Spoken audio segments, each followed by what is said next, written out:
The ships are closing in, mist will turn to dust.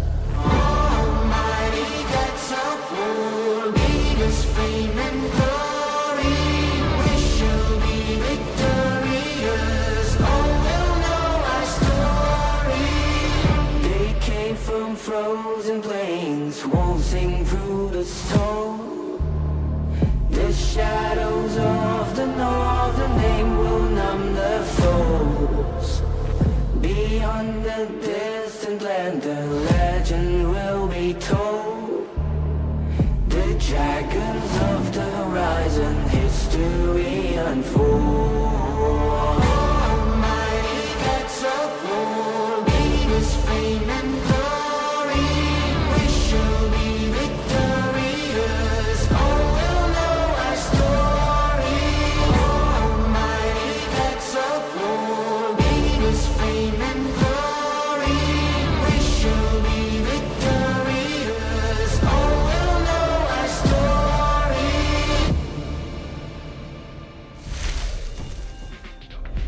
Day 2 of the Pro Tour is upon us. It's the moment where superstars get made and the history of flesh and blood is written once again. I am Brian Gottlieb. I am joined by the one, the only, the Mr. Hayden Dale, and I could not be more hyped to bring you another day of Sage and CC action. And what a banger day 1 we had, Hayden. So many different heroes in our feature match area, so many different names as well, some that we know, some that are newer names to us as well, and for you at home, and some amazing games down there as well. I think the best thing is just players that are on that periphery and certainly fixtures of the scene, but never really quite getting into that tier 4 conversation before, now starting to make their presence felt.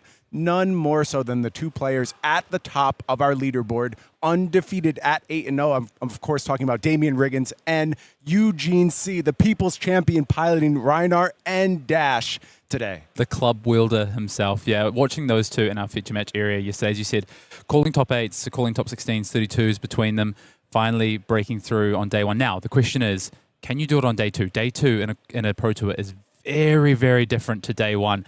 You know, you've got it all in front of you in day 1. Once you get to day 2, it just feels different here in the hall. All the games feel more emotionally charged. You know what's on the line. We're playing 7 rounds today. You win those first couple of rounds, or maybe you go 2-1. You can't help but think as every round goes by, top 8. Yeah, the atmosphere is amping up, helped by the 762 players in the room playing in the calling as well. Yokohama is absolutely electric right now. I want to go ahead and recap the schedule, set you up for both how we got here and what we're going to be doing for the rest of the weekend. We started things out on day 1, 5 rounds of CC, plenty of stories emerging. We'll talk more about that and then wrap things up with 3 Silver Age rounds that were frankly all over the freaking place. We saw Arakni solitary confinements. There were Icelanders still sitting at undefeated. Dash also unblemished thus far. Really exciting introduction to Silver Age up here in the tier 4 stratosphere. But day 2 is going to be the reverse. We're kicking things off with Silver Age, meaning the players who want to go ahead and put their run together have to deal with this frankly somewhat volatile format. We saw players get blown up out of nowhere. It's just a feature of Silver Age. How are you setting yourself up to deal with that kind of variance? And can you go ahead and get to a deep run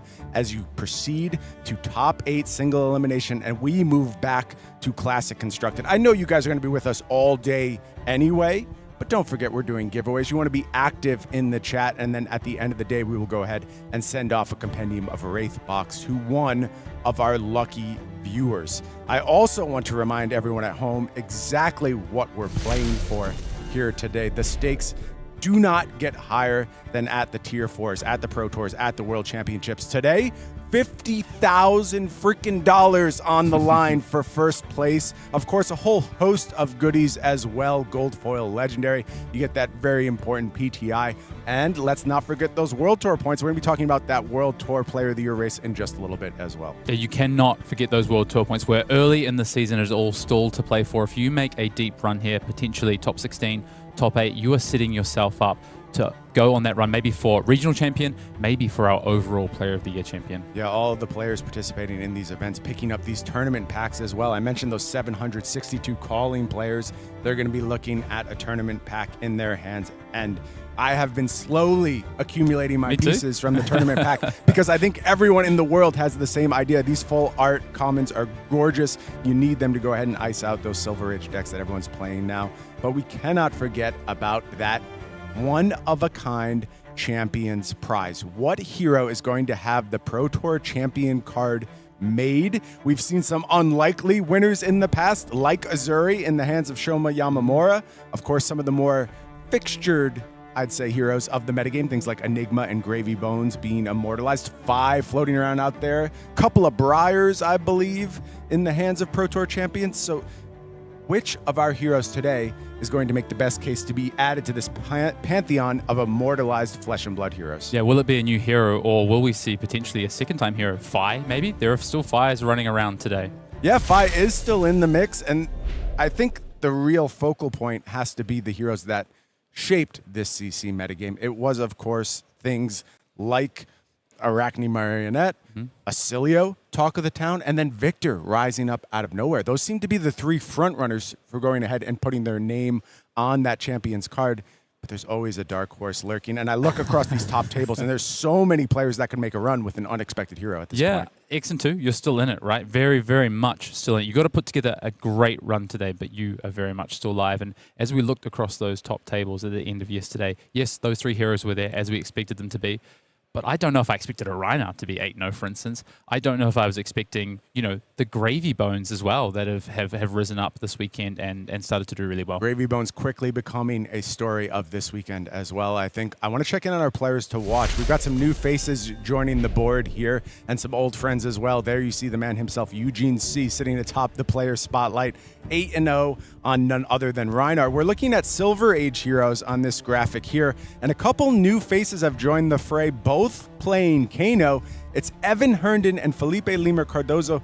I spoke to Evan Herndon back in Shanghai when I was there just last week, and I said, Evan, I feel like it's time for you. The type of results you've put together, 2nd place U.S. Nationals, 1st place U.S. Nationals, calling champion, these things don't come by accident. The fact that you haven't had Tier 4 success feels frankly wrong. It's just due at this point, and now sitting at 7-1 to kick off this Pro Tour here in Yokohama. I love Evan's confidence as well. Evan made a top 8 last weekend in Shanghai on KO. It's so easy to say, I've had success, I'm going to run it back, but Evan backs himself to make the right metagame decisions and the right calls on the weekend, and on Thursday he said, you know what? I think this is prime time for me to play Kano again. I back myself to play Kano. I'm registering it as Filipe Lima Cardoso has done there as well. It's always prime time for Filipe to pick up always Kano. Do you know it. He wants to be back on the Wizard Council playing his beloved hero that he, of course, piloted to a top 8 back at Pro Tour LA, very famously putting Brazil on the Pro Tour top 8 map. How about Yuki Lee Bender? We didn't see her yesterday, but starting to quietly get off to that 7-1 record. And Yuki is such a threat in limited. I think she kind of slipped the mind a little bit here. I always see her as somebody who's going to dominate limited formats, but frankly, Yuki can dominate any tournament she plays in. Yeah, and then you look down at a couple of absolute stalwarts of our Tier 4s, multiple top 8s and wins across these two players. Maximilian Klein there, both on Florian between him and Michael Hamilton there at Eriksen too. Yeah, don't want to forget about Rob Catton as well, a multiple-time Pro Tour top 8 competitor. And who can forget Japan's own Shoma Yamamura trying to become a 2-time champion in his home country. The other 2-time champion, Pablo Pintor, a bit of a rough start. I believe kicked things off at 1-3, but has gotten hot. And we've seen what happens when Pablo Pintor gets hot. I would not count this man out yet. And of course, you still have the defending world champion in the mix, Michael Yazker, sitting at 5-3. I want to check in with teams as well. Teams a huge part of flesh and blood preparation these days, and who is finding success on the team front. There you see Team Snapdragons, a bit of a rough go for this team, keeping only 3 of their players still in contention here. Yeah, you know what? Not every Pro Tour is going to go your way, and I think for Team Snapdragons, they've still got Zach Miller there in the mix, and Dennis Zhang and Thomas Bailey Galbraith still could make a run. I think that'll be for them what they take away from this weekend as well. Coming from my home country and yours, Hayden, of New Zealand. But then we go to Team Brazil. Again, a bit of a rough go here for Team Brazil, but A lone champion sits atop here. Rafael Rosa, 7-1, doing very, very well. Of course, his fellow countryman, Filipe Lima Cardoso, not technically a part of this Team Brazil contingent, but also doing his country very, very proud thus far. We get to the runaways. Really rough tournament for the runaways here. Only 2 of these players making it to day 2. But one of them I have to call out as somebody I feel is also primed for that Tier 4 breakthrough. Came oh so close at the World Championships. It's Cody Williams sitting at 7-1. Cody Williams putting the team on his back there, looking to make a run to top 8. As we take a look in next at Table 1, see Jimmy Nero Demers there, 6-2, going to be playing Kano in our Sage rounds. That's the same team as Rob Catton, Maximilian Klein, absolute, just some of the biggest names in Flesh and Blood there. Yeah, a stacked team for Table 1, all still very much in range of putting something together here. A nice bit of conversion here from Team PCG. 5 of their 8 members going ahead and going on to day 2, with Evan Herndon leading the charge at 7-1. All of these players, though, at a 5-3 record, still in range of going ahead and putting something together and making something happen on the back end here. For Team Invasion, really nice conversion once again. 6 of the 8 players doing very well, spearheaded by Yuki Lee Bender with a 7-1 record right now. We go to Team Blue Pitch. Middle of the road performance. 5-3 is going to be really tough for Pudding Tam, Jack Tang, or Bonar to go ahead and push. I feel like this is almost unfair because you might big, have Big Brother Evil Empire coming through and stealing a couple Blue Pitch members, but they are rebuilding, and I would not count Blue Pitch out in any tournament they play going forward. We go now to Team Go Again. A really solid performance here, and some consensus here for the team as well. All of them playing Ira here in the Silver Age rounds. All of them sitting at 6-2 thus far. Yeah, really good names there. And the one I want to watch out for is OO. Had that win back in Japan previously at the World Premiere. I think OO is primed for a Tier 4 run as well. Yeah, let's not forget Tatsuya Okanishi as well, sitting there at 6-2, calling winner on Florian in the past. And of course, Shoma Yamamura, famed Pro Tour champion from the host country. Then we get to the final team. It's Team Super Armory. Only Jacob Clements, the current... Only Jacob Clements. Only Jacob Clements, the current Player of the Year leader, missing day 2 here. He's probably going to go win the call. Yeah, I was about to say this could change the complexity for the Player of the Year race, but let's not forget Jacob Clements is going to be off in that calling now as well, and I'm sure we'll make a run in that calling. Would not count him out over there. What some results here from this team. All of those 6-2s well and truly live, and those 5-3s will be fighting for their lives down the stretch as well. I talked a little bit yesterday about how Super Armory kind of tilts the meta in their favor. Valda. Whatever deck they choose tends to do very, very well. All these players seemingly doing very well on Valda, with the exception of Michael Fung and Michael Hamilton, who chose to kind of hate out their teammates here and look for the Guardian Killer in the form of Florian. Meta inside the meta of the team there. Yeah, sometimes, look, you have to go against the grain. You have to find a window. And if this team reached the conclusion that Valda was the way to go, surely some other teams were very much headed the same way. I want to talk Player of the Year. Jacob Clements is the current leader in that race, but has just fallen back a little bit here in his quest for a huge chunk, 35 points on offer here at this Pro Tour, and it's going to give someone like Brody Spurlock the opportunity to maybe close that gap a little bit. But I just want to highlight a bunch of names that are still live here. We saw Michael Yasker sitting at 5-3, Michael Fung sitting at 6-2, Yuki Lee Bender at 7-1, Michael Hamilton at 6-2. So there's so many folks on the top of this America's leaderboard that are still in range of striking distance. How about all the way down there at the bottom right now, Damien Riggins? If you go ahead and pick up 35 points here, the complexion of this race completely changes overnight. Yeah, all of a sudden you are tied for first with Brody Spurlock, depending on how Brody does this weekend in the US. Interesting things could be happening. There you see our current leader. The distance getting pretty good for Jacob Clements here, 37 points ahead of the next runner, and it only gets bigger after the gap there. Pablo Pintor, kind of the best record in striking distance right now, I believe. So a lot of movement could happen on these lower tiers. I think Jacob Clements is going to be pretty safe in terms of this race over the weekend, but has to start to sweat that overall leaderboard slot a little bit more. Yeah, we'll see what happens by the time we get to Vegas as well. We could have another big swing in these leaderboards. Absolutely. That's the way the Player of the Year is set up this year, a little bit leaning more towards these Tier 4 events. Here you see how things are going over in Asia. Of course, last year's champion Justin Koo looking to go back-to-back, doing completely fine thus far in this tournament. Still live to take down that huge burst of points, but so are so many folks here. Gordon Ko we saw with a nice record. Shomu Yamamura still in the mix. So anything could change here in this Asia Pacific leaderboard. And then, of course, there is the overall race. Jacob Clements sitting on a 20-point lead over Brody Spurlock right now. Is this race going to flip? Are things going to get tighter? What narratives are going to start to develop around this as we move through our World Tour season and get our first big event of the year out of the way? I really think at this point, it's all kind of been set up. And yes, Jacob and Brody have gotten themselves off to a nice edge thus far. But until these Tier 4s start getting decided, I actually don't think we've fully gotten into the Player of the Year race. Yeah, and there's a pack absolutely hunting them. Like you say, the complexion could change even this weekend. If someone like a Michael Fung went and become a 2-time Pro Tour champion, all of a sudden he's nipping at the heels of a Jacob Clements and a Brody Spurlock. Too true. To do that, he would have to navigate 2 separate metagames. Of course, this is a split format tournament, and I want to talk about both those metagames and what they have offered us here this weekend. It's been so interesting to watch this CC metagame evolve over time, and it has evolved week in and week out. Another best deck comes to the forefront, and regardless of what sits atop a metagame, there's so much to do below those top tiers, and any one of these heroes that appears on this list, maybe except for Labaya. I don't think Labaya actually won a game in this tournament. But everyone else absolutely in range to going ahead and taking down a Pro Tour championship. Yeah, and the movement that we've seen even from two weeks ago to Syndra being the 4th most played deck, 4th most represented deck, and Gravy Bones as well. And Gravy Bones has had a strong start in day 1 as well.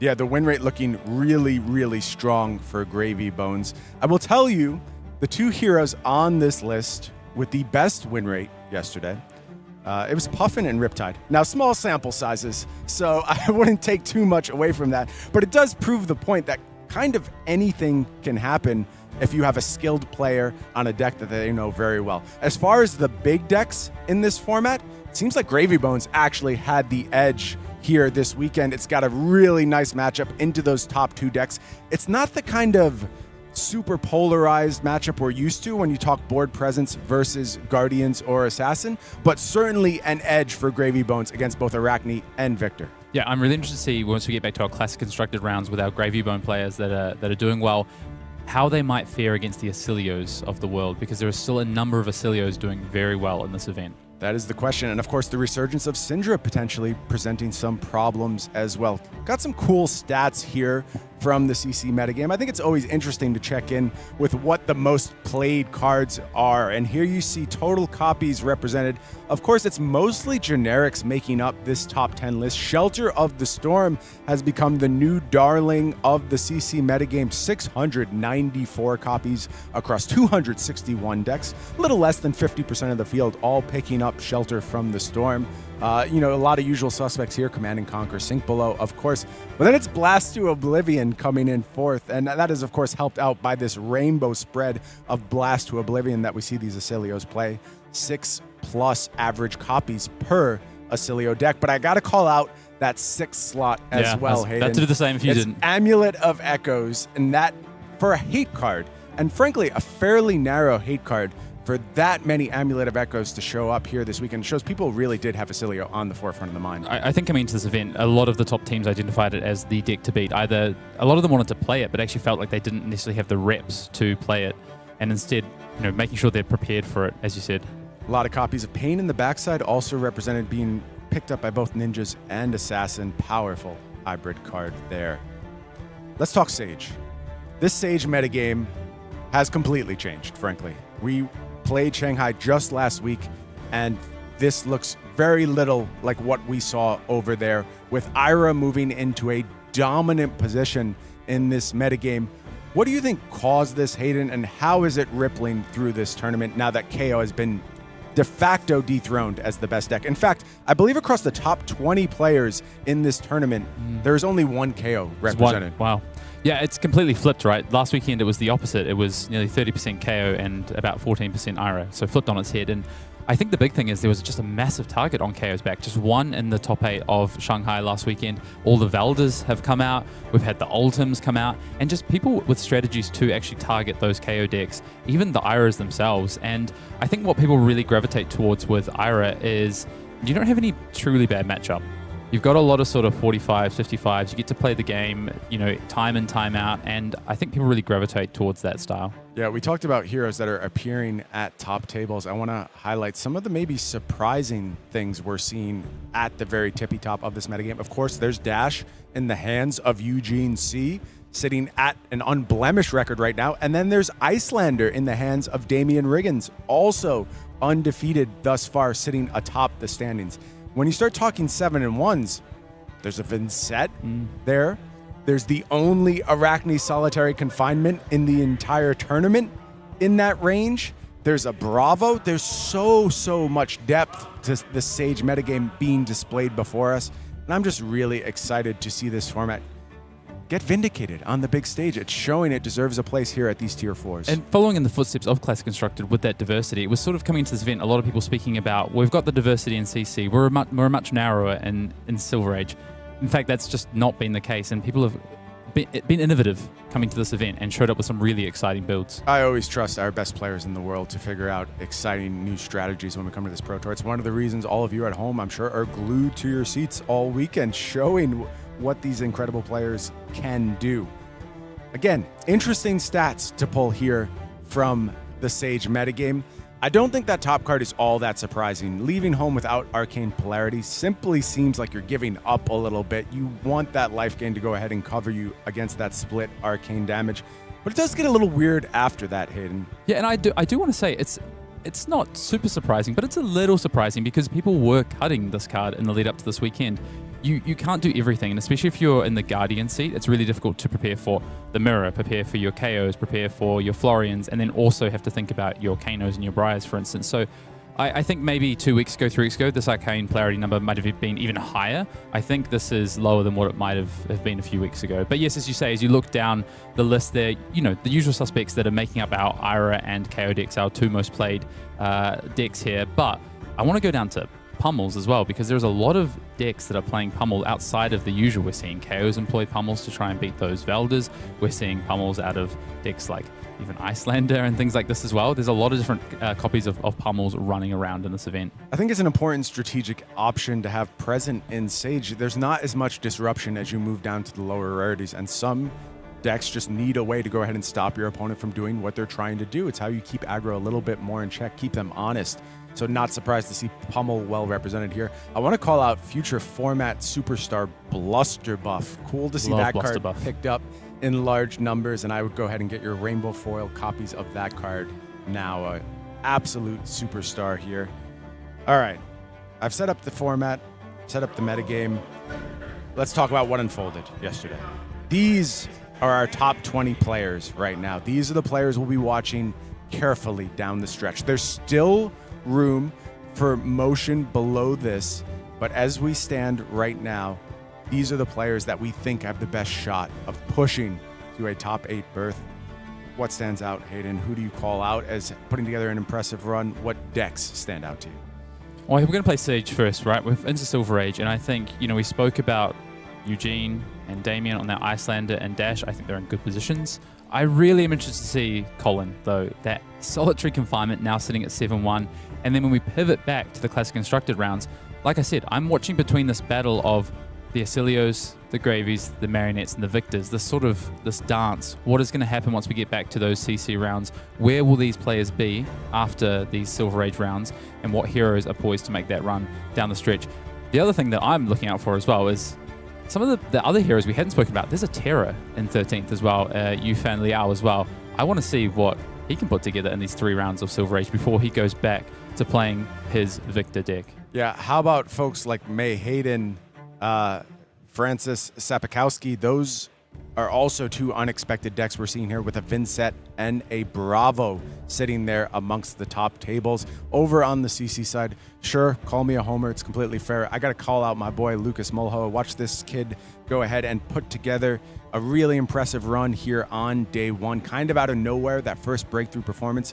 Also doing it on one of my favorite heroes, so got to give that a shout out as well. Arakni Huntsman in the CC round, and the day has come where after day one of a Pro Tour, Arakni Huntsman is sitting in 5th place. For this hero that has been a joke for the vast majority of its existence to go ahead and break through like this, really, really exciting times here in Flesh and Blood. Lastly, I just want to call out a few names. Tom Escoffier, a name we've seen a few times now. I believe made a run during Singapore, right? Was first Pro Tour top 8. Pro Tour top 8 there. I'm interested to see, is this a name that we're going to see for quite some time to come? Was that just a one-time thing for Tom, or it looks like, he's got a lot of weight behind him, a very good player. Looking at Yuki Lee Bender, had a quieter year last year by Yuki standards. Correct. Interested to see what she can put together. And then I look at someone like Dagan White, who's always been on that fringe, so close to top 8s, multiple top 16s at Pro Tours and World Championships.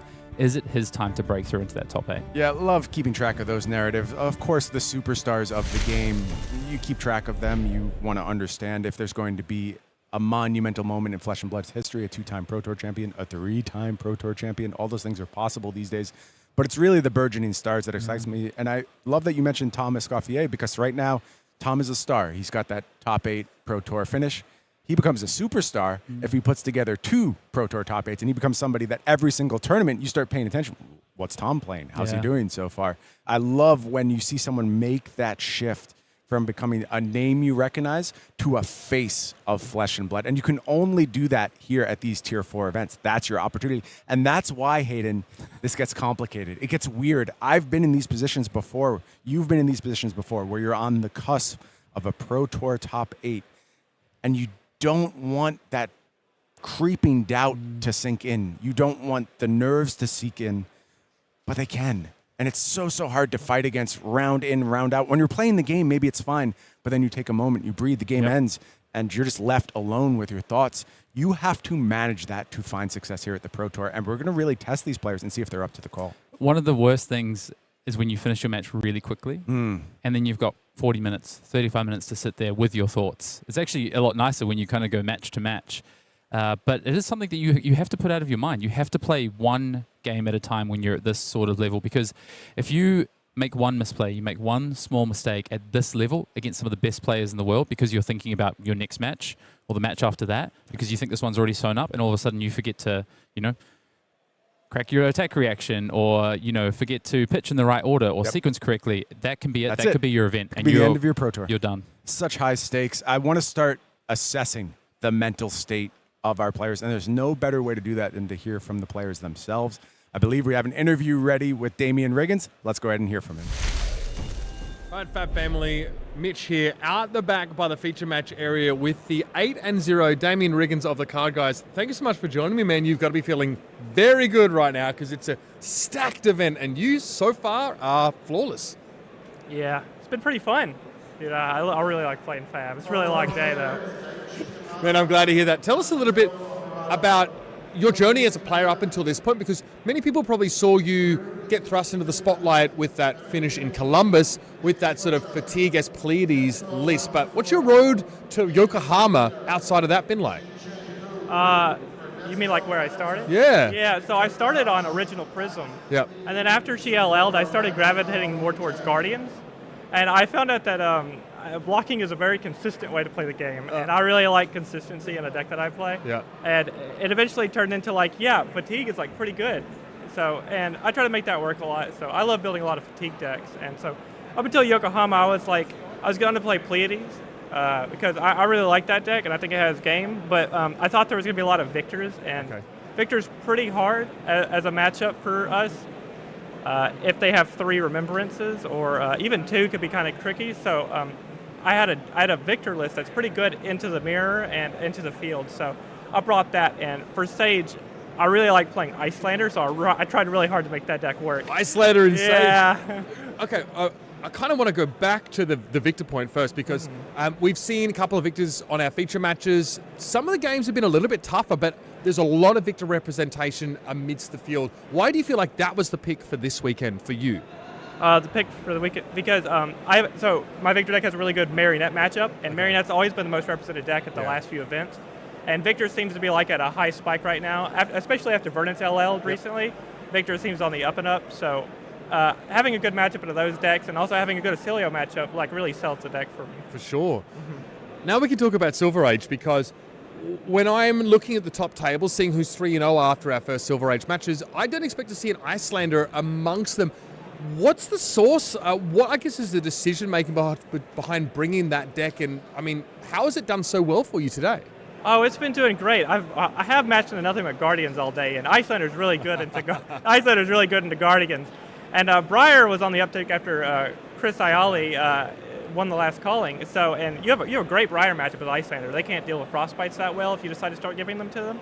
But it's like this mid-rangey deck. It doesn't really have any like terrible matchups, but you have to like play every game because you're Iyslander. And I really like skillful decks like that, and she's really fun to play. Damien, I can't wait to see more of you out here at the top tables in Yokohama. Thank you so much for your time, and congrats on being perfect after day one. Thank you for the interview.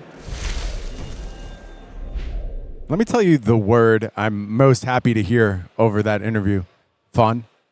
It sounds like Damien's having fun. It sounds like he's honestly not letting the stakes get to him. Dude just loves playing Flesh and Blood, and I get it, man. It feels great to go ahead and do what you love and maybe take home $50,000 as well. So things going very well for Damien thus far. If we're assessing mental states, I'd say this is pretty good. Yeah, it's finding a balance, right? At the end of the day, you need to be locked in, but you also need to be...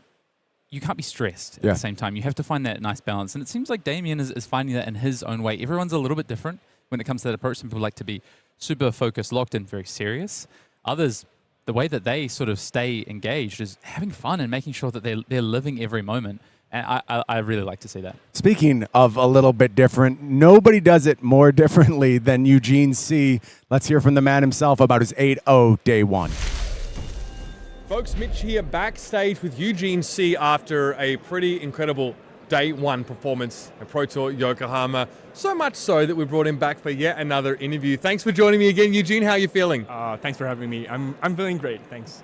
Long day, obviously, grueling across two formats, but that's the Pro Tour experience, and you're familiar with it. How have things been from your perspective? It's been a lot of fun. Like I get to play my favorite hero Reiner for CC, and now get to play in a competitive format for Sage, which I had a lot of fun. Now, let's recap a little bit. We have asked you a little bit about the Reinhardt choice, and obviously for you, it's a very natural choice to make. But without Mandible Claw in the format, you have to find some other ways to manufacture these wider turns and really get value out of Blood Rush Bellows, for example. So how has that felt? Do you feel like you've been rewarded for the work you've put in on finding a new way to play Reinhardt? I think so. Yeah, I've actually played more than probably 30 to 40,000 games on Rhino. So I still miss the Mandible Claws. Yeah, sure. But I have already played so much games in the past that I have ideas like how to play in another way. So which I hope people do approve the way that it goes. So now I'm on Savage Claw and the Ball Breaker combo, and I feel it's a very viable choice. And that I have tested many times. Like I have gone through many iterations, like to fit into this meta. Like many games that I've tried, and trial and error. I'm a person who like stuck with it and stick with it, and not stuck with it. Like I chose to stick with it. So I was able to figure out a way and a deck structure that works well with current meta and with a reasonable consistency on it too. Like there are some moments that you have to take a chance. Yeah. But life-wise, you need to take a chance sometimes, and it's exciting for TCG games like that. You actually, there are moments of it rewards you for doing different choices, and I think that's the part that I'm really interested or excited about playing Rhino. And we've seen you ride the highest of highs and also suffer some pretty crippling moments as well, given that sort of variance that Brute offers. So you mentioned briefly in the interview earlier that you did not feel Reinar was the best choice for Silver Age, despite obviously your love of the hero. You actually ended up on Dash. How did you come to that decision, I guess? Because obviously it's also paid off for you in a huge way. I want to give kudos to Joshua Lau. Like Joshua Lau taught me about the dash possibility, and we tested on it since Memphis. So I had a great time learning about it. And a second honorary mention was with Emma, just very recently. Called Shanghai winner, yep. Shanghai winner, and Emma taught me a lot how I can improve on how to play dash better. I have played other heroes other than Reinar in Blitz. So let's say I have back in Hong Kong, hi to the people in Hong Kong. So I won a skirmish 10-0 with Ira before, and that was not widely known. So that was one of my achievements that I've had in my Hong Kong days in playing Blitz. So that was when Odin was still here. So I was able to beat the Odin crowd with Ira with a 10-0. And Hong Kong players are very, very strong. Yes. So I huge kudos to the Hong Kong players out there. Hey, so I just want to encourage people to come and test out different types of archetypes. Reinar is not weak in Sage, but in this current setup today, I chose Dash, and I hope that will bring me to a good results in this game. So far, so good. I think coming out of day one with a record like yours is going to take some pressure off your shoulders, but I'm quite sure you're going to be applying yourself and doubling down for the rest of the tournament. Thank you for your insights. Really kind of cool to hear where the idea to go to Dash comes from and sort of where you sort of see Reinar right now. So Eugene, good luck for the rest of the tournament. Thank you for the time. Thanks very much. Cheer. Thanks for all the encouragement from everywhere. I got a lot of good messages for our other Brute enjoyers. So thanks, everyone. Cheers. Well, it's pretty easy, Hayden. If you want to go ahead and 8-0 day one of a Pro Tour, you just put in your 30 to 40,000 Reinar games, and then here you are. Yeah, I love what Eugene said as well. Like in life, you take a chance, and that's how Eugene approaches his games with Reinar as well. Some of the time. I just, again, assessing the mental state of these players, I think Eugene is crazy. I think he's just crazy. He's just different. He's completely different the way he approaches the game. And I actually think that completely suits the Pro Tour environment. I think he's going to do his thing. He's going to play Reinar as he always has. He was working last night on his Dash Iyslander matchup with Connor Bryant, Dash aficionado. And it sounds like he's gotten a plan together. And that is, of course, the match we're going to be bringing you here to kick off day one. It is going to be Eugene C versus Damien Riggins to see who can be the only undefeated player here at Pro Tour Yokohama. Players are ready. We're going to head down to the feature match area and get into the action. And here you see on the left-hand side, it is Damien Riggins representing Iyslander. Right-hand side, Eugene C on Dash, the last two undefeated players in this tournament. Over on Eugene's turn here, Damien just arsenaled on turn 0. Now blocks are being made by Damien. Yeah, Eugene just cracking straight into it. Resource off that hyperdriver, led with a fender bender. Blue jump start, so maybe not quite the strength of the turn Eugene would want. But one thing I want to point out in this matchup is yesterday we saw the plasma barrel shot. This matchup we are seeing the Talishar. Yeah, different approach here from Eugene. Over on Damien's side, it's just a full set of Blade Beckoners here. Going to come in handy for shutting down that Talishar, to be sure. Basically 2 blunted attacks from that weapon already go ahead and accounted for by the equipment suite. One thing I think is going to suit Eugene well potentially in this matchup is these dash decks tend to play a lot of blues actually, because they can get a lot, you've got Trebuchet now as well, you get to play some extra blues. You've got the yellows with the jump starts and things like that. And Eugene's list is a little different. He actually has a few more yellows than you might expect. So that could play in Eugene's favor here as well. We'll have to find out with those Frostbite tokens. Also representing AB2 over in the equipment. So, excuse me, AB3 for the time being. At some point, we'll have to go ahead and cash in those Achilles we expect. But for the time being, blue gets a full value and stops a bunch of arcane damage. Yeah, I actually think the thing Eugene might have to worry about in this matchup against Damien in particular is fatigue. Because yes, he can deal with the arcane damage, he can deal with the physical with all those 3 blocks. But if you block too much against things like these wounding balls, for instance, where are you going to leave yourself at the end of the game? Will you have enough deck resource for your big boost turns? Yeah, and Damien has a plan for fatigue. We'll see if it comes to that point, but talked with him a little bit. I don't want to give it away quite yet because I think it'll be interesting to watch it unfold as we move through this match. This is a Bull-lander style list. 8 offered by the namesake card Wounded Bull, of course, popularized by Michael Hamilton in a breakout performance at U.S. National, followed up with a second record-setting performance at the World Championship on the back of this Bull-lander strategy. You'll find as well, Sam has now renamed this Rablander as well, thanks to those Ravenous Rebels. Okay. I'm kind of shooting it down, so if you could agree with me, that'd be great. Thanks, yeah, Brian. I hate it. Yeah, cool. I'll just call it Bull-lander. He's not here right now. He can't stop me. Okay. Yeah. Eugene does defend here against the Wounded Bull, so a lot of resources expended. A couple of yellows, though. Nice to not have to use premium cards here. And I think premium cards go 2 ways here. It's both the blues and the reds. Blues doing the job of AB, reds doing the job of offense. But unfortunately, it is another blue in Arsenal here. At least the boost was blue as well as Throttle comes through, offering 4 damage. Yeah, I think we're going to see Eugene try and set up for just a couple of really big turns. And what's going to be interesting is how Damien sort of navigates those. Does he really prioritize holding something like a Frosting in Arsenal to give, or even a Winter's Bite Blue? That would probably be the ultimate thing. Can Damien hold something like that to disrupt Eugene's big turn? As we see, I think he's got a red Overblast that he's going to try and set up for a big turn here. Probably wants to wait until that Hyperdriver goes away to try and find a window to really punish Eugene, or he's resource light. Is just going to defend with a card this time on the Talishar, not wanting to go ahead and apply those Blade Beckoners quite yet. Some more damage leaks Damien's way, falls to 15 after taking a couple of points there. Turn passes back, though. And we get to see the offensive salvo from this Iyslander Wonder player. what it's going to be. I have a guess. It's Wounded Bull coming in for 8 once more.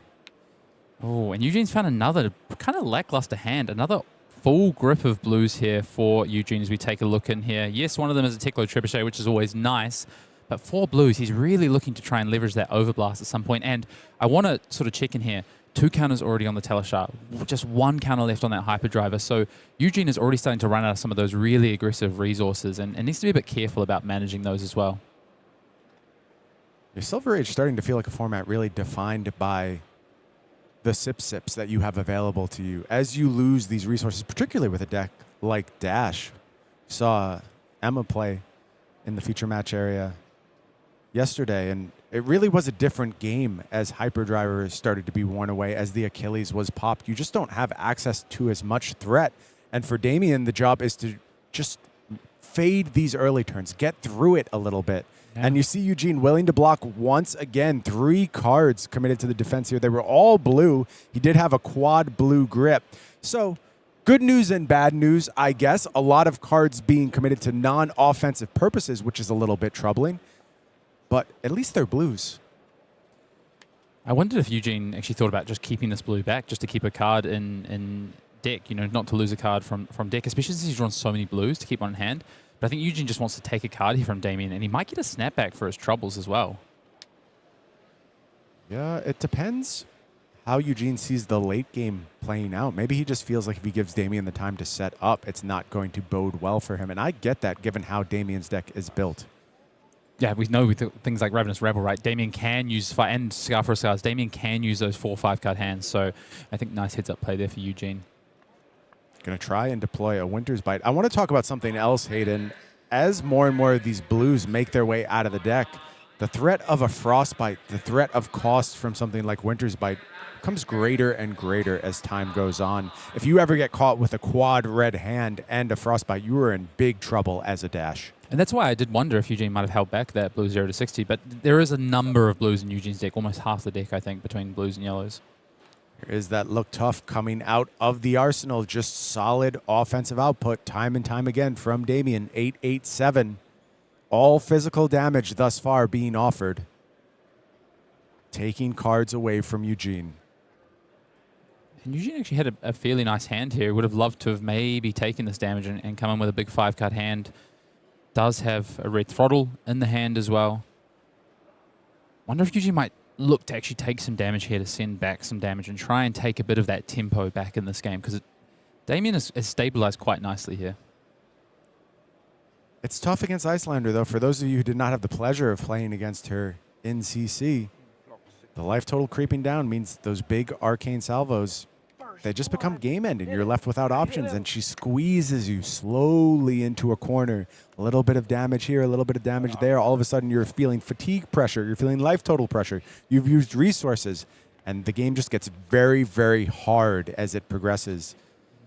Another middling turn from Eugene here. Just 3 on offer from this 0 to 60.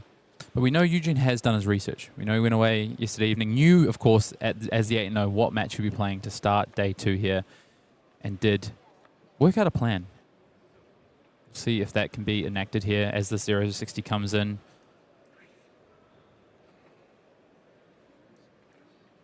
Looks like Damien does have a block card in hand, so kind of incentivized, knowing this is the only attack on Eugene's turn, to part ways with that, unless he thinks about potentially pitching it for late game. But since you're against Dash, typically, once they start going, they're going to chew through the deck. You won't get back to your second cycle necessarily. Damien was ready to block for here regardless with that on the horizon. So the yellow, not really much of a punish here. Is going to be the first shot of Arcane from Damien as he goes ahead and activates that Crucible of Aetherweave. Fires off the Emeritus Scolding from Arsenal. And all of a sudden, Damien has the life lead. Has done the thing with Wounded Bull at this point, though. Unsure if there's scars in Damien's list. I would expect so. Yeah, I thought we saw them yesterday. That we saw scars. To me, it felt like Damien had everything in his list. Just a little sprinkle of all the cards. Ice Bolt, and now more arcane damage headed the way of Eugene. Is this an opportunity for Eugene to go ahead and do some arcane barriering? We'll try and take a look at the hand here. And you see at least 3 reds, and I think it's blue crankshaft. I think you're correct, but blue. You don't want to give up the blue because you get to power the hand here. I think yes, I love this from Eugene. I think it's time to go, Eugene. This hand looks promising. You've got 1 Kano left on that hyperdriver, and Damien Riggins does not have a card in Arsenal, which is really, really important. So Eugene knows he's in the clear from a potential frostbite from the Arsenal card being played. So Eugene's saying, okay, this is my time to go.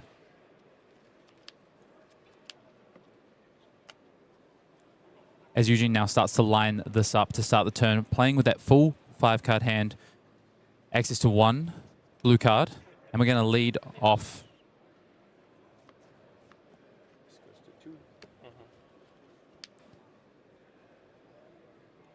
Starting the turn with this pump. Going to get that counter up on that hyperdriver importantly as well. Rest of Eugene's hand here.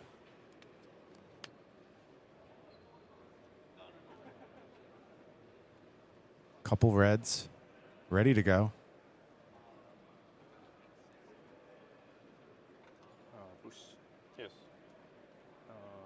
Yeah, we'll see what Damien wants to...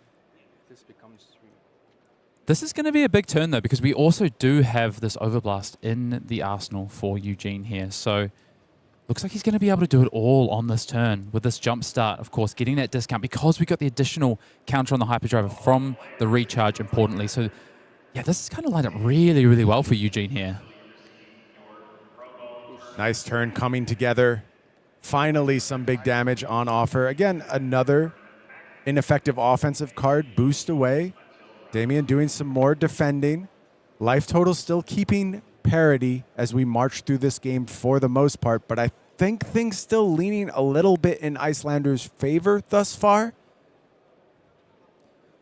think we're going to have an attack. And so the question for Eugene is, does he want to cash in this final hit on the Talishar, or does he want to use this Overblast that's sitting in Arsenal? We have a red Overblast in Arsenal, but we only have 2 boost cards on the chain, so that's only going to be for 7.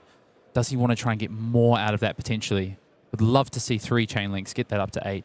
How much did the Blade Beckoners complicate this math? Is he trying to find a spot where just leaves Damien with fewer options, doesn't want to give him the clean block on the Talishar here? I think so.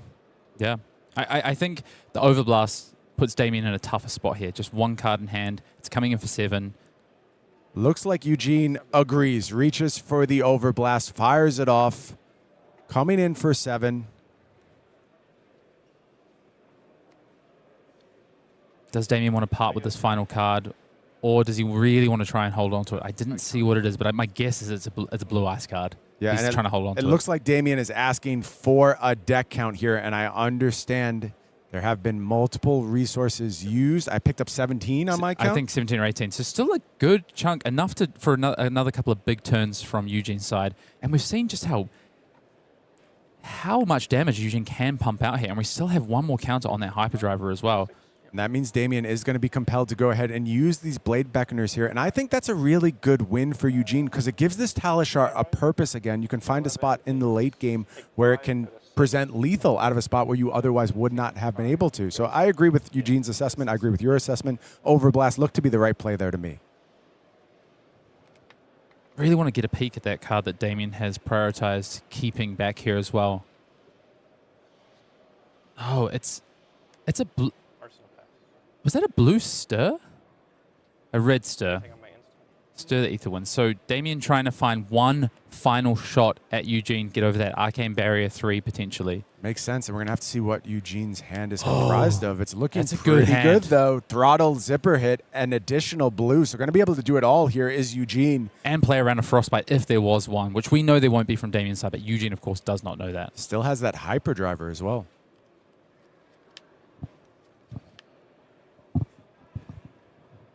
Yeah, as Eugene now just working out what the sequencing looks like. You do have to think about, okay, if the Frostbite comes down, what does that do to the complexion of my turn, of course. See what Eugene can put together here. There's going to be the Throttle leading things off here. Another blue is the Banish here. So there's still high-quality cards in deck for Eugene. Banishes are going well for Eugene this game. Does get 2 cards on the block here on the Throttle. And because that stir has been set up by Damien, Eugene really cannot let the foot off the gas now. Needs to just... I think if Eugene blinks, Damien will find the window to pump that final arcane damage. More boost damage in the form of Zipper Hit. Yellow Jumpstart banished once again. These reds have immunity to boost thus far for Eugene. Will we see... I imagine we're going to see the Talishar thrown at the end of this chain link unless Eugene finds a way to potentially be patient with it, depending on how Damien decides to block this up. Both cards earned here for Eugene. That really incentivizes Eugene now to swing that Talishar now that there's 2 cards being pulled out of the hand of guaranteed Damien. 2 damage. Looks pretty good to me. Let's see if Eugene agrees here. Yeah, is going to go ahead and take the Talishar damage. So ultimately, full value was gained from those Blade Beckoners. It didn't manifest in the way I described, where it could have potentially presented lethal.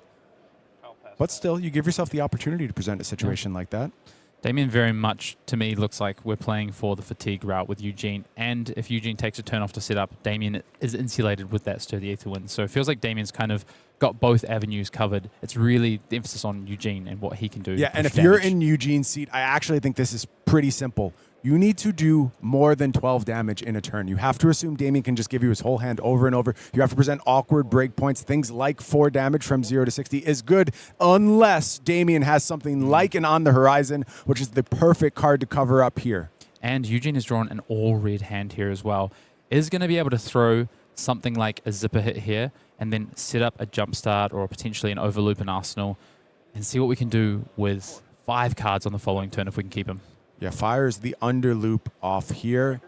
And it gets 2 cards, but they're Feindel's Fighting Spirit, and 2 life is gained here for Damien Riggins. That feels like another big block. This turn went fantastic from a defensive point of view for Damien Riggins. Yeah. The only thing I want to point out, though, is that that's to the Ether Winds. While it could represent a route to victory for Damien, it's also blocking up the Arsenal from getting a blue ice card in there that could actually disrupt Very Eugene. true. Damien's just going to go ahead and fire a Rabble here and There we go. hits the red. And that's not what the Rabbles are supposed to do here. That was a bit of a risk from Damien. Reveals a look tough. And on Eugene's side, his hand has started to get a little bit awkward here as we take a look. And he's actually drawn double rev up when we've already lost the hyperdriver. So just a bit of unfortunate sequencing there. And we always talked, Hayden, we talked about the density of blue and yellow cards that were leaving the deck, how many reds were left. That's both good and bad. Yeah. If you go ahead and draw these choked up hands, it's actually quite problematic. And as I mentioned, Eugene doesn't want to do small amounts of damage on a given turn. He needs to find breakpoints, and then he needs to find one last huge burst of damage to go ahead and put this game away. Yeah, and by my count, we're about 10, 11 cards. It's about 10 cards left in Eugene's deck. So we're starting to get really thin on our boost resource as well. Does find an opportunity to defend here, but there's a double-edged sword facing Eugene. He doesn't know about it, but that stir in Arsenal means that anytime you leave Damien with some cards, there's a potential huge punish that can come across from him. See what Eugene decided. You see Eugene just taking a check of the count rather of the deck there. Going to see what we can put together here. He's got to think very carefully about the hands he is composing for himself as he draws through his entire deck. Yes, what he has pitched, right? What is in his pitch deck? I think the line here might be send 2 attacks, set 1 up in Arsenal, and try and do 1 final turn if we can. It's so funny, after years of discussions around pitch stacking in Flesh and Blood, is it super important? Is it a skill you must have? I actually have found that Silver Age is the spot where I am most incentivized to keep very close track of my pitch deck. Not only mine, but also my opponents. It's so important to playing Silver Age at a high level. And I think it's one of the things this format really offers when you talk about what is it doing for the competitive crowd outside of the armory space. It does really give you the opportunity to set up these late game states and to both manage your pitch deck and punish your opponent's inefficient pitch stacking. Yeah, if you've played Guardian Mirrors in this format, super interesting from that standpoint, especially with clash cards. Yeah. With the 4 blocks in this format. Scar for a Scar added to the defense here, so they are present here in Damien's list. I talked about those Rabbles. They're actually not meant to just be fired blind as we saw on that last turn. They're more Damien's endgame setup. He tries to get to a spot where his last hand in deck is composed of Rabbles, and then he gets to fire them for 5 with an empty deck. Uses that as his last salvo to close things out a lot of the time. Like a poor man's last-ditch effort. Or a rich man's. Eugene does decide to go ahead and fire 2 attacks here, but all it did is claim the hand. And if you're in Eugene's seat, that is not a winning proposition right now. I talked about how important it is you need to go ahead and present large amounts of damage, offer breakpoints, really not effectively doing so on that turn. Yeah, and now we've got a lot of blues that we're drawing into, of course, because we saw all those blues early for Eugene. It's going to be tough for Eugene to find a route here. I think we've only got about 4 or 5 cards left in the deck as well. What can we put together? Things looking good for Damien Riggins.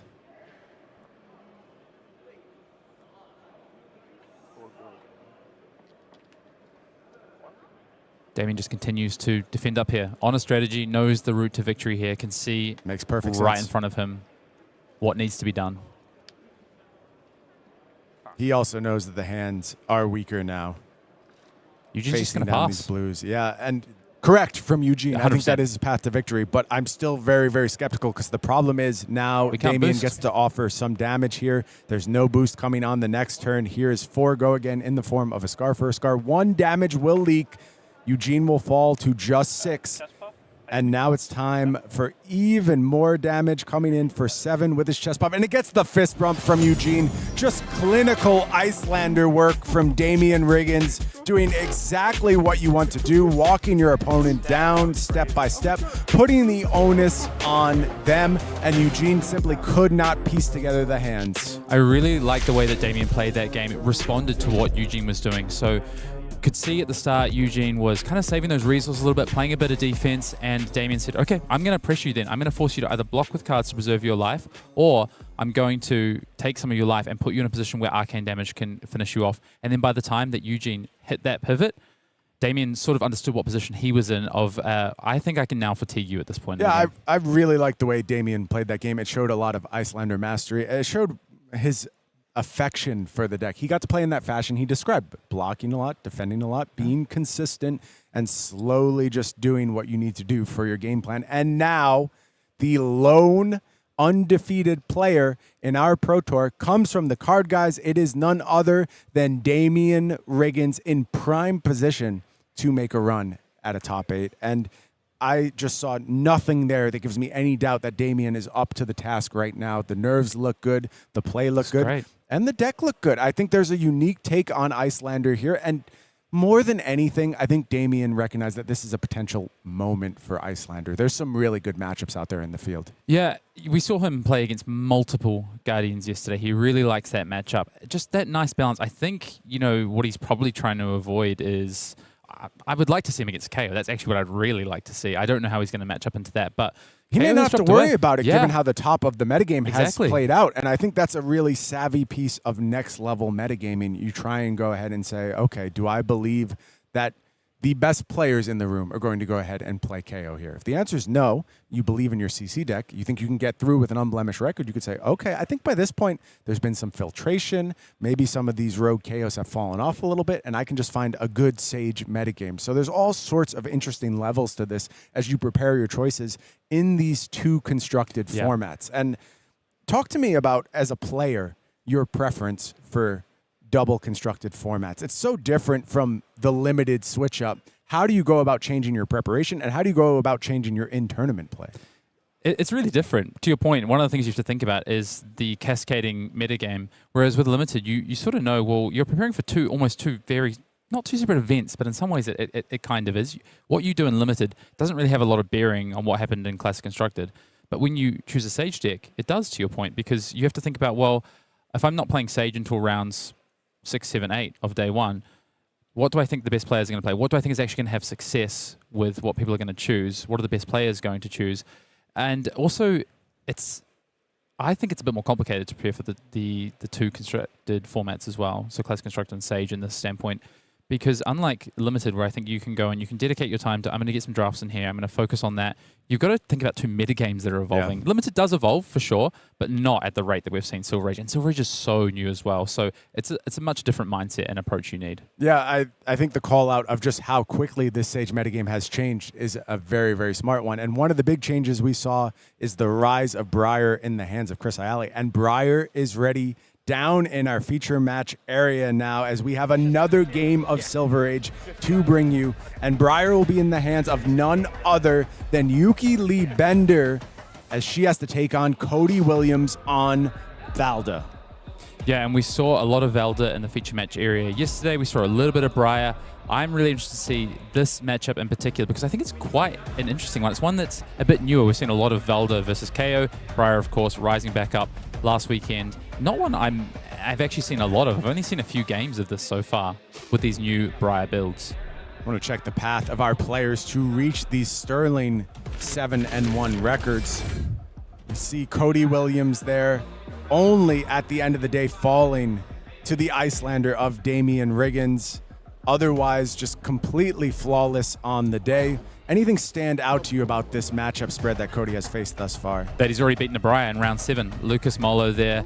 Cody taking Lucas down yesterday near towards the end. So has some experience into this Briar matchup. Yeah, I want to take a look at Yuki's path as well. There you see on the left-hand side. Took her last loss only to a Huntsman in the last round of CC, but 3-0 thus far here in Silver Age, taking down a Guardian in the form of Brian Lorenz's Oldham, but also taking down 2 Iras along the way too. And if Yuki's found a good plan for the Ira matchup, that's a really great spot to be in on the Briar seat. Yeah. Love to get down there and see how this game plays out. Yeah, we'll take a look at our heroes one more time. There you see Briar on the left, Valda on the right. Life advantage, of course, will head over to Valda. She looks to play that aggressive, disruptive style and send over those huge haymakers that we've seen all weekend long. Meanwhile, Yuki's going to have to put together the crafty Runeblade plan, and our players are ready down in the feature match area. Let's go ahead and bring you our second game of Silver Age for the day. Yuki started off her turn 0 by just arsenaling and passing, and the turn is back here to Cody, asking him to go ahead and take advantage of a big hand. And immediately, I think that we've learned something about Cody's plan here, as he just fires off Miller's Grindstone on turn 1. Nothing else to offer hidden. Yeah, this is a matchup where Miller's Grindstone can be really impactful. Not a lot of big attacks out of Yuki's deck. Cody going to be fairly confident a lot of time to be winning those clashes. And then on the other side of things, you see Yuki just wanting to set up those big 5-card hands. That's something that we have seen the Briars do in these Guardian matchups, is really try and push those big 5-card hands, try to get around those defensive capabilities of the Guardians in this format. Immediately, no blocks here from Yuki. Is going to be a successful clash from Cody. I have to go ahead and check in on this equipment suite for Yuki, because it's a little bit different. You see in the arm slot, we're looking at Swift Strike bracers, not those beckoning haunts that can go ahead and recur something like the Sigil of Volteris, and an unflinching foothold at the ready to go ahead and blunt some of that dominate offense that Valda can Yeah, the braces really tell me. offer. Yeah, the braces really tell me that Yuki is looking to do those big 5-card damage turns to really push through, because Cody very well could look to a fatigue plan potentially, as you see that Miller's Grindstone there. Also happily took damage on turn 1 from the Miller's Grindstone. Crash and Bash going to do an efficient defense here, covering up the full 4, picking up a Seismic Surge along the way. But there's another Entwined Lightning on offer, so 4-4. Good way to kick things off for Yuki. Enjoy playing those in Silver Age. Absolutely. Not long for Classic Constructed.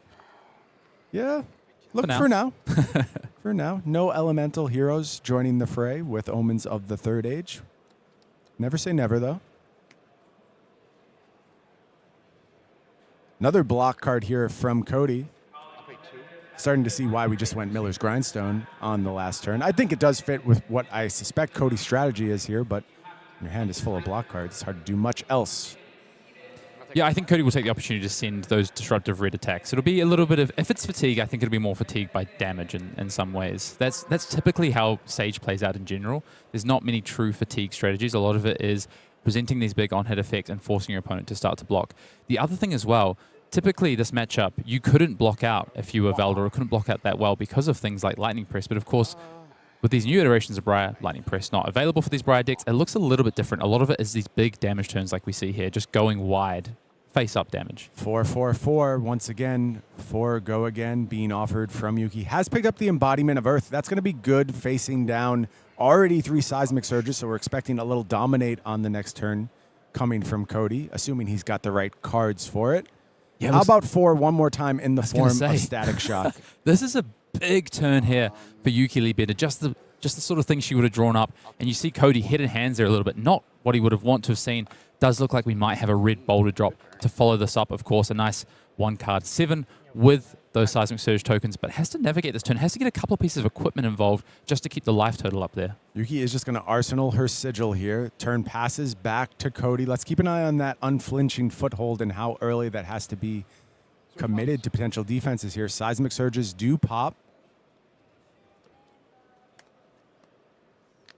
Cleaning up the pitch zone is Cody. And there is a boulder drop, as we expected. Coming through for some Dominate action, the 1-card hands that only Valda can go ahead and put together.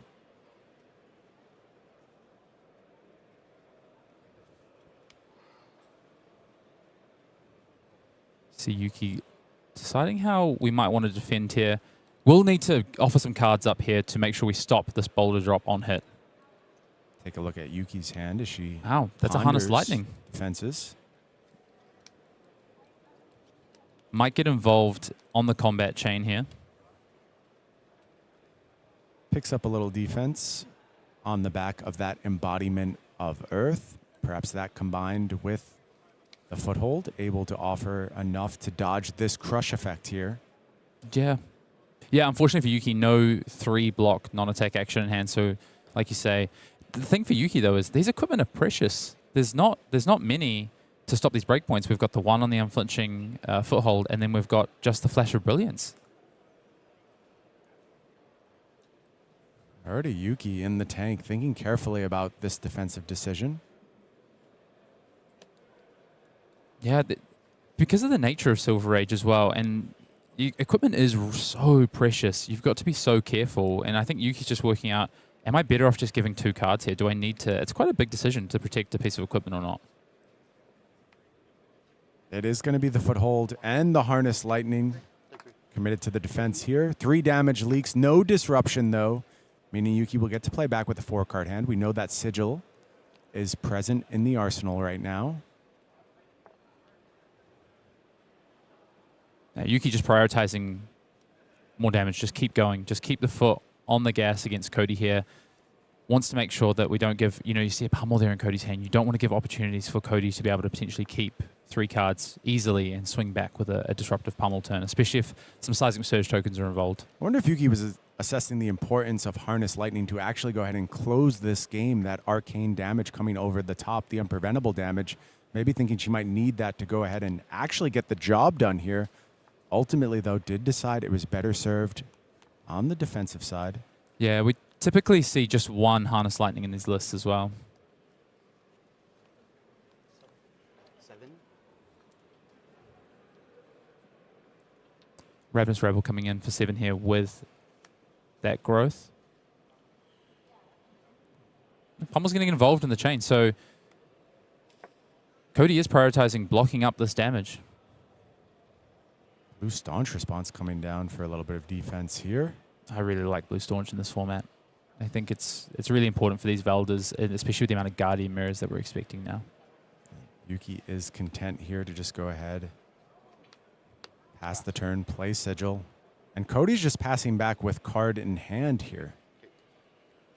No Miller's Grindstone. Yeah. Really interesting decision there, Hayden. I think the blue was available to offer Miller's if he wanted to. Yeah, the only thing is we've got the Sigil in play, so Yuki could have made a Flash of Brilliance play on that turn, Yeah. and Cody wouldn't have been able to prevent the damage if indeed he swung the Miller's Grindstone. Interesting. Interesting. So Cody just prioritizing keeping his life total high in this instance. Makes a lot of sense. We saw Yuki reveal a Nimbalism off the top of the deck with that Ravenous Rabble. That, of course, will unlock those Swift Strike bracers. So a potentially large turn coming here from Yuki.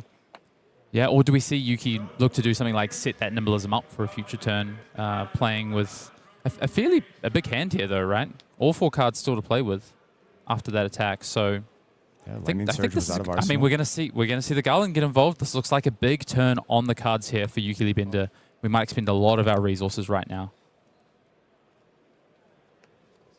Yeah, and the 2 damage succeeds from Starfall here. Flourish comes down, contributing to this Nimbalism. That means Embodiment of Lightning is at the ready, and we'll sizzle a little bit. Bracers as well, and we're firing off a Static Shock. Huge salvo here from Yuki as she looks for the biggest dice available and gets those numbers pumping.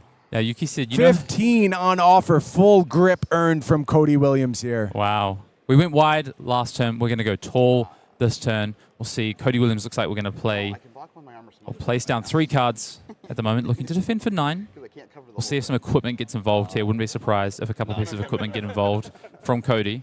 One thing Cody does want to consider, though, is potentially staying lower on life than Yuki and holding the equipment for a little bit later to make sure that we can stop potential Scar for a Scars being online is something that Cody would also be considering here as well. So you'll go down to 5, you'll heal 4 to 9. So Cody blocking for 9 here, going to take 6, but then we're going to gain 4 life back because of that arcane damage. Lined up pretty nicely there. A lot of resources expended from Yuki there, both the chest and the arms. Let me play the game now. Yeah, but Cody, you know, now down just to 4 cards, has to pass back to Yuki with a full grip. Begging looks for a window to play the game is Cody Williams. Yuki wants to keep her foot on the gas, sprout strength into Flourish. Embodiment of Lightning at the ready. Oh, this is a really nice turn again for Yuki. And Arcane Crackle means we're getting some arcane damage in the mix once more as well. I think we have a Scar for a Scar to follow this up as well. For 4 damage. So you don't need to be lower on life when you can just end your chain links with your Scar for a Scar, or you have the access to these Embodiment of Lightning. Yeah. Immediately 3 cards slammed to the table, and there's that Scar for a Scar. 4th card going to get taken as well. Again, Cody Williams does not get to play the game. For him, it's all about weathering the storm. How long can you last in the face of this split damage and the massive offensive salvos coming from Yuki Bender, praying for a brick turn just once. Cody needs some room to breathe. I think yet again we're not seeing a brick turn here from Yuki. Looks like a couple of Weave Lightnings in hand as well, plus a Lightning card, a Lightning attack action, and a Ravenous Rebel. So access to another 14 damage turn if Yuki wants to here. Double Weave Lightning, immediately get this embodiment on board and fires off the Lightning Surge. And all Cody Williams can do is laugh as once again 3 cards demanded from hand. Yep. Yuki just saying lay him down. Take one. Regardless, damage will come through. Cody falls to just 6, and Yuki does not have to be done yet. Has the option of potentially firing off Starfall, Arsenaling, or none of the above. Just going to go ahead and set up. I think what Yuki is looking at here is you do want to be careful at some point you don't brick on a starting attack action. You can draw the classic Runeblade or non-attack actions, and because Cody committed all 3 cards, Yuki knows I don't have to worry too much about just a Miller's coming back at me here. So instead wants to prioritize just getting that Ravenous Rebel into Arsenal and potentially a big 5-card hand that takes Cody pretty close to 0 at this point. I will say that Miller's is so annoying, though. The way Yuki has to play this game, finding as much damage as possible. The Miller's actually just leaves no good choices for her. Regardless, a card will be earned from Cody, assuming the clash is won here. I do think, yeah, I was going to say, I think we have a Sigil in hand, though, which is Okay. really Yeah, nice that's timing as good here. as it gets. Absolutely able to get a little damage as well. Everything coming up Yuki thus far in this game. Still a nice amount of damage to work with here as we lead off with that Ravenous Rebel. Hits a red, of course. When you're hot, you're hot. I do think Yuki's only got 1 miss left in the deck. Typically, they only play a couple of blues, the Sigils, and the 2 Flourishes, and I think we've just got 1 Sigil of Voltaris left in the deck for Yuki there. So feel pretty confident there that she could make sure it was a red on top. You feel pretty unlucky if it was the last Sigil. Fair enough. 2 cards defending here. Another pummel defended with. And in fact, I think Yuki has the last Sigil of Voltaris in her hand currently. So I think she just knew there was only reds on top.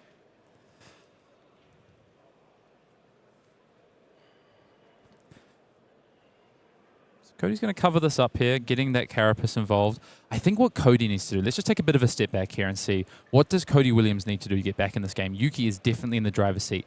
I think for Cody, it's about trying to find a disruptive attack in the arsenal, if possible. If we can afford to keep 1 card, pass back to Yuki, try and hold out on that turn, and try and send back something like a red boulder drop, if we can, to start to try and... Yuki, of course, use that unflinching foothold, does have the Flash of Brilliance, but will still have to commit at least a card.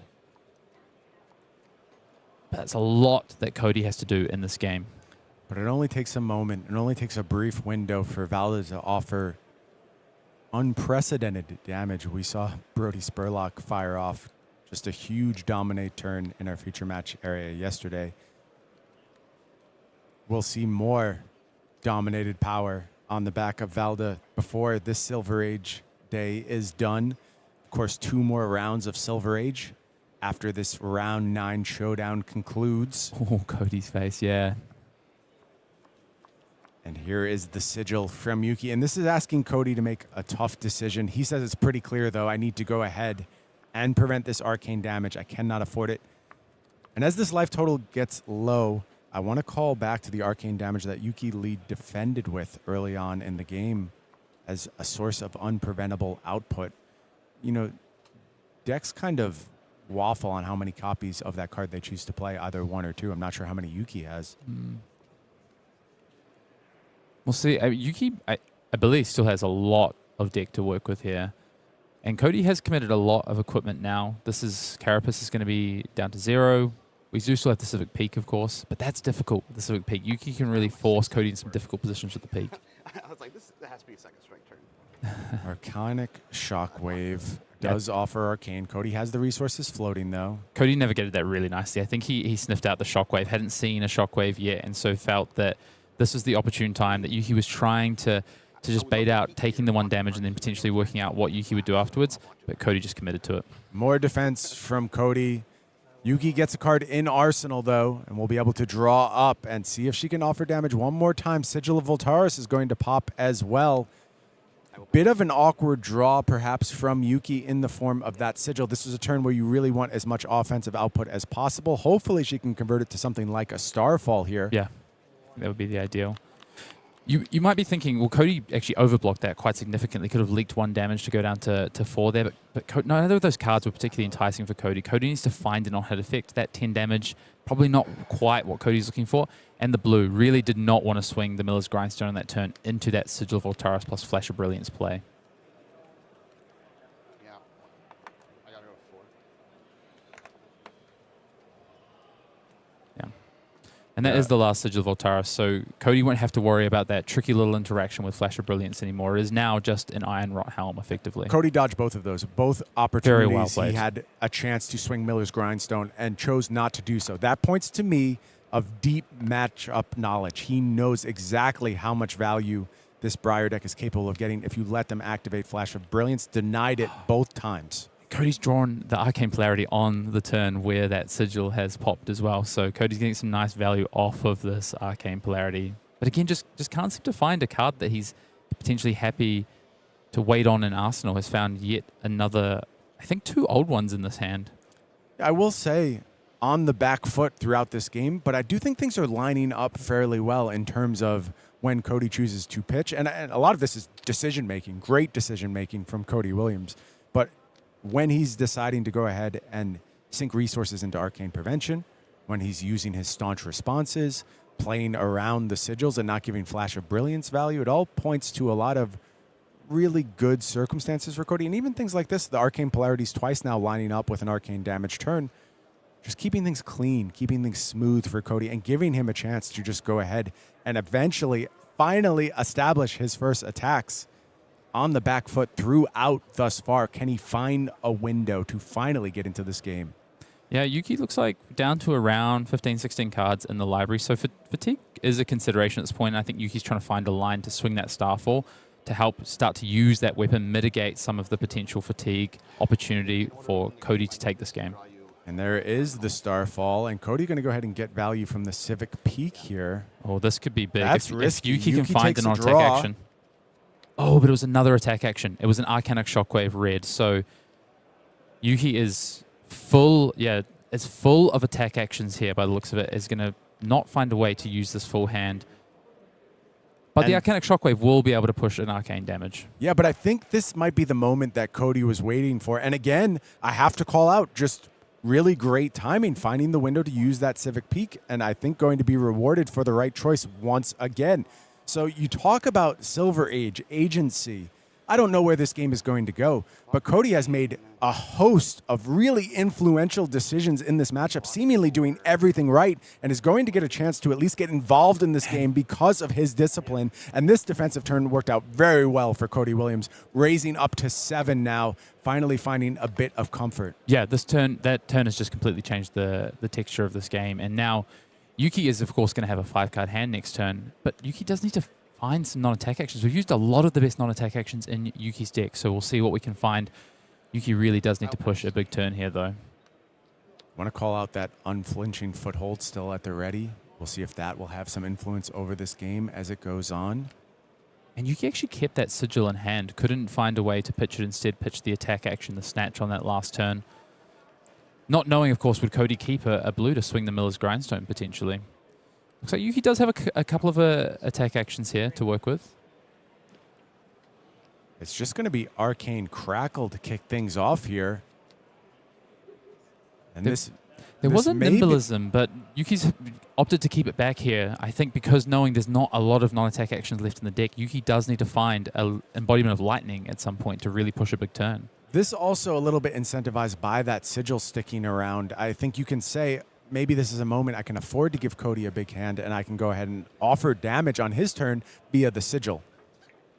Yeah, can Cody punish this hand is the question. That is always the question when you give this over to a Valda. Not sure he can. It looks like we might just have a Miller's Grindstone turn here. And that is going to be it, and that means Yuki does have a window to go ahead and deploy that defense reaction that we believe still hanging out in hand. Couldn't quite catch the last card in Cody's hand, but I do believe it is a red crush attack. Saw a faint glimmer. Yeah, Yuki counting the deck. Wow. 8, 9, 10, 11, 12, 13, 14, 15. 15 cards for Cody, 16. 12 cards for Yuki. Soundly behind in cards. Cody also with the threat of Miller's Grindstone out there in the arena. Yuki can cover up one Miller's quite cleanly with that Flash of Brilliance plus one card. Plus we know there's a Sigil still left there. But after that, Yuki's... No Sigil here from Yuki. That's going to clear a Malefic Incantation. Are we sure she's still got the Sigil in hand? Yeah, I'm fairly certain Yuki still has the Sigil in hand. I did not see it leave the hand. We'll see what this turn holds, though, as we go back to Yuki Liebender with a full 5-card grip. What can we put together? That is a good start. That is a lightning attack action with Go again to start the chain link here. Fry does kick things off, and that Sigil is still in hand. But Yuki wants to swing the Star Fall with it this turn, is what I believe we're about to see. And set up for the late game, have that floating in the deck, potentially. As a potential final point of damage that that Cody has to play around and respect and think about. Could pay dividends. This game is being played at such a high level thus far, Hayden. Yeah, both players playing so tight. I love the way Cody has had back against the wall this whole game and has navigated it so well to try and find a spot here. Facing down this Starfall. Is coming in for 2 and Go again on the back of that Fry. Yeah, we're just working out the pitch here for Yuki. Still tanking on what we're going to pitch here. And I think Yuki is balancing up. Do I have one big turn left if I can pitch stack this back, or if I pitch stack an attack action back, or do I keep the Sigil in arsenal for a potential attack, but just says, I'm going for it here. I want to push as much damage as possible. Cody will know that that Sigil is going to re-enter the deck. We'll have to alter his plans around it going forward. Both Arcane Polarities have been used at this point. I anticipate no other sources of life gain left for Cody, so his life total is the life total. This game is so tight, and you can see it on the players' face. We spoke about it, Brian. The feeling of these matches on day 2 just feels so different, and you can see both Yuki and Cody, especially when you're playing at this level, all the things that are going through their mind. Second cycle, third cycle, the sigils, the different attacks, the different things the opponents can do. Yuki going to play Snatch. Keeps an extra card in hand. A bit of an IP here. Cody quickly covers it up with a 4-block. And Yuki is setting up to some very specific turns. I think she knows exactly how she wants to navigate the end state here. Cody just fires off this Miller's Grindstone with no hesitation. And Yuki says, sure, do your thing. Electrostatic Discharge cleared off the top. 3 cards left in deck. Oh, but it misses. It was a non-attack action from Cody Williams there. So Yuki gets to keep that Electrostatic Discharge on top of the deck. Interesting. I wonder how that affects Yuki's planning. Because she's pitch stacking to a very important part. She took an IP on that turn, knew exactly where she was headed, and I wonder if she now has to reconfigure not losing that card. I anticipate she thought she was going to lose in that spot. She should have known the Electrostatic Discharge was on top. Did not know the top card of Cody's deck. Yeah. In the dark, you expect you lose that card. And now does she have to reset the plan and what she's going to do across these last turns? If she spends all 4 cards here, we know the next turn will involve taking that Sigil into hand. Sigil of Suffering. And does have Arcane Seed's Life, double Arcane Seed's Life in hand here for Yuki Liebender. So that's going to stack up a lot of rune chance, a lot of arcane damage. Can Yuki afford to do that and then take the turn off, though? Will Cody punish that potentially if Yuki tries to use this as a purely set-up turn? Yeah, if you're in Yuki's seat, you would love to line that up with a super red heavy hand. Is that even possible, though? Can you do that at this juncture? We're going to go somewhere halfway in between here, I think. I think we're going to see I love this play from Yuki. We're going to swing in the 5, try and get 2 cards out of Cody's hand, so you limit the damage on the way back, and then I think we might see these Arcane Seed's Life set up for a final big to the next push. turn. Okay. Let's see what Yuki wants to do. Chain does close here.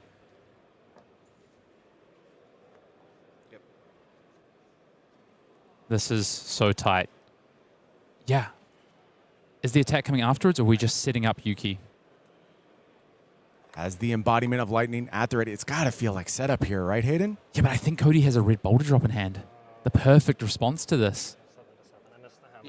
Yeah. Yeah, and it is just setup turn, and now the turn will pass back to Cody. And if you're right, Hayden, that will change things. She draws the sigil, though, and that means Yep. she's able to block 4 here. Which exactly. Also has the Flash of Brilliance as well still. Yep, but is gonna demand a card. We are gonna lose a card from Yuki's hand here. So with the 3 cards in hand plus the card in arsenal, will that be enough? Of course, Cody will, because I think Cody obviously knows about the sigil. So Yeah. rather than send the boulder drop, Cody's saying, "Well, I'll just send." And he the wants Millers. to arsenal the boulder drop.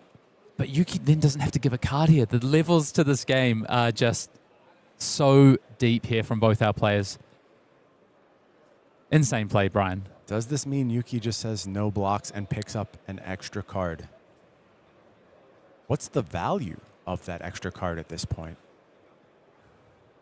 That's what Yuki needs to Red for determine. Starfall? Yeah, but does Yuki have to finish the game on this turn? That's the question. Because as soon as we go, Yuki's now no longer going to have a 4-card hand even.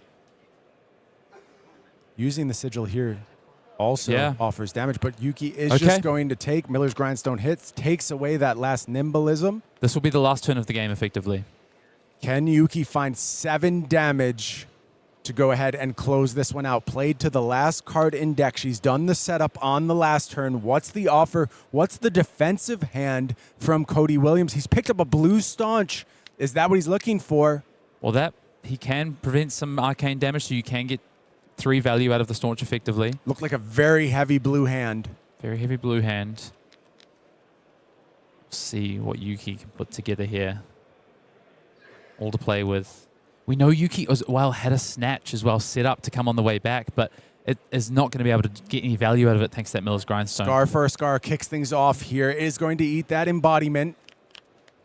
4 rune chance also being brought through for Yuki. This is the other thing as well. Is Cody actually going to be able to get full value off of the staunch? We're just going to pitch it. We're just going to pitch it. Doesn't want to take the gamble. No risk there, Prevents yeah. the damage from the rune chance. Falls to 6 now. Has a bit of defense left in the form of that Civic Peak, Yep. which is just a clean defense at this point. Wow. What a game. Flittering charge comes down. 4 damage is offered. Cody does know electrostatic discharge waiting in the wings to pump this, give this flittering charge, go again rather, and then an attack for 7 afterwards. And Boulder Drop defends. 1 more damage 5. comes through. Going to fall think to he's got this, 5 Brian. is Cody. I think he's got exactly enough. So this is going to drop Cody to 5 with a block here. Then we've got an attack for 7. And then we've got Starfall as well in between. So, yeah, the defense reaction that was kept for Starfall, I think, is going to be the difference here. That 2 damage is going to make all the difference. Cody's going to count 1 more time. Yes, because I believe that the attack for 7 would put Cody to 1. We know it's a red boulder drop for Cody in Arsenal. Does defend with 1 card. Falls to 5. Yuki's next play is the electrostatic discharge. And Cody starts to put his head in hand. Here comes the sigil to fuel up that Starfall. Coming in for 5. Excuse me, 2 here. Electrostatic bump is floating. Attack for 7 will be on the back end of this, Not which sizzle, Cody correct. does know about. Falls to 3, does Cody. And there is Snatch being buffed up. 3 block, 1 block, not enough, and 3 damage a pushes through, and Yuki Lee Bender wins down to the freaking card. Are you kidding me, Hayden Dale? Perfectly navigated there by Yuki Bender, down to keeping that sigil around to actually push the Starfall into the combat zone. What a game. Exact lethal there from Yuki Bender. The levels in that game between those 2 players both played absolutely beautifully. All the credit in the world to Yuki Lee Bender. She played beyond perfectly. Frankly, so did Cody Williams. I think both of those players played a game well of played. Sage at the highest level, showed off exactly what the format can be about, and treated us with an absolute barn burner to kick off day 1 here at our Pro Tour. I love this format. Incredible. I It's love just this an format. incredible game, top to bottom. There were so many decisions. I think you could go back. We could sit here and cast that game again, and we would find so many nuances, do it. so many things. Sure. Yeah. Settle Honestly. in, folks. We're doing the game again. What a game. I feel like we'd have a revolt on our hands in chat. And there's so many other great games to cover. Let's check on the standings after this first completed round here at the Pro Tour. There you see our last undefeated in the tournament. It is Damien Riggins, but he's joined by a murderer's row of competitors sitting at 8-1. We saw Eugene C finally take that first loss. Colin Eriksen stays hot, proving that Arakni solitary confinement has legs. We saw Yuki Lee Bender play out of her freaking mind to move on to 8-1, joined also by folks like Jeremy Chen, Nicolas Jamoulle, and Filipe Lima Cardoso sitting at 8-1 as well. Also, the zookeeper Dagan White in the house at 8-1, looking for that big breakthrough performance. Our 7-2 is populated by no less fearsome competitors. Cody Williams does take a loss there. And if you're Cody and you had that rough performance at Worlds where you started out so hot, you had a 7-1 day one here at the Pro Tour, and day two, you take that first loss, you need to compose yourself right now. You need to calm down. You are still in striking distance. Do not get nervous. You're still in a very good position as we see a couple of Vynsetts down there at X and 2 still in this as well. Yeah, May Hayden and Luke Gilmore representing that hero. Few Japanese players in the mix as well, including Shoki Amasho in the mix. And then we head to our next page of standing here, rife with 7-2s. I want to call out a few big names that are still in contention. Michael Hamilton, Maximilian Klein, calling winner Ben Dodd, Jude Cornette, the young gun here. We have more Japanese players. Look at the host of Japanese players really making themselves known. And it's not the names we've really come to be familiar with. It's new names. It's folks like Masaru Okada, Hayate Nakamura in the mix now. And I want to shout out Tommaso Vecito sitting down there at 7-2, a player who is just known as one of the most fearsome competitors in all of Flesh and Blood, also waiting for that really big breakthrough, has future Pro Tour champion written all over his pedigree. We get to our last page of standings here, and the last of our 7-2 still in the mix. Sam Sutherland looking good at 7-2, former top 8 Worlds competitor, I believe, also has a chance. And then for our 6-3s, it's time to go ahead and perform. You are playing with your tournament life at this level. Maybe a 6-4 makes it in. I'm pretty doubtful of that, but you need to go flawless from I think this you got a point. 6-0 from here. I think you got a 6-0 if Yeah. you're a Brody Spurlock, if you're a Michael Fung, if you're a Justin Koo, and we know these types of players can put together that sort of run. But don't count out some of our other players. All our Ira family on the right-hand side here, our Rob Caddens, our Shoma Yamamuras, of course. Shout out Edison Yu there as well. We'll see what these players can put together. Pro Tour Singapore top 8 competitor, of course. So many talented players left in the field and so many great games of Sage still left to be played. And of course, we'll head back to Classic Constructed to wrap out the day. Then there's a Pro Tour top 8. You know, I'm already buzzing after that kickoff to our day. It's hard not to be. But we're just getting started. There's so much more to bring you here from Yokohama. Things are heating up in the Silver Age format. Absolutely proven.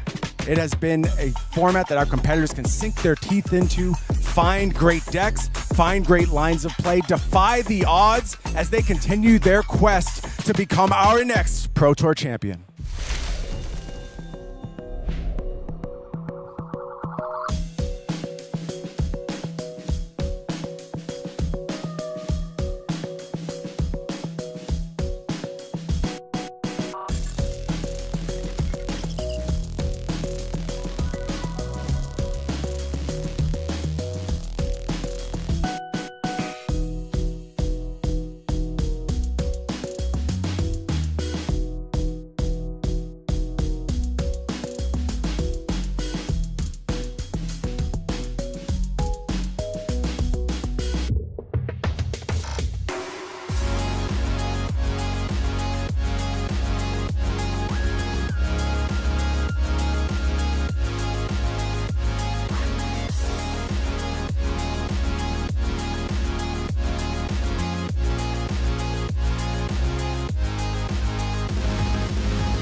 Get ready to enter flow state with National Championships 2026.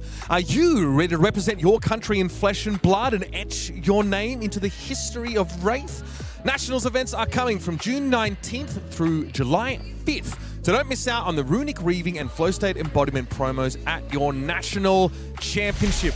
That's right, when all is said and done here in Pro Tour Yokohama, there will be plenty more to play for. But right now, all eyes are focused on the front runners here as we head into our second round of Sage and our second last round of Sage for this event. I am Iyslander, of course, joined by Pankaj Vajwani in the booth. Just a masterclass from Yuki Bender just quietly in that previous game. An impeccable pitch stack to stick the landing with perfect lethal against Cody Williams. That's what it's all about, and that's exactly why we see so much of her at the top tables, and it's great to see this Briar deck continue to make moves. I love that Briar has re-entered the metagame after her death was greatly exaggerated. As it always seems to be, by the way. Chris Yali showed us that, Shanghai Yuki showing us that today. And I also want to emphasize the different paces of gameplay that we are seeing in the Silver Age format. It's a 20 health format, but it's not just a rush you down and end the game in 5 or 10 minutes. There are these slower strategies. There are these dynamics that you have to be comfortable with playing an aggressive deck into a more blocky deck like Valda that's also packing some arcane polarities. And we saw Yuki execute that perfectly. And on Cody Williams' side as well, it takes a lot to come back from the life deficit that he was at about in midway through the game. I thought the game was over when he was at 3 life, and then polarity's back to life, and Yuki breaks a little bit, and suddenly we have such an intense, amazing game of Silver Age. Let's jump into our standings because I want to talk a little bit more about Briar as we go throughout the day. Here's our round 9 standings. Damien Riggins, who very earnestly will tell you he did invent the Pleiades fatigue list and also is on a very spicy Iyslander list. I think by now we figured out what the Rabbles are for, so that is very interesting to see. He's still at 9-0, looking very, very good on a true dark horse deck. Really no one expecting to see that one at all like that. Eugene C does suffer a loss, going to 8-1 there. The dash deck sputtering out a little bit, preventing that flawless record. Colin Eriksen, though, one of my locals at 8-1. He is on that Arakni Sultry Confinement list. It is very fun to watch that play.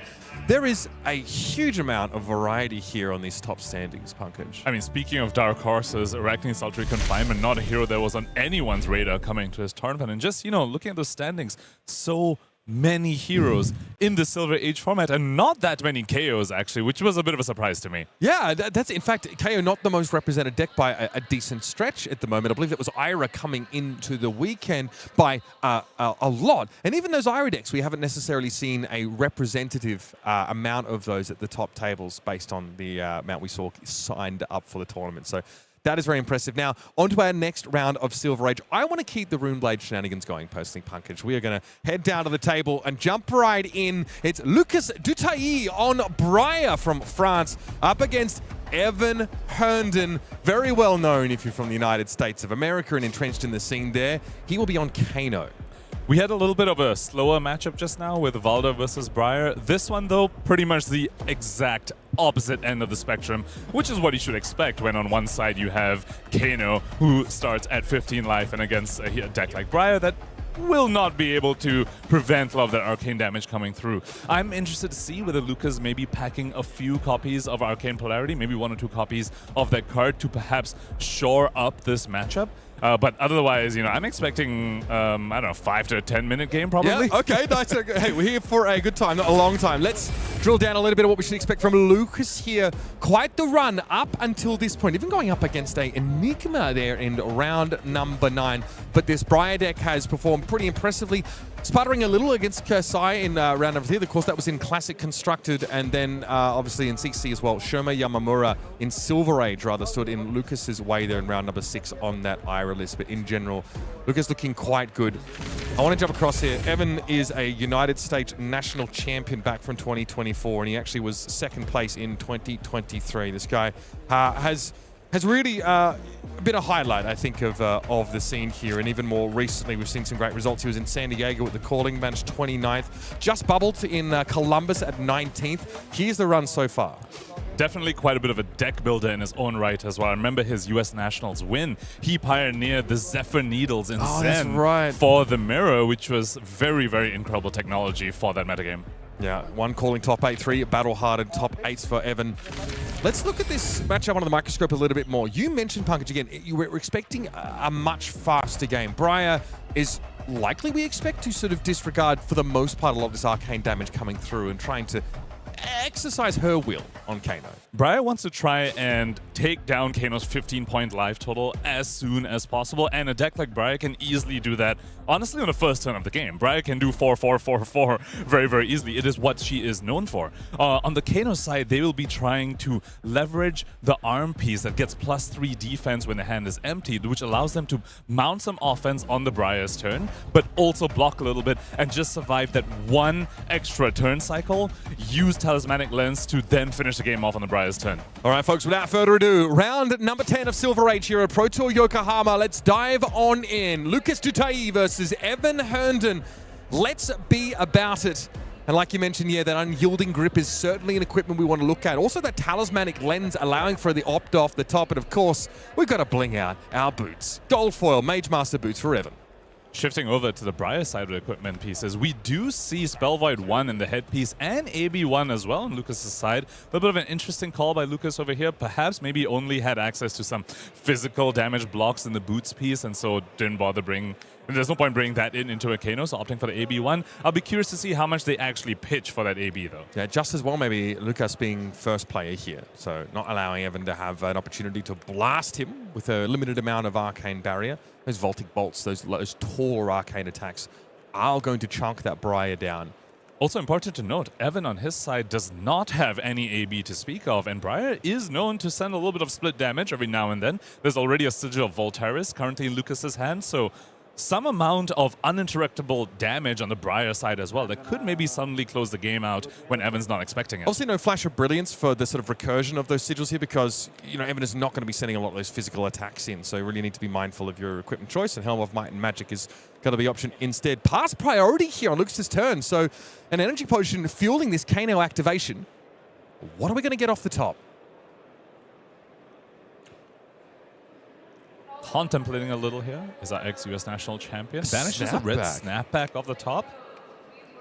Now, of course, Briar still does have that action point remaining, so Evan needs to be a little bit careful about blowing the load too early, so to speak. If he empties his hand too much, might end up on the receiving end of a little bit too much damage. Yeah, priority was passed, but the turn did not end for the Briar player.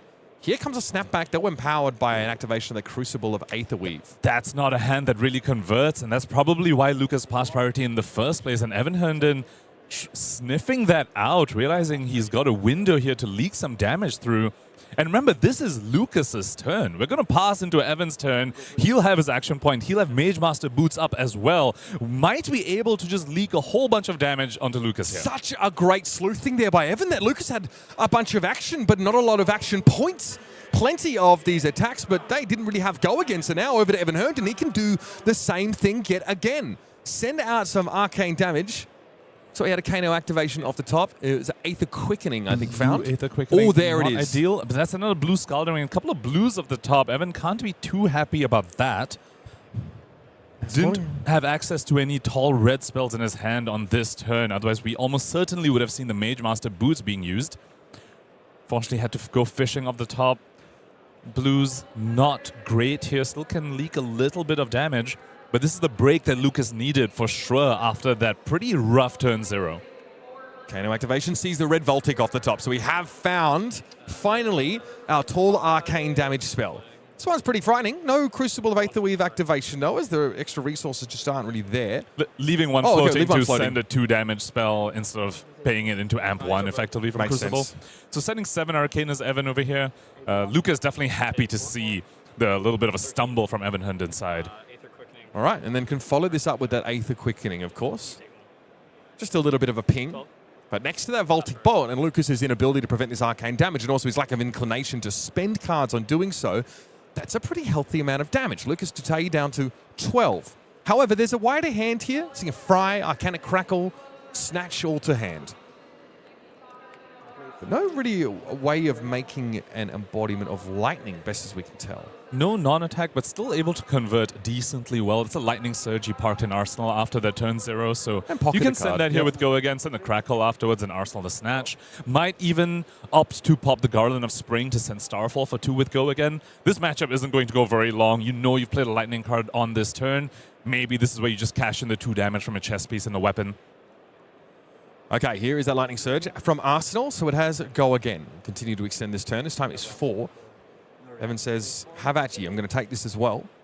Evan, known enjoyer of aggro decks, of course, made a name for himself at US Nationals on Zen, the premier aggro deck of the time. Very, very comfortable with just saying no blocks if it's not lethal. Yeah, certainly would like to make use of his group in some way or another. I'm seeing might be another red bolt in the hand for the Kano player, so plenty of options. Here's a Garland Spring activation, so really heads up call there, Punkage. Resource here for Lucas, and an extra 2 damage now, but that is going to meet instantly the Blade Beckoner equipment. So both players just exchanging chest pieces here, effectively. One resource from Garland Spring matching the Blade Beckoner plating. Lucas feels like he may as well get it out of the way now rather than later. And now it's probably just deliberating how he wants to sort of bookend this turn. The Snatch should be destined for Arsenal, otherwise it'd be IPing if you did hit. It should be an Arcanic Crackle. However, Lucas has other plans. Still something to snatch, perhaps maybe trying to fish for an instant off the top. Maybe another Sigil of Voltaris. I'm not sure if we've seen both copies already, but there are some instants Briar could find here too. Bramble Spark. Leverage. Oh, perhaps just wanted a better Arsenal. All right. Looks like the Arcanic Crackle went in. Yeah, so look, just it's a minor thing. Technically IPing somewhat, but you can see what the idea is. Finding another Sigil of Voltaris, finding that extra 2 damage is certainly worth looking. Here's the Mage Master Boots activation, though. Photon Splicing, going to be the non-attack of choice. And this has Go Again, importantly. So Evan's going to start to lay it on thick. This is why he keeps such a big hand. He does go to 4, but he sees an opportunity here to start to blast Lucas. And Crucible not activated over here, so I believe Evan should have 1 floating, unless that is a yellow Emeritus Scolding. You know what? It's a little hard to tell, Punkage. It is a yellow. Okay, so no floating over here, so won't have an Arsenal at the end of this, but Voltic Bolt now come in for 6, and this is scary, scary life rolls for Lucas. 10 arcane damage? And very reasonable turn. Have to point out the Talismanic Lens that Evan still has access to. If Lucas goes down to 2, the Talismanic Lens near guarantees that he'll be able to find lethal off the top on Lucas's turn. Yeah, being able to dig 2 cards deep on the top to ensure that whatever gets Kano'd off is usable is going to be crucial. Remember, Evan might be at 4, but that Unyielding Grip is still sitting in the hand. And when he wants to go for that killing blow, he'll have potentially 3 points of block, which would go a long way. Lucas forced to AB here, still going down to 5, pitching a red. Not where you want to be. If Evan can find... He knows he's in danger, I feel. Yeah, there's still Spell Void remaining on Lucas' side, so Spell Void and AB1. If you can keep that much, means Evan needs to present at least 5 arcane damage, which isn't very difficult. Just find a 1-for-4 arcane off the top and use a Crucible and you reach 5. Okay, here's the Nimblism. Here's the Bramble Spark as well. No fuse, but still a +3. Embodiment of Lightning, of course, created. All right, and we'll have an activation of that arm piece. So getting an extra buff after a Nimblism was played. So it's Arcanic Crackle coming in with 2 points of arcane, 1 from itself, 1 from Bramble Spark, and getting a total of +5 thanks to Nimblism and Swift Strike braces. Evan just confirming that. Well, if there's any time to go, Punkage, it's going to be right about now. Evan's going to first, is the issue of the arcane damage pings that he needs to resolve. He obviously is going to accept those and go to 2. Now, okay, we are blocking, pardon me. Didn't have enough blues. I was fully expecting the Talismanic Lens to be popped over here, but did not have the blues to actually mount any sort of offense. That is kind of brutal. Evan can at least block this out. Okay, so oh man, I tell you what, it's getting dicey. He is going to send this equipment here just to make sure this is covered over in its entirety. Snap back and Unyielding Grip get in front, but that was a full hand of reds. That's normally when everyone wants to go for it, but he has to be patient. Still, doesn't quite go to 1. He loses a bit of value on those blocks, but he makes sure he's at 2 so he doesn't die to random pings of Arcane. That was a very heads-up Unyielding Grip block from Evan Herndon because Sigil of Voltaris is a card that Lucas has access to. If you go down to 1, you could just die on your own turn as you're passing priority back to your opponent. Yep. No sigil So of only got Voltaris, though. 1 value from the arm piece when normally it blocks 3, but it was a very important 1 point. Yeah, here, prioritizing, staying above that crucial life threshold. Now, Lucas certainly is the one who's going to start to push some tempo here. Evan staying alive, that means he gets to just sort of pass back, and the game plan remains the same. He still has access to talismanic lens to see what's on the top. In theory, Punkage working with some amount of blues in the hand to try and blow Lucas up. After drawing a string of reds, you're very likely to find a string of blues. That's what they say. That is what However, they say. I don't think Shiroi Wu experienced that yesterday in game 1. Here's the lens. Let's have a look. Oh, I see an Emeritus holding off the top. There's surely some action. And I do see blues in the hand as well. This could be the end of the game here. Kano into Emeritus. That is of the red variety, if I'm not mistaken. So we surely have enough arcane damage here. Away we go. This is on Lucas's turn, so this is 6 base arcane damage, pumped up with a discard of the photon splicing, and 8 is the magic number. Evan Herndon finds success in a pretty short game. A bit of a rip snorter as he blows the Briar out of the water. Lots of interesting back and forth happening in that game. At the beginning, we saw Briar stumble a little bit. The pretty weak turn 0. Yeah. Evan's follow-up wasn't great either. He banished a bunch of blues off the top. And then Briar sends back their offense, and then Evan has this all red hand. There's a little bit of stumbling on both sides, but in the end, the wizard does come out on top. And still very challenging for Briar to deal with those wizards. The equipment suite didn't feature a whole lot of, arcane damage mitigation. Obviously, you had the Helm of Might and Magic, but that Spell Void one, it's not enough. And Evan made sure of that. 8 damage, of course, is a very tall attack to come through with at the end. And Emeritus Scalding was exactly what he was looking for off the top. We see this sometimes in Silver Age, right? We have games that go down to the wire. We saw Yuki having to sort of pitch stack in order to get over Cody Williams in that previous game. Here, of course, we barely saw half of the deck. That is the duality of this format. Let's talk a little bit about standings here. I think out of this round. This is our round 10 standings now, and I've got to draw everyone's attention to the fact we no longer have undefeated players. It appears Damien Riggins has suffered his first loss of the tournament. He lost to Colin, actually. The Iyslander did fall to the Arakni Sultry Confinement, and I do wonder whether that's partly because of the build that Damien has chosen to bring to the Silver Age format, because this Iyslander list does not have that many ice cards, and so isn't able to leverage the disruption that you normally should be very effective into a redline deck like the Arakni Sultry Confinement. So Damien suffered a loss over there, no longer have any undefeated players, still 5 players in the X&1 bracket though. There's something you can definitely say about the Silver Age format as the rumors about Briar's potential dominance are definitely not overblown, right? Lucas Moyo and Yuki Lee Bender looking very good there. And of course, I mean, there's plenty to be excited about as you look down the list. There's still a Terra in contention at 8-2. Filipe Cardoso, I love that we're seeing him run this Kano in Silver Age. That's how he managed to find a top 8 at Pro Tour Los Angeles, sneaking in as this rogue singular Kano. Eugene C also 8-2 now, still obviously well positioned. Remember, in Classic Constructed, he'll be breaking back out the Rhinar Reckless Rampage deck and hoping to make a run for the finish line. Let's look a little bit deeper here. Of course, now down to our top 40. I also had to shout out May Hayden on the previous slide over there. One of my locals actually bringing Vynsett to Silver Age and performing really, really well over here. As we look at a second page of our standings, another Iyslander as well, piloted by Chanon Puttaree, 8-2, still going very, very strong with that Ice Wizard. It's remarkable here, yeah. We only have a few of these Kanos mixed in here and there. Matthew Harris at 7-3, as well as a player hailing from Japan here. My katakana reading is a little bit slow today. So 7-3, of course. Vynsett popping up. You sort of mentioned it. We've got a couple of players that are very much still in the race. My eyes are drawn to Ben Dodd at 7-3, bringing Phi into Silver Age, of course, on RKO in Classic Constructed. We got to see a game from him, a really compelling matchup against an Ira. Hopefully, we get to see more of him going forward. There are your standings after round number 10. And of course, we've got one more round of Silver Age game played left. I'm very curious at how our Arakni Solitary Confinement is going to go from one of my locals, Colin Eriksen. But again, many more stories still to be told. And now players locking in for the last round of Sage. We got a song of Blaze and Branch in this previous game with Briar pulling up short, reduced to cinders by Evan Herndon, previous US national champion on that Kano look. Quick game's a good game, folks. Stick around. We've got more of those coming at you.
Be among the first to ride the lightning at the Omens of the Third Age World Premiere in Prague from May 22nd to the 24th. As James White said, these events always sell out. Tickets are halfway gone, so get in quick and grab yours today.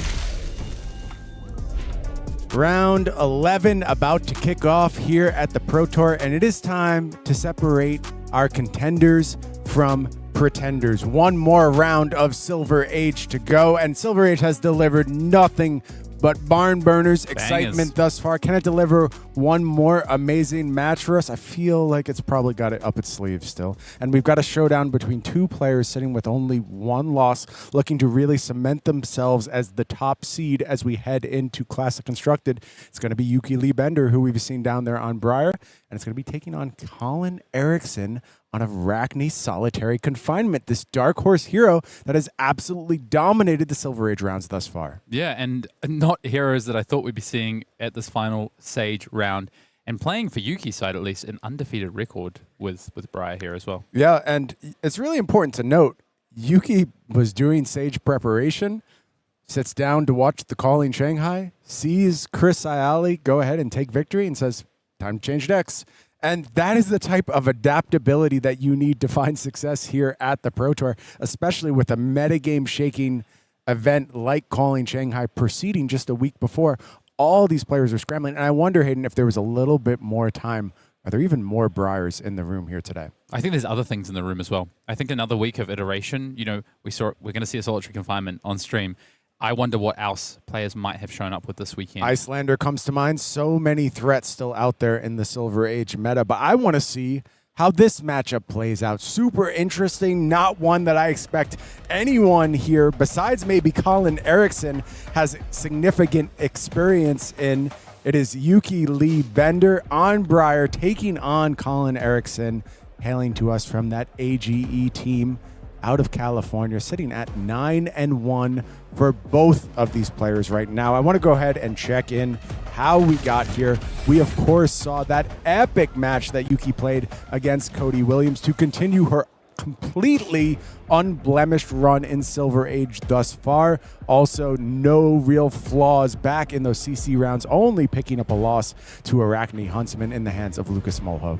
Yeah, as you say there, 5 straight wins on the bounce for Yuki Lee Bender. Can she make it 6? Good time to get hot late into these rounds here on day 2. Meanwhile, over on Colin's side, playing Gravy over in the constructed rounds. Kicked things off with a win in the Gravy Mirror. Went undefeated in the CC rounds, did Colin Eriksen. Did pick up a loss to Eugene's Dash early on, so maybe a bit of weakness here. Colin mostly said he just wants to dodge Guardians when it comes to his Slippy deck, and has done so far. Has only faced things that I think he's probably pretty happy, including 2 5s back-to-back to kick things off in the Silver Age rounds. You have to imagine Briar falls in that same category of heroes that can be a little bit vulnerable to the disruption he offers. Also, those Blood Rot Pox is able to do work here with not many blues in the deck for Yuki.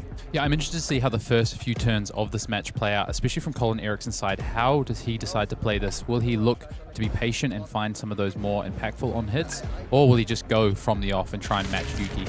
Yeah, we'll have to see how he wants to proceed here. There you see on the left, it is Briar. Going to be looking to take on Arakni Solitary Confinement, the precursor to Arakni Slip Through the Cracks, of course, before the chaos consumed him.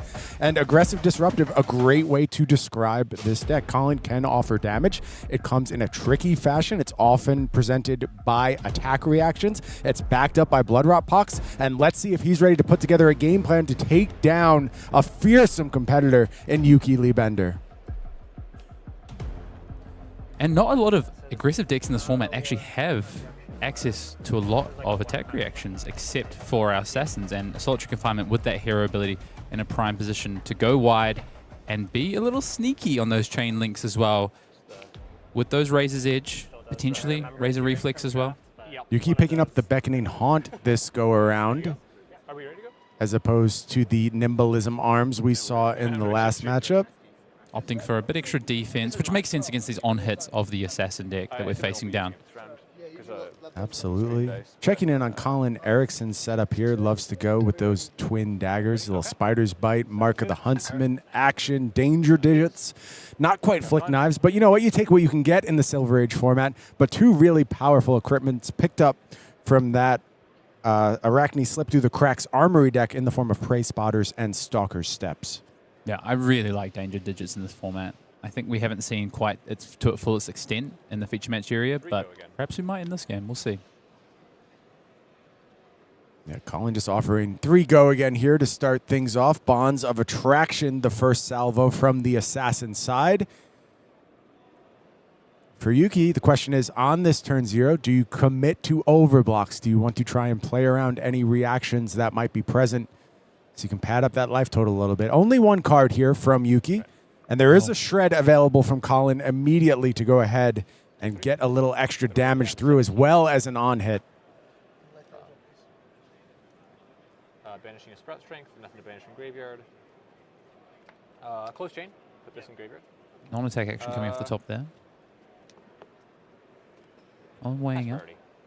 Looks like Colin has a nice piece of disruption in hand as well. Has a Mark of the Black Widow with another yellow shred. So if Colin can keep a couple of cards, ideally that shred and that Mark of the Black Widow, might be able to disrupt Yuki's hand on the next turn. We'll see what Yuki wants to do here. I want to point out, I think Embodiment of Earth is going to be very important in this game. A lot of 3 power attacks in Colin's deck, and a lot of 2 defense non-attack actions in Yuki's list. If she can get that Embodiment of Earth, I think that's going to set her nicely to potentially block out some of these wider turns from Colin. It's a real question for me how Colin views his defensive role in this matchup. How often does he want to defend? What size hands does he want to play? I assume 3 cards is kind of the sweet spot for Arakni Solitary Confinement. You want to have multiple stealth attacks threatening an attack reaction on each of them. That means you've got about 2 cards to block with each go around. Is that going to be enough to buy you the time for your disruption to set in, your Blood Rot Poxes to do their things, all of this marking nonsense to go ahead and apply? That's typically been my experience of playing Solitary Confinement, at least in Blitz, when I've played Solitary Confinement, is you want to have those, you want to go 2 chain links wide, and you want to either threaten the attack reaction or potentially you arsenal, you bluff the attack reaction, arsenal your attack action for next turn. Bluff equity is worth a lot, but it's hard against a player like Yuki Lee Bender, who seems to almost have psychic premonition around the cards her opponents may be playing. We saw her perfectly counter a game plan from Cody Williams to win down to the card in our first Sage round of the day. And Yuki straight out of the gates here as well, just all damage here. 4 into 7 now. Wither going to defend here for Colin Eriksen. No go again on this one, of course, though. But importantly, like we spoke about, Yuki is going to pick up that Embodiment of Earth here. Yeah, and as we mentioned, Colin does have 3 cards with which to play this turn. Going to start things off from the arsenal with Mark of the Black Widow, so there is some disruption being offered for the first time, theoretically. More work to be done to unlock that disruption, but Danger Digits is out there. Yeah, exactly. Danger Digits, 2 cards in hand. I wonder if Yuki is just going to say, well, you can only do this once, in theory, with the Mark of the Huntsman. There's prey spotters too. Of course. So, yeah, there's a little bit of backup now. At least face up. Does Yuki say, I'm happy to take this first one, or do we want to leverage that Embodiment of Earth with a card that maybe isn't super exciting and get some defense done? Does get a buff here from the Embodiment of Earth.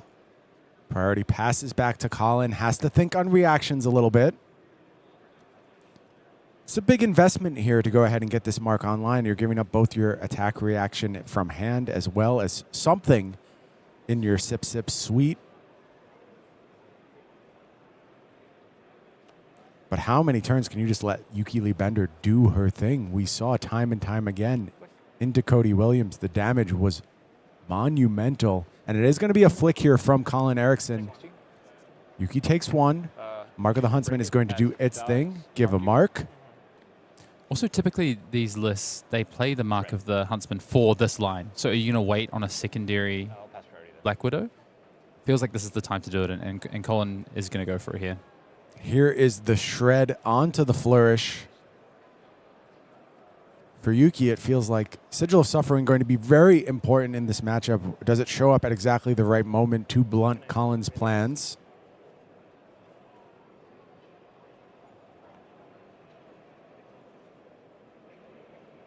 You just reading Mark of the Black Widow there, making sure she's super familiar with it. 13? Damage is going to get through here. Of course. Sure. And there is going to be a banish from hand. Successful impact from this Mark of the Black Widow, doing exactly what it is designed to do. Yeah, I think Yuki was actually just checking that it's banish, not discard, because Yuki does have the Sigil of Voltaris in hand, so could have potentially just pitched that away for later Beckoning Haunt value. Sorry, rather discarded it. But of course, Mark of the Black Widow is banish, so that would take that out of the equation. Still sets aside that Sigil for the time being. There's another one in the deck. Yep. I think as well, it's just the weakest card in Yuki's hand here. Yuki has a nice Ravenous Rabble and looks like a Static Shock in hand as well. So yeah, ultimately is going to get rid of that Sigil of Voltaris. I'll point out there are effects that banish from the top of the deck as well, so you would like to get value from that Beckoning Haunt. You don't want totally to lose access to Sigil. And there is some risk of that, having chosen to get rid of the one Sigil here.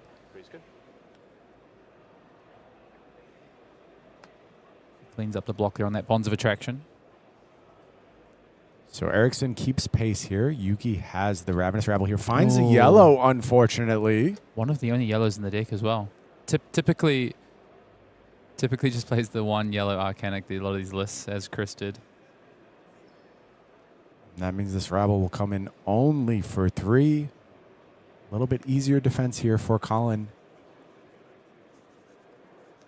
Follow-up Snatch, though, still effectively doing its thing. Probably another card demanded here. Good chance for Colin to get away from any embodiment of Earth on this turn, though, and maybe punish a lighter block hand. Only 2 cards, though, for the return salvo. That is Colin's only defensive piece of equipment, though, to stop that breakpoint. So if Yuki has another Snatch or another on-head effect, Colin's going to struggle to keep that out. Go again. Very true. Orb Weaver Spinneret refreshes the dagger slot with the Graphene Chelicera. And Infect comes through, looking to create that Blood Rot Pox we talked about, Hayden. That is very, very hard for this pitch light deck of Yuki's to deal with. However, she's picked up a good defensive piece here in the form of Sigil of Suffering, now available. Yeah, it kind of gives a nice 2-card block with that Beckoning Haunt. And also throw 1 damage back Colin's way. But leave Yuki with quite a nice hand afterwards as well.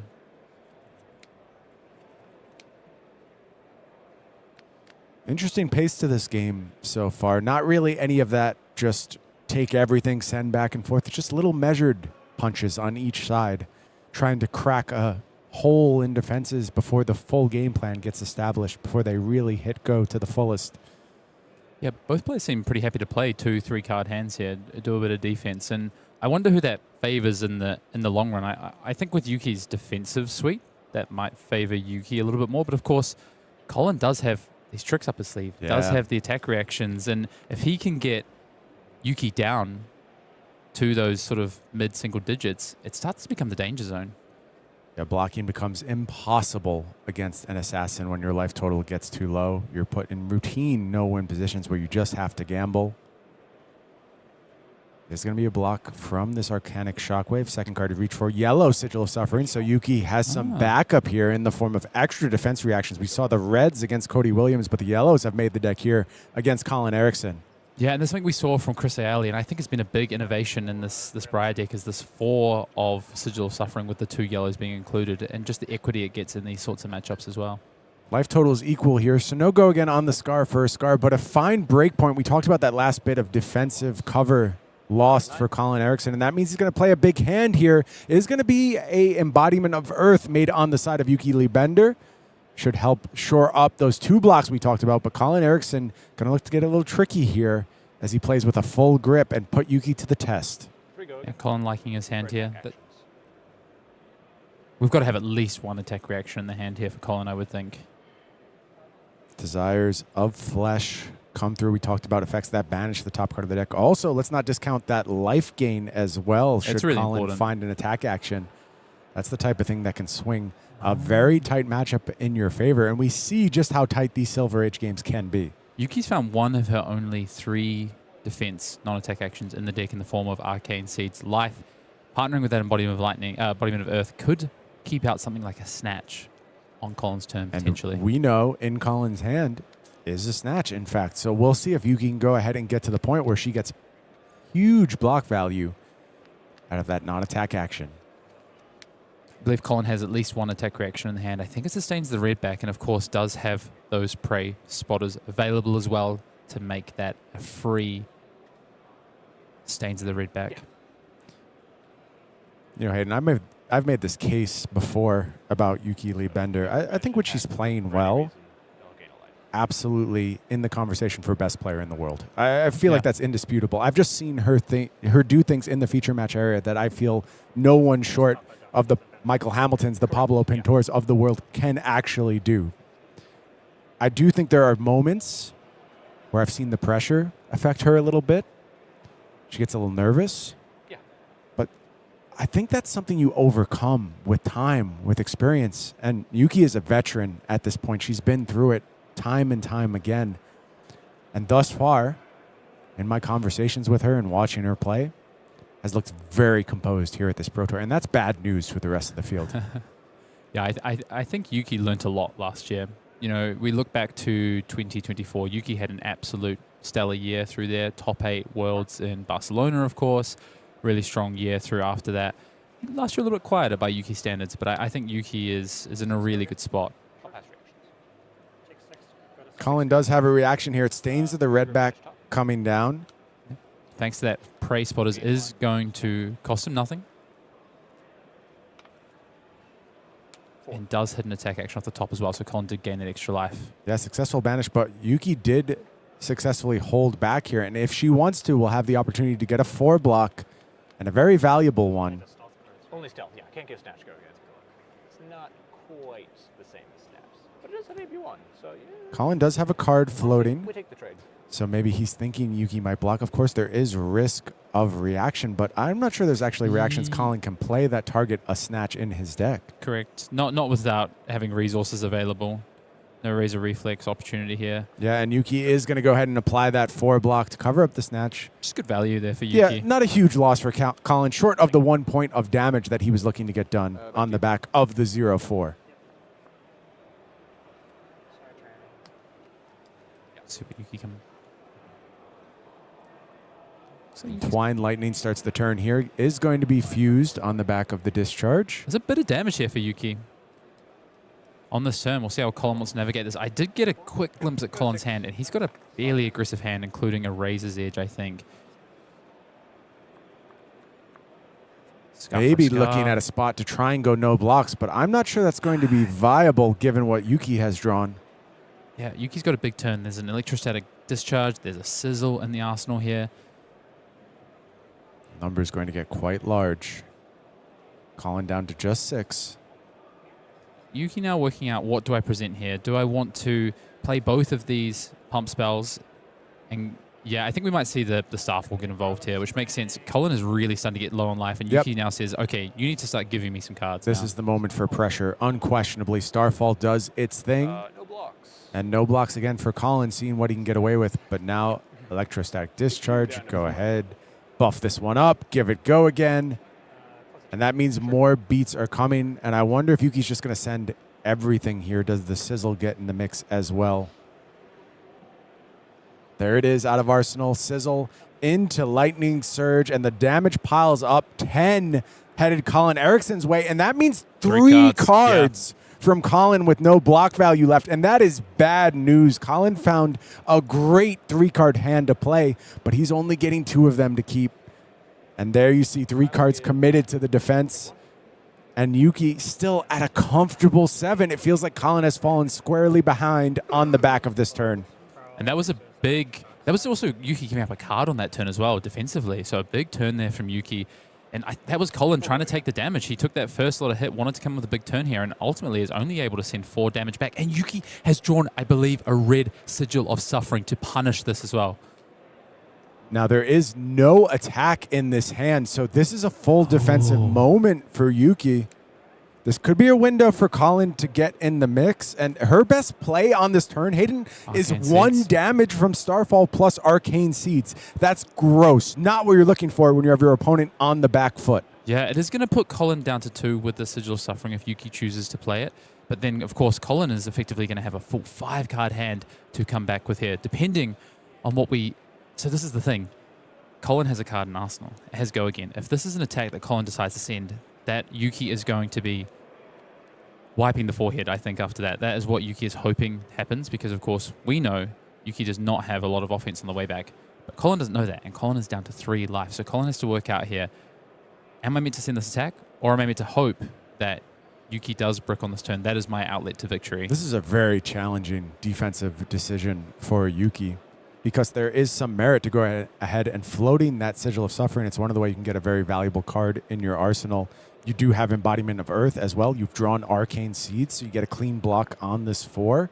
A lot of options, and Yuki just looks to be reaching for some equipment here and actually wants to keep all the cards in hand thus far. Interesting. Is this Yuki trying to almost bait the card out of Colin Eriksen's arsenal a little bit? Is she even actually going to block with his equipment? Is she just showing them to try and make Colin think about the fact that she really wants to keep her hand here? But is this a bit of showmanship from Yuki Lee Binder, maybe? 100% in range. Like I said, I believe she is the best player in the world when she is locked in, and she is locked in right now. Wow. Just grabbing the equipment, moving it forward. We'll see. Yeah, and 3 block is the play here. 4 cards left in hand. Is Colin going to play this last card out? I do think it is a stealth attack. Yuki is praying to see that card. Really wants it to come. I think she can use 3 cards. 4 is a lot. Closes the chain and passes. Good read from Colin here.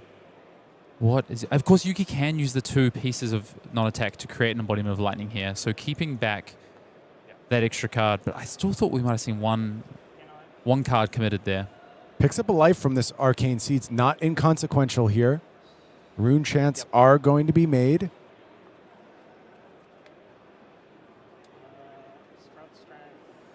Sprout Strength just coming down to Embodiment of Lightning. And to your point, Brian, we are going to have that sigil in the arsenal, which means we'll have... Oh, we're just going to send the rune chants. We're just trying to pressure cards out of Colin's hand here. I get it. You don't want to leave too much behind. There is the buff from the Seeds of Strength here. Or Sprout Strength. Excuse me. It's not a massive return on the cards, but when Colin is down to just 3 life, it is all... Wow. Good time for Arcane Polarity, though, from Colin Eriksen. And all of a sudden, this match has gotten very close. And he's able to take some damage here if he wants to play with a big hand. And we know how damaging a big hand from an assassin can be. You have to make perfect defensive decisions.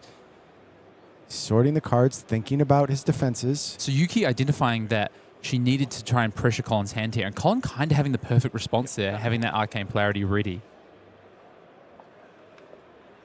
Yeah, misread the hand there a little bit. I forgot about the Sprout Strength potentially contributing to the weapon. But still, a lot of the analysis holds. But even that is not strong value on the back of that Sprout Strength, I don't believe. That's not really what Yuki would like to be using that for.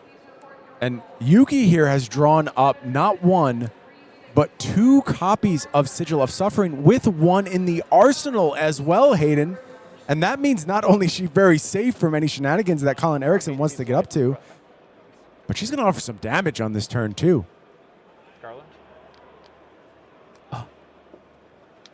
Is Colin... Looks for a resource here. Mark of the Black Widow is the start here. Does Colin have a Stains in his hand, or is Colin actually floating this with the understanding that a Sigil is probably coming this turn and wants to float the resource? I'm actually not sure if Colin had the Stains in hand. If so, the level Colin of play Eriksen. is getting intense now here on day 2 with our 9-1 players. Impressive foresight, if that's where we're going from Colin Eriksen. For Yuki, she's got to face down this Mark of the Black Widow. Seemingly safe from any disruption here with a lot of resources used earlier in the game. Says no blocks. Yeah, there's no Stains in Colin's hand. He has literally floated this resource with Colin the looks intent. a little puzzled by that decision not to block from Yuki. I think he expected something else. Here's a Razor's Edge. We're going to push to 6. Yuki does not have to defend this if she doesn't want to, technically, but with the amount of sigils we have in hand, I'm sure we're going to see at least some committed here. How many, though, Hayden? Is it a spot where you want to double sigil?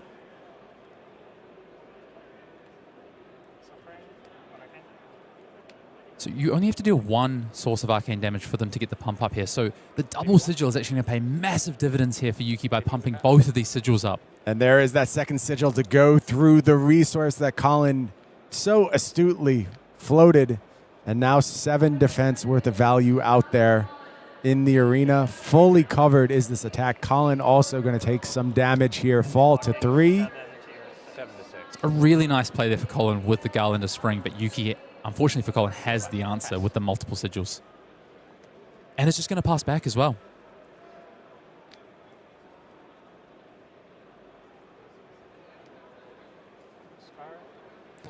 Scar for Scar, the play here from Yuki. Does get go again from that embodiment of lightning we created on the last turn. Colin Eriksen just defends with a spike with Blood Rot here. Falls down to 2. Embodiment of Earth at the ready for defenses on the next turn. Follow-up is a second strike here. Another breakpoint coming through for 4. And we know Colin Eriksen very vulnerable to pings at this point. And I want to point to that beckoning haunt that's just floating out there for Yuki Liebender. Falling to 1 feels like a nightmare scenario. Am I not at 6? Yeah, Colin, and Yuki still has 1 sigil, right? Has a sigil in the bank that's going to go into the arsenal here. And Colin is going to go down to 1. Yeah, takes the damage, falls to 1. And we've seen Colin Eriksen play 1 Arcane Polarity, but that second one is effectively Not doing turned any work off now. if he has another copy in the deck. AB1. Not great. Oh, and Yuki has an Arcanic Crackle in hand as well. Bite. Trigger. This will make my Attack action. Block. Bite coming through here. Yeah, I'll take the flick. Now I'm at 6. Now you're at 6, yeah. Yuki down to Yuki 6 there. Does take the damage from the Spider's Bite. Spider's Bite, of course, impacting attack actions. Yuki does have an Embodiment of Earth that's going to pair nicely with potentially blocking with a non-attack action here. Colin with 1 card in hand, 1 card in arsenal. So Colin is insulated, at least for now, against that sigil. But how long can you stay that way, Hayden, without really impacting your game plans?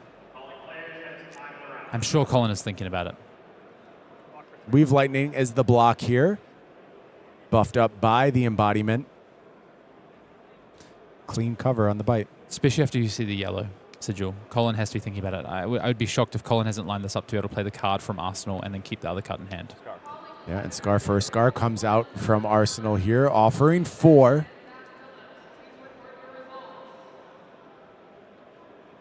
I'm going to at least get 1 more card from Yuki here, which will give her 2 cards on her turn. Second Weave Lightning, though, adeptly dodges the Spider's Bite. Also getting a lot of value out of that Embodiment of Earth. Oh, we're going to go for it. Natch to close, but it's absolute perfect response from Yuki Liebender with the Sigil of Suffering from the Arsenal. And you can't blame Colin for going for it, but Yuki was completely prepared, never under any real stress, and navigates Silver Age perfectly. 6-0 through the Silver Age rounds is Yuki Liebender on the back of a deck she just picked up last week. And played to perfection as well. 100%. Got a shout out to Colin Eriksen though as well. What a, I love that pick. Solitary Confinement. So awesome to see Solitary Confinement in our feature match here. We spoke about it when we entered Sage yesterday, where we see some surprises, and Colin definitely bought one of those amongst a few other players. Played very well as well, but I think ultimately a tough matchup there. We saw the work of the embodiments of Earth. Yeah, and apparently worked on the deck with his locals. Really? Love to see just going to the community saying, I'm headed to the Pro Tour. Let's figure What do this we one got? out. Yeah, and, paying huge dividends for Colin. Now with 2 losses still very much in contention. And for Colin, I mentioned a stalwart of that AGE series, very big performances over on that circuit. Not the real breakout on the big stage yet. Had a really deep run at U.S. Nationals, but just waiting for that top Tier 4 finish, and maybe this is the day for him. But right now, all the focus moves to Yuki Liebender, who looks to be sitting in that top slot as we head into our CC rounds. I want to hear from her as she gets ready to play for potentially another top 8. Queen of Ice in the past, but perhaps now the Queen of Earth and Lightning. I'm joined, of course, by your friend and mine, Miss Yuki Liebender. Congratulations, 6-0 Silver Age. How are we feeling?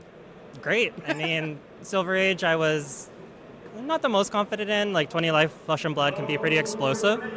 but it went really well, and I really enjoyed playing the Briar deck. So yeah, I'm stoked. And from what I understand, that was a pivot somewhat recently to Briar. Talk to me about that process. Yeah, so Briar wasn't really on my radar at all, and then of course saw Chris Ayale's run at Calling Shanghai. I think a lot of people were watching that to see kind of what we'd get at the Pro Tour. Yeah. And he took down the event, and then I was like, I want to try out that deck. It looks really cool. I had seen the Sigil of Volteris and Beckoning Han and Flash of Brilliance in Aurora, and it was awesome. Yeah. But Aurora didn't quite feel there, but in the Briar shell it made a ton of sense to me. And as soon as I started playing games, I was like, this deck is really good. Yeah. So I've been testing it pretty much since Chris's run, and mostly similar list, changed a few cards. I didn't like the Evergreens, a little bit different fatigue plans, a little bit more like setup cards in there to deal with like the Guardians. The Oldham's like the really tough matchup. Yeah. But yeah, super fun deck, really good into all of the aggro decks, and then you have a game into the Guardians. It's tough, but you can get there. Well, we talked a lot internally on the internet, in the booth, about the wideness, the openness of this meta, of this Pro Tour. You know, Worlds Barcelona, your last time, correct me if I'm wrong, kind of in the top 8 of one of these major Tier 4 events, right? It's kind of eluded you since then. You're one of our game's brightest stars. How are we feeling moving into these final rounds of CC, and what would it mean to you to get into another top 8 at a big event like this? Yeah, I'm feeling really good. Like I said, the Sage was the part I was less confident about, and CC I've been feeling really strong. I've been on Oscillio for a while, and I just really enjoy the deck. So yeah, I think I'm in a really good spot, and I'm pretty confident that I can get there. Fingers crossed. Job's not done. Gotta stay locked in. But yeah, I feel like I've been playing great, and yeah, it would mean a ton to me to make another top 8 and a Tier 4. Incredible. Any quick shout-outs, team? People at home watching? I guess shout out to Ellie. She couldn't make it, but appreciate you and all the support that you give me, and appreciate the Team Invasion, Team Stroopwafel, all the people I test with. Just couldn't have done what I've been doing without you. It's been a hectic season in terms of like life stuff and not as much time to practice as I would like, and so I've been kind of leaning on other people's knowledge, testing, advice, and that's been really cool to see. Like, of course you want to be in there and giving it your all, but when you can, it's nice to know you have the support. Ah, incredible stuff. Well, I want to give you some time before the next round, so I'm going to send it back to Brian and Hayden. Good stuff there from Yuki Lee Bender. Again, heard mentions of enjoy, fun, and Yuki does look relaxed. It looks like she's having fun, and the fact that that was the part of the tournament she was worried about, and she went 6-0 and played like that in our feature match area, I think she should be feeling pretty good about her top 8 chances now. Probably needs to pick up 2 wins out of the last 4 rounds here. And look, I'm doing it now. I'm starting to do that math. Right. I'm starting to get ahead of myself. There's so much more flesh and blood to be played. Why don't we go ahead and see where we're standing right now as we get ready to head back to CC. There you see our 2 top players. It's Damien. Riggins did pick up a loss in these rounds, but still looking really strong at 10-1. Going to be headed back with Victor in his hands very shortly. Unfortunately for the People's Champion, Eugene C, a little bit of a rough go on day 2 in Silver Age. Only 1-2 today on Dash, but going to be back in his happy place playing Reinar when we head to CC. Lucas Mulho, again, a name I've called out several times, is a bit of an unknown. 9-2, still sitting in 4th place here at the Pro Tour. Nicolas Jamoulle, also not a name we're super familiar with here at the biggest stage, now sitting in 5th place. And then there are so many names that we are familiar with. Filipe, Lima, Cardoso, I believe getting ready to play in our feature match area very shortly, sitting at 9-2. Off Kano now, headed to the calm waters of one Mr. Gravy Bones, which he has chosen to play in CC. Evan Herndon, 9-2. Michael freaking Hamilton, Might have heard of him. 9-2. I believe also unblemished in the Sage rounds. Picked up Florian. We said went a little bit against the grain of his team. Yeah, they were all playing Valda, but sitting at 9-2. How about Chanon Puttaree, 9-2, former calling top 8 competitor, playing Teklo in CC, about to have a 9-2 Teklo working over on the CC tables. Really, really scary stuff for a lot of the decks in the field. Also, other big names, Sam Sutherland, Dagan White, Cody Williams, a tough go there of the Silver Age rounds, 2 losses early, sitting at 8-3. And all of these 8-3s have their absolute work cut out for them. No more losses for everyone you see in front of you. That's including 3-time Tier 4 top 8 competitor Maximilian Klein, sitting at 8-3. Other names there: Tommaso Vecito, Jude Cornette, Michael Fung, Shoma Yamamura, Jimmy Nero Demirs. All these top names with their backs against the wall at this stage. For those 7-4s at the end, their tournament run probably done. But I want to call out 2 late bloomers here. I want to point to one, Mr. Pablo Pintor, who's like, I did not test for this tournament. I didn't have time for that. And now sits at an 8-3 record, looking very strong. How about Matthew Dilks, world's runner-up? Also had a rough start to this tournament.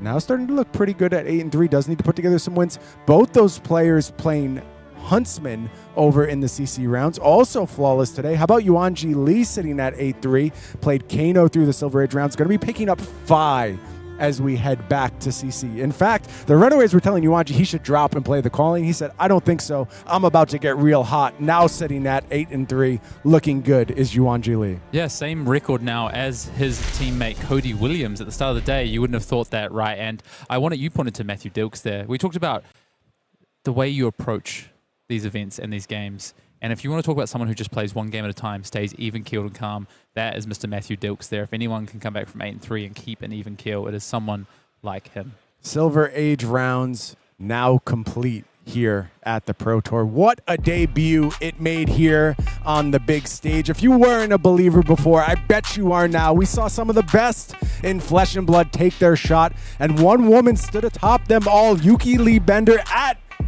a 1-loss record, looking to make a run for the top 8.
has been blasting her way through our Silver Age games here at Pro Tour Yokohama, but we are done with that format for the time being. And now, I'm curious to see how our standings have shaped up, or at least what players will be putting under the spotlight now that we transition back to classic constructed gameplay. Welcome back, everybody, to the coverage desk here at Pro Tour Yokohama. Mitch Leslie and Pankaj Bhajwani here.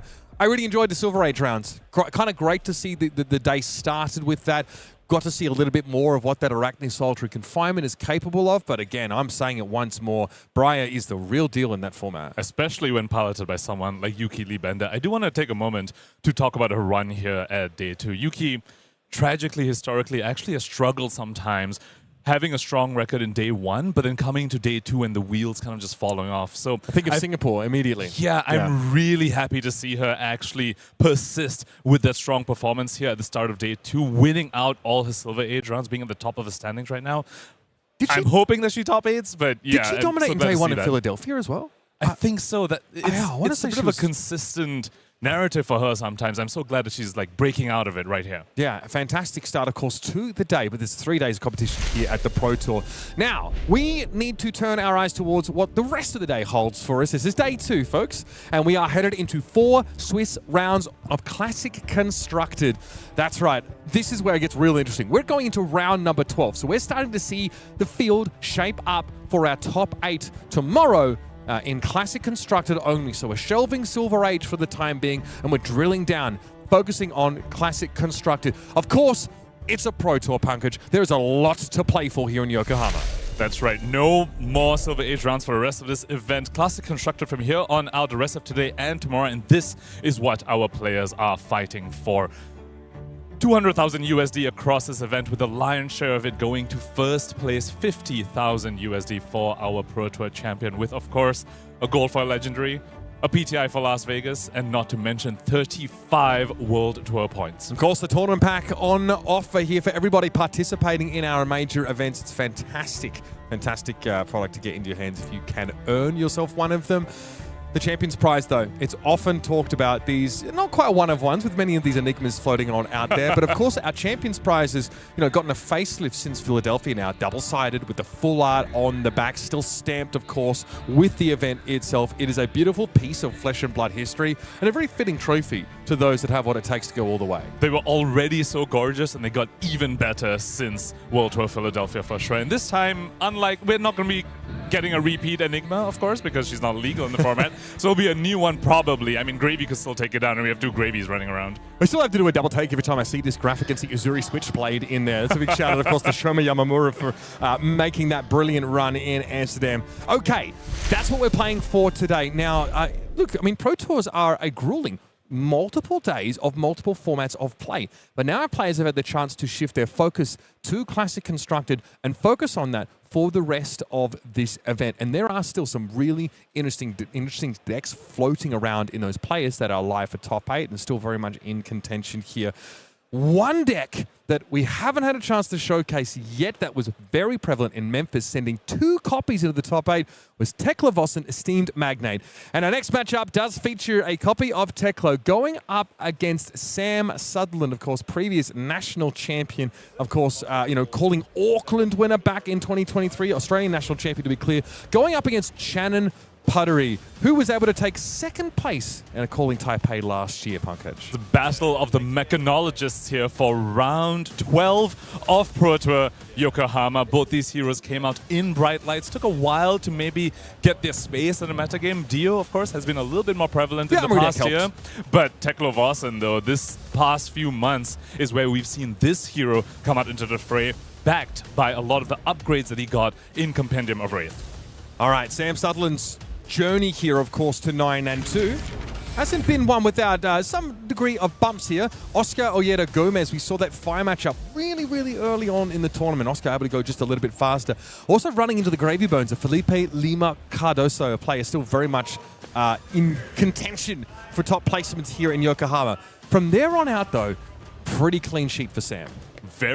Had a unblemished Silver Age run as well, did Sam Sutherland. Shifting over to Chanon Puttaree's record at Pro Tour Yokohama, we have a little bit of a similar story, actually. 2 losses in the Classic Constructed side of things, and then unblemished, fully undefeated in the Silver Age rounds. Interesting to see that Teklo Vossen, struggling a little bit with those Arakni Marionettes, so makes you wonder sort of maybe how this deck differs from some that we saw put into the top 8, but again, we saw the same issue happen to Evan Bridges in at that particular calling event in Memphis. Did end up falling to an Arakni Marionette in the top 8. Also important to note that Chanon was running Iyslander and Silver Age as well. Went 6-0 on the Elemental Wizard. Now I'm seeing Oldens and Briars that he faced, and Iyslander is good into those, but I'm shocked that he was able to take down a Florian and an Ira as well with that hero. It's not an easy matchup. All right, let's drill down a little bit more on this matchup itself. Dash.io obviously wants to go fast all the time, make use of the items that come off the top of the deck. Cerebellum Processor to extend the hand, Boom Grenades to sneak some extra damage in, crank those items at instant speed to get action points. We know that. We've been there. 830 Living Legend points. We've seen plenty of Dash.io. Teklo Vossen is a completely different story. The story of Teklo Vossen is actually really, really interesting. Was pretty much absent from the metagame since his debut in Bright Lights. Recently has come into the fold off the back of the upgrades in Compendium of Wraith. And here's the interesting thing. The cards in Compendium of Wraith were geared towards a bit more of a boost-focused Teklo Vossen. But the 2 Teklo Vossens that we saw in top 8 at Calling Memphis were both on the more fatigue, blocky style Teklo Vossen. So I'm curious to see what Chanon has brought for us here. Has he sort of jumped on the bandwagon of slower Teklo Vossens, or are we going to see something a little bit spicy? Are we going to see a boost and boost action here? I think these Teklo Beta base equipment that sort of discounts your Evos by 1 is a huge part of smoothing this out. It means you can obviously play those off a blue, which is really important, and then Terminator Tank, of course. Attack actions like that can really get very powerful, very disruptive. 9 power, overpower, disrupt Arsenal, force a discard. This is the payoff for having all those Evos in play. Getting your Evos very quickly, and even getting access to some big block cards off the back of those as well. Still Street Enforcers, exactly. Right? Yeah. Blocking for 5 off a blue? Yeah, it doesn't suck. Pretty strong, I think. Let's jump into the game. Let's see what Chanon Puttaree has for us here on this Teklo Vossen Esteemed Magnet against, I would say, one of the foremost authorities on what is that item in the chest for Chanon? Hold on. I think we're seeing a boost Teklo Vossen here for round 12 of Pro Tour Yokohama. I wonder if that was a moment of surprise for Sam Sutherland. And this is super interesting. If you face against a Teklo Vossen as Dash.io, you're potentially thinking, maybe I need to side in my fatigue package, my anti-fatigue package, or my Teklo Pounders, for example, which only come in for a matchup like this. If you bring them in, but your opponent starts bashing your face in with a whole bunch of boost cards, you might find yourself in a really awkward position. Okay, so at maximum, Chanon can only get 3 Evos in play, which means his Terminator Tanks and War Machines aren't going to come in for 9 power. They're still going to have overpower, still going to be disruptive. That's bizarre. Let's see how this plays out. It's going to be a Moon Grenade off the top, though, for Sam Sutherland, which is just where you want to be to start with. And, of course, doesn't crank it. Still has his action point, of course, and looks like he's just going to pass. And I do want to point out, Sam Sutherland's arm piece over here, Braces of Belief. This tells me that I think he was potentially expecting a little bit more of a defensively oriented Teklo Vossen, and perhaps had a bit of a shock when he sees Teklo Foundry Heart on the other side of the field. Okay, so we have Synapse, Spark Cap. We've got Cogworth's base legs set up here, of course, in the leg spot. And yeah, I mean, how do you out-race Dash.io, one of the premier aggro decks in this format? I guess we're about to find out. I think Sam's realized now exactly what kind of deck that he is going up against. Chanon already getting in there. Heavy metal, hardcore. Going to be deployed here, coming in for 4-go again. And he did get an Evo off the top as well, so it gets the +1 buff. And remember, Teklo Vossen is allowed to play Evos from the banner zone. Now, of course, that Evo does cost 4, and currently Chanon has not set up a beta base head to make that cost 3 instead. So we might see that in the banner zone, stay there for a little bit. I mean, that's amazing. He no longer has to pay to put it there, which is kind of huge. It's still Street Enforcers being pitched here, of course. Still not quite any Evos to activate our Teklo Foundry Heart. Okay.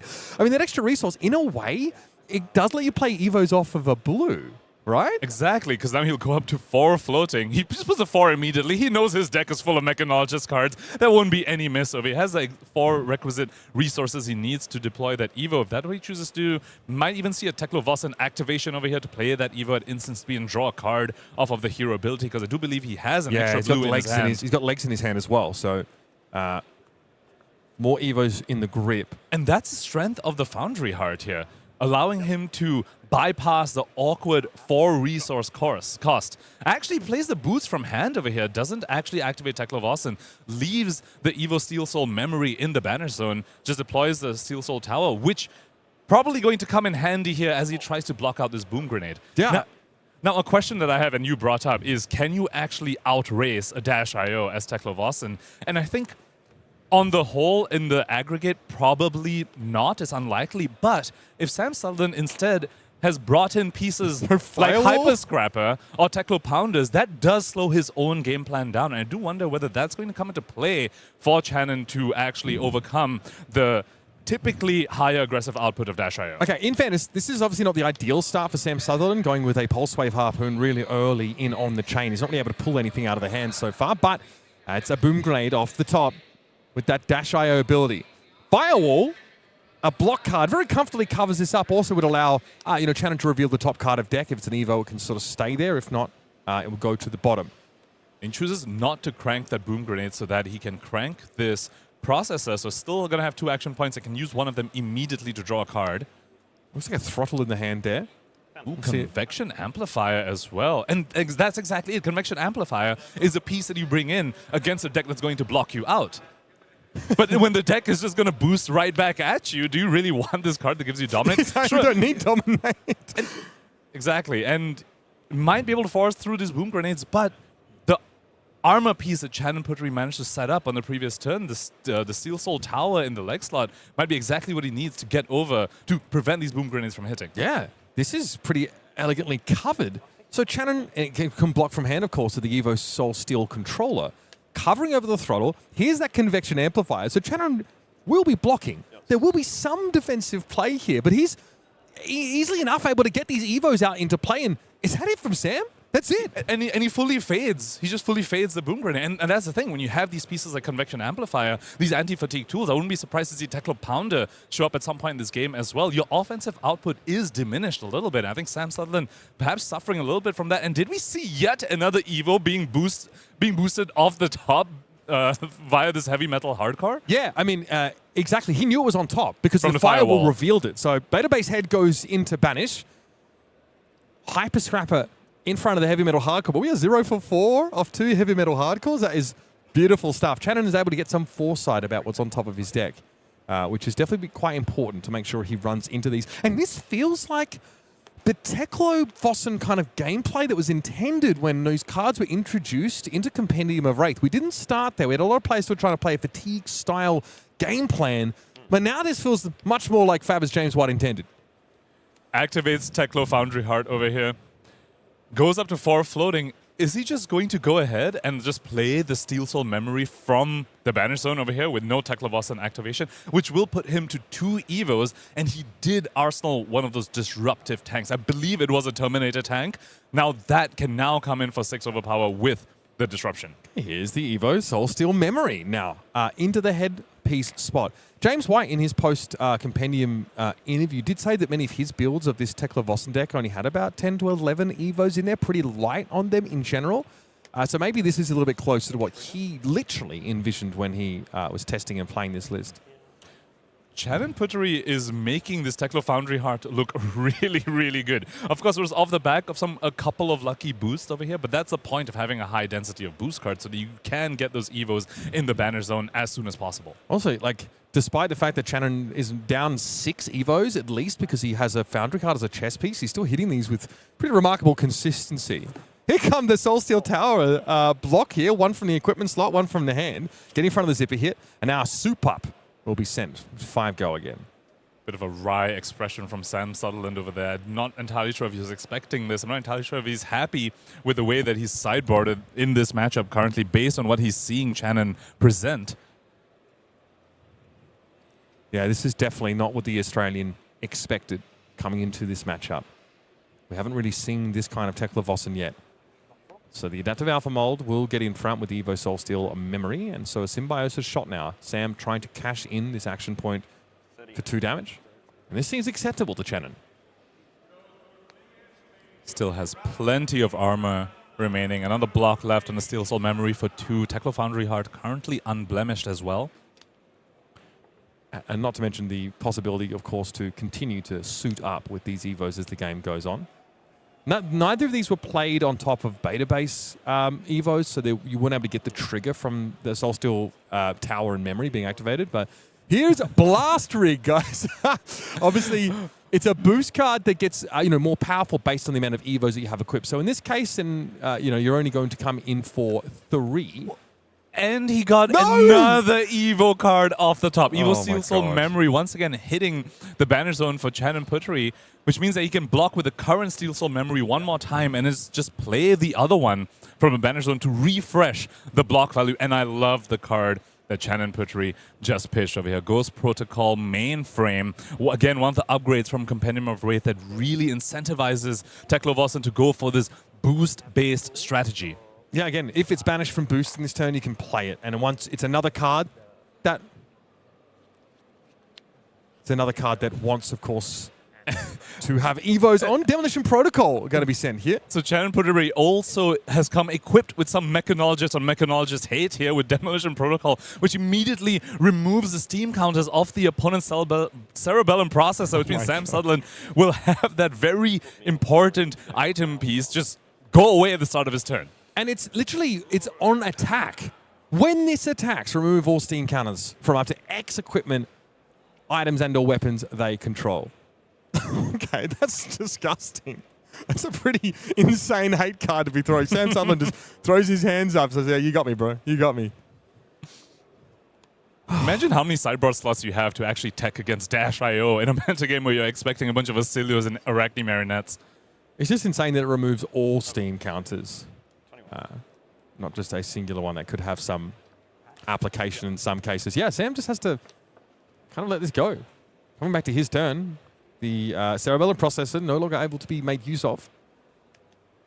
All the way down to 21 goes Sam Sutherland. I can't believe he stripped all the Steam counters from the Symbiosis shot. That is disgusting. Yeah. Zipper hit. Coming in 4. Convection Amplifier still in play, but... Again and again, we're seeing Sam Sutherland caught with more of these anti-fatigue pieces. Prismatic Lens hits the pitch zone for him, while Chanon Puttaree instead is actually choosing to just boost his way at Sam Sutherland's life total. I was not expecting Teklo to have a 17-point life lead here in turn 3 against a Dash.io of all decks, but cards like this, these awkward pieces, are exactly why. I have to wonder if there's like a transformative nature to Chanon's sideboard that he can move back into more of that like heavy Evo focused singularity type build. But again, he's been able to catch so many people off guard because he just flips the hero and they assume he's playing the fatigue-based list. This guy has already thought a step ahead of the rest of the field. Finally, Teklo Foundry Heart actually going to get turned into a blocking piece now. And Chanon obviously has access to further Evos here in his banish, including another Soulsteel Memory. Sam Sutherland digging for an item off the top. We've seen Dash.io being used a couple of times this game so far already. A couple of boom grenades off the top. Right. Activated Foundry Heart, trying to dig deeper. Another boost, changing on top card of the deck. I believe that was not an item. It was another boost card. Yep. Both sides hitting the critical pieces off the top of the deck. Chanon Puttaree with his boost hitting his Evos, and Sam Sutherland also so far has hit boom grenades off the top quite a few times already. Yeah, both of them got faded, which is crazy, right? We talked about that. Those 2 yellow boom grenades never actually got value. They were covered up. And now here's a Pulse Wave Harpoon on the second boost link, if I'm not mistaken. Chanon to reveal 2 cards. But did we boost this? Oh, I don't think we he did boosted not it. boost So the just had Pulse to reveal Wave. 1 card. Yep. Sam Sutherland having to play off these somewhat smaller hands here. This looks a little bit awkward. He really isn't able to achieve the velocity he probably feels like he needs to if he wants to chase Chanon Puttaree. It's at 0 to 60. And another banishment Evo. Hello? Base arms come off the top. I love when my go again attacks also draw me cards. Yeah, virtually, right? Filling up Chanon's hand. Remember, these beta base equipment, he wanted these arms. He's still sitting on an adaptive alpha mold right now. And he still has one of those tanks in his arsenal over here. So getting the beta base arms brings him up to 3 Evos, which pumps up the tank to exactly where you want it to be. Yeah. Not quite all the way to 9 power, but still 6 overpower and a cost-reduced attack. First and foremost, we decide what we do about this 4 damage. Sam is taking it. We get to see much of the hand here. Okay, Steel Street and Forces in the hand.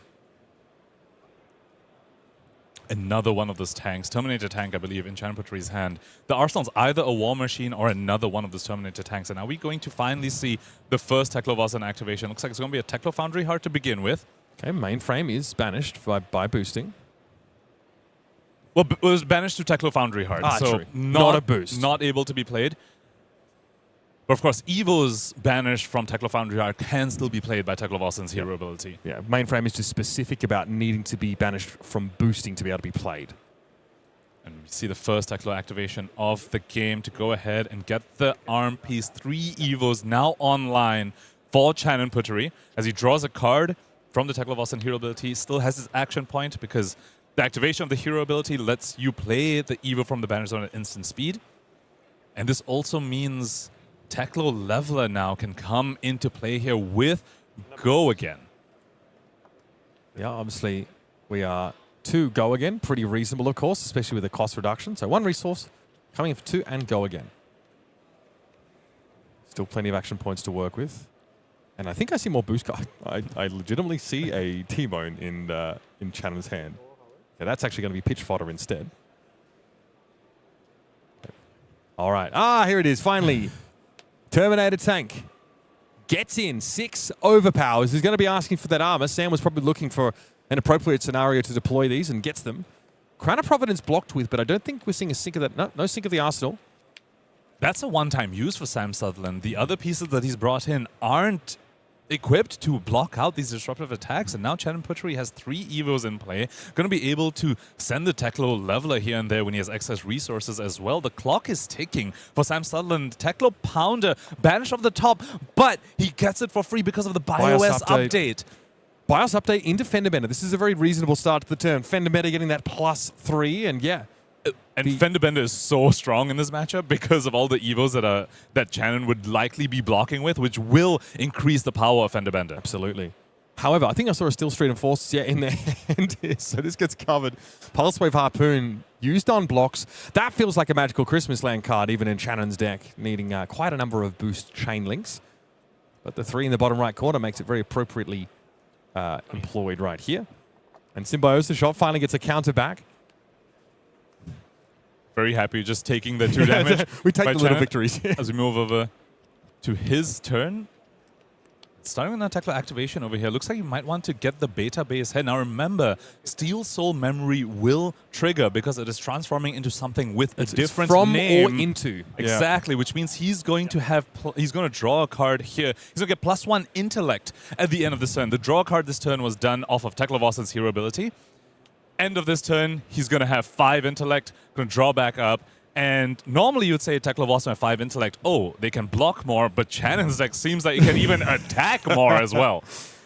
Now, we are starting off with a Pulse Wave Harpoon, so for all intents and purposes, this is just a 1-cost 4 Go Again. It was the first card boosting this turn. It was a Firewall that came off the top.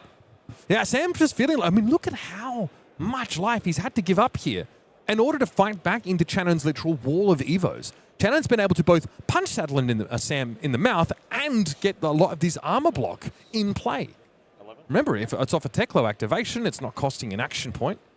So we can still go on offense and set up a pretty indomitable defense for later turns. And Chanon, unlike Sam, can actually go ahead and be way more liberal with a Teklo Foundry Heart than Sam can be.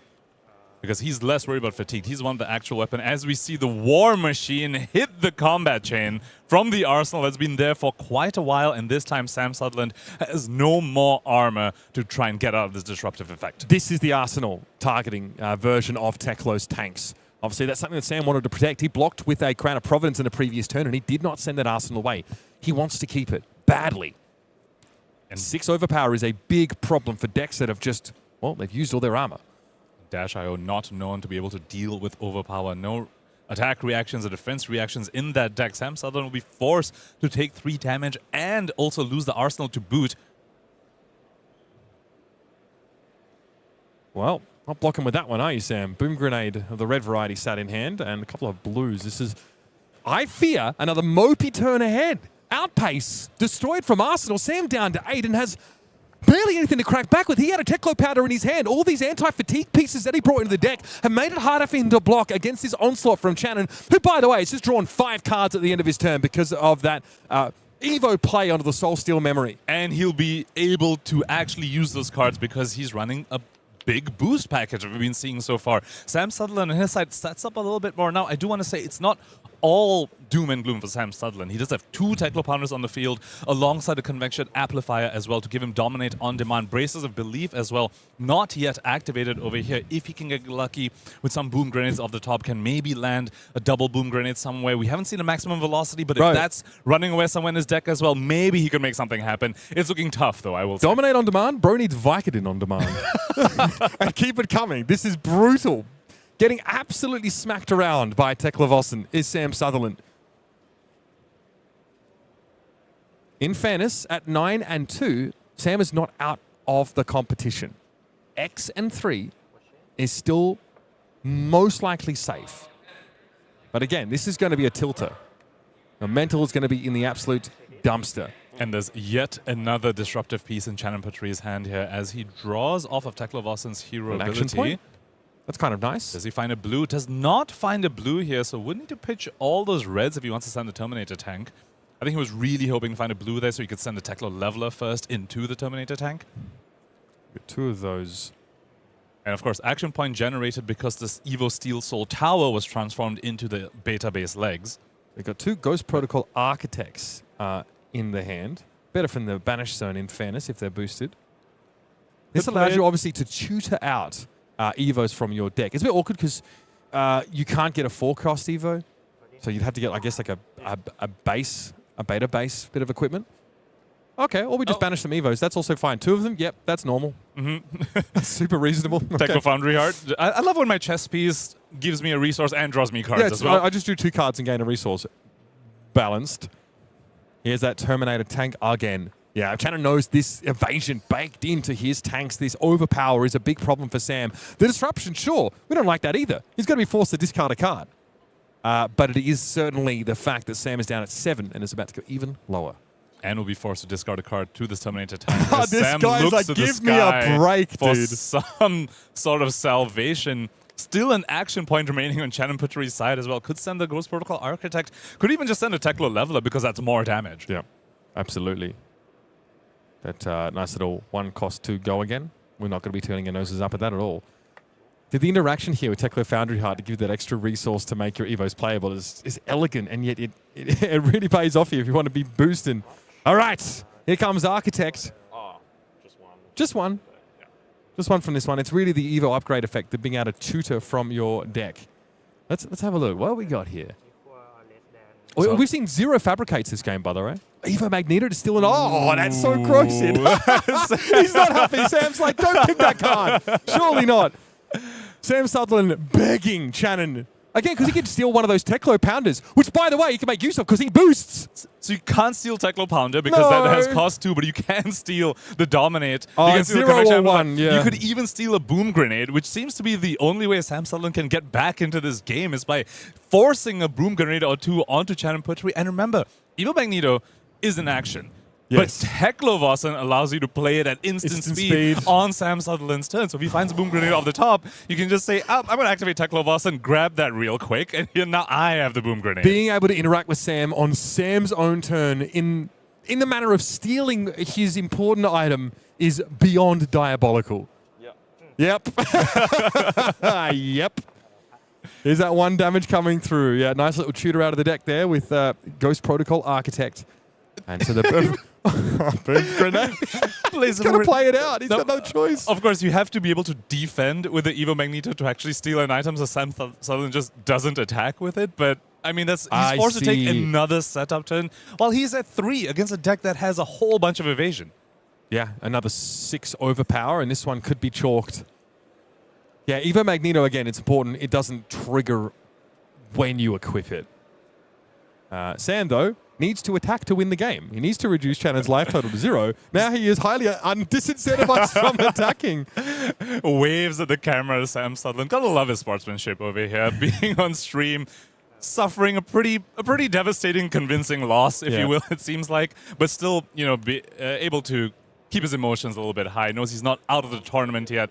This was just, a bit of a brutal experience. I think you wanted to point out to Chanon that his 0 to 60 was fancier. Yeah, he doesn't have the reminder text on that boost. He's a mech player through and through. He doesn't need to know what boost does. For a moment, I wondered if he was executing a rude gesture at his own card, as they've all failed him in this game. But Chanon would be positioned here to try and take the game away. Double Teklo Pounder, Boom Grenade. I mean, will we even see them lose a single counter of the Teklo Pounders? Looking pretty rough for Sam Sutherland here. It promises an immense amount of damage, but Chanon is still healthy enough at 28. What is the plan for our Teklo player? Obviously, after they go again. Oh, Fabricate. I haven't seen any of those used this game. Evo Recall there, by the way. Could banish one of them to the Fabricate's ability. Draw a card. Could also activate Teklo Vossen to maybe try and dig for other cards as well, because he's lacking a little bit of, offensive output here. Yeah.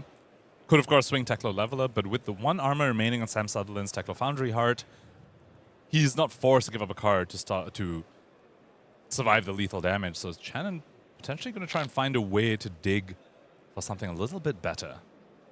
All right. Evo Recall as a anti-fatigue tool is fair enough, just in case someone cottons onto the fact that Chanon is actually trying to boost. All right. Now again, that Ghost Protocol card is not banished from boosting. That is a Teklo Foundry activation. But still, there's a beta base head that came off the top of the deck. Here's the Leveler to go again. That's lethal. Take one. Okay. Take one, go to one. Snap of the chess piece. As we predicted, Sam Sutherland just hoping Chanon doesn't have a good follow-up here. He knows he dies to any overpower anyway, so he might as well just use the armor here just to hope. Your only out here is that Chanon doesn't have any offensive output. Yeah, these Ghost Protocols now, if Channon's sitting on any of them, obviously coming in for one is highly relevant. It's going to be asking for cards from Sam Sutherland. Well, okay, we might be digging a little bit here. I think he's forced to. He's holding on to a Fabricate and an Evo Recall. And it's an Evo Recall that goes into pitch.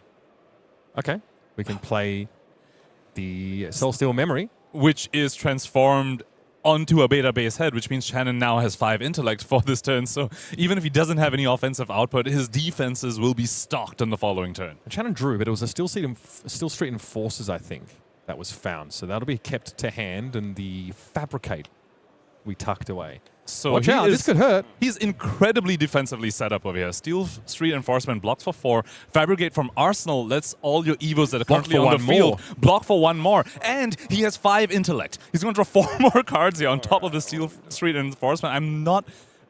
This is a wall of Evos, as you put it earlier, Mitch, and I don't see how Sam Sutherland gets through this. I love the modality from Chanon, though. There have been turns that have been very offensive. Then there are turns where he shields up just like this. He's able to sort of play in both directions, depending. Braces of Belief activated now for Sam Sutherland. He knows this is his last turn of the game, and he's looking to go out with a bang.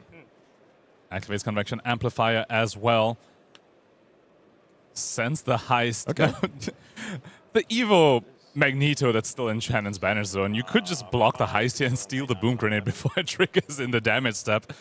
Of course, that does mean that you have to pay a blue into Teklo Vossen. That's but right. You will, of course, draw a card. 11, Dominate, go again. With the promise of a Boom Grenade detonation here, which would make this effectively 15 damage, more than half of Channon's remaining life. So currently 6 armor remaining for Chanon Puttaree, but with the Fabricate, that goes up to 9. Pretty good. Sutherland. Again, I love the expressions that he's been making this game, just being like, oh, of course, it's a Fabricate in Arsenal. They are beta-based legs, though. So, no. Throw them out in front, but a lot to be able to block with now. So he's chosen a +1 mode in Fabricate, so the legs and arms block for 2 each, and the headpiece blocks for 4, and then Foundry can block for 1 more, but I don't even think he needs that.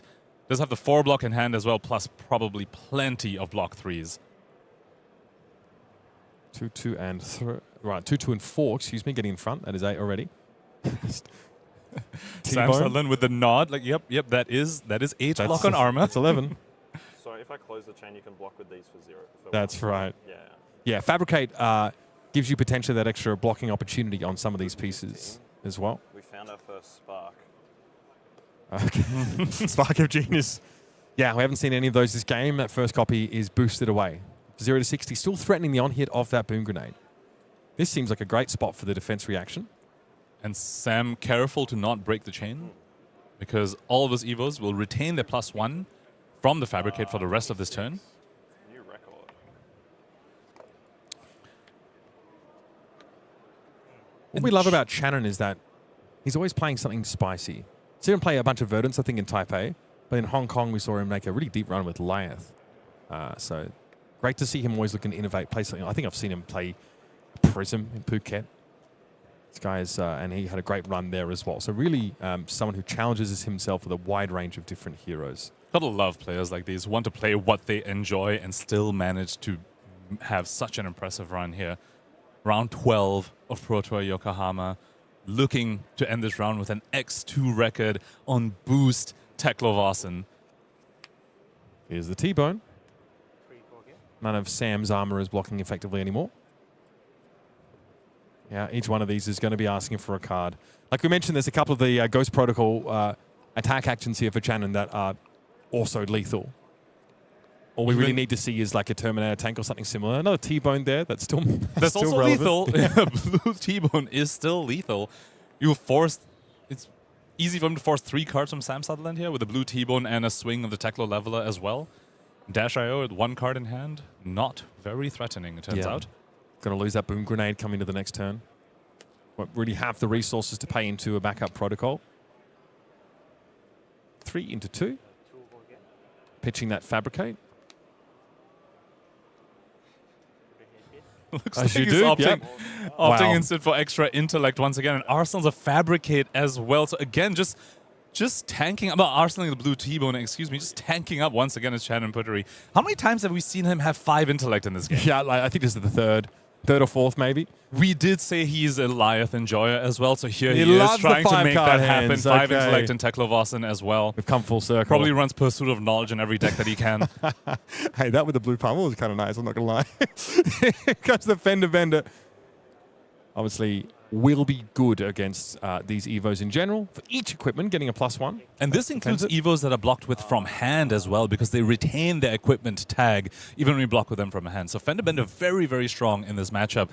Don't know if it's going to be strong enough to overcome a 17-point life lead, however. No. Still, Sam has held on. Sometimes his attacking hands for Chanon, not exactly the most impressive. Blue T-Bones and 1 power attacks. You can see why Chanon preferred to just Arsenal the Blue T-Bone. Again, he just needs that extra chain, the attacking chain link to get around Sam's 4-card blocking hands. Probably going to see an activation of backup protocol over here. Has 3 floating, the Sam Sutherland. Yeah. Symbiosis a shot for 2. And you are exactly right. Backup protocol looking for a 0 cost. Oh no, it's actually heist instead for the Arsenal. Wants to dominate heist for the following turn, recognizes his only out as if Chanon continues to have a little bit of those mopey turns that we've seen him have the past few turn cycles, but now this is T-Bone coming in, the 3 go again, and still 4 cards remaining for Chanon and a card in Arsenal as well. I think the writing is on the wall because there's a T-Bone in the hand, there's a T-Bone in the Arsenal, and now there's a Heavy metal hardcore. This time not banishing an Evo? Coming in for 4. That's it.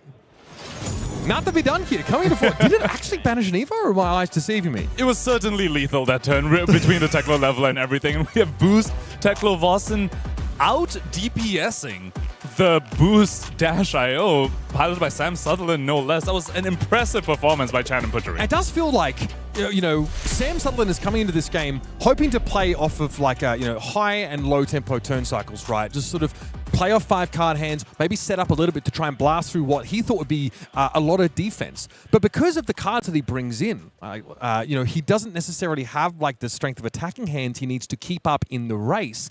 And Chanon can not only throw like these pretty impressive boost attacks, and then we're seeing a bunch of like pulse wave harpoons thrown on the first chain link, but also sets up those Evos, finds pretty ridiculous upside off of like getting extra intellect. We saw him even flash the Eva Magneto to steal items. It felt like he had all the tools, especially for the Dash.io matchup, and the surprise factor of Sam Sutherland not knowing what he was running into. And Teklo Foundry Heart looked so impressive on the Teklo Vossen side of the field, getting up to the 4 resources to play those Evo Steel Soul memories, Evo Steel Soul towers, to just alleviate the awkwardness of those forecasts and get the extra defensive output from these equipment pieces alongside the offensive output that he was able to leverage from them through Teklo Leveler and the Terminator tanks and war machines as well. Whereas on the other side, Sam Sutherland kind of caught with these Teklo Pounders, plasma main lines, prismatic lenses that he doesn't want to see when the opponent's boosting at him. Yeah, just a little bit of a clumped up and awkward hands to draw there. And also Spark of Genius only happening towards the end of the game and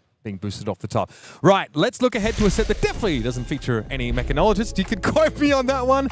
Omens of the Third Age. Pre-release starts next month. Again, it is a new core booster set. And I'm very, very excited to see what is in store for those lovers, especially of Aurora and of Oscillio, and perhaps those illusionist simps who are looking for a different flavor. Even some wizard players I know are interested in the new Illusionist, I myself included. Bit of a guilty confession over there, but let's take a look at Aurora Legacy of Tempest first. The fan favorite returns to Classic Constructed. The Lightning Runeblade hero is back. Important to know, these are lightning heroes. They aren't elemental heroes with essence of lightning. It is a little bit of a balancing factor, I think, to maybe curb that lightning talent a little bit that has been performing really, really well in Classic Constructed. Yeah, Lightning Runeblade, though, great to see back in CC, of course, straight away with this fantastic Marvel treatment. So you already know you're going to be able to bling out those lists if you want to. And we got a bit of an idea of what mechanics we can expect alongside Aurora's re-entry to the format. Quick Strike, a keyword that appears to empower cards if they've been given go again, which we know is something that Aurora doesn't really have too many issues doing. And also, Scorpio, Comet Tail, Aurora's weapon in this next set, which looks fantastic, but also being free to activate. Of course, she did lose her signature weapon, Starfall, and so now Scorpio is the replacement. And if you're wondering whatever happened to Starfall, well, it was used to reforge Oscillio into a more buff, swole version, if you will, swole Oscillio, if you will, Forked Continuum, who has as an ability an instant speed, pay a resource, destroy lightning flow, discard a card and create a ponder token, and wizard players are going to love this part. If you discard it an instant, you may play it this turn. It's interesting. This Oscillio has 2 more health than the current Oscillio and Classic Constructed, and it feels like he's intended to be less spiky. We actually see some cards that, like Cosmic Suchi here, which feels like are going to be a signature part of Oscillio's game plan that wants to prevent damage. Maybe play, God forbid, even a more of a mid-range style. Obviously, there are still opportunities to find these pings of damage, but it seems to be a little bit more atrocious than sort of explosive and blow your opponent out of the water. I kind of like the synergies with cards getting into your graveyard, and I like that Starfall keyword is like a throwback to the weapon that Oscillio was forged from. I love what you brought up about more mid-rangey style of gameplay that perhaps this hero is leaning towards, especially when you consider the numbers that are on these cards. Amp 1 here, deal 1 arcane damage here, a little bit of pings of lightning rather than the Amp X that we see current Volzar have. Now, of course, the newest hero to enter the world of Wraith is none other than Ziggy Starlight. And of course, illusionists, plenty of them here in TCGs. It's a beloved strategy, that sort of board present strategy, developing some permanence and deriving value from them here. It's a new illusionist, and for the first time, of course, a lightning talent. And some of the cards are really interesting. I think for those that really enjoy the more complex play lines with some forks, this is definitely going to be right up your alley. I like the idea that these illusionist attacks, not Phantasm, but with fragments, so are being weakened if, blocked by relatively staunch defensive cards, but then there are things that you can do when your cards become fragmented. There's always a game plan if, that block card comes in to be, more strong. We saw, I think, that the gameplay demonstration with Auric Shards, which was really compelling. I love the push and pull that this new illusionist seems to invite the opponent to engage with. The level of interaction that just this single fragment card that we see on the screen here, Pulsing Cardia, is already incredibly compelling, because you want to block it so that it gets a -2, but at the same time, blocking it gives the opponent a benefit. Resource, so you have to decide which one of these two you want to allow your opponent to have, plus damage or plus a resource. And again, we know that Ziggy wants to sort of flicker auras and return them to play with hollow counters. You can see how Auric Shards is going to benefit from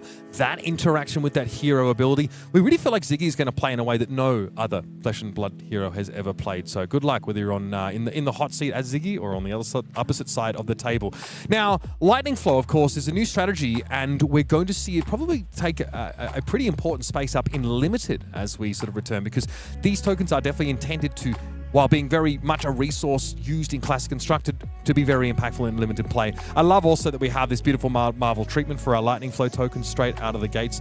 But you have to wonder, there are different ways that each of these heroes from Omens of the Third Age want to make use of these Lightning Flow tokens. They in and of themselves don't do anything. It's much more about how the relevant Lightning hero from Omens wants to utilize them. It's an additional resource that stays on the field, almost quite akin to the way the pirate heroes used gold tokens. And we know that in High Seas, there was a macro in Limited that allowed both players these gold token generation, and we know there's a similar macro in Omens as well. The question is, how will these heroes create these Lightning Flow tokens in Classic Constructed? We're still going to need to find out how that mechanic works, and perhaps the best way to find that out is by showing up to the world premiere of Omens of the Third Age in Prague, where tickets are selling very, very quickly. They always sell out. That's one thing to remember about these world premiere events. Prague is a beautiful city. It's exciting to be returning back there to share our love of Flesh and Blood in the common language of great games. So make sure you head over to fabtcg.com. Get your tickets May 22nd through 24th.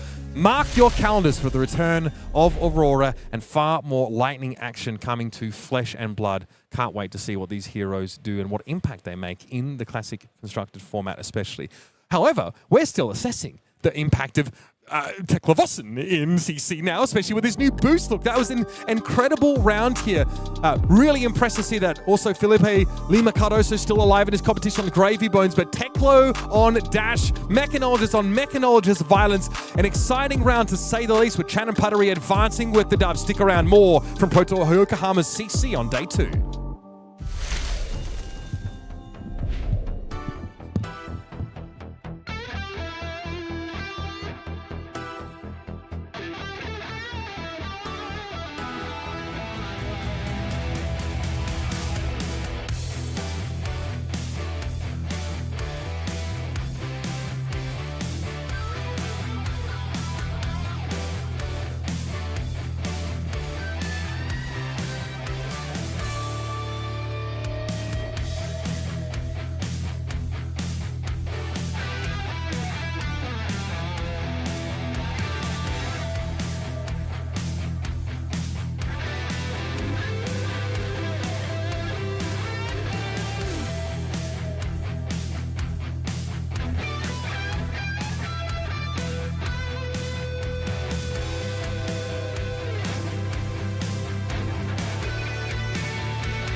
12 rounds gone by, which means only 3, count them, 3 rounds until we get our next Pro Tour top 8. Sam O'Byrne, Hayden Dale going to be bringing you through the action in this round of Classic Constructed. And let me tell you, the games of Silver Age, they did not disappoint, but I'll be honest, it's good to be home. I'm ready to watch more Classic Constructed and see who our top 8 will be. Yeah. But 3 more rounds, as you say, to play before we get to that point. All right, we're painting a little bit of a clearer picture, so let's go ahead and take a look at the standings to see just how it's all shaping up. Hayden, walk me through the picture that is being painted. Well, Yuki Lee Bender is sitting with a win in this round, likely to lock up top 8, and we have a number of players, as you see, at X and 2, all the way down to 10th place at this point, who probably at this point, 2 more wins out of these next 3 will lock up a top 8 for them. Amongst them, you see Eugene C still fighting away. Bit of a tough start to the day in Silver Age, but has come back strong. Got his favored Reiner in his hands, taking down a Marionette in the last round. Oh, that's crazy. Number of Oscillios you see there. 2 players from the US in the form of Evan Herndon, Michael Hamilton. Imagine if Michael Hamilton can make another tier 4 top 8. Dude, 2 more wins are what all of these players with 10 wins that you see on your screen. That's what they need. 12 is the magic number. You want to be 12-3 at the end of 15 rounds, and you punch your ticket into a top 8. But that means that all those players with a 3 on the right side of your screen are still live. They just got to win. Cannot 3 lose in a row. Cannot lose. Back against the wall, and this is, it's almost, actually in some ways it's almost freeing, to be honest, when you're in the spot. I mean, I'd much rather be in Yuki's spot, don't get me wrong, right? But if you're at X and 3, you know what you've got to do. Win the next 3 rounds on the trot. Yeah, I've been 10-2, and I've been X and 3 at Pro Tours, both, at different Pro Tours in my time as a competitive player, and it's really, like you say, it's freeing, but it helps when you have at least a little bit of that buffer. I think you and I are kind of the same in that regard. Yeah. We both competed at the same level. Don't remember that. I remember being X and 2, but that was after round 2. Yeah. As we take a look at the next page, and we see more of our 9 and 3, more of our 9 and 3s here. I want to shout out to Kaichi Yamada, Hayate Nakamura there as well. A couple of our Japanese players there, alongside Shoma Yamamura, still in this for sure. Tommaso Vecito, a number of Kasais here, interestingly, played by not just the Japanese players, but as well, you see David there as well. Yeah, we got a Phi still alive at 34, and look at these. There's these 3 Kasais that are 4 Kasais, excuse me, that are sniffing around at this X and 3 record. If even one of them can just continue to win out, we might get a Kasai. You look down, wow, you just pointed it out. Number 38, Cody Williams, once again. Out of it, unfortunately, at this point. The wheels have fallen off. Yeah, not meant to be at this Pro Tour for Cody Williams, but the play and the level of execution we saw from Cody Williams, this will not be the last time we see Cody make a run deep into a Pro Tour. Yeah, so we got some major storylines beginning to coalesce and take shape. And what that means is in the next couple rounds, we've got some win-and-ins potentially on our hands, which are, probably our favorite matches to watch. Business end. It's the business end. There ain't nothing like the win-and-ins. But that means for this round, we've kind of have a little bit of a freedom. We talk about having that freedom at that X and 3 bracket. We have a little bit of a freedom still to see some of these players fighting for their tournament lives at X and 3. And there are some heroes in that X and 3 bracket that are pretty interesting, including one we saw at the beginning of the day, but we haven't had the chance to see the beginning of the first day. Yesterday, yeah. Haven't had the chance to see since. We'll be getting down. See if you can sniff out who I'm talking about in just a sec. But how are you feeling, Hayden, as we look back at the Pro Tour that has been so far and the Pro Tour that will be? Give me a little bit of your high-level thoughts on this Pro Tour in Yokohama. I mean, the metagame for me is what is the defining story. We came into this weekend knowing that it had been an ever-changing feast. Yeah. And it's no different this weekend as well. You see the evolution continue. Yes, we've had a little bit of solidification with the Oscillios, the Victors, the Marionettes, but those decks that are, Reiner? Yeah. Right? Reiner, Vossen, we just saw on stream. There's a number of heroes that are putting themselves in the mix, and it is still very diverse. And that's before we even got to Sage, right? The Sage metagame. I think if we had another week of before the Pro Tour for Sage, you would have seen a massive leap again in the evolution of this format. And there's a lot more to come from this format, that's for sure. A lot more to come from that format, and a lot more to come from this Pro Tour, including this next round of competition. And I want to see our players. So let us head through the Sakura leaves and see Masaru Okuda versus Zachary Cauchi, a player that I believe you know somewhat well. Yeah, I know Zach well. We actually played last weekend at the Calling in Shanghai, and of course a local to me in some ways in Australia, and is a very good player, one of Australia's best. We've seen him get really close to some breakthrough top 8s. We saw him in calling Brisbane, didn't quite get there, but he is a very good player, and he's been playing Vynsett for a while now. He's really dialed in on this hero. Yeah, I've seen that name and that hero next to each other a number of times. Let's go ahead and take a look at Masaru Okuda, player here from the home country in Yokohama, taking a look at his record. X and 3, both of these players need to win all 3 of their next game. A loss in the feature match knocks them out of competition. So, looking through at his record so far, see a pretty wide variety of heroes that Masaru has taken down on his way here. Yep, as you see, a Marionette mirror last round. Jimmy Nguyen as well, a top 8 Pro Tour competitor in that first round. Has a bit of experience as well playing against Vynsett, playing against Masaru in round 2. Let's go ahead and take a look at the other side of the table. Zach Cauchi taking a look. Wow, 3 losses early, but that's when that's when the losses stopped. As you can see, these players that he's taken down, some big names, Kaiser Wong, Michael Matalo at the top down there. And then in the Silver Age rounds, taking down Ira, KO, Oldhim, Dash, and then one of these many victors. And that can sometimes go either way for a Vynsett player. 100%. 8 wins on the trot here for Zach. Can he make it 9? Can he make it 10? Can he make it 11 and punch his way into top 8? This is a matchup that we've gotten to see a couple of different times over the various callings, the various big events that we've gotten to watch. It's a fascinating one. It's one of my favorites when I see paired up into each other. Vynsett, of course, any hero that prophylactically banishes cards for Vynsett off the top of the deck, it makes such an interesting dynamic in the game because sometimes you fill up that banish zone. If she gets the right turn extenders, blam, she's able to just yeet it back out at you, if you will. But Arakni, of course, has the disruption and has the potential to just go a little tall, and if Vynsett doesn't get the defense reactions at the right time, it can start to get awkward. Yeah, this matchup is actually really fascinating, and it's on both players to kind of navigate the ways that it changes and shifts, because a hero like Vynsett often wants to take a little bit of time to set up, but then when it wants to go, it wants to fire those big turns off, and Marionette needs to try and navigate that with the disruption like you spoke about. So it can be a bit of a dance, especially in that mid game, and we'll see how both these players approach that.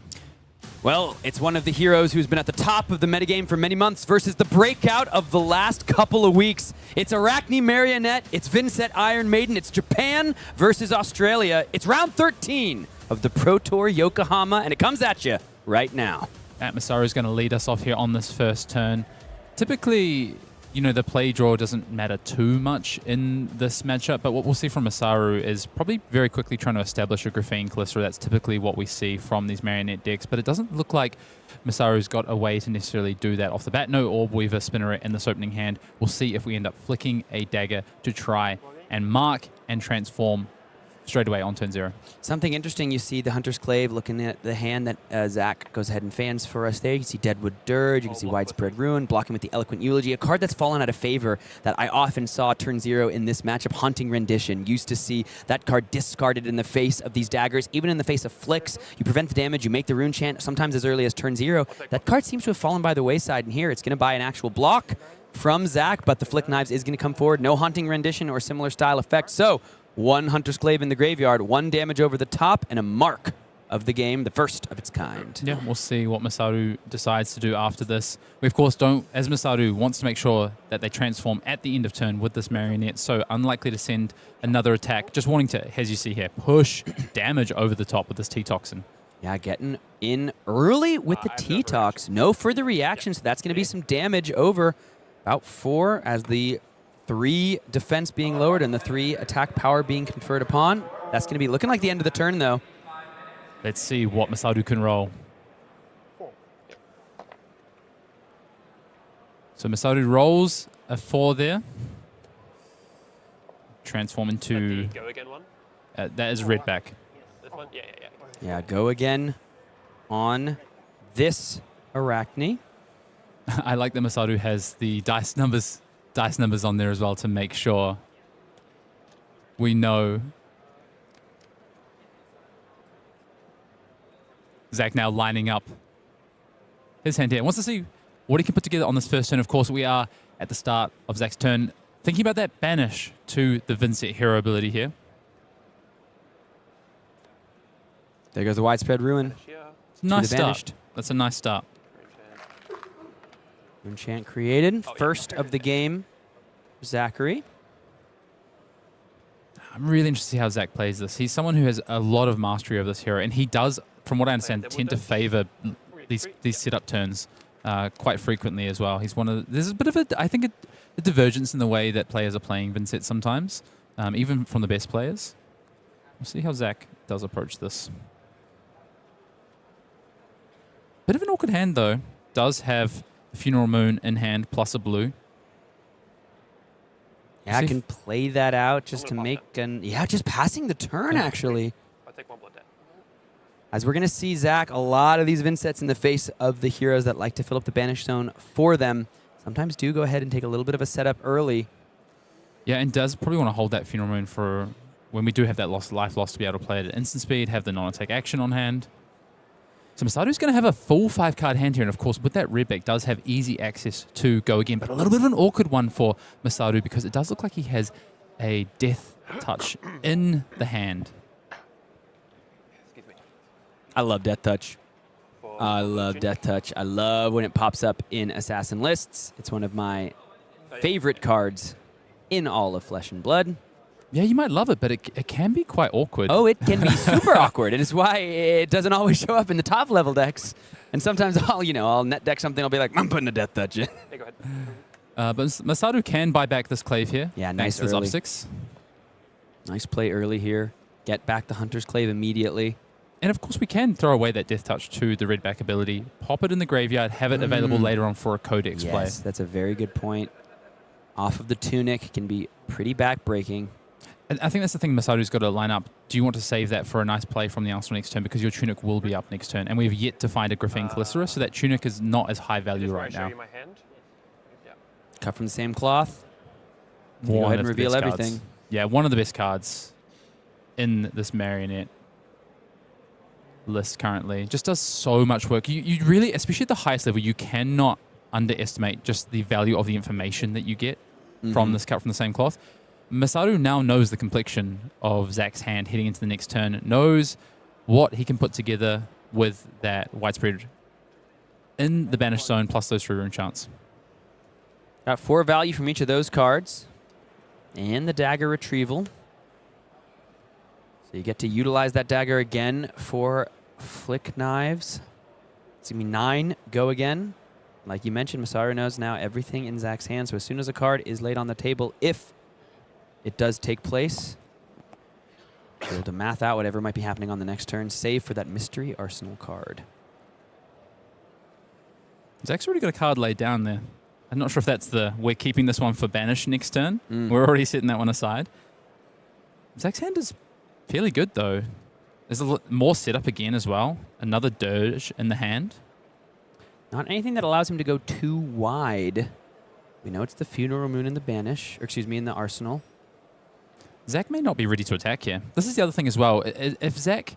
One of the things Zach's going to want to try and sniff out is how many defense reactions has Masaru decided to present in this match? Because if Zach believes that Masaru has a number of defense reactions, he might want to, again, favor that kind of patient, more setup play and try and punish Masaru for the amount of defense reactions in the list. Whereas if he thinks that Masaru is all-out aggro, going to try and really race and punish Zach here, he may decide that he needs to match that and come in with some big hands. I believe Zach has declared no defense here on this. No blocks is the call. Let's see how much damage is he truly going to take. It is going to be the red back ability. Going to go ahead and discard the Death Touch just like you called out. Now it goes up to 12. I'll take 12. Still no reactions. So the Flick Knives going to go ahead, make it 13. Total damage plus the mark. That will stay marked as well because that Hunter's Clave will hit and trigger. Masaru really prioritizing keeping that one dagger slot free for a potential Graphene in the near future. Okay. Back to Marionette. Redback returns to the Brood. Relentless Pursuit to the bottom of the deck. It's 5 cards for Zach Cauchi. Let's see what the banish is. It's going to be that Deep Recesses of Existence, one of the most impressive pieces in this Vynsett list. Of course, joined the fray from Compendium of Wraith and has truly seemed to unlock even further what the Iron Maiden is capable of, as we've seen just some major breakout performances in some of our Tier 3 events. Zach Cauchi looking to put Vynsett into her first Pro Tour top 8. Yeah, and Zach does have that, of course, that Funeral Moon that he held onto here. So I don't think any great targets in the graveyard right now for this Deep Recesses, but can, if he wants to leverage the Vynsett hero ability to make sure one Arcane goes through, can play that Funeral Moon at instant speed, but he has opted not to do that, not to use the Vynsett hero ability. So we'll see if Masaru falls an awkward breakpoint. Because is Masaru doesn't have Tunic up, No. is Masaru gonna commit multiple cards to the Arcane Prevention? Neither player has Tunic up here, which means if those Spellbound Creepers are going to join the party to continue the turn, Zach's going to have to pitch a whole card, and normally, often you want to be seeing that Findall Spring Tunic powering it up. But look at this, we might be seeing the Mask of Deceit come into play immediately. Perhaps one of those classic two pieces of equipment trading for each other on opposite sides of the table. We might see the Mask of Deceit blocked with. You might see the Spellbound Creepers activated. Orb Weaver. Going to be the Orb Weaver. Any reactions? Play pattern we see often from these Marionette decks. Here comes the rest of the damage now from the deep recesses of existence. I can only think we are going to, yeah, because Zach chose not to use the Beseech or anything else here, was clearly wanting to do a double attack turn, and of course has that Deadwood Dirge, has the setup to come in with another attack here. Thanks to that Funeral Moon. Yeah, I was going to say, has the Funeral Moon to kind of get it all going. What's the pitch away going to be? Is it going to be the Envelop in Darkness, given that, once again, a Tunic is still not online? Yep, Envelop in Darkness often wants to be paired with that Tunic resource, so the Beseech the Demigod comes in at instant speed. A life paid from Zach as well, which means that the next rune chant will be unpreventable. Funeral Moon comes in. Make a rune chant. Makes the rune chant. Deadwood Dirge now. One action point. This will trigger. Join the party. We're going to go ahead and trigger the deep recesses of existence. Get that Funeral Moon again. That can now, potentially for Zach, I guess the Deadwood Dirge can now hit the Arsenal if you like, because you can play the Funeral Moon for your second rune chant for the Widespread Ruin. Keep a Deadwood Dirge for your Arsenal. Play the Dirge now. Yeah. I was going to say, probably getting rid of that Death Touch for the precise reason we've been 100%. talking about. Don't want to see that off the back of a Codex.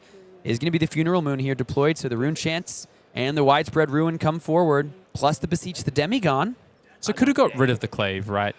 But we've already seen an up 6 and run. We've got an Orb Weaver. We're clearly trying to play a Graphene plan here. So much more important, I think, to get rid of the only real Codex target right now in Masaru's arsenal, graveyard, rather.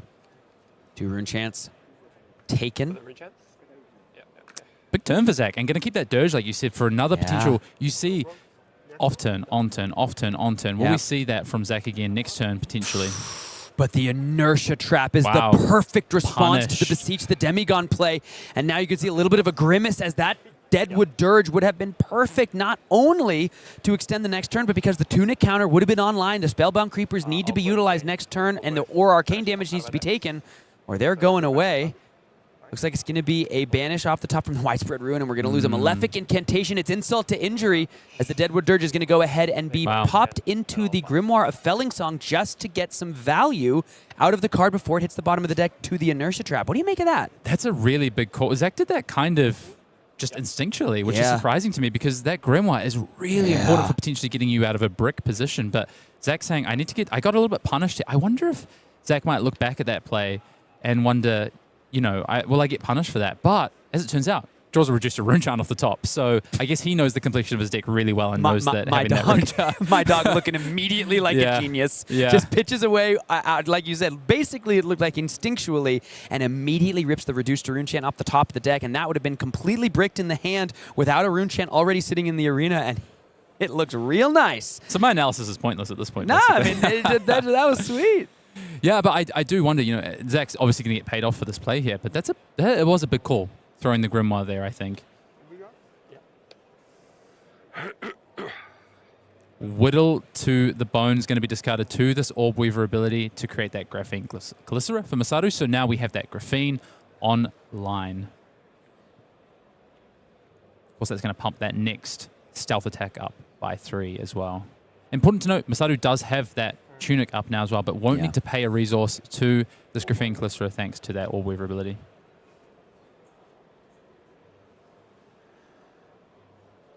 Zach might just want to cash in the creepers here. Wow.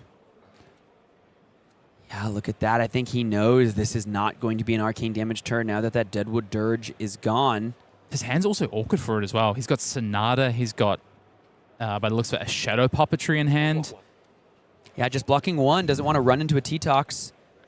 Instead, it's just going to be 2 old to the points. So all of a sudden, the Graphene Calicera goes all the way up to 12. That means 11 damage might be over the top. I wonder if Zach's thinking about just trying to take another setup turn, play that Sonata without go again, find yourself what would be the first Malefic Incantation actually in the arena and not in the Banish zone. And we know this is a deck that runs off of Malefic Incantation. So you can see Masaru is set up really aggressively here, and I like that style personally, having played a lot of Marionette in this matchup. I think you can get trapped into playing some defense reactions and trying to play a little bit on the back foot sometimes, but these Vynsett turns, the Vynsett players will take these turns off to set up, as we're about to see Zach potentially do. Decided not to actually use that defense reaction there, though. No defense reaction. Are we going to be pitching into this Sonata? Otherwise, are some cards just going to rot in the hand? Or do we go Shadow Puppetry, Deathly Delight into the Flail? We could keep that for next turn, potentially. Yeah, it's going to be the Shadow Puppetry coming forward. Got to use it on offense if we're not going to use it on defense. Yeah, I think Zach just identifying he needs to push some damage here if possible. You can pay the life and immediately get it back from the Deathly Delight.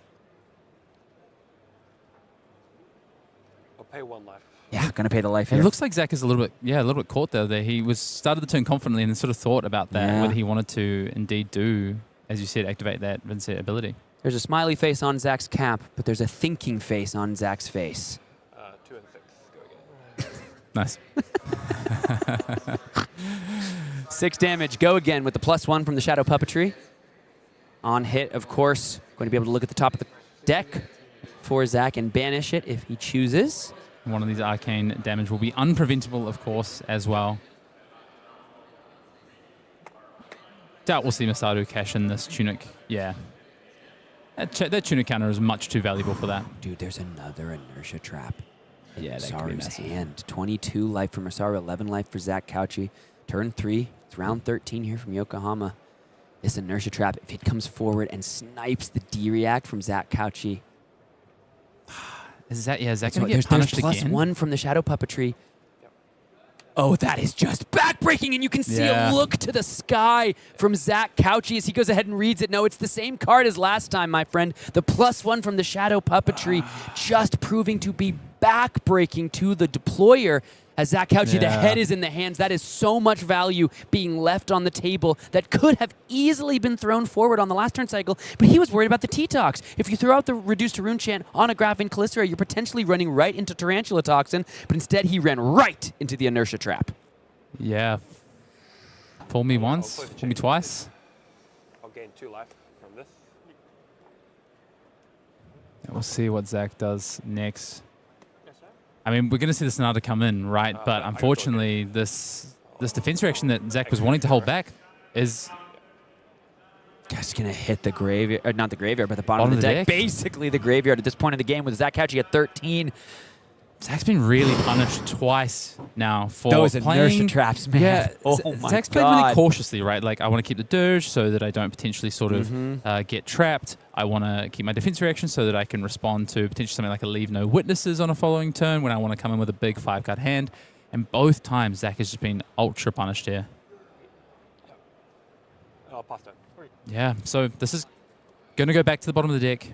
On that Reduces Rune Chant, Zach will draw back up, and we're over to Masaru's turn with this 2-card hand.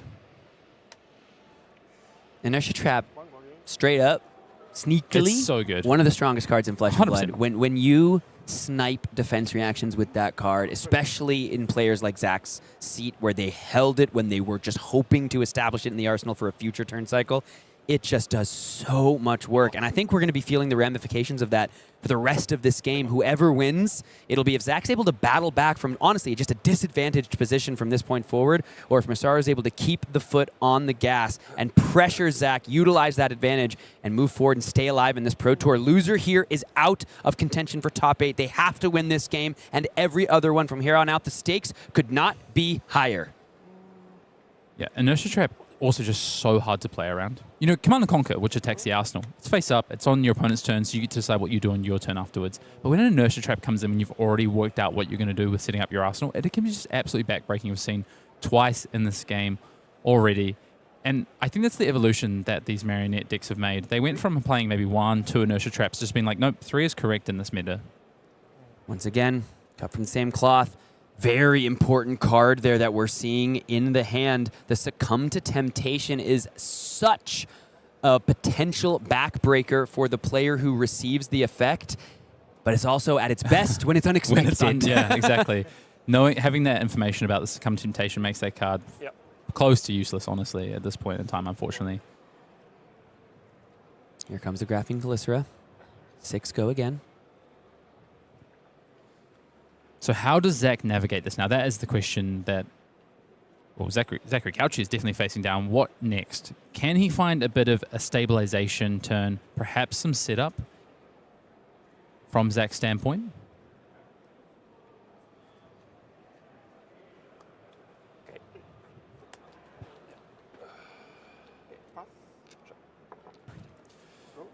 So Zach is going to commit the face perk here as well to get rid of that last card from Masaru. Face Purgatory, of course, going to go ahead and draw a card for Zach as well. Back to the Orb Weaver Spinneret. That's pretty nice. Could be worse. Could be better. Daggers can get flicked. Daggers can come back. Rune Chant created. So Envelop in Darkness off the Tunic. Yep. Pay the 1. We're just going to go for it this turn. Zach is just saying, I need to push some damage here.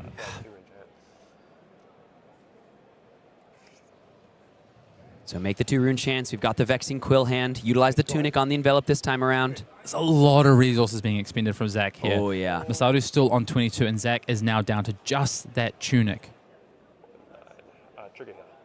Trigger here, make a Rune Chant in the back. Just the 1 Malefic Incantation. They have not really come together for Vynsett, but this is a very powerful follow-up. This is going to buy a fair bit of either life or, regardless, 1 card. One of those Rune Chains is coming over the top. Masaru has to take it, which means a card is getting banished when the combat chain closes. Yep. So it looks like all 4 of the Rune Chains going to be taken here. 18. Let's see if Masaru is just going to take the 9.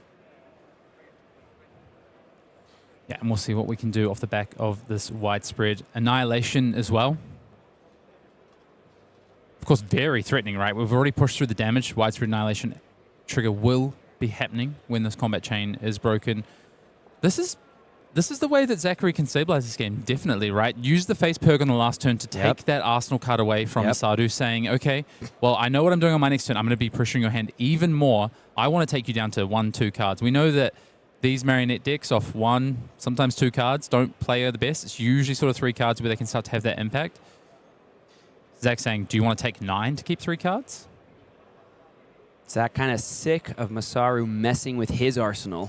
Finally saying, I can do it at least once, buddy. But no calls either on the side of Zach Cauchi. Haven't seen a single one pitched, blocked, not even resolved. So they just have not been coming off the top of the deck.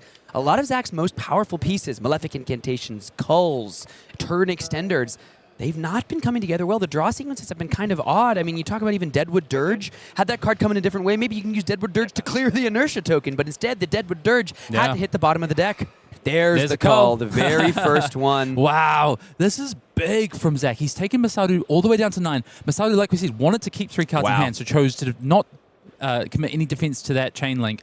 And now Zach has found the cull off the top. Absolutely huge. Absolutely huge. If there was a way for Zach Cauchi to get back in this game, it's what we are seeing before us. There's no Rune Chant on the table, however, for that reduced to Rune Chant that was just drawn, so that might once again have to be destined for the arsenal. But now Masaru is down to 9, 2 cards left. This is the turn Zach needed, the turn cycle to potentially stabilize.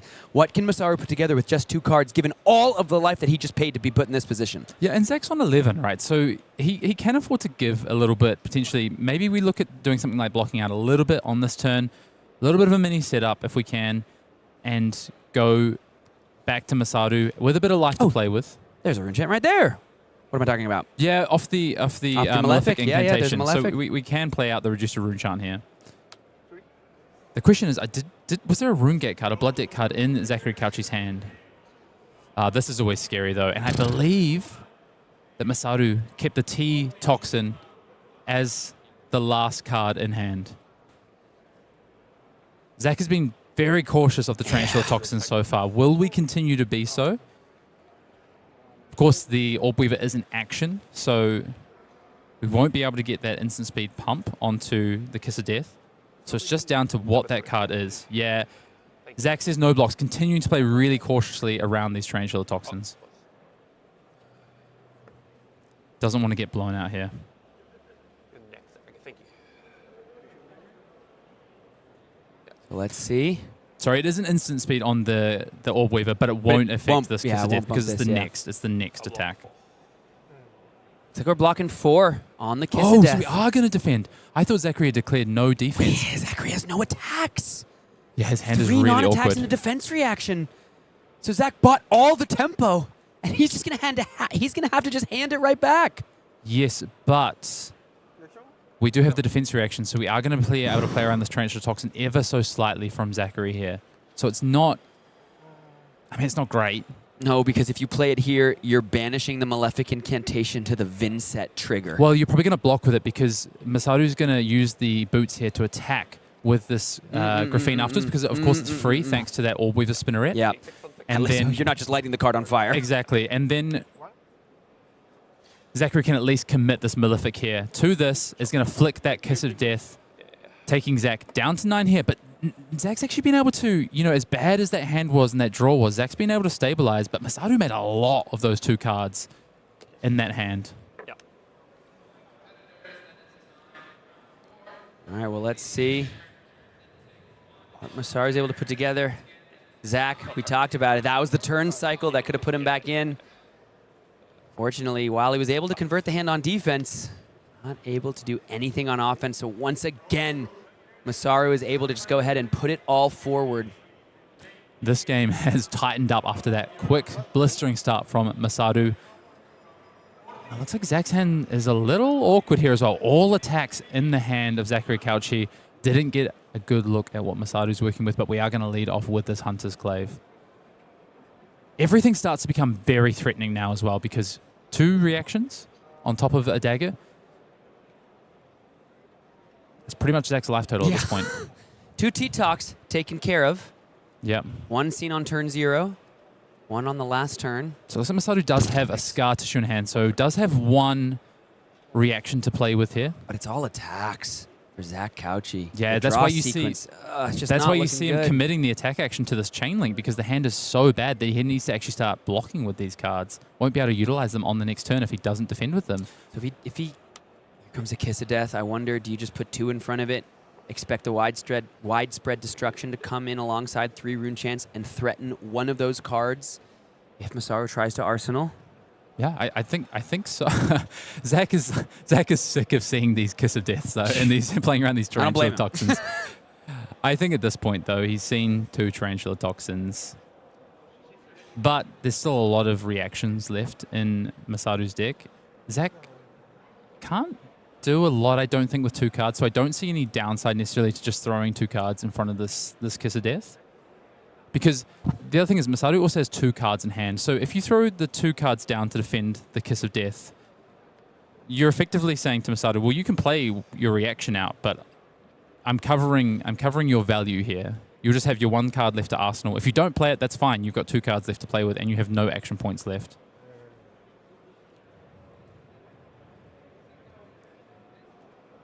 Zach, put the 2 cards in front. Masaru could flick the Clave here, marking Zach, taking that Kiss of Death up to 4. Play the Scar Tissue on top to go to 7 and leak 2 damage over, 1 damage and a life loss. But then Zach becomes unmarked after that. Yeah. So I think we might just see... Oh, but the Scar Tissue will mark, but then the life loss will take it away. So...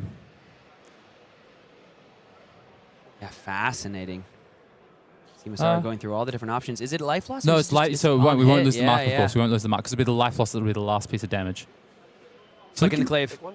Yeah, it makes sense. I think this makes a lot of sense. Just get the value where you can. This game started off with haymakers. It's ground down to a bit of a snail's pace as both players extract as much value as possible from these complicated turns. Trapdoor. Oh, it is Trapdoor. Wow. That is massive. That is massive value for Masaru there. He's got to be happy about that, Oh my I think. goodness, and you can see him. There's a bit of a smile. But does he have any traps? Does he have any traps left? He's got Frailty in hand, and he's got Frailty in hand. Frailty trap in hand, and inertias are gone. You can see there was a smile on his face. Was it a smile of excitement or a wry smile, acknowledging that might have been a little Lair of the bit... Spider. He should have a Lair of the Spider, I would have thought, left in the deck. Most Marionettes are definitely running a Lair of the Spider. Oh, yeah. the literal top card! He's got a Lair of the Spider left. Was he maybe Masaru just a bit of showmanship selling the dummy there? Or maybe just like, dude, yeah, I'm sorry, I'm juicing you a little bit. Like, it's a really good roll. Keeping 2 cards in hand. I wonder if there's any consideration for Zach of not attacking. I can't see that. The problem is if Zach doesn't attack, Masaru just gets to come back with a 5-card hand. And Zach would be down to 7 life, of course, as we take 1 blood debt at the end of the turn. Big think here. Yep, because Masaru's working out, are you going to... So Masaru has a frailty trap in hand and a scar tissue, working out what is the correct arsenal here. Because if Zach just passes back, you don't necessarily want that frailty trap stuck in your arsenal. Now, what Masaru doesn't know is the frailty trap would work out nicely against a widespread destruction. The arsenal banishing effect would not have anything to banish if that defense reaction is played. It is the widespread destruction. And you can see a little bit of an acknowledgement from Masaru. Maybe the wrong call was made. A little bit of a grimace, and the head goes to the hands. Yeah, as that frailty trap is in the hand, and that means the arsenal is under threat. Oh, and there's no stalker step, so this rune chants have to be taken. They're connected. Zach doesn't need to pay life anymore. These are just connecting straight up. I'm really interested by Masaru deciding to do that. I think Masaru almost overthought that line, I think, a bit. Yeah. I think Masaru I think he initially was like, oh, yes, I play this because of widespread, and then just overthought the line of what if Zach doesn't attack, got into his own head a little bit, and I think he's just been absolutely punished. So once again, potentially a gift for Zach Cauchi, and once again, 4 cards off the top of the deck, and none of them are attacks. The opposite of last turn where we had all attacks here for Zach. Oh my God. But Sam, we do have a sink blow in the hand for Zach Cauchi, so we can go fishing for an attack action here. Might be the sink that Zach needs, especially in the face of these potential attack reactions. It's 5 damage. There's 1 rune chant sitting in the arm equipment zone. No blue here for Masaru, so isn't able to up 6 and run to get back that clave. That's good. A lot of information for Zach actually as well, knowing that these 2 cards in hand, very likely some number of reactions, 1, maybe 2. I mean, if you're Zach, you've got to be thinking about Codex at this point, though. You have not yet seen a Codex. That has got to be the scariest card. But it looks like, in fact, Masaru, a little bit awkward. I think a Scar Tissue and a Tarantula Toxin. Sorry, not so awkward. That's quite nice. That actually works out kind of nicely, I'd say. All right, so let's see. The question will be if that final Tarantula Toxin can seal the deal for Masaru Okuda like it sealed the deal for many marionettes throughout their lifespan. 6 plays 8, but that's not the full story as the block for 5 is put forward. It's going to be the Scar Tissue first. Will this buy out the sink below, and then will the sink below get taken down by the T-Tox? No, it just all comes out here, so we get rid of the 3 block. Now it's currently 2 on 11. Sink Below is going to save Zachary Cauchi here, but going to fall down to just a couple of life points. 11 plays 2 on the defense here. We're going to go up to 6, but Zach will take the 5 down to 3. What's the card off the top? I think he found a Morph Skies off the top. Masaru advantage back towards our Japanese player here, certainly. Non-attacks in one hand, attacks in the other hand, non-attacks in the other hand. When you are fighting for your tournament life, it's not what you need. It's not quite literally how you want to draw it up. As Zach Cauchi here has to take the rest of the damage, go down to 3. If Masaru had Arsenaled the correct card last turn, game was over. Game was done because we had an additional Scar Tissue. So, and that defense reaction could have just been played from the arsenal. Exactly. So if Zach does end up winning this, Masaru will look back at that and say that Arsenal specifically cost me the game here. We'll have to see. Zach has got a lot to do if he's to come back in this one. You might want to do something before draw. You said it was a Mob Skies, so maybe it's actually. What could it be? A Funeral Moon? Oh, maybe it was a Funeral Moon. It looked like a red. I thought it was a Mob Skies, but that makes more sense if it's a Funeral Moon actually. So we're going to see it because it's hitting the banish zone no matter what. Yeah, it is a Funeral Moon. Correct. So well, I guess so here you just get to get the rune chant with it. Then you get to play it at action speed. So there, no real reason to play it on your opponent's turn because you get the extra rune chant from the Vynsett ability. Then you get to play it from the banish zone. But there is a Codex of Frailty finally in Masaru Okuda's hand here. Zach has drawn a mix of attack actions and non-attack actions this turn. He's finally found a cull.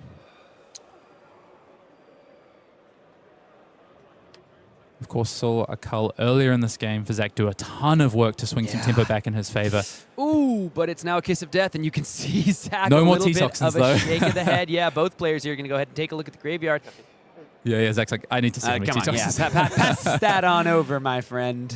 1, 2, and then the one from the very beginning of the game. First card resolved. 3. So that's one less. Yeah, you see a little thumbs up. One less thing there for Zachary Cauchi to have to think about. But of course, Masaru here with a full hand. One thing I think Zach is thinking about, though, is Masaru does not have access to those boots anymore, of course. Decided to cash those in a few turns ago to go wider on the chain link. So what can Masaru actually do here? Of course, Zach is marked, so if this kiss does connect, we will get go again. Can Masaru afford to play around an attack reaction? Now, of course, there's actually stains of the red back in the hand for Masaru, so he's going to get go again no matter what. So Masaru kind of has it all here, to be honest. Can Zach find a way to play around this and survive this turn? It's going to be tough. It's going to be quite tough. I think for Zach Cauchi as well, I'm sure he's putting it out of his mind right now, but those two inertia traps have been backbreaking this game. They and were might so have, sick. might have, changed the outcome of this game. Yeah, honestly. I think definitively. Like, I mean, truly, those inertia traps put Zach on the back foot, and he's done a valiant job of fighting back from that place. He's got to put so many cards in front of this, including the cull. And a tunic, a fully loaded up tunic as well. Stains of the red back means this card gets go again, which means it's going to be a bit of a sidestep. Pass from there. And now it looks as though a Codex of Frailty might be the way this game ends, like many games have ended before this. Going deep within the pages of that fell manuscript. It's Masaru just making sure there, what can Zach actually get before I go ahead and do this? But this should sew it up and keep the tournament life alive for Masaru. Codex of Frailty, get rid of the Leave No Witnesses. Why don't you grab it on back? Probably the best option here. You can't get that one. You can't get it. But going to be this Kiss of Death. Can't get that one because it it's was discarded. discarded to the effect. So you have to find the card first, and then you discard. But Zach with no defense available here. But it doesn't matter. It's a Kiss of Death. It comes in for 4. It gets the fist bump just like the Leave No Witnesses would. And it's going to be Masaru Okuda winning this game. And you can hear from Zach Cauchi in the background, that was tough. Tough indeed. But that's a win for our Japanese hometown player who's still alive in this Pro Tour. And Marionette might have something to say before it's all said and done. Yeah, really interesting game there. It looked like early on, it's thanks to those two inertia traps that Masaru was just running away with it. But Zach found a way back into the game, had to use a lot of resources in that mid-game to try and stabilize. Found a really nice turn that involved a cull to take cards away from Masaru. But ultimately, I think, as we said, those inertia traps just absolutely backbreaking, and Zach lost so much value. And I even point to things like having to use the Grimoire because of that inertia. That just set him so far back, and he just didn't have those resources available later in the game. Yeah, those inertia traps, they were sick. They did a lot of work, and they're really good against attacks that have power greater than their base. And At the best, I would say. you know what class often has attacks greater than their base? Guardian? Warrior. Oh! Mastery Pack Warrior, baby, coming at ya. August 7th, 2026. This is one near and dear to my heart for a number of reasons, and those reasons all rhyme with Olympia. But we'll get into that in just a second, because we have to give some appreciation to these gorgeous double-sided marvels alongside the young heroes present in a newly revamped crack shuffle play format, everyone's favorite, and you get a chance to play it with 3 heroes this time and a whole bunch of cold foils to chase. Yeah, and all the focus has, of course, been on these beautiful weapons, right, and the Stormblade. But as you see there, Dorinthia, Quicksilver Prodigy, are we about to see some great support for this hero and possibly enter into the Sage metagame? Something to watch out for. I think so. Yeah, these are 2 heroes that are entering Silver Age. Dorinthia and Hala, both heroes that didn't have a way in before and now have found their way in, and both able to sport these cold foil dual-sided marbles with different art. I'm lit on these. I'm not used to this. I'd be cool if they continued because these are really nice. Getting an alternate look at these iconic weapons. Dawnblade, of course, one of the most iconic in the game. Zenith Blade and Golden Grail might be trying to work their way up into that echelon.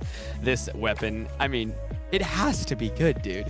If I'm making gold all game and then I just get to swing my sword for free, tell me I'm not winning those games. Or cash in my equipment, even. Swing my sword. Oh, yeah. Why not? Why not? Golden Grit, yeah. Oh my God, yeah, I'll rip my pants off and I'll hit you with a sword. It sounds like flesh and blood to me. 100%. Sounds like flesh and blood to me. And then, of course, folks, we've got more than just the new heroes. We've got reprints. We've got new Majestics, and they are all looking beautiful. That Valiant Dynamo art, just gorgeous. Nathaniel Himawan, one of our favorites. And these new Majestics really speak to, I think, some of the difference in dimension that the classes are all, that the heroes in the Warrior class are all going to be able to execute. Yeah, really like Stand Tall as a block card. And, of course, more Sharpen cards as well. I think Sharpen's mechanic, I'm really interested to see where it goes next and how we lean into it. And it makes me feel like Hala, Armory deck coming out, once this Mastery Pack comes out, surely Hala has plenty more toys to work with. So I'm excited to see where that hero goes from here, including heroes like Olympia. I'm excited to see where Olympia goes from here as well, my friends. This is one of my favorite heroes. It's one of my favorite heroes in all Flesh and Blood. I don't know why. If you ask me why, I wouldn't be able to tell you. Just cool. I've never played a game of CC. No, that's not true. I played one game. I have all the cards. Just a big Olympia fan. I'm just a big Olympia fan, and and seeing this Golden Grail, getting to swing my sword is all I've ever wanted to do in this hero. The prized fighter, near and dear to my heart, and I think after this Armory deck, gonna be near and dear to plenty more players' hearts in the near future. Yeah, you think that Olympia will no longer be in the realms of, oh, I'm playing a Betsy, I'm playing Teklo Vosson's already out of that range, as we've seen this weekend. Another one of my favorites. Fair enough. One of my favorites. So I guess maybe, if you want to get some eventual meta success, you just got to be, one of the decks I play with my cousin and my friends. Yeah, that's how it works. Excited to see maybe some gameplay videos with Olympia, I'm sure. Might have to work on that. It might also have to work on getting you more games from this Pro Tour. Masaru, Okuda, and Zachary Cauchi put on a master class in our feature match here. You see scenes from all over the Pro Tour as we are now in the rubber matches, folks. 2 rounds left of this Pro Tour means we got win-in-ins aplenty. 2 win-in-ins back to back coming at you right after this.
Welcome back, folks, to the Pacifico Yokohama as our Flesh and Blood Pro Tour by the Bay enters fever pitch gameplay here on day number 2. We have a number of players fighting now for win and in opportunities into our top 8 at Pro Tour Yokohama. Welcome back to the coverage desk. Mr. Leslie here with Pankaj Bhojwani. Now, Fat by the Bay. People ask why. We're obviously in Yokohama, beautiful seaside destination. We have had a distinct lack of boats in our game so far.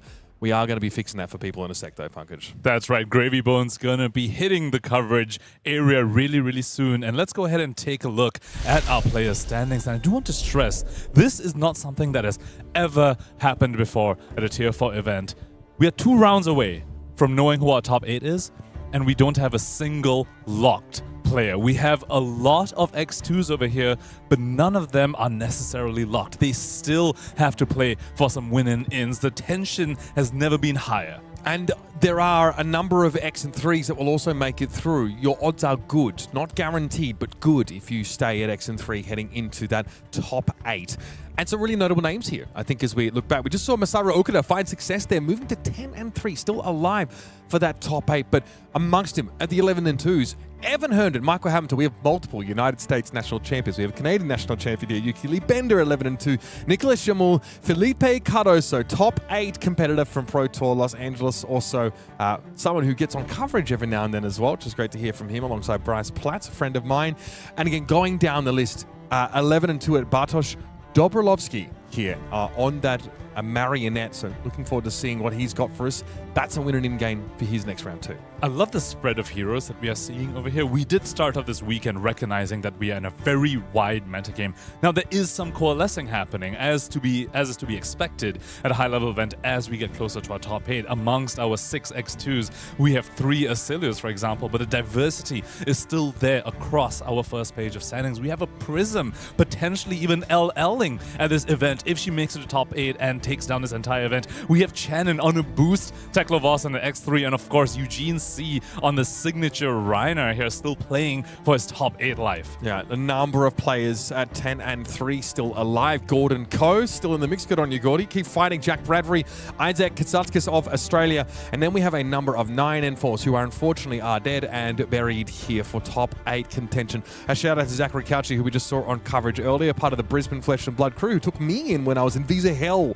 I had to stay back in Australia for a month before I could re-enter the United States, and I got some great games in with them, so great to see him get on feature. And of course, commiserations for not making it all the way into the top 8. So, we gave you a bit of a teaser early on. We said we were finally going to get a bit of a maritime vibe here in our coverage in Yokohama, and it is about time because we have Filipe, Lima, Cardoso, someone who kind of made his name, I think, on Kano. And that's what he was playing in Pro Tour Los Angeles, has picked up Gravy Bones here, but Evan Herndon, 2024 United States national champion, is on one of those many Oscillios that are vying for a top 8 spot. And Filipe, of course, has not forgotten his Kano roots. He was playing that hero in the Silver Age round, so you can take Kano away from him, but you can't take him away from the Kano, it seems like. Did still play that in the Silver Age and to great success as well, but of course in CC, playing the Gravy Bones. And in this matchup against the other wizard, the Lightning Wizard of the format, he's got his back against the wall. We're going to talk about that more as we jump down to the feature match here to kick off this round. This all-important round number 14, win and in for both Filipe and Evan, respectively. Now, you mentioned Gravy Bones can be in a tough spot, can be back up against the wall against what we would say the premier threat of the format here, but let's quickly discuss the road here for Filipe on this Gravy Bones. Does manage to take down an Oscillio here, but only one faced by Filipe so far. Not just the Oscillio. I mean, look at his run here. His first 5 rounds of Classic Constructed were all unfavored matchups for the Pirate Necromancer. Oscillio, Prism, Dasho, and 2 Draconic Ninjas. Filipe is saying he has the chops to take down these opponents. And looking at his last few rounds of Classic Constructed, there, again, another Syndra that he just beat in round 12. Damien Riggins. I actually managed to catch the end of that game over there with Damien trying to fatigue out Filipe, but then Filipe just so incredibly skilled in this Pirate Necromancer. Managing to stay alive there. Congrats to Filipe for making it here to this win and in. Evan Herndon, of course, on Oscillio. We've had a chance to check in with him a couple of times throughout his run. Starts in the 0 and 1 bracket going up against checks notes, Galvatrady in the first round. Marco Marcelli gets the better of him, but a great recovery from Evan, including a important win against Brody Spurlock there in Silver Age. Getting all the way through here. Colin Eriksen, he's already taken down a Gravy Bones, has Evan, now fighting them back to back. Has to be feeling pretty good about the deck selection here with this kind of run ahead into top 8. Especially coming off the back of a Gravy win already. And of course, a Gravy piloted by no other than Colin Eriksen. Very strong player in of itself. Question is, can Evan repeat that feat now here against Filipe? Let's talk brass tacks. So let's get back to them here in terms of this matchup. Gravy Bones obviously is a deck that wants to develop some board presence, right? He wants to start to develop these allies, find some, cheap cantrips, ways to keep the gold generating, make sure he can keep looking at the top of his deck and knows what is coming. That being said, these might be stormier seas than Gravy Bones is prepared to face, because Oscillio will look to blow him to smithereens. So Gravy Bones doesn't have too much disruption in his kit. He has Loot the Hold, he has Conqueror of the High Seas, but not too many copies, unless maybe he's teched a little bit more. Maybe he has a few copies of Weaker Slings, a few copies of Erased Faces that I know some Gravy Bones have started to opt towards. Amulet of Echoes as well, a very viable piece that the hero might choose to bring to shore up this matchup. And the reason why they might need to dedicate a few more slots to this is because Oscillio has a lot of tools to overcome the Gravy Bones' arsenal, particularly because he can destroy allies on the Gravy Bones' turn. You attack with a Rigor Mortis, say with Go Again or something. Oops, the Rigor Mortis just got shocked. It doesn't have AB, it just dies. Your turn just ends right here. Meanwhile, Oscillio is just continuously setting up a massive combo on you that you can't do much about. Now we've seen, Illusionists also try and do this to Gravy Bones, like Prism getting a Figment of Ravages to ping a Rigor Mortis and end the turn there and then. So those are the things you should be looking out for. It's time, folks, to head down to the feature match area. On the other side of these stormy seas, a top 8 berth beckons. Filipe Lima Cardoso representing Brazil versus Evan Herndon, 2024 United States National Champion at 10-2 on Oscillio. Immediately want to take a look at Filipe's equipment loadout over here. He's got Arcanite Skullcap, which means that if he does end up at a lower life total than Evan Herndon, he will have an AB3 to go on top of the AB1 thanks to the Scuttle Toes that he's also presented. That matters a lot for those big spells that Evan is going to try and bookend his turn with. However, with enough amp on Volsar, even AB4 virtually won't be enough.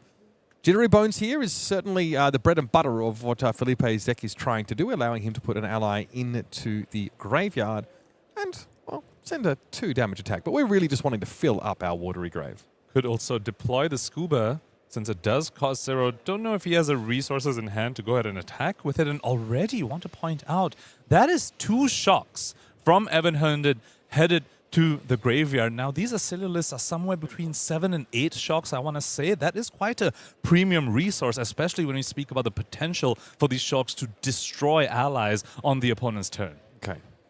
Here comes that Scuba. You're right. He does get deployed pretty much straight away. Lone Shark into the pitch, and Scuba is going to get sideways. Filipe understands the assignment. He needs to try and chunk Evan down as quickly as possible. And Evan just wants to get value out of the equipment as soon as he can. It's going to be the Lightning Greaves getting in front of the Pooch.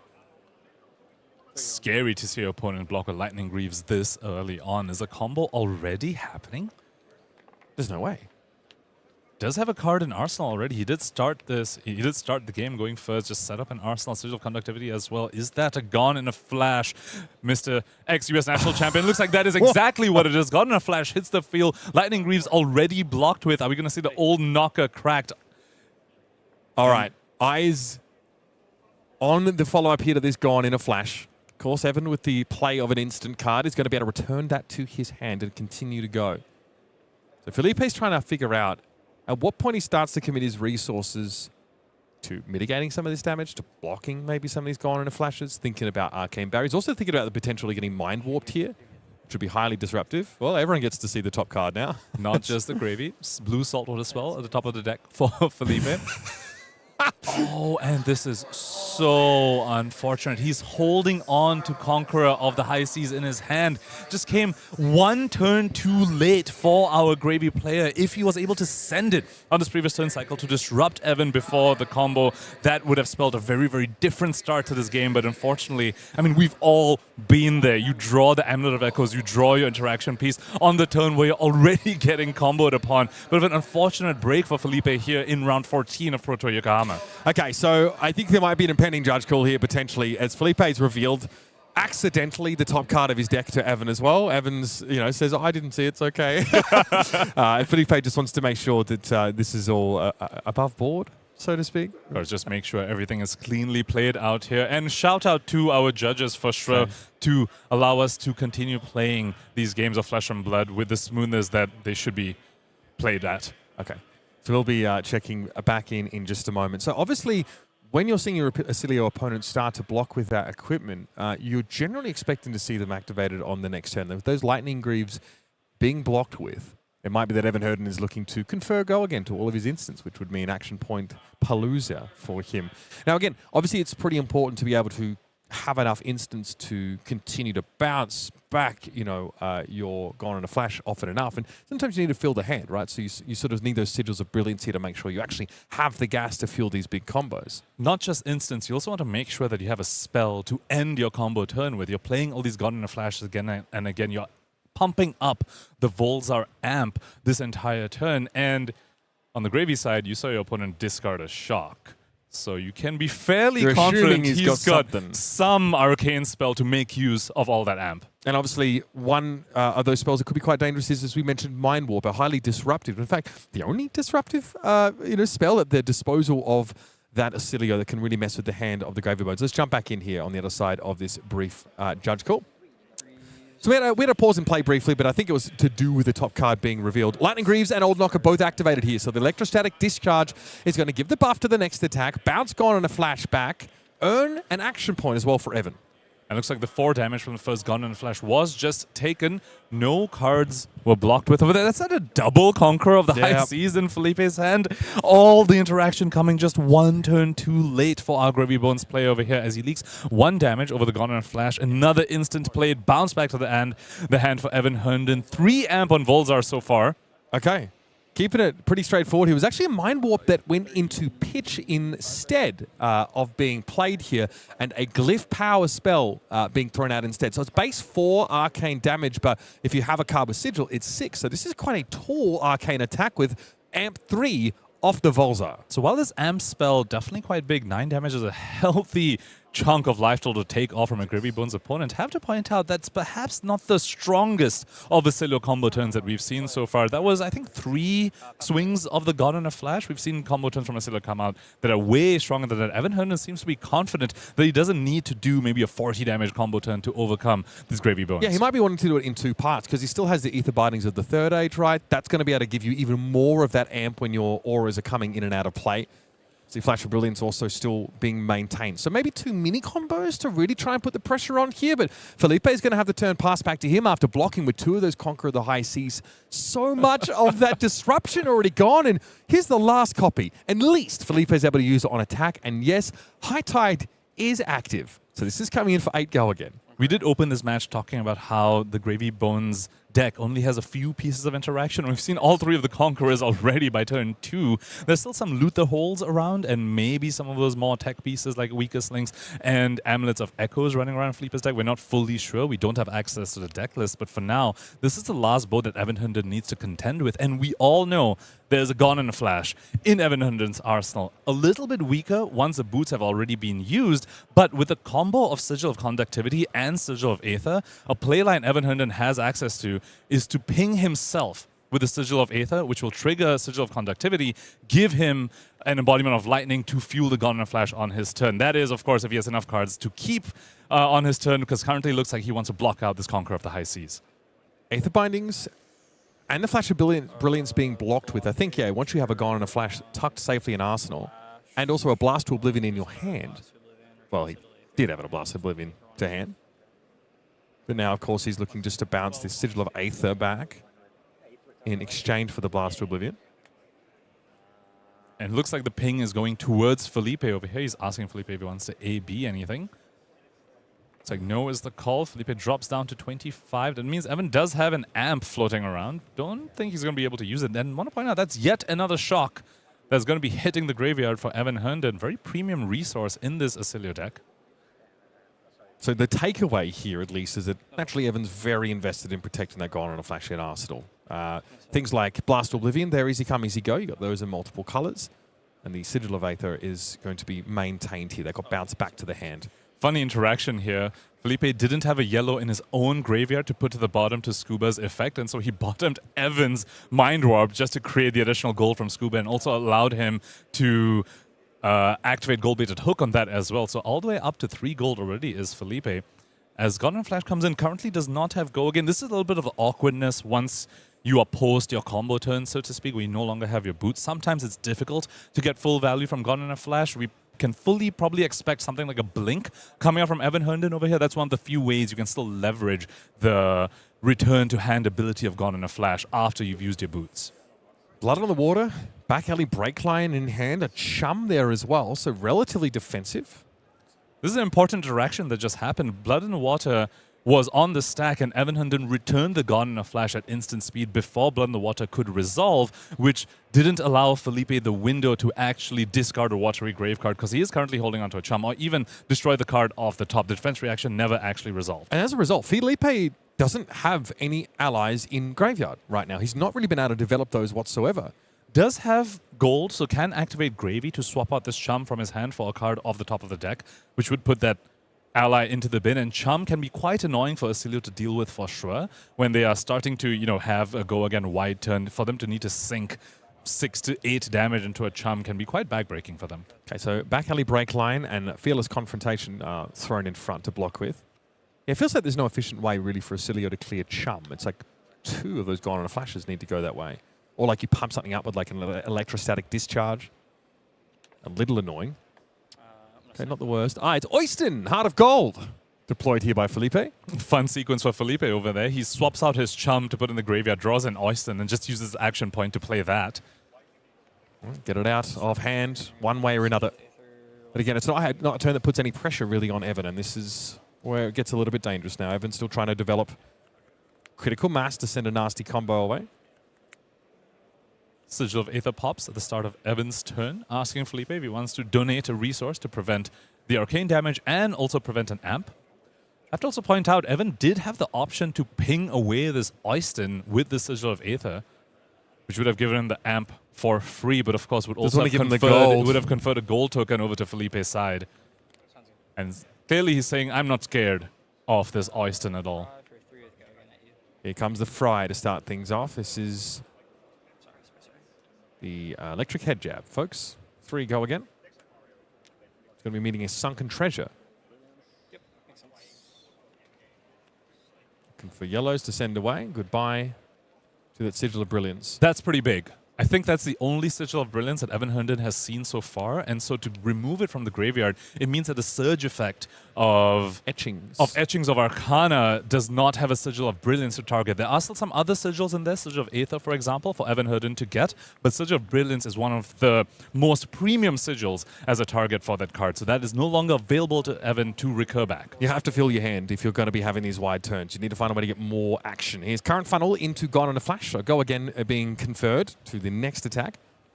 Prismatic Leyline getting in on blocks. Obviously, Filipe unlikely to have the room to get to deploy that himself. But even look at the life totals. He's been able to chunk Evan down turn after turn.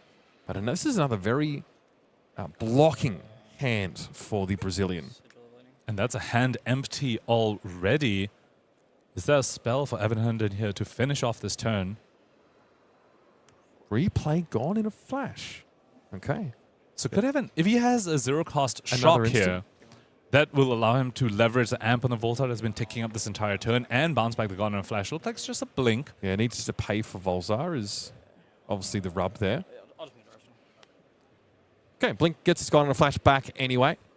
Sigil of Lightning obviously is going to leave play in the next turn and get that embodiment of Lightning, which Evan would definitely want to make use of. Decent damage getting presented here, Evan having a relatively wide turn, multiple Gone in a Flashes. Current Funnel is a Fry in there as well.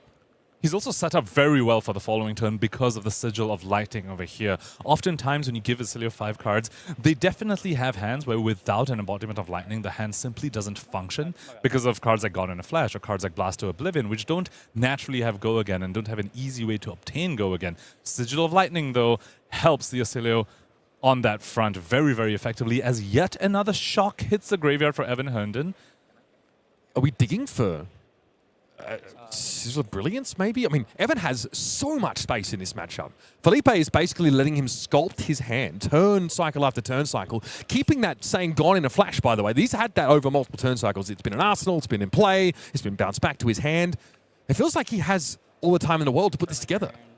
And that's a Comet Storm Shock being discarded as well. The cost on that can be a little bit awkward for Oscillio sometimes, as we see Aether Bindings of the Third Age popped over here in response to Sigil of Lightning going away. And here we see exactly why Evan chose to pop that arm piece over here. Blaster Oblivion ensures that whenever he bounces a Sigil back off this attack's effect, the amp on Aether Bindings of the Third Age increases even that much. Okay, this is another big turn from Evan. Not necessarily a game ender, but still this is pretty scary. Electrostatic Discharge means that a Sigil Permanent is going to be bounced, which then means we have an Embodiment of Lightning come into play.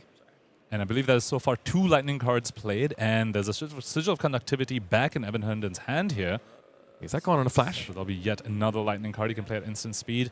And of course, when Sigil of Conductivity leaves the battlefield, it generates an Embodiment of Lightning, which is now conferring Go again onto the Gone in a Flash. As we see 2 Prismatic Ley Lines being blocked with from Filipe's side. A lot of multiples. We've seen 2 Chums in the graveyard, 2 Prismatic Ley Lines here, 3 Conquerors of the High Seas.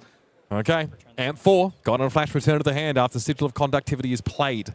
And what is the spell? Yeah, we know that definitely is going to be a spell for sure, because not only was a Comet Storm discarded, but also Aether Bindings of the Third Age was popped. 7 amp currently represented on the board. No go again on this one, correct?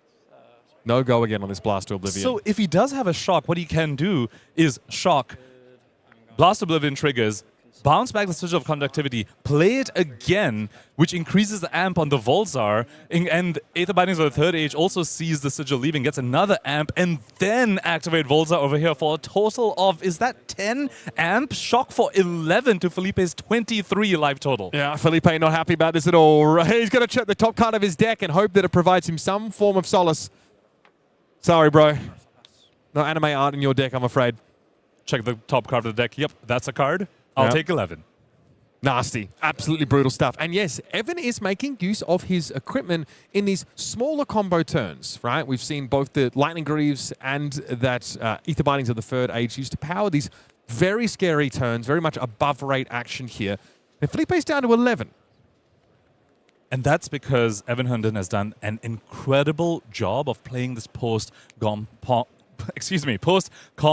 game plan off the back of continuously generating these embodiments of lightning. They have done so much good for him, letting him start his turn with Blast to Oblivions, letting him start the turn with Gone in a Flashes despite not having the boots. And yet, once again here, another embodiment of lightning here, which was created from the exit of Sigil of Conductivity on the previous turn cycle, allowing Evan Herndon to just continuously put on the pressure against this Pirate Necromancer who is just getting deeper and deeper underwater. You can see why Blast to Oblivion is such a glue card in the Oscillio deck, is to make sure you can get those sigils to leave play multiple times. It plays so nicely with the Aether Bindings. It's going to be a flittering charge here to follow up this Gone in a Flash, though. And no bounce of the Gone in a Flash this time, so either no instant in Evan Herndon's hand, or perhaps has some other card he wants to put in Arsenal, and perhaps maybe telegraphing that he isn't ending this turn with Embodiment of Lightning. Because Gone in a Flash in Arsenal without Embodiment of Lightning can be quite awkward. And again, yeah, he needs to play an instant on the chain link of Gone in a Flash. It couldn't happen later on. So the follow-up here is going to be an Etchings of Arcana with a Amp 3. The Citadel of Brilliance is now in play.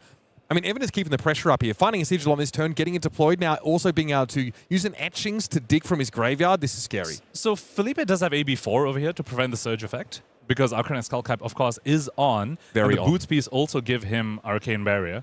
So he could prevent the Surge if he pitches a blue into this, and it looks like that's exactly going to be the call from Filipe over here. It just goes down to 7. Etchings did not deal more than 3 damage, so no recurrence of a Sigil for Evan Herndon. However, tempo firmly in his side. Yeah, and a Sigil of Brilliance here that can be manipulated to some degree. Filipe says, it's time for my Amulet of Echoes. Now, I feel like this might be a bit late in the day for this.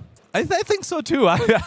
Some would say that, I think, when you're at 7 and your opponent has popped all the equipment, and they also got rid of the Gone in a Flash on the previous turn cycle. See, Amulet is amazing against those Gone in a Flash plays because you cannot be replaying that card. It essentially prevents you from doing so. It's just, Yeah, far too late for Evan to find, for Filipe, excuse me, to find this item. Yeah, Filipe does have this additional pieces of tech for the Oscillio matchup. Bells, we can probably expect 2 to 3 copies of this card, but sometimes the Oscillio just combos on you way too early in the game that you don't actually find these pieces as soon as you need. I mean, he found 3 Conquerors by turn 2, and even that was too slow for the way that Evan Herndon has managed to start this game. Oh, Blast to Oblivion.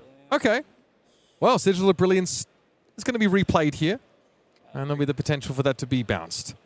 Which means more cards for Evan. So I believe currently no go again on this Blast to Oblivion. So that is the action point used from Evan Herndon. Wants to try and find a blink to continue this turn cycle.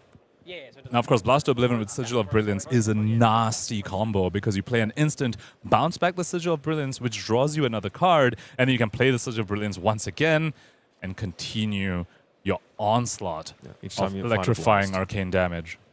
It looks like we do have in hand for Evan. Oh, okay. We have a shock and a blink and a blink. Right. So we're on for this mini combo, one of 3 that Evan has been able to deploy in this game. Murderous Rabble gets on block duty in front of this blast. So he does have to be a little bit careful over here. So he's bouncing back the Sigil of Brilliance over here, but he did play that on this turn already. So if he plays it now, the opponent's Amulet of Echoes will be live because that will be playing the same Sigil of Brilliance twice in the same turn. So he needs to be careful, probably wants to not use that until potentially the end of the turn when he has no other cards remaining. Okay. Somersault allows the recovery of that Blast to Oblivion. But once again, though, if you play the Blast to again. Oblivion, then you get Amulets of Echoed. So a little bit of a tough spot for Evan Herndon over here. Need to sequence this very, very well. I mean, you've got Amp 4 already. That's nothing to sneer at. Sigil Conductivity comes down. And he pauses on the Sigil of Brilliance over here, recognizing that that would be a repeat. Okay. Hey, we take 5 Amp here. And here's exactly what we spoke about. He plays the Sigil of Brilliance at the end. Now Amulet of Echoes does nothing because Evan Herndon has no cards in hand, so he can't discard 2 of them. And pitches a Blast to Oblivion to the pitch zone because can't play that again. He already played a card called Blast to Oblivion on this turn. Sigil of Brilliance comes out at the end, and this is an 11 damage arcane spell. Yeah, the Comet Storm is... okay, I respect it. I mean, is this just game? Yeah. Filipe has AB4. I don't think there's another thing you can do about it. Evan identifies here that the Comet Storm would be the finisher. That makes more sense. 5 arcane damage plus the 6 amp from Volzar. Avasti goes into pitch, and Filipe recognizes that the math is not mathing. Evan Herndon electrifies his way in this win and in into top 8. Our first top 8 lock. American 2024 national champion Evan Herndon sends his first copy of Oscillio to the top tables. That was, of course, a win and in for our ex-US national champion. Not the end of the road for Filipe yet. He's still only at X3, potentially still has a way to make it to top 8 of Pro Tour Yokohama. But what an electrifying performance from Evan Herndon over there. Did find the combo very early on, but did need to execute perfectly the post-combo game plans, continuously refreshing those embodiments of lightning to continue to put on the pressure on the Gravy Bones. Of course, after such an important game and a milestone for Evan as he makes his top 8 appearance here in Yokohama, we pulled him aside for an interview, so let's listen in. I am joined by the man of the hour, our first Pro Tour top 8 competitor, Mr. U.S. National Champion Evan Herndon. Evan, my friend, congratulations. To me, it feels like a long time coming, man. I knew we'd be doing this interview someday. Why was this the tournament for you to go ahead and make your mark on the Tier 4 scene? I think Oscillio is a really good deck. I made a good meta call in Sage, switching to Kano. I hit a lot of Arcane Barrier 1 opponents. Yeah, so and kind of you got just ran played over. KO last week at the Calling. Not just showed up for the tournament, you top 8'd that Calling, and you switched decks here today. Yeah, so I kind of figured with the KO, there's a lot of variance with the deck with the drawing and discarding, and like you can lose 5 value just from discarding the wrong card. So I kind of figured I may have used up all my luck last weekend on the Wild Rides. Okay, out of luck has to switch decks. I get it. But more on that. So on Thursday, I'm walking to the venue. I was still going to play KO on Thursday. I was like pretty committed. And almost all the other good players I spoke to were like, oh yeah, we're going to play Guardian of AB1 or AB2. No Kano tech outside of that. And I still was kind of on the fence. So I put Kano and KO into a random name generator, the wheel, and it barely edged into Kano. So Gamers gonna game, I guess, and it has led you to the promised land finally. You know, you and I caught up in Shanghai And I just said I had a feeling, man. I felt like this was your weekend to finally go ahead and break through. Feels like a long time coming. Tell me about what finally got you over the hump here at Tier 4s. I played so many Oscillio games. I know a lot of the runaways, like Cody Williams, have been calling it no skillio. But I really think that this is probably one of the most complex decks you guys have like created. There's so many micro decisions with choosing what you're going to discard on any given turn, and also like your sigil management with like embodiment of lightnings and stuff. So I just jammed a bunch of games. I've been playing it since I've been playing it on and off since like probably February, and probably got like, I don't know, 400 to like 500 games under my belt. So okay. A little shy of Eugene's 30 to 40,000 right now. Yeah, a little shy. He'll catch up in a matter of time. I'm not worried about it. So we're headed now towards our day 3 of the Pro Tour, top 8. You're the first person to punch your ticket. What do you want joining you? What kind of decks do you want to see make up this top 8? I want to see more Gravy Bones. I was pretty blessed to have 2 matches back-to-back against Gravy. I think they're very favored for Oscillio, even when they have the amulets and stuff. Outside of that, I mean, like the Oscillio mirror, like it's a coin flip. You guys are playing the same deck. I'm a little scared of like the Victor Fatigue, like block slop deck, but I'm pretty well practiced in Fatigue, so I feel fine on it. Gonna get some games in tonight. So excellent. And anyone you want to shout out that helps you get here, teammates, people at home? Obviously, huge shout out to PCG. They're my boys. But I want to give an even bigger shout out to my boy Card Gamer, Matthew Riggins. I genuinely could not have done this without him. He gave me so many Oscillio tips and the deck list and the sideboard and like literally everything. So just wanted to awesome. Thank you. Love to hear it. Congratulations, my friend. And I think we're just getting started here in your Pro Tour 1. Evan Herndon, our first top 8 competitor.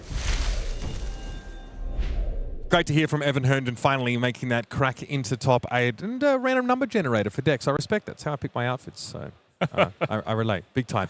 Let's talk about a little bit about what's on the horizon, right? Because I really feel like the Flesh and Blood World Tour is your opportunity to be part of something big in the card gaming world. $2 million of prize money up for grabs in the World Tour all around the world. We're going, Punkage? Absolutely all around the world, Mitch. And this year, we've seen the calling circuit expand to even bigger than before. And I imagine we're just going to see that keep happening in this game for the next few years. Taking a look at the events that are coming up, we've got Rotterdam in just a few weeks, Jakarta after that, Sao Paulo after that. Already so many different continents being represented. All 3 regions, really, like the Australasia, the Americas, and Europe on deck for us.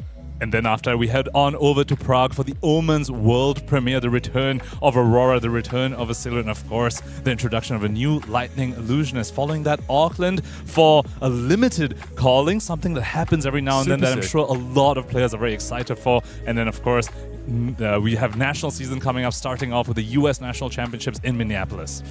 Of course, as time goes on, we're looking towards Pro Tour Las Vegas. But before we get there, we have a classic constructed calling in Shinjuku. We're headed to Scotland for a classic constructed calling with Showdown, of course, later on.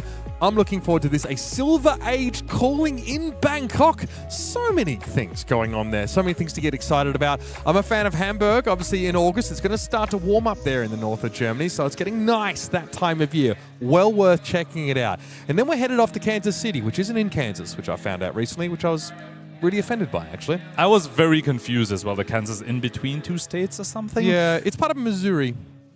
Yeah.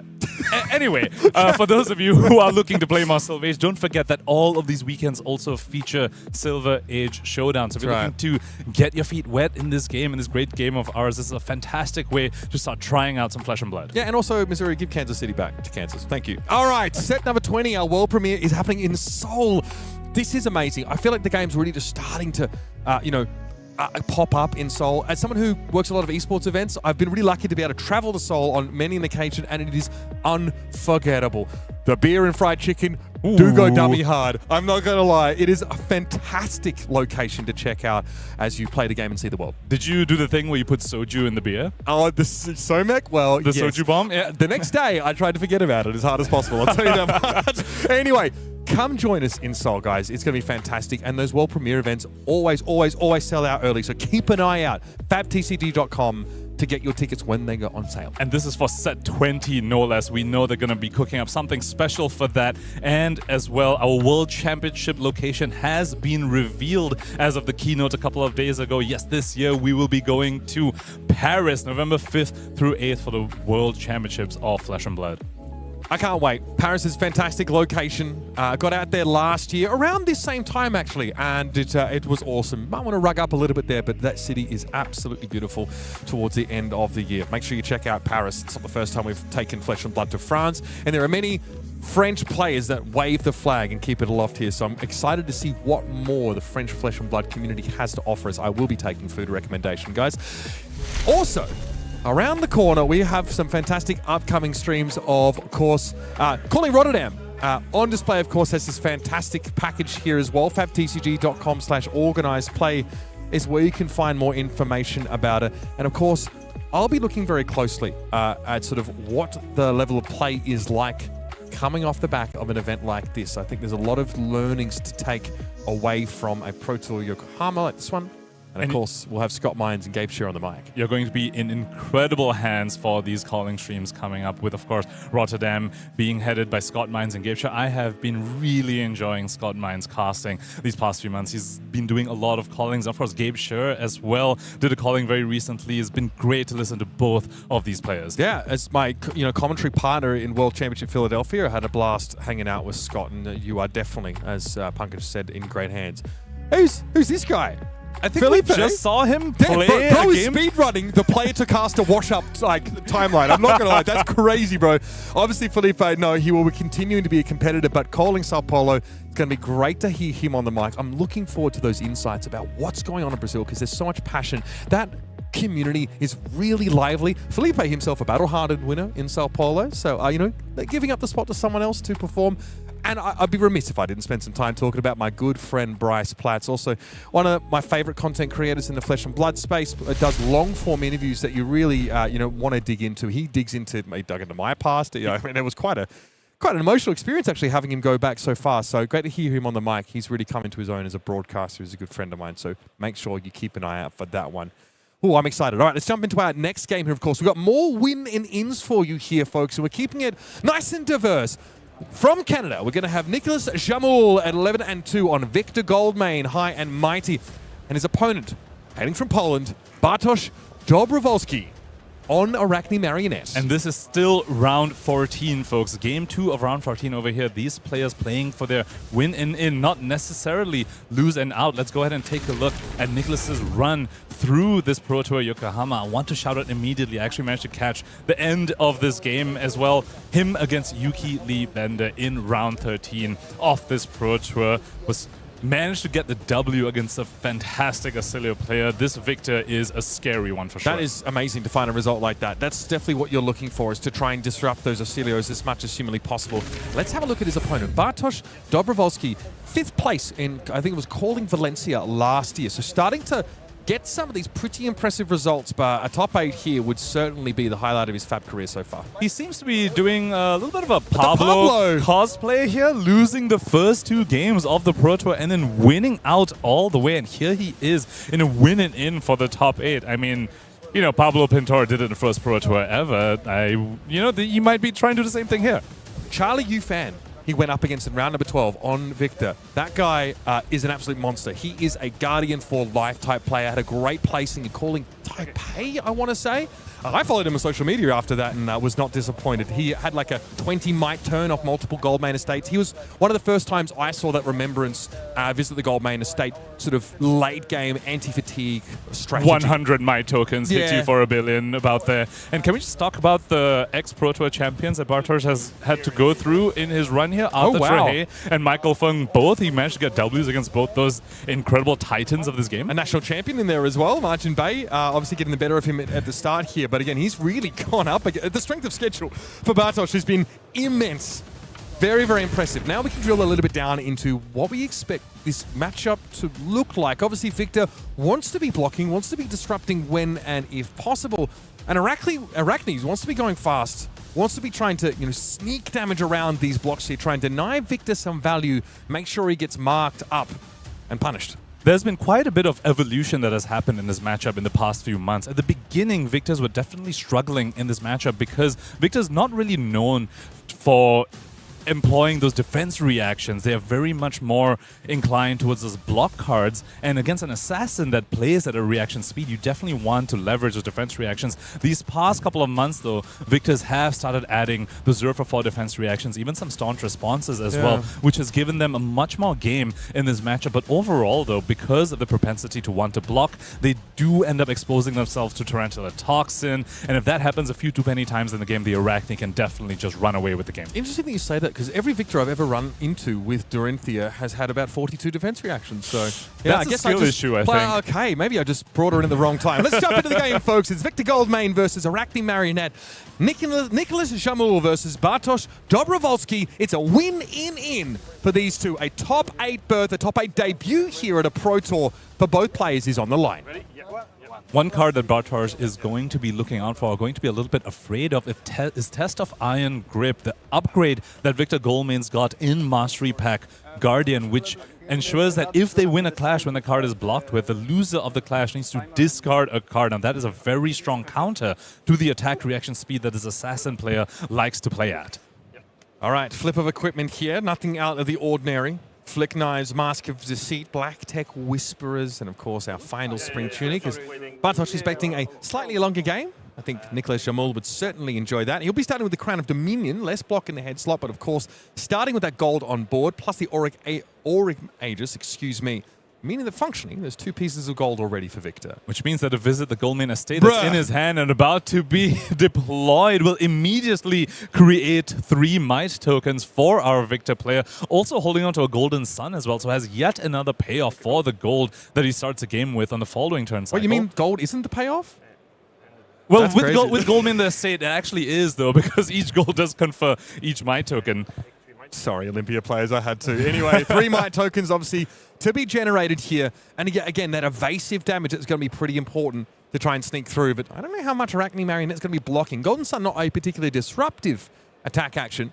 Or just one that promises to, help the race a little. Well, overpower in this matchup can be a little bit fake sometimes because the assassins do pack a lot of attack reactions, which does go around the overpower restriction, which says you can only block with 1 action card, but it says nothing but reactions. So the Tarantula Toxins, the To The Points, all these cards in the assassin arsenal can go ahead and just block out an overpower attack very, very easily. Even though it feels bad trading in those potential +4s or +6 in Tarantula Toxin's case for their 3 block value, but there are some times which it's necessary.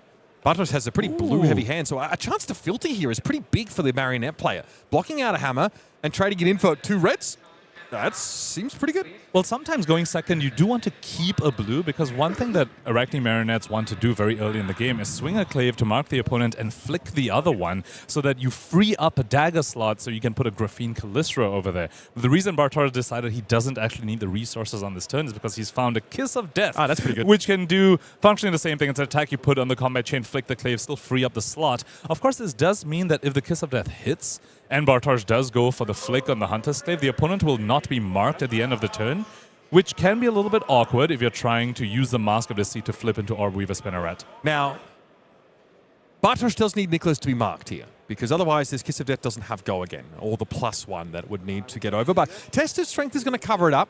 Obviously, Clash resolved pretty quickly. Another gold token going over to... So the opponent now gets marked from the flick, which means Kiss of Death will go up to 4 power. Still not over the Test of Strength, but there are a couple of reactions in Bartosz's hand. There's a To The Point and an Incision as well. Incision, of course, can be played in Kiss of Death because this is a dagger attack. So in the reaction speed, going up by 7, all the way to 11 is this Kiss of Death. Has the on-hit of Life Loss, has the on-hit of Go Again because the opponent is marked, but will remove the marked token if Bartosz hits with this, which means the Mask of Deceit going to be probably not deployed in the following turn cycle. Yeah, it needs to be able to choose, does Bartosz. We're just hoping to draw up a Orb Weaver Spinneret, maybe. I also learned that Kiss of Death, while it is a dagger attack, it's not a weapon attack, so you can't blunten that thing, which is just, okay, bro, like, make it harder for us, why don't you? You can't Kabuto it either, so, That's here we go. Leave no witnesses.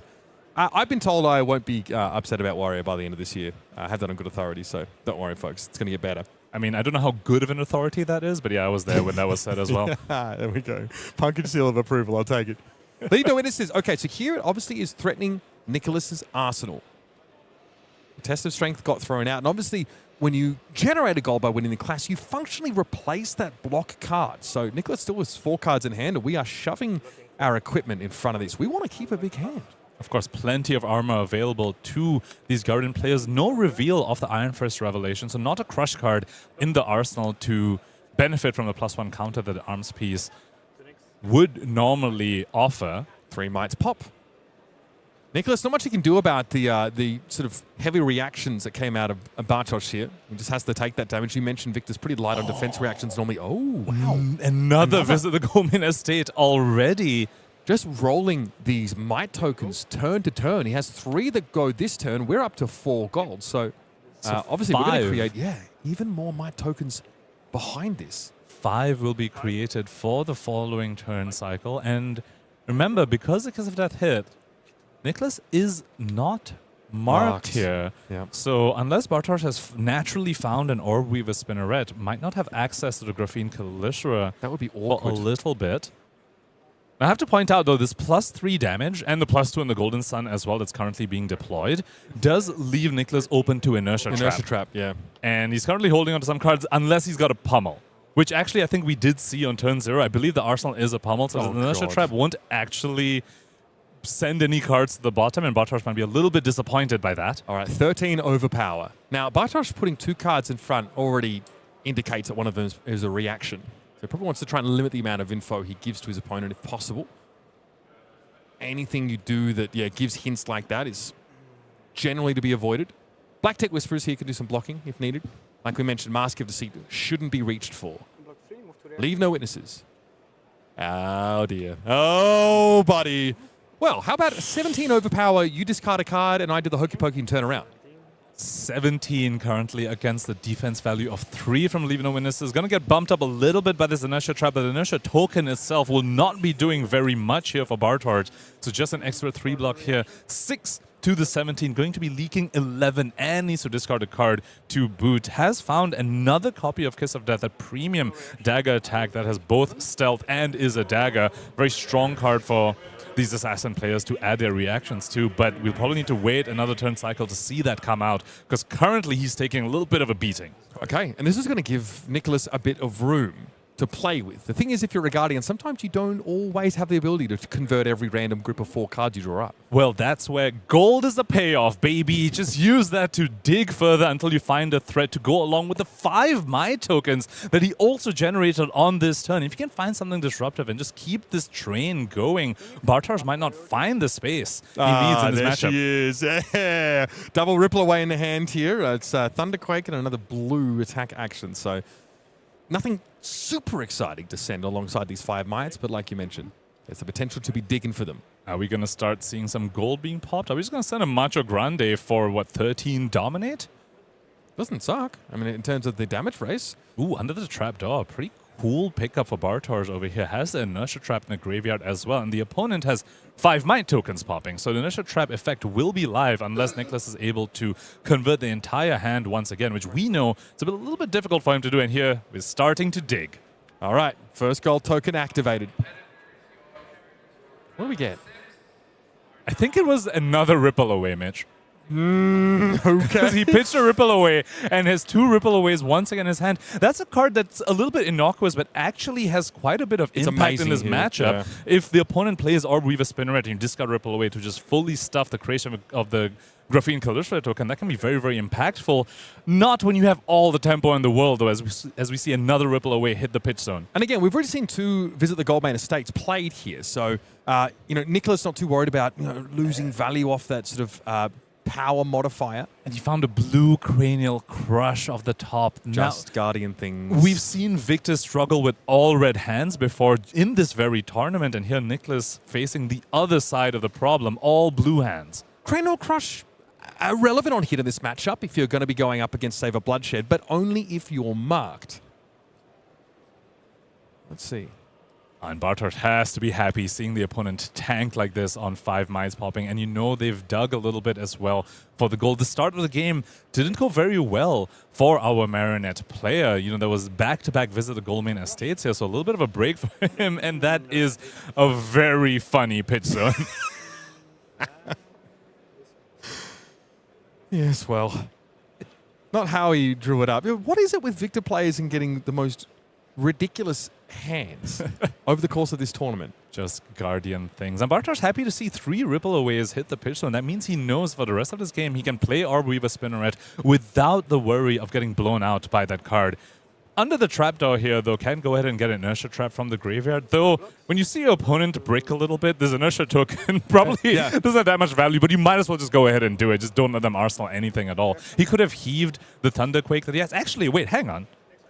Do you still just heave this Thunderquake, let it go to the bottom to the Inertia token, and start your next turn with 3 Seismic Surges? Yeah. It actually benefits you in that situation. That's actually very good. You don't want a blue Thunderquake stuck in your arsenal. And again, you are basically, you have a free blue coming into your next turn if you're going to send a Guardian attack. It's also something, it's a tech we used to see with Crown of Providence, right? Guardians would like heave something big, and then they would block with Crown of Providence. They'd clear the arsenal of the heaved card. It's a timing issue, though, between that and Inertia actually triggering. They both say beginning of end phase, so he could have triggered the heave before the Inertia token. Looks like perhaps that was just a little bit missed by Nicolas, potentially, as he faces down the Kiss of Death. And this is a little bit of a problem when you're playing a deck like Victor. In his head, bro. Sometimes you're forced to just play into Tarantula Toxin. Opponents holding 3 cards, sending a Kiss of Death at you. Does not feel good. Okay, so Trounce, one of the cards, but Test of Iron Grip and Trounce both deployed onto this chain link. Shelter from the Storm being shown into the Thunderquake. So we are winning clashes. There are, 3 clashes that have to occur here? So forces a discard from the Test of Iron Grip first. Bartosz contemplating that before they start resolving the Trounce, and we already know that the first Trounce will be won by the Victor player. Question is, will the second one as well? Does have a gold on board to go ahead and cheat a little bit? Yeah, this hand looks really good when you have 3 Seismic Surges, if you're Nicolas Jamoulle. Again, like I said, I've seen it done. Guardian players will like Crown of Province to clear their arsenal after heaving. And have that discount. So nice little tech. But yeah, Nicolas had other ideas. It's like a full red hand. I mean, the Boulder Drop would have been free. Free to play. Okay. No Dominate, though. It's not a Valda. But That's it would be free. Currently 4 overblock on his Kiss of Death. As Bartosz still contemplating what to discard. Looks like he wants to get rid of a Save a Bloodshed, I think. Is he concerned about his ability?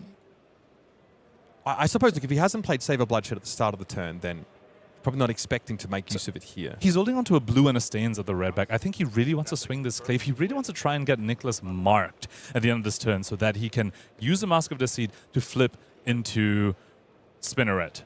Arakni Orb Weaver, excuse me. There are no Calicere here. He's down to 19 already.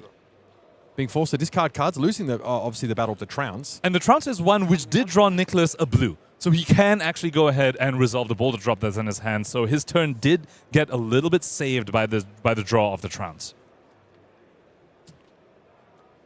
Okay, here's Stains of the red back now to pump up this Kiss of Death. Exactly. So you want to hold onto the blue, still pay into the Stains, have 2 floating. The things we have to do to get go again. It's brutal. Yeah, a little bit. Not the way you really want to be using a Save a Bloodshed, just discarding it over here. It does get to flick the Kiss of Death here, though. So gets another 2 damage in. That's pretty uninteractable. But Nicolas here in a very, very strong position off the back of those Clash cards so far. Very happy to remain unmarked while your opponent is down 1 Clave and doesn't even have the Calicere set up yet either. And sending, a disruptive attack action here back at his opponent, continuing to keep those Assassin hands shrunk. So Boulder Drop here with the Disable.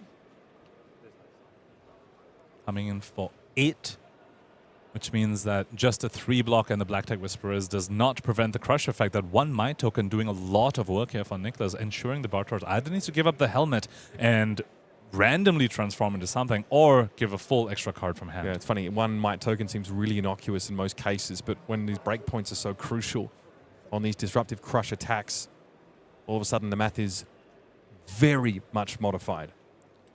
I have to come back to that turn 0 decision from Bartosz to not keep a blue and instead go ahead and send the Kiss of Death, which meant that the opponent was unmarked on their first offensive turn of the game. And so therefore, Bartosz still has yet to find his Kallistra generation over here. Perhaps that start punishing Bartosz a little bit of a greedy start there to send a Kiss of Death and remove the mark from the opponent. And currently we are here at going to his turn 4 with no Kallistra set up and no Orb Weaver Spinneret to speak of as well. I mean, this is Bartosz who has been flawless all the way since that second round. He is 0-2 and then wins out from there. 11 wins in a row on Arakni Marionette. I mean, to lose a win and in like this, heartbreaking. Not necessarily out of the contention, not by any stretch of the imagination, but still quite the roadblock in his way. And so far, Victor Goldmane is putting in the work. Here's a pain in the backside to start Bartosz's turn. Obviously a shrunken hand after having to block with a Codex and another card prior. These Clash cards again and again from Nicolas here. Again going to reveal a Clash of Vigor of the top. Does win the Clash, creates a goal, draws a card. Free block for our Victor player as he's already rolling in the money. Okay, well, let's get our Codex of Frailty out here. Oh, this is interesting. Because Nicolas can go ahead and find a Crush card to put in his arsenal, which will be put face down by Codex of Frailty, which means he can reveal it to Iron Fist Revelation if he blocks and get the +1 and counteract the Frailty token and guarantee a disruptive attack to boot. Crush attack likely would be the Boulder drop, right? That's what we've seen so far. Because he does need to discard a card to the Codex of Frailty and then also put a card to block the Leave No Witnesses with. So Boulder Drop seems to be a fairly decent option as well. He's of course holding on to 4 cards right now. Do we get Golden Sun? Yeah, he wants to kill Bartosz. That is the game plan here for Victor. Nicolas knows that, I mean, that overpower can be relevant. And if he does get reactions out of Bartosz, that's fine. He's happy with that. It would be underrate for Bartosz to block with his reactions. It's really funny when you see Codex of Frailty give your opponent one of the best threats that they have in the deck. We saw this happen yesterday in Shoma's game where the Codex of Frailty gave him back a nourishing emptiness of all cards, and we see that happening here today when Nicolas is able to get back a Golden Sun from the opponent's Codex of Frailty. Again, looks like a lot of reds in the hand. Okay, there's that Clash of Vigor that was drawn off the top. Right behind you is there as well. So pondering on the discard here to the Codex of Frailty. Clash of Vigor as well could potentially make the 4 cost on this Golden Sun a lot easier to deal with. If you win this Clash, the high roll is definitely trouncing into that Golden Sun, getting the Vigor off that, and then getting descended off 1 card. That's kind of the dream scenario. So discounting that Golden Sun be quite important. Ooh. Wins the Clash once again. This time it's not a gold that'll be conferred onto Nicolas, but a Vigor token, which means Golden Sun can come in with just a single blue. Yeah, right behind you will just get pitched for it. Also, I think there's an E-Strike and another card in the hand. It's a blue. So you can use the blue to fuel the Golden Sun's arsenal, the E-Strike. Looks like might be the play. Bartosz here going down to 0 claves. This is very risky for the Arakni Marionette player over here. I think he flicked it. Did he? Okay. Oh, or was he just... Wait. Yeah, I think that was a flick, right? Well, it hasn't left his inventory slot here. Leave No Witnesses did not have go again, so I think the clave should be in the graveyard. But I do believe the card that was revealed off the top, I think was an Upsticks and Run, which is perhaps why Bartosz was okay going down to 0 claves. That can be a very, very risky move to make. But if you know that you're drawing into a retrieve card off the top of the Ponder from the Codex of Frailty, thanks to your opponent's Clash, then you can be a little bit more confident in your decision to go to 0 claves. What do you think about the Arakni flip here? We've gone into Trapdoor off the dice roll. Well, you know the opponent has a Golden Sun in Arsenal, which are very, very likely to send at you. They might be able to give it Overpower, but you can still block with a defense reaction from your Banish Zone against an Overpower. So pretty good flip for Bartosz over there. And another thing this lets him do is block with a Mask here after the trap has already been banished or acting Trapdoor. So you can transform on your opponent's attack, get the benefit of the new agent that you transform into, while still retaining the benefit of the previous agent, which is the Arakni Trapdoor. Okay, so instead, it's actually just the Boulder Drop being deployed here. For 7, so not taking the reduce in attack power from the Frailty token, but also leaving 1 resource floating. The Vigor token then isn't going to fuel the Golden Sun in Arsenal. I can kind of see the thinking behind that. Maybe hoping... Again, it's not as if like your Overpower card, your Overpower attack is going to be a game ender against a deck with reactions. of which there is one in the hand of Bartosz right now. Cut from the same cloth, obviously. This is a very, it's a very potent hand if you can actually get it deployed while your opponent is marked. You have a way to try and guarantee a hit there with Stains, which is going to be discounted given the mark token. So it's as good a time as any for Bartosz to kind of go for it. Are we going Black Widow? And here we see the exact play that we were talking about. Block and mask here, but you still get access to the trap that was banished to the Arakni trapdoor effect. That was a random flip. So lots of value on this turn cycle for Bartosz as we finally see his avenue towards creating that also important Graphene Kalishra token. And Nicolas kind of walks into that inertia trap. It wasn't greater than its base though, so no concern about losing the Golden Sun. And here's the up sticks and run that you mentioned earlier, allowing for this dagger retrieval off a Tunic counter.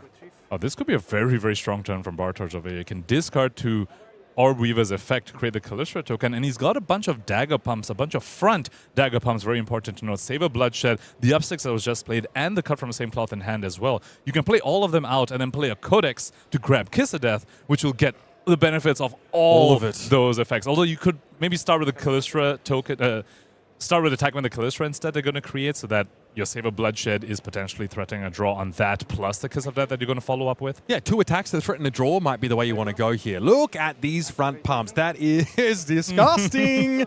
We see the hand, of course, with this cut from the same cloth, and then Save a Bloodshed says, I'm getting +4, and if I hit you, I'm drawing. And seeing the opponent's hand is so incredibly big for Bartosz over here. You know you're not walking to a test of Iron Grip, for example, so he's very, very safe with holding back this Codex of Frailty to follow up after this Graphene Kalishra. He knows no clash shenanigans are going to happen from Nicolas' side of the field here. Look at the difference made with that second and final clave being flicked. Nicolas being marked is huge. Bartosz took a risk, but he knew what he was about to draw into as a result of that clash, that foresight that he had then, and the foresight that he has now about the texture of Nicolas' hand means that he has the green light to go for this. Threatening to draw a card. Opponent marked so that Kalishra, although it doesn't display on the table, has go again.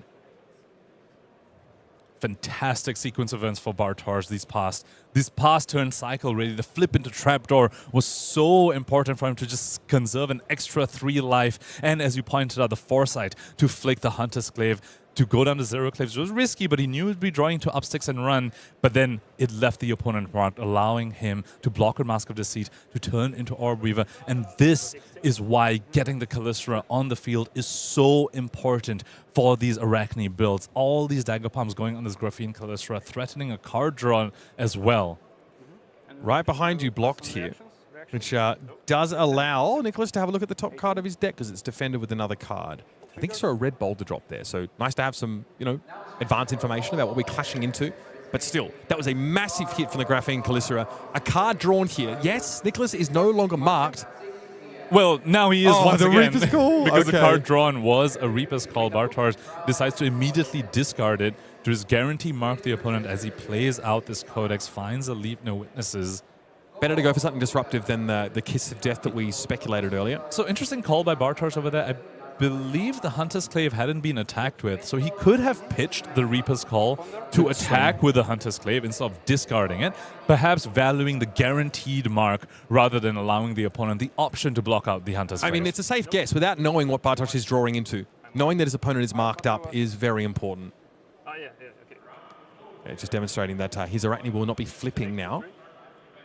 But again, having that, +1 for Arakni Marionette when you come on in, plus the potential for go again is probably important. Here's that Golden Sun we knew that Nicolas was sitting on. Pops a gold token in order to empower it further. Bartosz, despite having a fantastic turn, still has to reckon with the reality of these big Guardian attack actions coming at him, threatening his life total. And he has to reckon with that while holding on to a whole bunch of 2 blocks. 3 2 blocks in that hand, plus a Take Up the Mantle. That one blocks 3, but this is 9 overpower, yes, of course, because the Frailty token was conferred by the second Codex of Frailty that Bartosz resolved on the previous turn cycle. So 9 overpower, still a healthy chunk when you're sitting at 14. And like we saw earlier, a lot of reaction speed pumps in the hand for Bartosz. He's trying to consider what he's willing to part with here. Scar Tissue doesn't block all that well. To the point here is a +4. Take Up the Mantle, obviously, a little less exciting in this day and age of assassin play. Also have to note that his tunic isn't up over here, and neither is he Arakni Orb Weaver, which means he would need to pay the old-fashioned way to swing with the Graphene Kalishra. No easy method to actually mount some offense on his own turn. Didn't quite catch what the ponder was on the previous turn cycle. If that is a stealth card, you can play that, take up the mantle it into, say, a Kiss of Death or something to play your dagger pumps on top of it. But it depends what the random ponder was in the previous turn cycle. Yeah, the arsenal. That's the big question for us.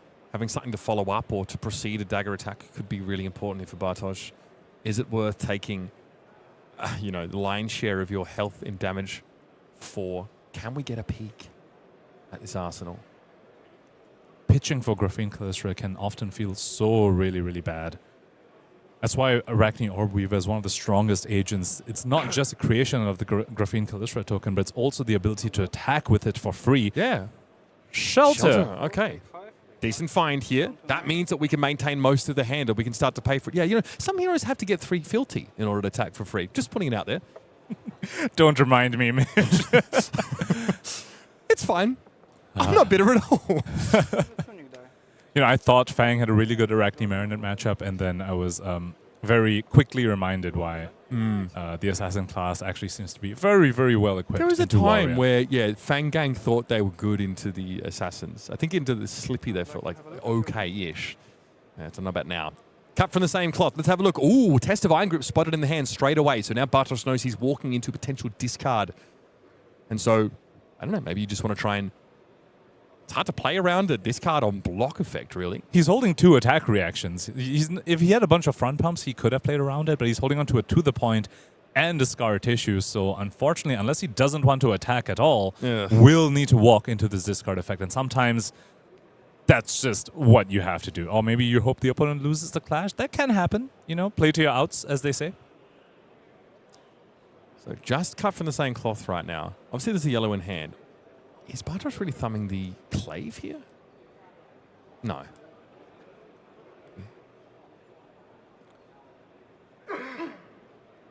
Still deliberating whether it is Calistria or clave action. Depends what he wants to pitch over here. Him sending the clave either means he wants to pitch one of these reds and hold on to take up the mantle, or perhaps he's trying to bait the opponent into being scared of a Tarantula Toxin. But you saw a Test of Iron Grip in the hand. You know for a fact they're going to block no matter what.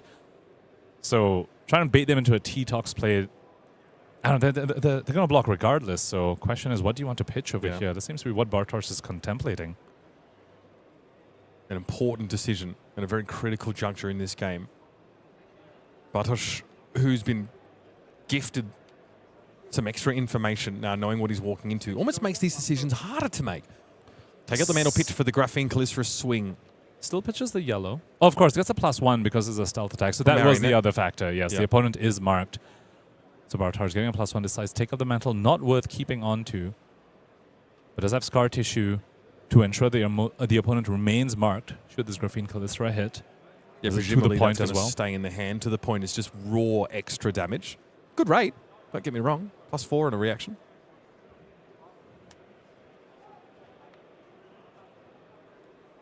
What's the play here for our Victor player? Still trying to threaten that life total of his opponent, but ran into a bit of an unlucky defense reaction the previous turn. If CNC Debilitate right behind you, joining the Test of Iron Grip in the Victor's hand. Command & Conquer significantly weaker when your opponent knows that you have it, thanks to the cut from the same cloth. Bartosz very incentivized to just empty his hand. One of his cards probably going to be discarded to Test of Iron Grip, and he's almost certainly going to be resolving the other one. Yep. To not walk into the CNC. Okay, Debilitate also put in front here alongside the test.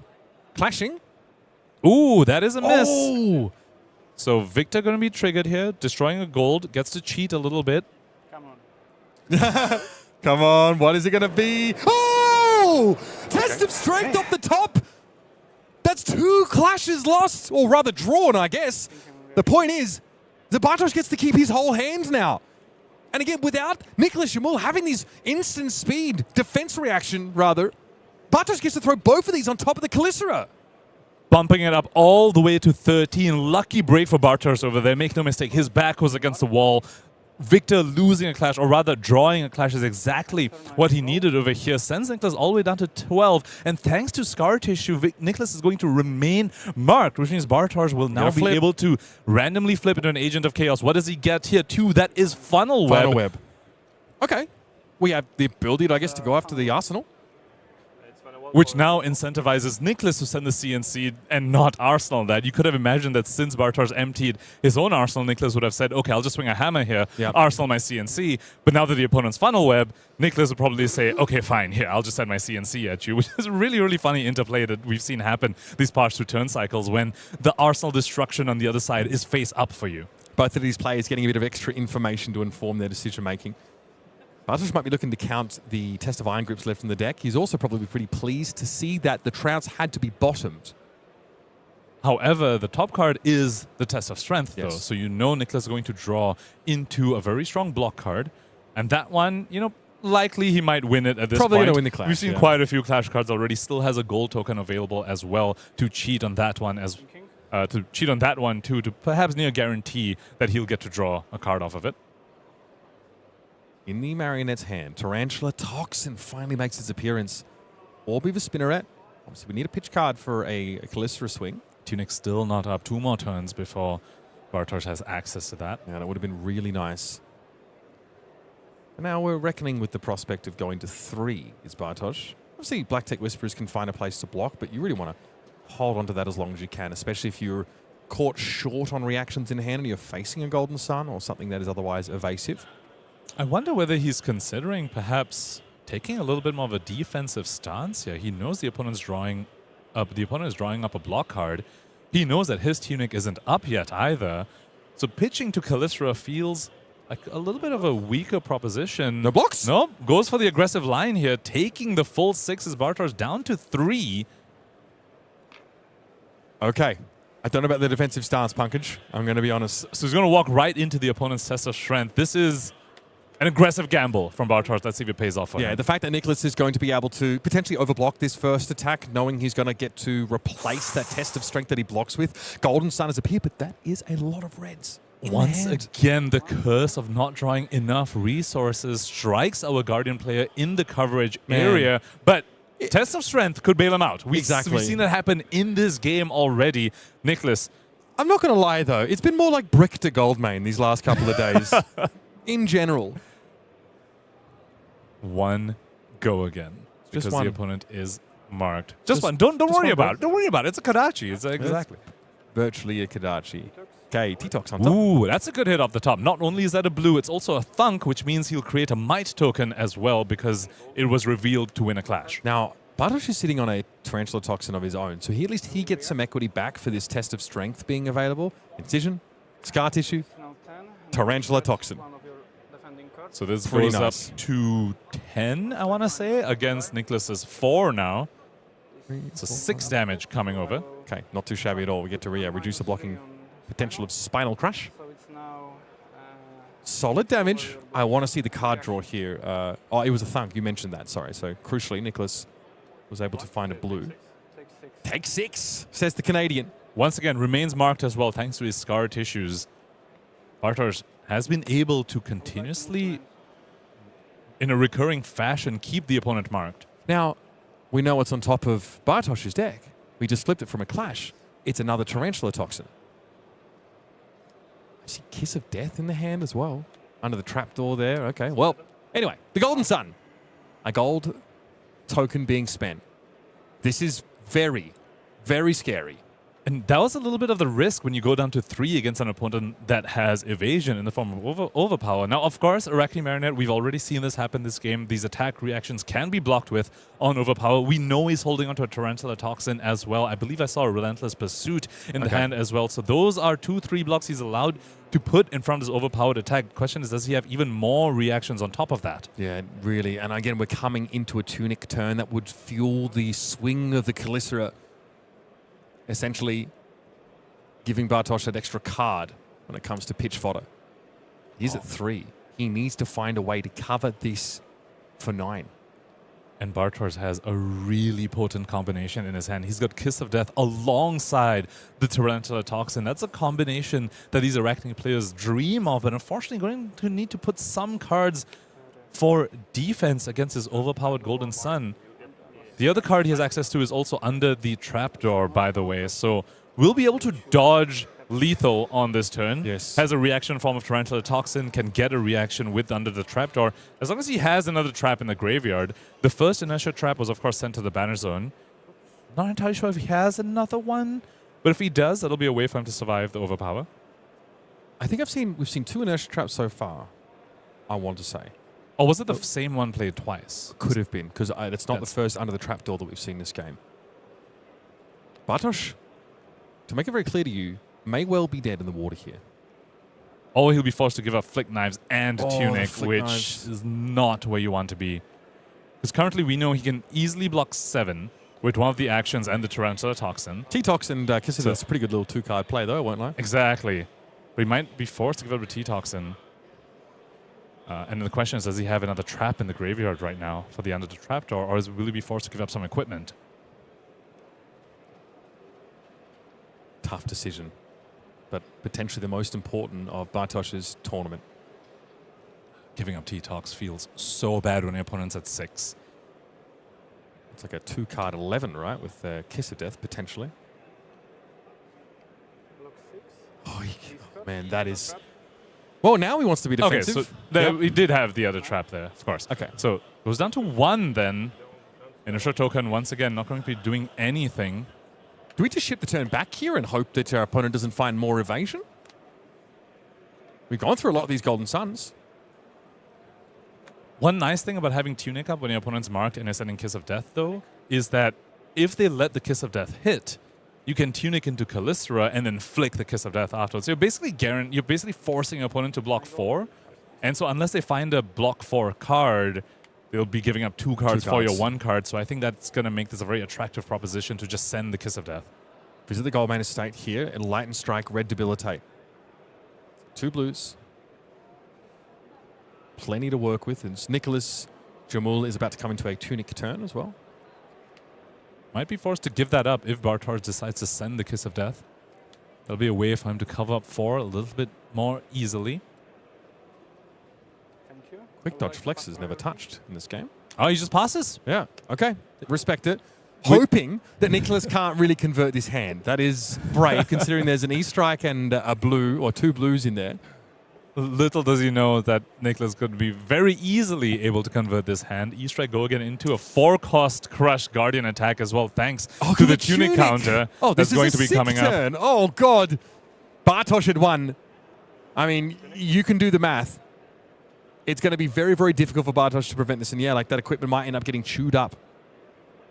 But hey, if you find a way to survive this turn, you still have a chance to come back in. Your deck runs a lot of these reactions. You're going to be asking for overblocks out of your opponent.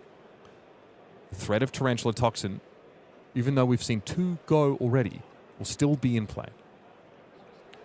Is Nicolas perhaps considering playing Visit the Goldmane Estate? Looks like no. Looks like he's going to ship that to the bottom. That would have been Bartosz. He's like, oh, you've done it. You've converted your hand. I hate that for you. Yeah. 5 go again. Enlightened Strike, holding onto a red, holding onto a blue to fuel that as well. Tunic counter, Tunic going to be available as well.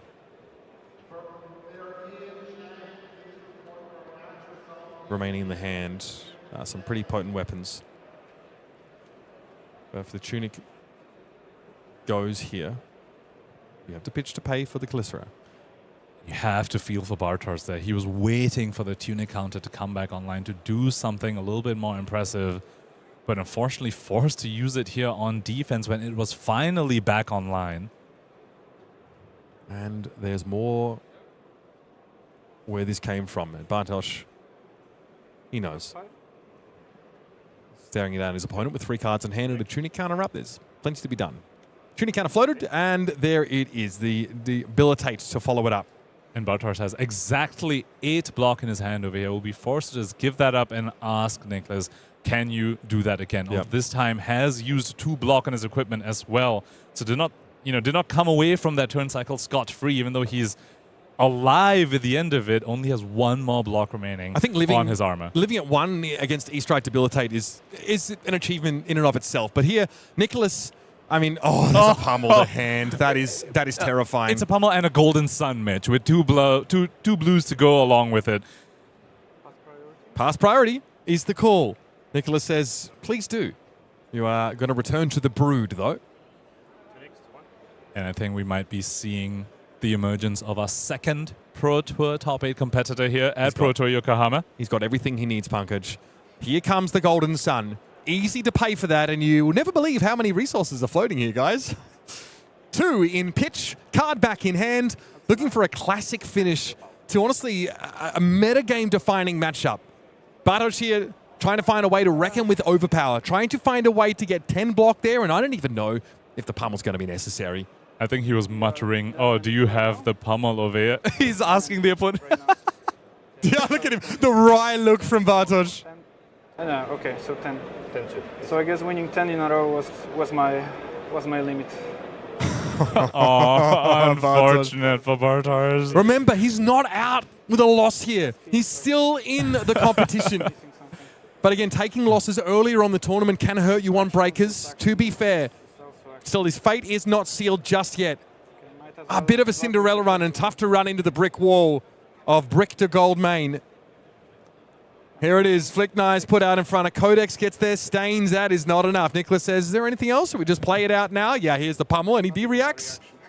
No reactions. There's the fist bump. Nicolas Jamoulle of Canada advances to the top 8 with his good friend Victor Goldmain. And what an incredible game that was, Mitch. Quite a little bit of back and forth. Of course, Nicolas did start off on a very strong footing with a back-to-back visit the Goldmain estate, but we saw signs of life coming out from the Marionette as well. Had the very, very strong Calicera for 16 into a Codex of Frailty play. Unfortunately, not enough for the Marionette player, but it's not the end of the road for Bartosz over here. He started off this tournament down 0-2, 10 in a row, still in contention for top 8 here at Pro Tour Yokohama. Yeah, fingers crossed, of course, for Bartosz going forward, but we do need to hear from Nicolas Jamoulle, who piloted a really fantastic Victor performance into some very scary Arakni Marionette turns. So let's listen in. All right, my friends, the top 8 is beginning to take shape, and the Canadian invasion has made its way all the way to the shores of Yokohama. I am joined by Nicolas Jamoulle. Congratulations, first time at this level of success. How are you feeling? I'm feeling so excited. I'm very stressed during all the day because every game is close. I need to mindset to give me just one game at a time and try to get to top 8. Yeah. I'm very happy to be here. Yeah, it's incredible. It's not every day we get to witness a new star rising. You are now officially in a very exclusive list of players who have made it to the top 8 of a Pro Tour. So just tell me a little bit of your story. How did you get here? Your journey through Flesh and Blood? Like, I want to give people a chance to get to know who you are. Yeah, I'm started playing trading card games at World of Warcraft in the 2007. Yeah. And after that, I was playing Star Wars Destiny, card game with dice. It's so many days I'm playing 2 card games, and so I started Flesh and Blood just before, after the RTN to Rosetta, and after that I'm playing every tournament. If I can go big tournament, I go. But I'm trying to convince my girlfriend to come here because I have 4 kids. I know it's a lot for my girlfriend. I'm so happy to be here. I will thank you to my love to let me come here. Yeah, that's incredible. Well, what's been your best finish at a tournament so far before this? How high have you gotten in the rankings? At Orlando, the calling, just after the Rosetta, I'm finishing 11. I receive IP4 round 1. Just because I'm practicing with my friends and where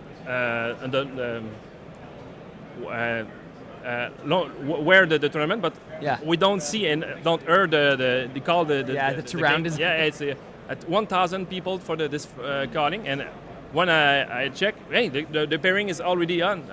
We rush, but he have the hands and he give us IP4, and it started. That's tough. I lost Katsu, and after that I win 11 win in a row.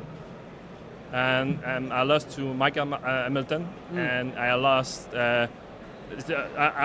just 2 losses in my game. Oh, wow. And finished 11. Oh, wow. Okay, so sniffed right there. Yeah, but I think at this time we have so many rounds. Yeah. It's X2, it doesn't pass. But. Yeah. No, that's incredible. Well, I'm so happy for you. You know, you took Victor, yeah, right? Yes, to yes. the top.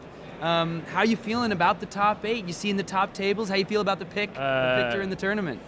I think Victor is good, but I don't want to face Oscillio. I know it's a very hard matchup. Yeah.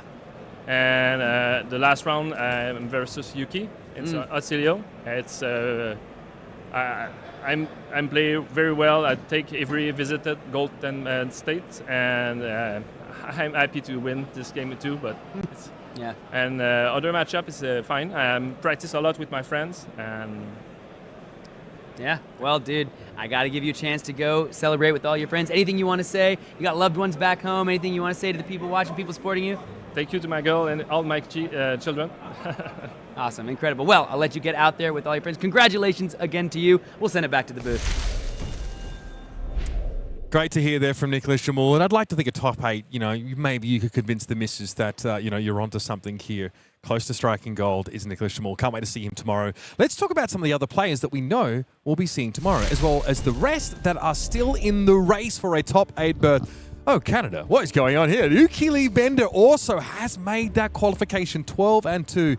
Incredible. Evan Herndon, of course, we already saw make it into the top 8. So there's already 2 Oscillios locked for our top cut. And that previous round was a Yuki versus Michael Hamilton Oscillio mirror match, which Yuki did manage to come out on top of. So yeah, to your point, Mitch, 2 Oscillios already locked for top 8. That was the name, the story of the CC meta game as we entered this weekend. And joining them is one Victor Goldmain piloted by Nicolas. Can I just say, Michael Hamilton might be back to GOAT status. I mean, we talked, momentum is so important in Flesh and Blood. And the reason why I say this is because as of late, like, those big results haven't been there, but we saw him in Memphis in that grand final against Jacob Clements. We felt that Jacob, I'm going to quote you, was the informed player at the time. But Michael might be finding that World Championship winning form yet again, looking to lock another top 8. That would be immensely impressive. Still a good smattering of different heroes here, but for potential top 8 contention, I still see Eugene C there at 11-3. Managed to eke out yet another winner and is so close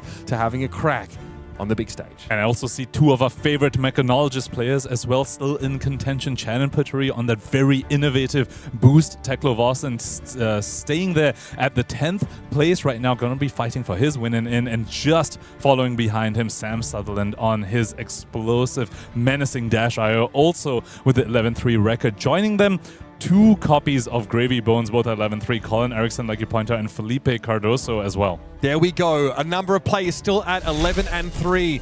X3, a good chance for making top 8, but no guarantee.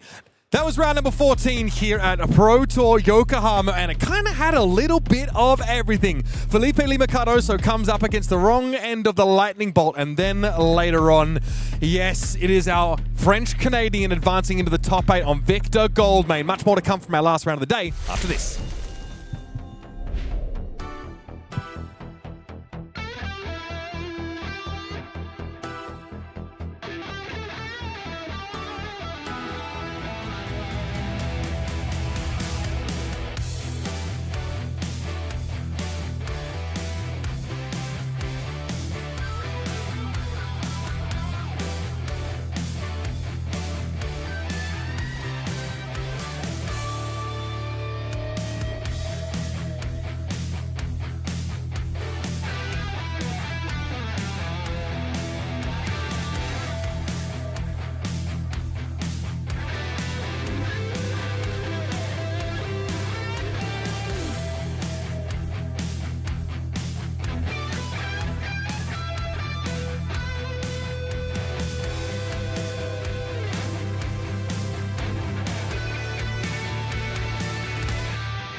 Early bird tickets for Minneapolis are live right now. Make your event package go further with a free extra bronze ticket available this weekend only. Whether you're qualified for the USA National Championships or are ready to add your name to the Roll of Honor in the calling, it's time to get your tickets and get them now. It's the three most beautiful words in the English language. Win and in. We are here live with the final round from the Pro Tour in Yokohama. Sam O'Byrne, Haydendale, are you ready for this?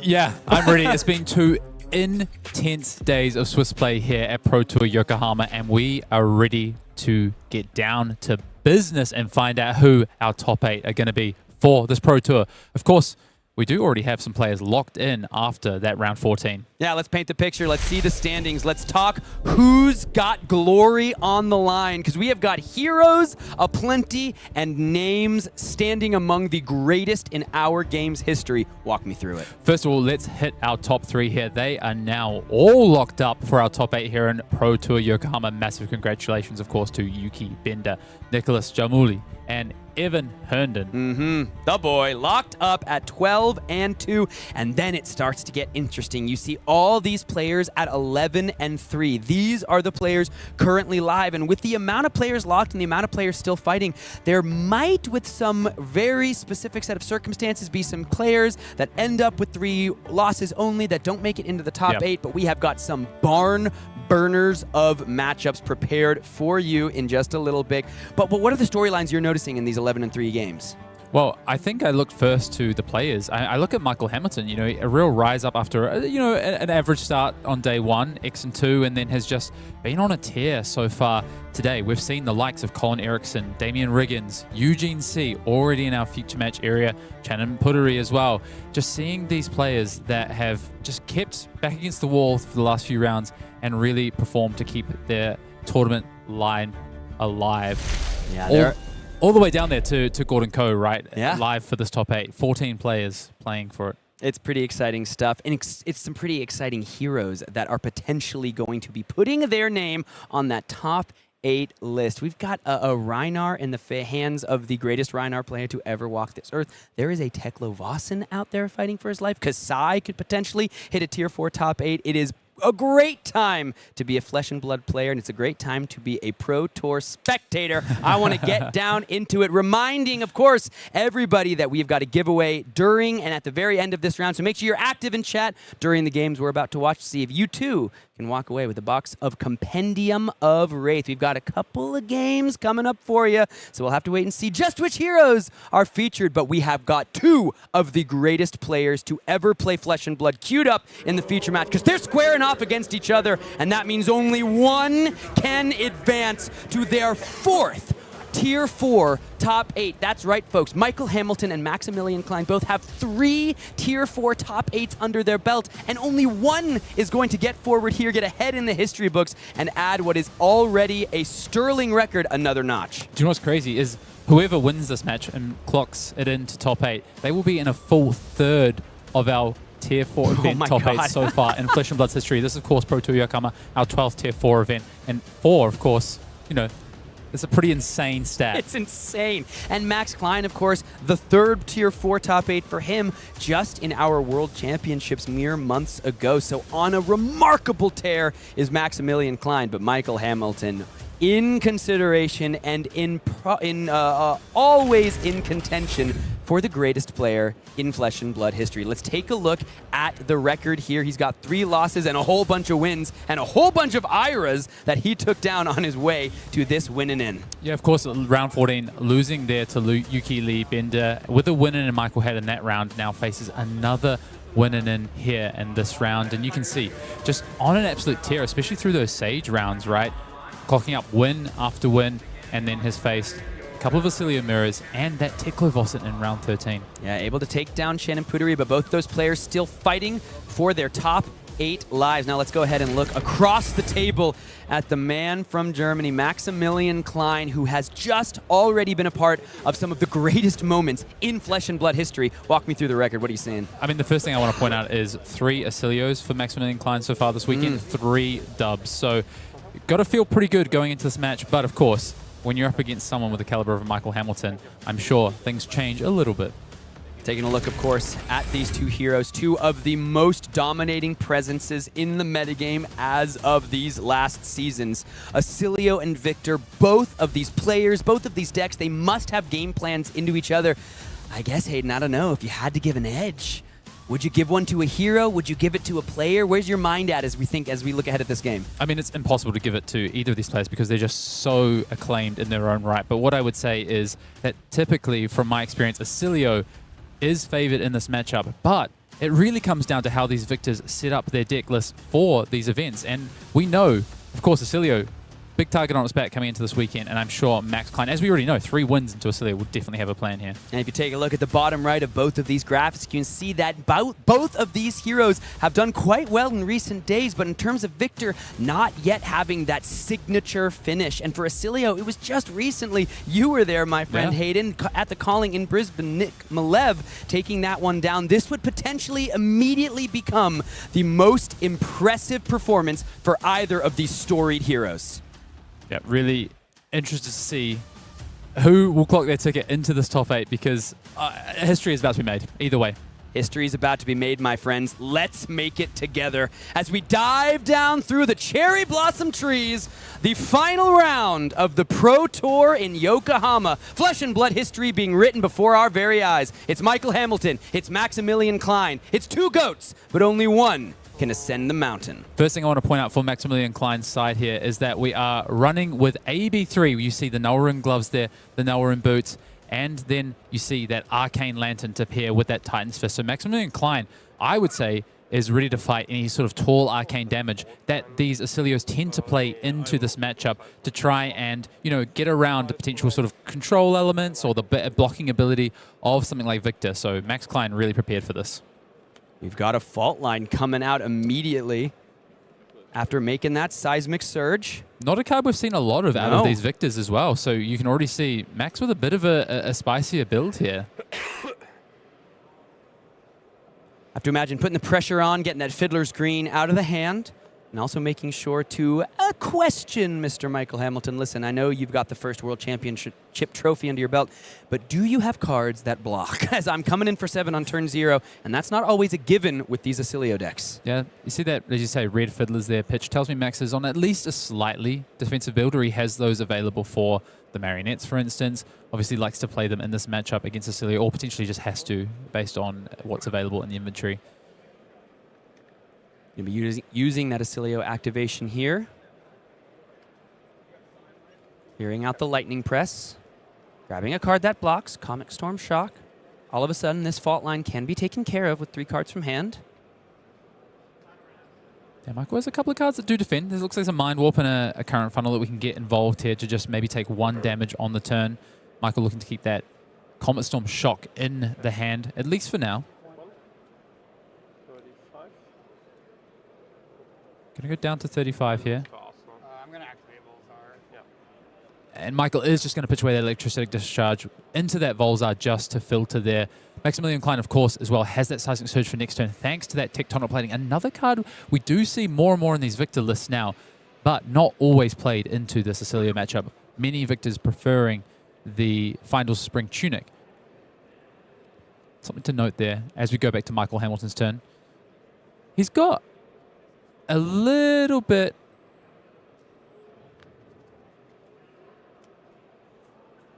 looks like we might cash in an Oscillio to start the turn.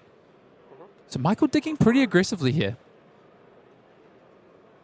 Finds a second Comet Storm Shock to pair with a Mind Warp.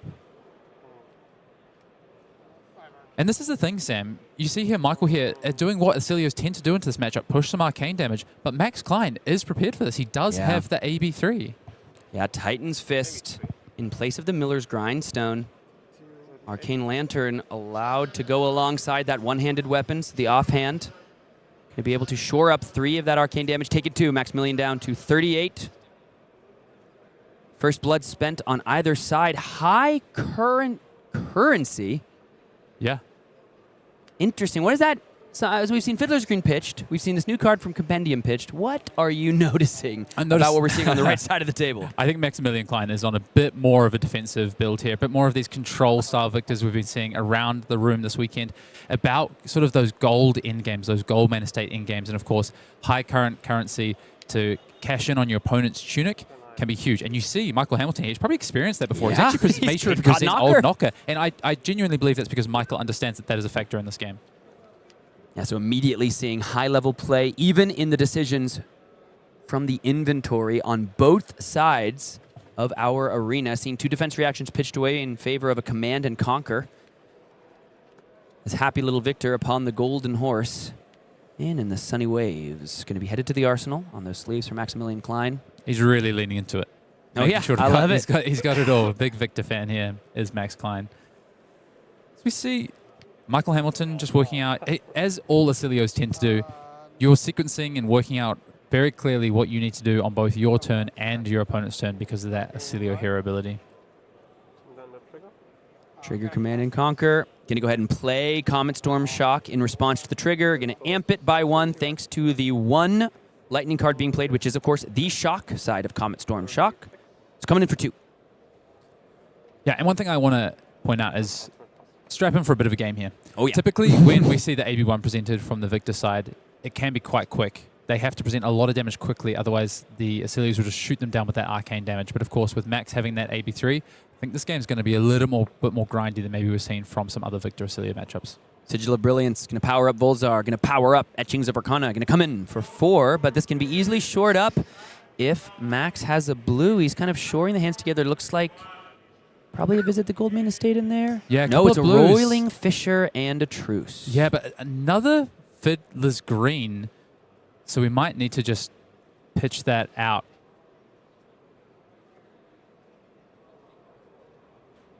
Or will we keep that in the hand for Max Klein? Can easily AB3 this. I was wondering if Max might want to overpitch that Fiddler's Green, but of course, thanks to that tectonic planning, we do have like a nice resource sink on Max's turn as well here, if needed. Truce coming out. Once again, pitching 2 reds. Those are not going to be fun to all draw together. It'll be 3 defensive pieces plus a CNC. Unless that deck gets shuffled with something like a Remembrance, it's going to be D-React, D-React. Great point. Command and Conquer, Fiddler's Green at the bottom of the deck. And if Max Klein is trying to take this game long, surely got a plan for those 4 cards. Maybe it is Remembrance, just to get those cards shuffled away. Depends where they are in the pitch stack as well. You might draw 2 and 2, but that is something Michael will definitely take a note of, I am sure. But yeah, you see Max committing to actually just playing the Truce here. He's playing very defensive in this matchup. And this is something that kind of popped up, I think, somewhat recently on the competitive scene in terms of the way these Victors were being built and played. I spoke to a couple players who just simply weren't prepared for the style of major defense that some of these Victors put together over this tournament. Players like Maximilian Klein, players like Damien Riggins, taking it to some major success.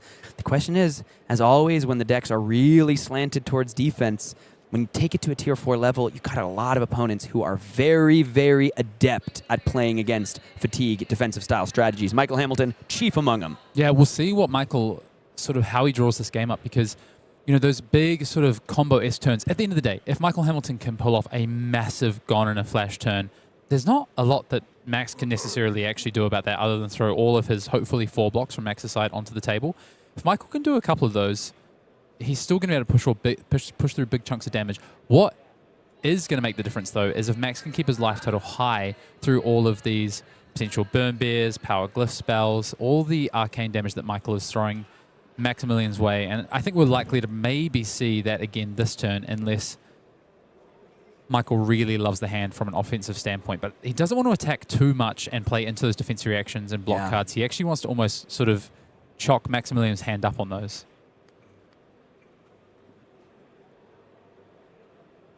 Yeah, seeing the somersault hit the graveyard, a lot of, or some of the Oscillio kind of major stack ability. You're going to need those somersaults. You're going to need them alongside Blast to Oblivion.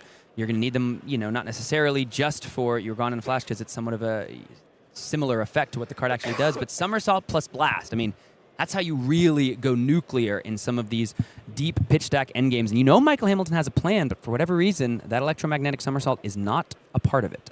Yeah, I think in this instance, Michael has quite an aggressive hand that he can play out here, but was, I think, looking for another action point potentially another sigil, and so didn't want to give away the blink, so instead decided to throw away that somersault. And of course, there's a couple more on the deck as well. Interesting here from Michael. Seeing that Sigil of Brilliance on the top of the deck, thanks to the Test of Strength, you have to imagine immediately his plans are changing. He's like, okay, I'm drawing a Sigil of Brilliance. In a deck like Oscillio, any information on the top when you're normally just ripping blindly has to factor in when you're playing at this level. 29 plays 35, but not 29 for long. Sigil of Solace bringing Michael Hamilton up to 32. 45 minutes remaining. This is still a win in Swiss, of course, folks, so this is not untimed. These players have to make sure this game ends within the next 45 minutes, so while they're going to be playing for a longer game, they also have to play quickly, a luxury that's awarded to them if they can make it through this final crucible, but it's not yet theirs to claim. As you see Michael throw down the Entwined Lightning there, showing that blink, so Max knows there's a lot more to come on this turn. Take one, down to 34 goes Max Klein. Max actually with the Riches of Tropeldani in hand, so might this turn start to be able to actually build some gold, which will be important for later in the game. It's going to be the blink into the Volzar, into the Glyph Power Spell, coming in for, looks to be 5 here. Yeah, Max actually has an Oasis Respite in the hand here. I wonder if we'll see that deployed. Potentially pitching the Tropeldani and then covering up all the Arcane. That's pretty good. It's pretty good. You're going to make the gold, you're going to draw a card. Yeah. You're going to prevent all of that damage with AB1 plus Oasis Respite for 4. You're going to refund the hand immediately. Michael Hamilton, let's see. So we just put a blink to the bottom. We should really be focusing on what Michael Hamilton is putting to the bottom. We know he just drew up that Sigil of Brilliance. You know he has to be thinking long game, but that Volzar, it has not been powered up more than 1 this game so far, and it's not, critical yet. You have to imagine some chip early has to be a part of the equation against a deck like Victor. Yeah, definitely. I think Michael now starting to think about that second cycle on the pitch stack, but also, to your point, does need to get some damage through earlier because Maximum can, of course, gain life in this deck. We've seen a few instances of life gain already. So Michael needs to find a few pieces of damage. Ideally, just wants to find a natural big turn, I think, still, if he can. Yep. And I think Michael knows as well Oasis Respite off the top of the deck thanks to that Clash prior as well, so knows that Max is playing with some more defensive capability against arcane damage this turn. Does that mean that Michael opts to try and play a physical damage turn here, get through the Oasis Respites that way? It's going to be so cool watching both of these players at such high levels play with the extra information that Victor affords them from the top of the deck with all of these clashes. I know Maximilian Klein might not be on all of the Clash style effects that we've seen throughout the feature match, even just as recently as last round. But whenever they come forward, both players immediately take into account, take stock, every little piece of information that could be granted an advantage. When you're watching players of this caliber, it's just a symphony to watch. I do think, though, this might be... You see Michael sort of adapting on the fly a little bit, I think. Michael is, I'd say, generally quite a quick player. And I think you see Michael really thinking a lot about these decisions that might on the surface of it look slightly more trivial, but are really going to impact that late game standpoint. They're about pitch decisions. They're about which cards he can afford to give up and which cards he can't afford to give up for that end game, knowing that Max is on the super defensive Victor, which maybe Michael has played against some amount of, but at Max's level, unsure. And also with that AB3 plus all those Oasis Respites can really deal so well with both the physical damage and the arcane damage. So Michael has to really thread the needle and find that path and has to be so careful with each and every card in his deck. Fault line, seemingly one of the ways Max Klein is keeping up the pressure. We've seen it now deployed twice. Sigil of Brilliance going to be played. Amp up 1. 2 Arcane now comes in.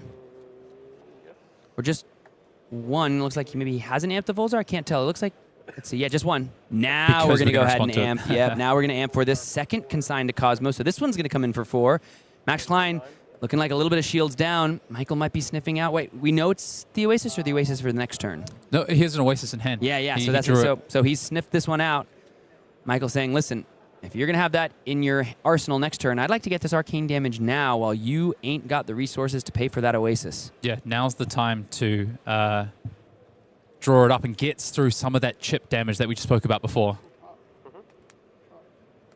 As we go back to Michael Hamilton's turn. Of course, although Michael Hamilton did all the actions on that turn, that was actually Maximilian Klein's turn. Yeah. A typical Wizard player. This is a very interesting start to this game.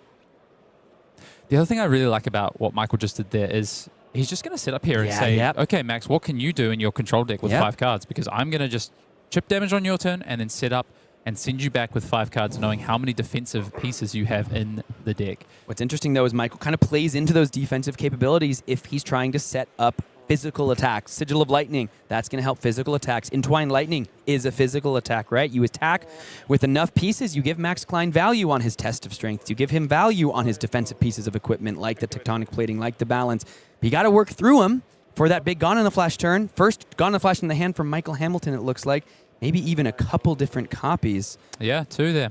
Yeah, but you've got to do that. At some point, you have to start getting through, because all of Max's Klein defends really well. So you have to get through it. As we see Imposing Visage come down onto the table here for Max Klein. Been a minute since I've played Imposing Visage to grab a showtime. Yeah, what are we going to go and find here for Maximilian Klein? Looks like it's going to be a Blessing here. So ability to gain some life, like we spoke about. Max will be gaining 3 life off of this. Then comes the boulder drop. Boulder drop is going to be the follow-up for after that Imposing Visage. So demanding some cards here from Michael Hamilton. Can Michael find, yet again, some more chip damage on Max Klein's turn? Looks like Max Klein working with no resources here. So that Oasis Respite that is in the arsenal won't be able to be deployed if Michael can yet again find some arcane chip damage in response to this attack with the Boulder Drop. But Max Klein, as we said, is going to be getting some life next turn thanks to that Blessing of Patience, which will take him back up. So kind of undoing some of the work that Michael's done with that chip damage. Giving back that 5-card hand. Max has been able to use it thanks to cracking that gold as well.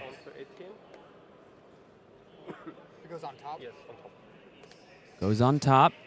Is the call from Michael. It takes all of it down to 18. Yeah. Wow. Says, I don't need all these cards. They've all come together at a slightly awkward time. Did we split some of them up anyway? Yeah, I mean, we had the second Gone in the Flash, right? Which you don't want to lose it. But if it's back on top of the deck for next turn, that's not the worst thing. Again, we're seeing these players play with all the extra information. Michael's saying, listen, I'm good to draw another Gone in the Flash. Yeah, and I think Michael just kind of rightly identifying, even if I lose 1 card, I still have a pretty big turn. This is a great turn. Here. I mean, this is a great turn. You get to play your Sigil, bring the Gone in a Flash back, use the Entwine, show the Gone in a Flash, attack with the Gone in a Flash. You can set up the Blast in your arsenal if you'd like. Yeah, and you found a turn where Max has actually drawn the Sigil. You want Max to draw the Sigils on the defensive turns, not on those 4 or 5 card hands that Michael might give him. So this sort of seems to play nicely for Michael. Max as well does look like he's got an overcrowded, but a couple of defensive pieces, including a Sink Below. So could sink below that Sigil and save it for later. Maximilian Klein and Sigil, very synonymous, that's for sure. I think Max prefers casting the Sigils rather than being cast against him, though. I would say so. I would say so. Gone in a Flash for 4, go again. 18 currently plays 29. Shelter from the Storm, perfectly going to cover it up. Damage step. Damage step. Here comes the Sigil of Conductivity. Let's bring back the Gone in a Flash. Amp up now 2 on the Volzar. And like we talked about, Entwined Lightning gets to show the Gone in a Flash for 4 more with go again. Does Max Klein want to deploy this Oasis? I think that's what Michael's hoping, right? Because next turn, if he can set up yet another Gone in a Flash turn, he might find Max with somewhat shields down, at least. We do got a sink below in the hand for Max Klein. That should be no problem.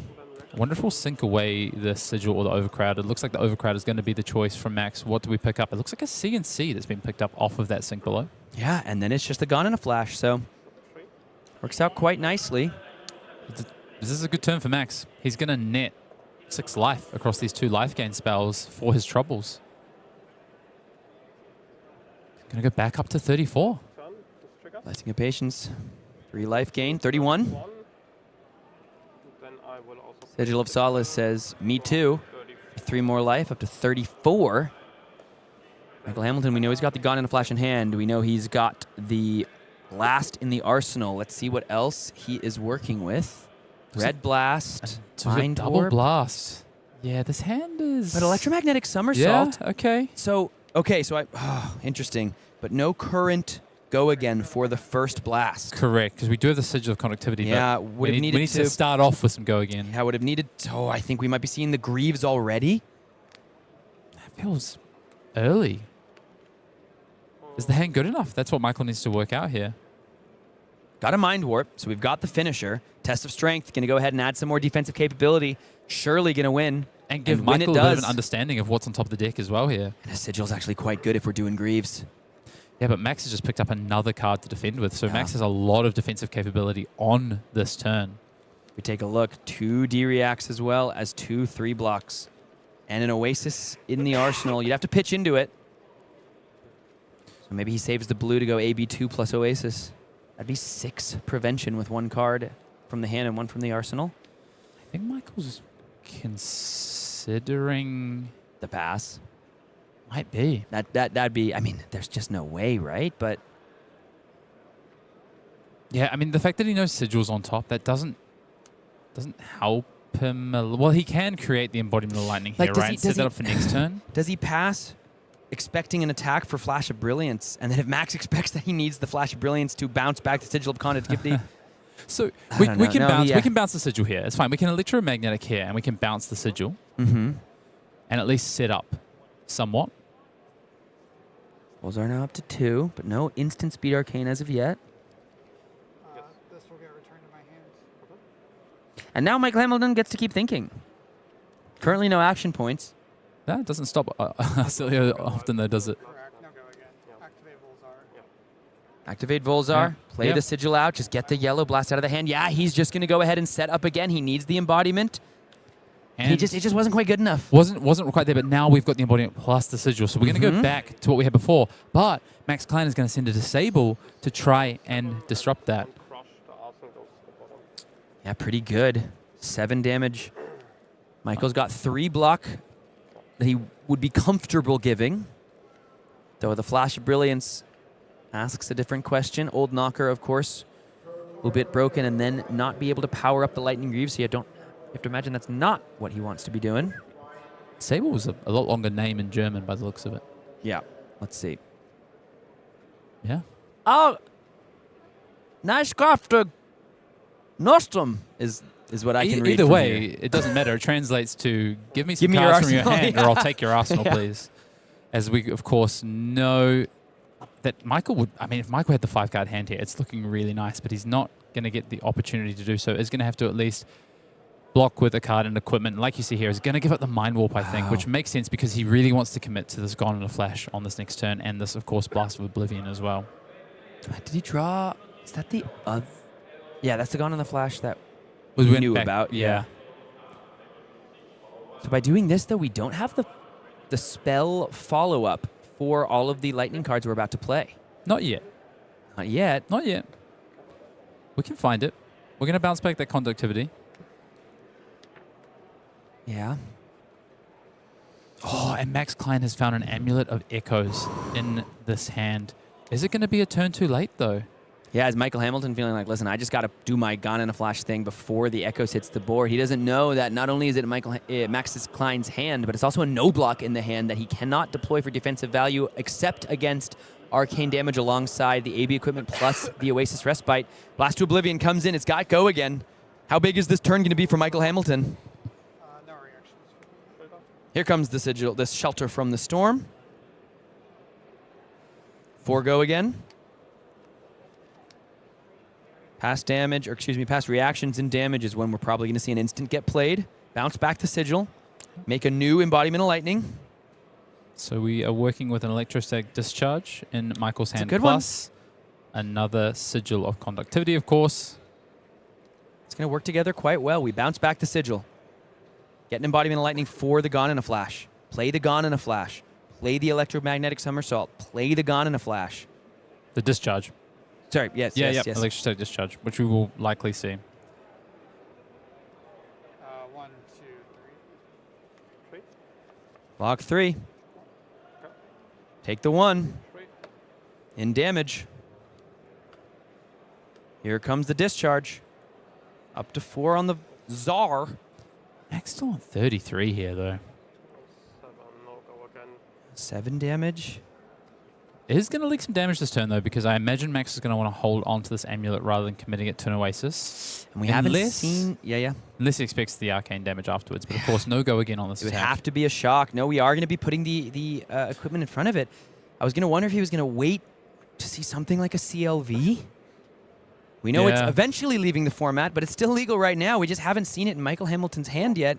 I don't know if it's in the list or not, but we haven't seen it so far in this win and in. As Michael Hamilton sits at 15 to Max Klein's 33. Max Klein might be putting some pieces of equipment in front of this Gone in a Flash, at least the tectonic plating. He's going back and forth and back and forth. I think he heard you, Sam. He's thinking about the CLV, potential CLV in the future and those on-hit effects. And what's quite nice about blocking with at least tectonic plating now, he does want to keep his life total high, but also he'll get access to a 1 block as well. So you can. It's quite nice to have the 2 plus the 1. So getting some value now and then good breakpoint ability later on. And there's the amulet. Let's see if Michael Hamilton has any reaction. Usually doesn't. He's stone cold. But as you said, Max is sitting at a pretty 31 here. Michael is going to get a 5-card hand here. What can he put together? It looks like it's a Burn Bear in hand, a sigil, a couple of sigils by the looks of it. Some blue, some red. I wonder, do we just kind of like do a little chip? Wait for something that you can make work now that you see the amulet staring across the table. Looks like we're at the end of Max Klein's turn here.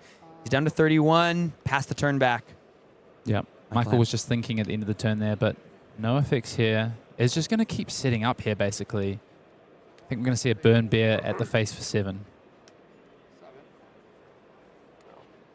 7 Arcane.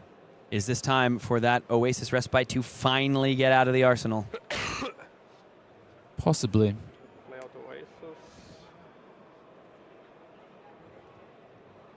Looks like Max has a sink below that he might want to get situated in the arsenal for a big attack turn. Does also have that Goldman step. You see Max there pitching it away. Yeah, must not be part of the at least initial game plan for Max Klein. AB3 plus the Oasis. That'll take care of the Burn Bear. Sigil of Solace, Michael Hamilton up to 18. The battle of the M's. Yeah, a couple of sigils played in this game so far for Michael. It's crazy. It doesn't feel like Maximilian's actually attacked in this game, but Michael has taken, it's been a couple fault lines. 30, almost 30 damage, yeah. Here comes the Titan's Fist. That will eventually do the job. Yeah, just Max Klein, I will say, with this defensive style, do you put enough pressure on, especially against a player like Michael Hamilton? He's got so many brain cells up there. You know he has a plan against someone who's not really putting enough pressure to make Michael have to think for however many more turns. He doesn't have to give cards for a while at the rate this game is going. Yeah, but that amulet gives Maximilian Klein some insulation now. Definitely. Yes, there's definitely lots of lines that Michael can set up for still some big turns to get around that amulet, play around the amulet in the way that he bounces back that Gone in a Flash. However, if Michael keeps getting access to these 5, 6, almost 6-card hands with all these sigils on the table, Michael will be able to find a way to crack through some damage. And I think we might be looking at a turn where Michael has a fairly well-situated hand to do just that on this next turn. Is going to make sure he gets this block value off of the arms, the bindings, so that when it's time to let that go for a big buffed up arcane spell, doesn't have to worry about losing value on the block. Michael really in the tank here. No, it's a tank. Maybe for Hamilton. Check in on the hand here for Hamilton. Looks like a Blast to Oblivion, Discharge, and he's found a CLV finally.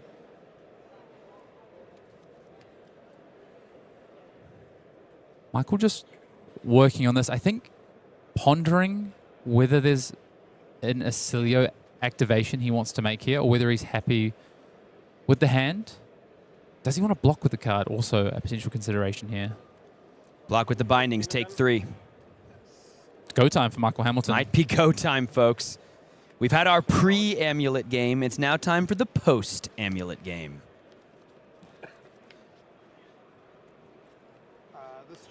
Okay. So Michael is immediately knowing that a couple of sigils are going to leave the table this turn. This is typically what you see Oscillio players. They just want to get the value out of these Aether Bindings. So it's not about which spell do I want to do? No, it's just like, just can I pure get numbers. good numbers? 3, 2, sometimes might be good enough. And this is why. It's Blast to Oblivion alongside an Embodiment of Lightning, which means those sigils can be leaving and coming back depending on the rest of the texture of the hand. No blocks. No blocks. No reaction. No reactions. You could see from Michael, he might have wanted to play that CLV. He might have given it at least a little more of a think, but Max Klein very much telegraphed that defense reaction. Those are the type of plays you do have to kind of think about at this high level. I think Michael was okay to potentially not get the value. He knows Max is going to block anyway. Yeah, Max's deck is just so full of defense reactions, especially when a 4 breakpoint comes in. You know that you're going to block on that first chain link. And you're always playing the CLV. It's always the first instant out no matter what.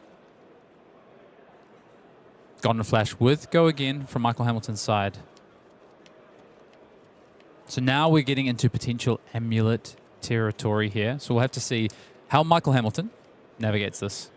I think the reason we're on go time here is because of the instant speed effect in the hand being instant speed. Yep, it's not a mind dwarf. It's not a mind warp. It's not something like a Comet Storm. It's something that Amulet of Echoes gets cracked. Okay, in response, I will still blast you. When your Amulet resolves, I got nothing left in hand. Yep.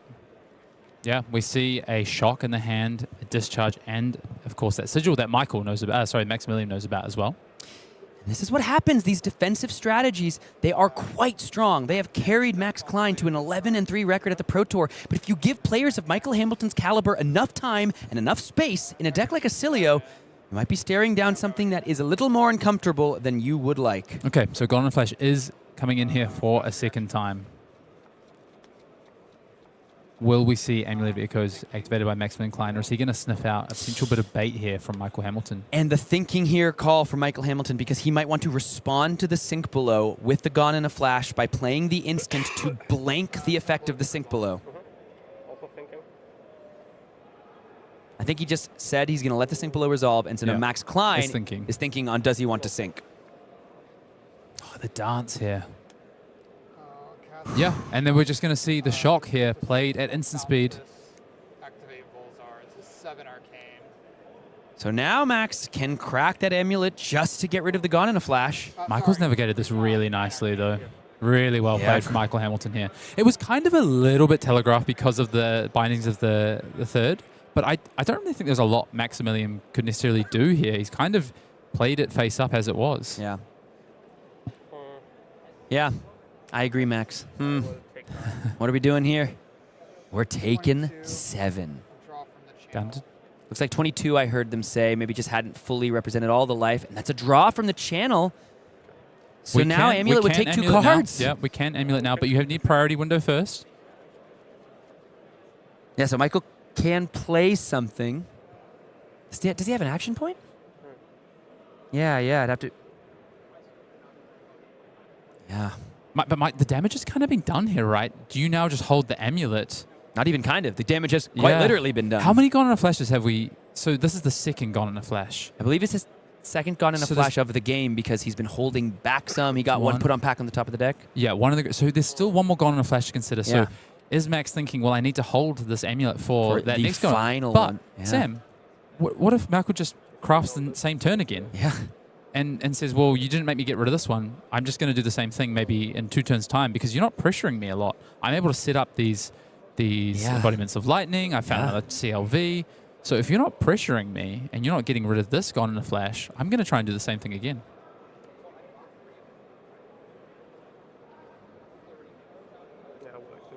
Yeah, looks like Max is going to crack it. Maybe the Lightning Valley has something to do with it because we know it is on the field, and there's another Lightning Valley and a Gone in a Flash that hit the graveyard. I think hitting that Channel Lightning Valley with this amulet as well. I think Max will end up being happy with this overall. Trying to listen in. Players seem to discuss something about it, but just passing the turn. Flow counter on the Lightning Valley. Both of them pretty stoic players, pretty transactional when they're on the... Both lovely people. When you talk to them in real life, they both are like so smiley and a lot sweet, more animated. And then they're in game. That's all business. Cold-hearted killers. All business. Stone cold, here to win. We'll take a step back, Sam O'Byrne, because the game has just evened up a little bit. It looked like Max was really, really stable in that position that he was in, had gained a bunch of life, And wow, Michael Hamilton has drawn up and immediately found that third Gone in a Flash to pair with a nice Sigil of Lightning and I believe a Glyph Power Spell. And yeah, that's an Arsenal pass from Max, and I want to call some attention to the fact that we still have Lightning Greaves, we still have Flash of Brilliance, we still have Old Knocker. A lot of this has been done on the combat chain without the use of those important equipment pieces, and so for Michael Hamilton, he's still got something cooking. The Lightning is still potentially going to race across this arena.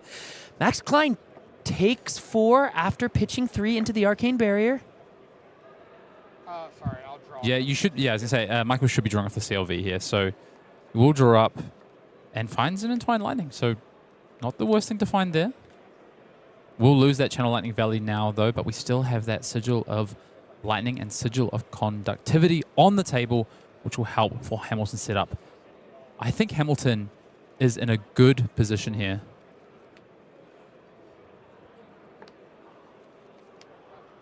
What pressure can Max Klein respond with here? Looks like we are working with a red boulder drop. Couple of red boulder drops in hand here, and that is what Maximilian Klein is going to send the way of Michael Hamilton here. So again, yet again, asking for cards from Michael's hand. We'll take a look at and see if we can see what Michael's working with. Looks like to go with that Gone in a Flash, drawn a couple of Sigil of Ethers as well, and that Flittering Charge. I just wonder now if Michael might be thinking about a semi-off turn here to set up a couple of those sigils, potentially deal with this boulder drop, or take some of the damage. Put something like that Gone in a Flash on top for next turn. A lot of decisions here for Michael Hamilton to make. A lot of avenues, different lines that he could take to navigate these next few turns. It's worth noting as well, Michael Hamilton's deck is starting to look rather thin. I would estimate 15, 20 cards maybe. So can't wait around forever.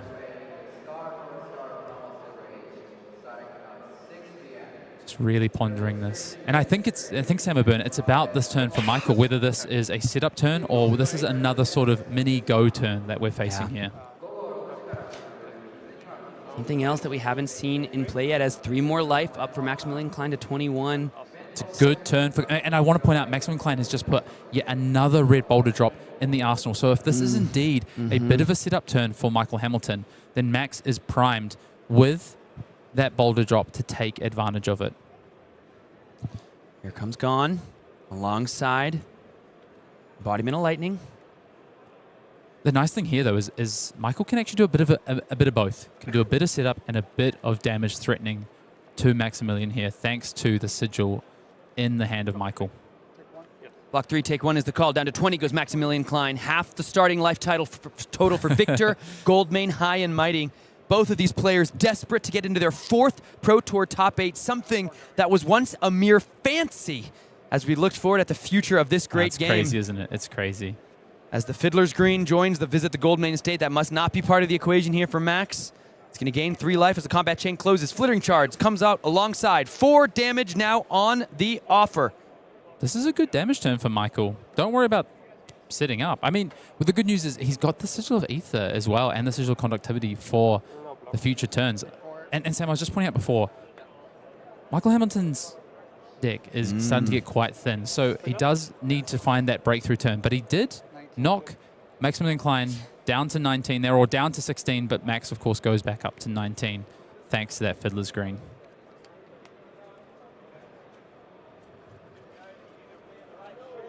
Boulder drop back here from Maximilian Klein, again pressuring Michael's hand. So this is 2 turns in a row where Max has said, look, I know that we're getting down to the nitty-gritty here and you're trying to set up potentially a big 5-card hand. I need a card from you, sir. I need a card from you. And, of course, now Michael Hamilton is really starting to get into the danger zone as well. 8 life. And I like the call from Max there. Put the pressure on here. Had the Fiddler's Green that was ostensibly blocking the 3 damage on that Flittering Charge. Back up to 19 after that life gain. Truce to the pitch. See what Michael's working with. Couple sigils. There's the Etchings of Arcana, current funnel. Yeah, and I think next turn we're back to the pitch stack for Michael Hamilton as well, if my numbers are right, Sam. On turn 11, but a lot of cards getting churned through in this Oscillio deck. Normally we expect it's around turn 15. Yeah, I think on turn 12 for Michael Hamilton, I think we're going to see the first or second card pitched, I believe. I guess we'll find out together. How about that? I'd love to. I'd love nothing more. But first, Michael Hamilton's got to deal with this boulder drop, and he is thinking about it. Well, he not only does he need to deal with the boulder drop, but he also kind of needs to make something happen on his turn as well. Because if he deals with this boulder drop, even if he gives up, say, 2 cards, that's 2 cards out of the deck that might be very important to trying to finish off this game. And then Max also would then probably have a 3 or 4 card hand to come back with on the other side. So Michael needs to work out how to navigate this boulder drop, and then ideally either present some damage or look to establish what might be the threat on the following turn.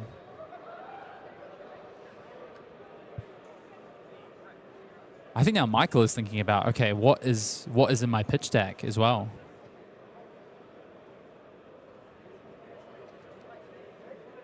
Lemon, yeah, he fans the deck out. Yeah, I think it's about 13 or 14 cards left. Yeah. Gives it a bit of a think. He's going to give 2 cards here. He's going to count the graveyard.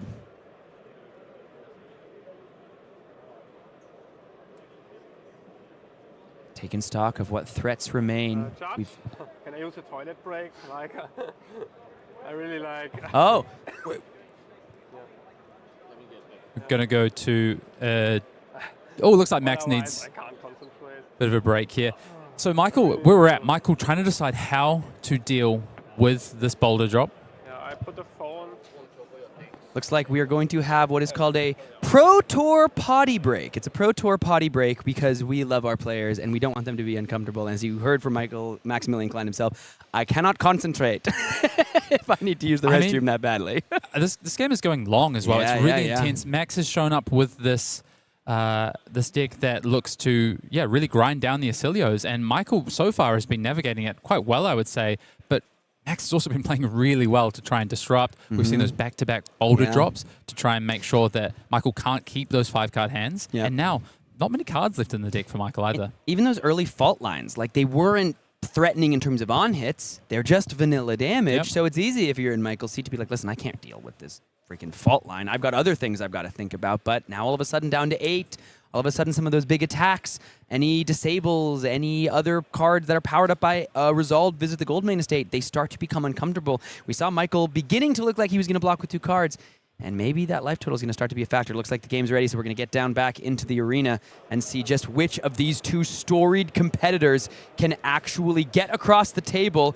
And we see a current funnel in the graveyard. Down to 7 is Michael Hamilton, so it is a block for 6. He only takes 1. The Sigil of Aether is going to pop. Yep, 2-card block there from Michael.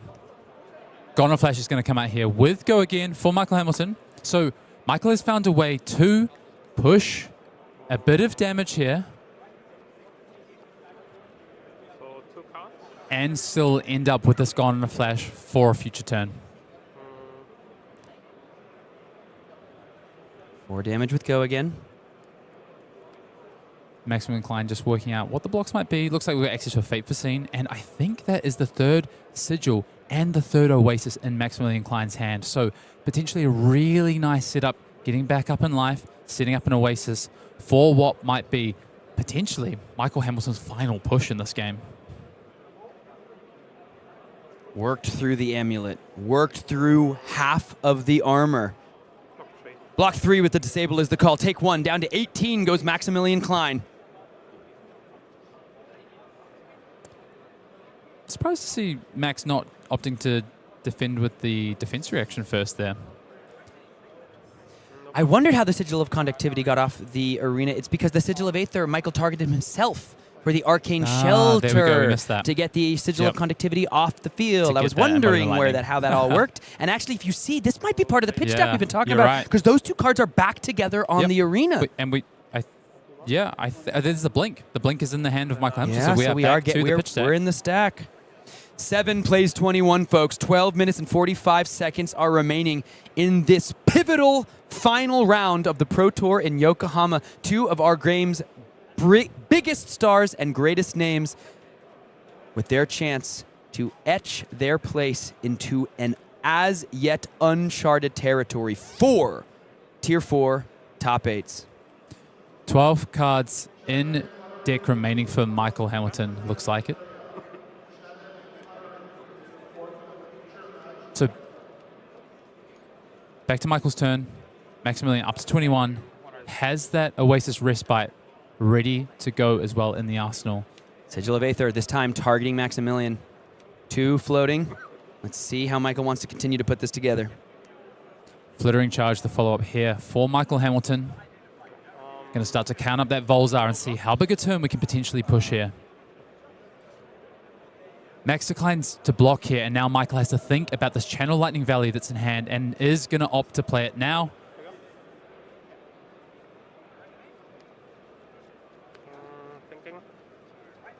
As Maximilian Klein opts the top card of the deck to see if he wants it. It's a Fiddler's Green. Oh, that is interesting. I think he's going to opt yeah, but that's get the that bottom. out of here. It's not time for Fiddlers. And if we're at Fiddlers, Max hasn't drawn a lot of cards because there's that stack coming up of Fiddlers and I think that's his last D-Reacts. Fiddlers. Yeah. I think that's his last Fiddlers, though, We're because we've seen getting 2 close, so yeah. far. Gone Flash going to be the follow-up here. Of course, Channel Lightning Valley is on the table. Max does still have access to that Balance of Justice to potentially stop a breakpoint, but no more defense reactions in hand. However, does have the Oasis Respite ready to go in the arsenal. That's the final Oasis Respite for Maximilian Klein. No blocks is the call, no reactions. Oasis Respite with the floating. So still no cards drawn for the Channel Lightning Valley. Blink is going to gain the action point and bring the Gone Flash back before we come back again for another shout. And it looks like we have a shock in Michael Hamilton's hand to follow this up. I'm really wondering, Sam, is there enough damage left in Michael's deck at this point? It's going to be close because I do think he set up a reasonably solid pitch stack, and we're going to be able to Volzar into the shock here. Coming in for 7 damage. We'll get back that Gone Flash. We'll follow up for next turn. Potentially a Lightning Greaves turn. And it's finally time for the Balance of Justice to get in the way. Potentially for Max. It's big thinking hours. We are officially under 10 minutes remaining in this game for Michael and Max. No blocks is the call. Okay. Take all 4. Are we about to see the sigil? Is this the sigil that we draw back up off the top? Yep, it's the Sigil of Brilliance that we pitched earlier, which is going to be a nice little piece of potential play here for Michael as we continue to, yes, boost up. That'll be another tick up on the Volzar. Bounce back that Gone Flash. Oh, and you can hear just an oh my god from Maximilian as 8 Arcane now stares across the table.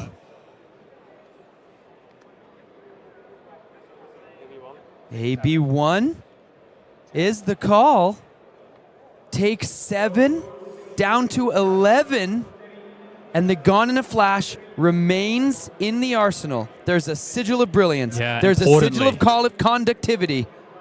There's a fault line coming down, but there's a Flash of Brilliance that remains for Michael Hamilton if he so chooses on a turn that he potentially already wants to. This hand looks quite good.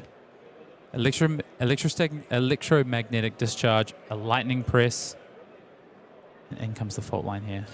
And for Max, he decided I'd rather send 7 and take something from Michael than AB more life. But the problem is... It might just be Flash of Brilliance, right? I was going to say, the thing you're probably taking is the Flash of Brilliance, and with Michael Hamilton having put down the Sigil of Brilliance, he's probably wanting to do that anyway to get the Sigil back in his hand. Michael does Oscillio there and cashes in that Lightning Press to draw up the Mind Warp. Of course, Michael is playing with full knowledge of his pitch stack at this point as well, so knows what he will draw with the Sigil of Brilliance as well. And you can see him just count up the deck, count up the stack. This is such an interesting game, and it feels like we haven't seen, you know, the absolutely disgusting 34, 68 damage turn, but we have just seen consistent pressure from Michael chipping in when he can and building something in an end game that looks to be in a state he might be able to close this thing out. Snatch victory right at the very end. Yeah, and Michael doesn't need this Mind Warp here because he does have the Etchings of Arcana in his hand, ready to go for this big turn here. And instead, yep, we're going to see the Somersault discarded to pull back the Sigil of Conductivity so we can get that embodiment of lightning. Yeah, going to go ahead and want to keep a Sigil. If this is the Lightning Greaves turn, that Sigil represents an action point alongside the arcane damage spell. And the Sigil of Brilliance going to go ahead and draw a card anyway. And we are back to the pitch stack for Maximilian Klein as we see the Tropeldani come back. And importantly, Sam, Michael knows we're in the clear. No more Oasis Respites to deal with. Michael also knows, I'm sure, the player he is, that Maximilian Klein is close to at pitch stack and definitely will know once he sees the Tropeldani. Gone in a flash. Comes down. 4 go again. I think Michael Hamilton's going to be able to do this. I think he's going to have enough damage. 4 damage with go again.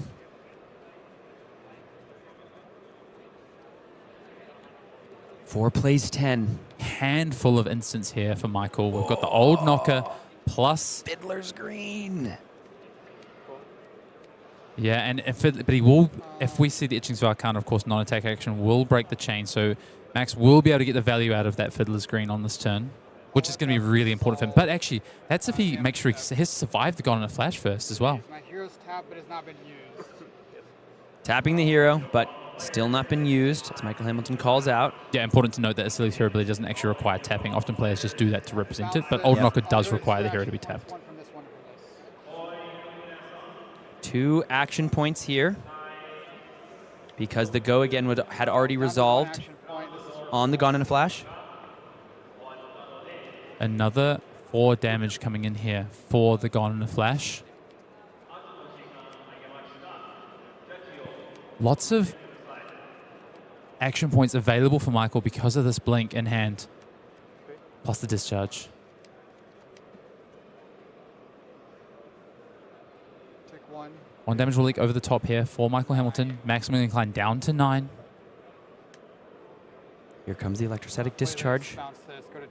2 action points. One other thing I want to point out is Michael has played, as we see it, committed to the chain here, this Balance of Justice, but has played beautifully around not drawing 2 cards on a turn. Blocking 2 on 7. Only 1 card left in hand. Take 5 down to 4. Michael Hamilton, ladies and gentlemen. 4 on the Volzar. Here comes the blink. Up to 5 on the Volzar. Gone in a Flash, back in the hand. 3 action points. I don't know if he's going to need them. Close chain, so 3 life from the Fiddlers. Up to 7 goes Maximilian. It's not going to be enough for Maximilian Klein, though. And cast Etchings for 8, down to 2 action points. Etchings for 8. And that surge brings back a Sigil, which represents another Gone in a Flash. AB on the Riches of Tropeldani. Chuck, can I use this to also AB now? Oh, Maximilian Klein is asking the judge here, of course, because we are pitching the Riches of Tropeldani to that arcane damage. He wants to know, can I resolve some of that arcane damage? I believe you resolve arcane damage all at the same time. So he will not be able to draw a card off and also pitch that. But he would be able to draw it off the top and defend with it on a Gone in a Flash that will come through subsequently if he can survive. Yeah, but it's 4 into 4 from here after taking the 6 from that 8 arcane damage, because of course the surge, as we head back down to the table, the surge on the Etchings of Arcana can bring back a Sigil. So let's see if he's able to survive. There's a win and in on the line. There's a Pro Tour top 8 about to be determined. Down to 1 goes Maximilian Klein. The surge effect comes through. 1 card is in hand. And I don't think it's going to be enough. Doesn't matter what Sigil we get here, Michael. There's a little bit of an acknowledgement. Max says it was a good game. It was a great game. 2 absolute titans of flesh and blood. 2 of our most decorated players. 3 top 8s at Tier 4 events among them. And now, attack for 4. The card drawn is a test of strength. They get to go and clash. It's Amulet of Echoes on top. He's going to reclash. He wants to reclash. He finds the Macho Grande. He wins the clash. But it's going to be exactly enough because comes down, and even though that card could have come into the hand, It's going to be enough for Michael Hamilton as the hands go to the head, and one of our greatest players in this game is poised to make his case to bring that title squarely into his own possession. Because I think many people said Pablo Pintor exactly a year ago with that two-time trophy in his hands might have gotten over the top and put himself into that greatest of all time position. If Michael Hamilton does the same thing here exactly a year later, we got a different story to tell, folks. It's Michael Hamilton in your top 8. Yeah, I mean, there's something that's a guarantee, and that at this point is a Michael Hamilton on a Sunday in the Flesh and Blood Pro Tour. Unbelievable. All top 8s. We are hearing a whole host of things from the rounds out there, not the least of which I am hearing that Eugene C. on Reinar beat Sam Sutherland for a win and in, and is most likely in your Pro Tour Yokohama top 8. But we're going to have to wait and see all the rounds coming to their completion. But boy, oh boy, we are already potentially in for an all-timer of a top 8. Yeah, I would love to see a Reiner in a top 8, that's for sure. And just watching Eugene this weekend on camera, seeing his games play out, like we spoke about it, me and Brian spoke about it at the start of the day, the absolute joy that Eugene has had in playing in this event, and has when he plays Flesh and Blood in general, which he does all over the world at this point, is awesome to see. I mean, we heard him, what was it, 30 to 40,000 games on Reiner?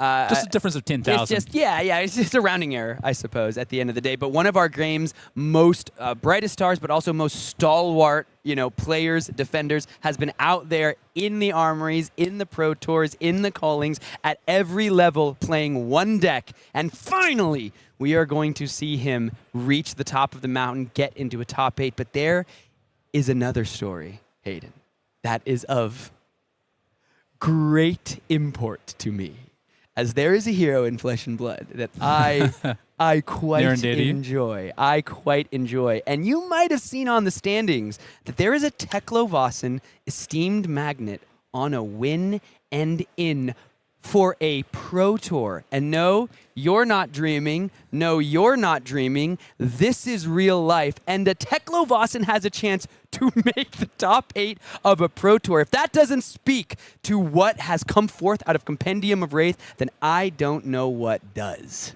Yeah, not a hero at the start of this weekend that I would have picked to be playing a win and in for a top 8 here at the Pro Tour. But we saw just a few weeks ago in the hands of players like Evan Bridges making top 8 at that calling. Well, we've set it up. We've talked about it. Yeah, folks, we got one more game. And of course, we got to watch a Teklo Vossen fight for a chance at a Pro Tour top 8. We have our lone undefeated player at the top of the day, Damien Riggins. Things have kind of stumbled for him. He had 8 wins to start the day, then 9. Now 3 losses in these last 3 rounds means a Pro Tour top 8 berth is not a guarantee. No, he has to face down maybe his greatest nemesis in Teklo Vossen, a deck that is surely having a plan to be able to combat what is a very defensive, very fatigue-style Victor build that we know Damien Riggins and that Fatigue-Adiz list that he built loves to pilot. Yeah, a bit of a battle of the richest heroes in Flesh and Blood, so to speak, between our esteemed Magnet and Victor. And you see here Damien's run into this win and in. We saw him a lot, predominantly in those Sage rounds. One thing I want to point out about Damien was just his demeanor at the start of the day. Seemed very relaxed, seemed very calm, very confident, and he's going to need that to carry him through here if he wants to find himself in the top 8 here at the Pro Tour Yokohama. Yeah, a lot of wins, and then late in the day today, Colin Eriksen, he took a loss. Yuki Bender, Filipe Lima Cardoso, a player who's also in a win and in right now, and Yuki Bender locked. Filipe Cardoso in a win and in against Colin Eriksen in the Gravy Bones mirror as these players are playing. So we'll have to wait and see which one of them can make it in, and we'll have to wait and see if Teklo Vossen makes it into a Pro Tour top 8. Look at this hero spread. What are you noticing as you see what Teklo Vossen has taken care of? Yeah, I mean, a lot of different heroes, a number of marionettes, though, as you look there, but we've already seen in that sort of run in there, I mean, a Huntsman as well, and there a lot of Araknis taken down by Chanon in this event. Yeah.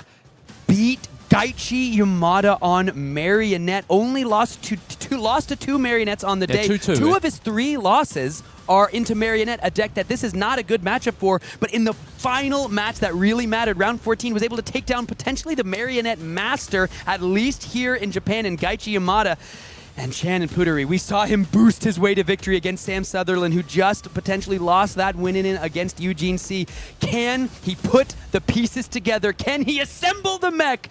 Can he become more than human? Let's go ahead and take a look at the matchup. We just saw one victor fall to a deck after giving a whole lot of space to a deck that likes to assemble a pretty devastating endgame. And if there's one thing Teklo can do, it's assemble an endgame. Yeah, and we know Damien Riggins is on a build here that is very, very, very defensive. So can he put enough pressure on the Teklo before he can go a little bit wild with those evos? It's might versus brains. It's 824 Living Legend points to 41. It's our final win-in of the Pro Tour in Yokohama. It's Victor Goldmane versus Teklo esteemed magnate. It's maybe the best day of my life. Let's see how these two players are able to put it together. And we can see at the Cogworks base chest, we can see immediately the Evo Steel Soul Protector joining the party, and we're seeing a different game plan immediately begin to actuate for Chanon Puttaree.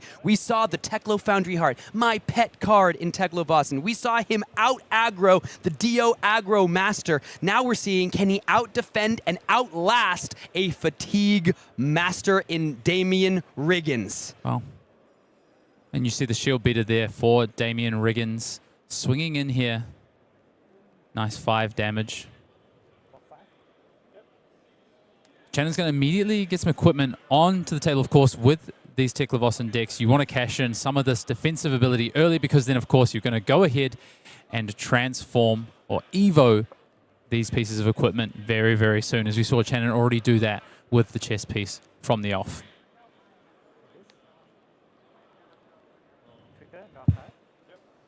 Evo Steel Soul Memory now. We're getting a couple Evos up pretty early, folks. It's kind of coming together. So let's really start to break it down, man.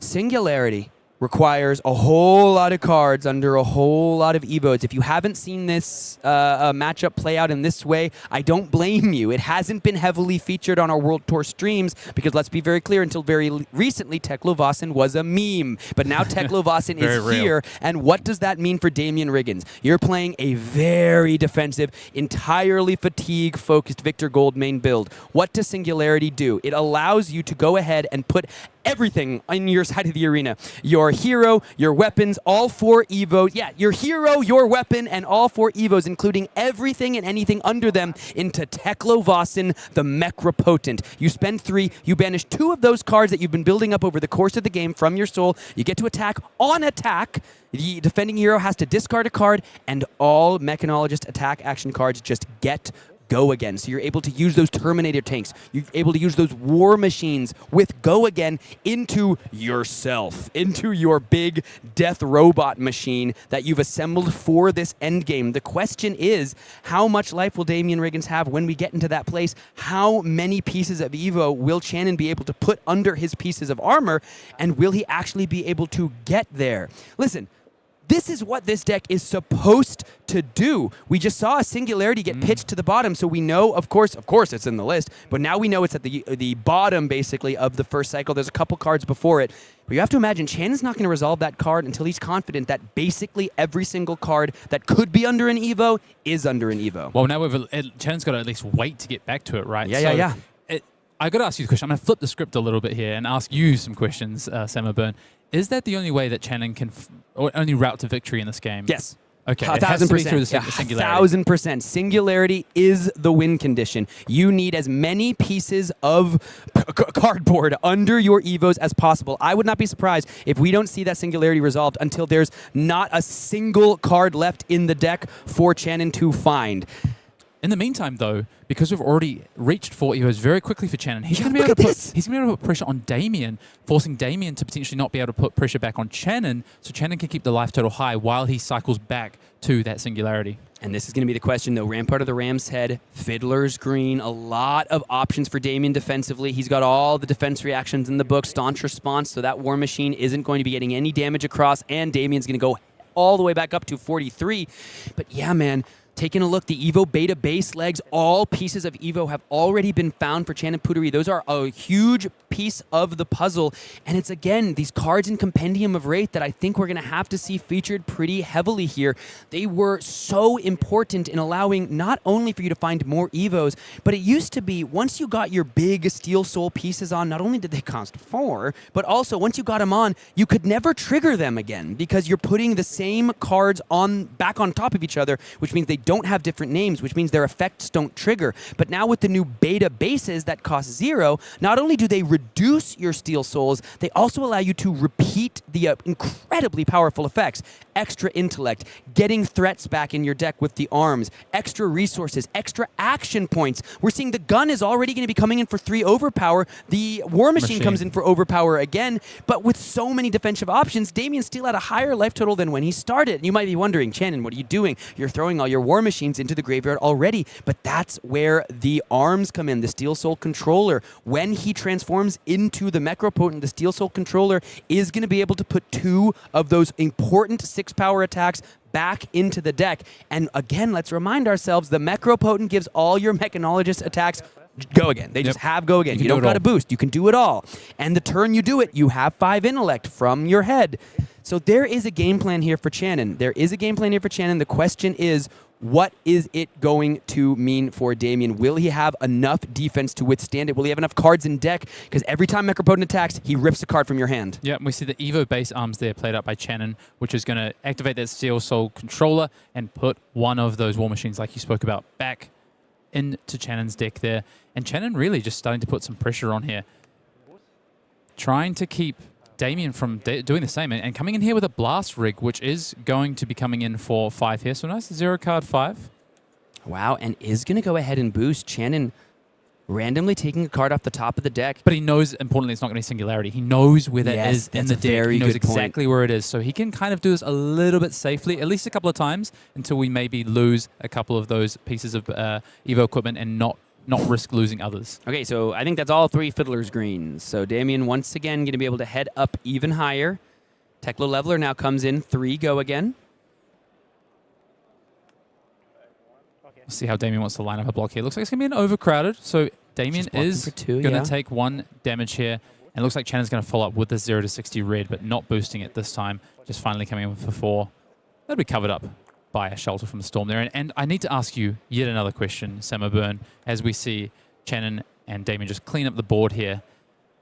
How much life does Chanon need to get Damien down to for that, when he flips into that, with Singularity, when he flips, that he can still be able to push through? Where's the reach? Is there a life total that he's sort of looking to have Damien down to? Because Damien currently at 44, even though Chanon is throwing a lot here, as we see Teklo come back in. Yeah, dude, I don't really know. Let's find out together. I'm going to be straight with you, bro. I don't really know. I have not played this deck into as fatigue-focused a deck as Damien's. This is what the deck should be able to do. You should be able to get through a defensive fatigue strategy by becoming more than human, by entering the Necropotent state. By design, one might say. But the question is, it still has to come together in the right ways. You still have to have enough cards in deck and have enough cards in soul to get there. We did see, I will have to see, I don't think a Fabricate's been resolved yet. No. If the Fabricates gets resolved, that changes the math. Fabricate not only fills up your Banish Zone, it itself goes under an Evo equipment. And again, every 2 pieces under your Evo, including your hero and your weapon, is a single swing. So we don't really know exactly how many Evos are in this list. We also know that this is a switchboard list. Chanon won a game in a Pro Tour on stream by boosting with the Teklo Foundry Heart, right? So clearly it's not the Evan Bridges style of full control, play every single Evo. It probably doesn't run every Evo that it can. So the question is, in the face of the Master of Fatigue at the highest level with the most on the line, can Chanon Puttaree get it done? Yeah, as we see for a second turn in a row, Chanon just coming in with that Terminator tank this time. Last turn it was the War Machine, just continuing that play pattern of Teklo Leveler into a big tank attack or machine attack. And Damien just continues to throw everything at it, including, or everything but the kitchen sink at this point, to cover it up. And we'll go back to Channon's turn.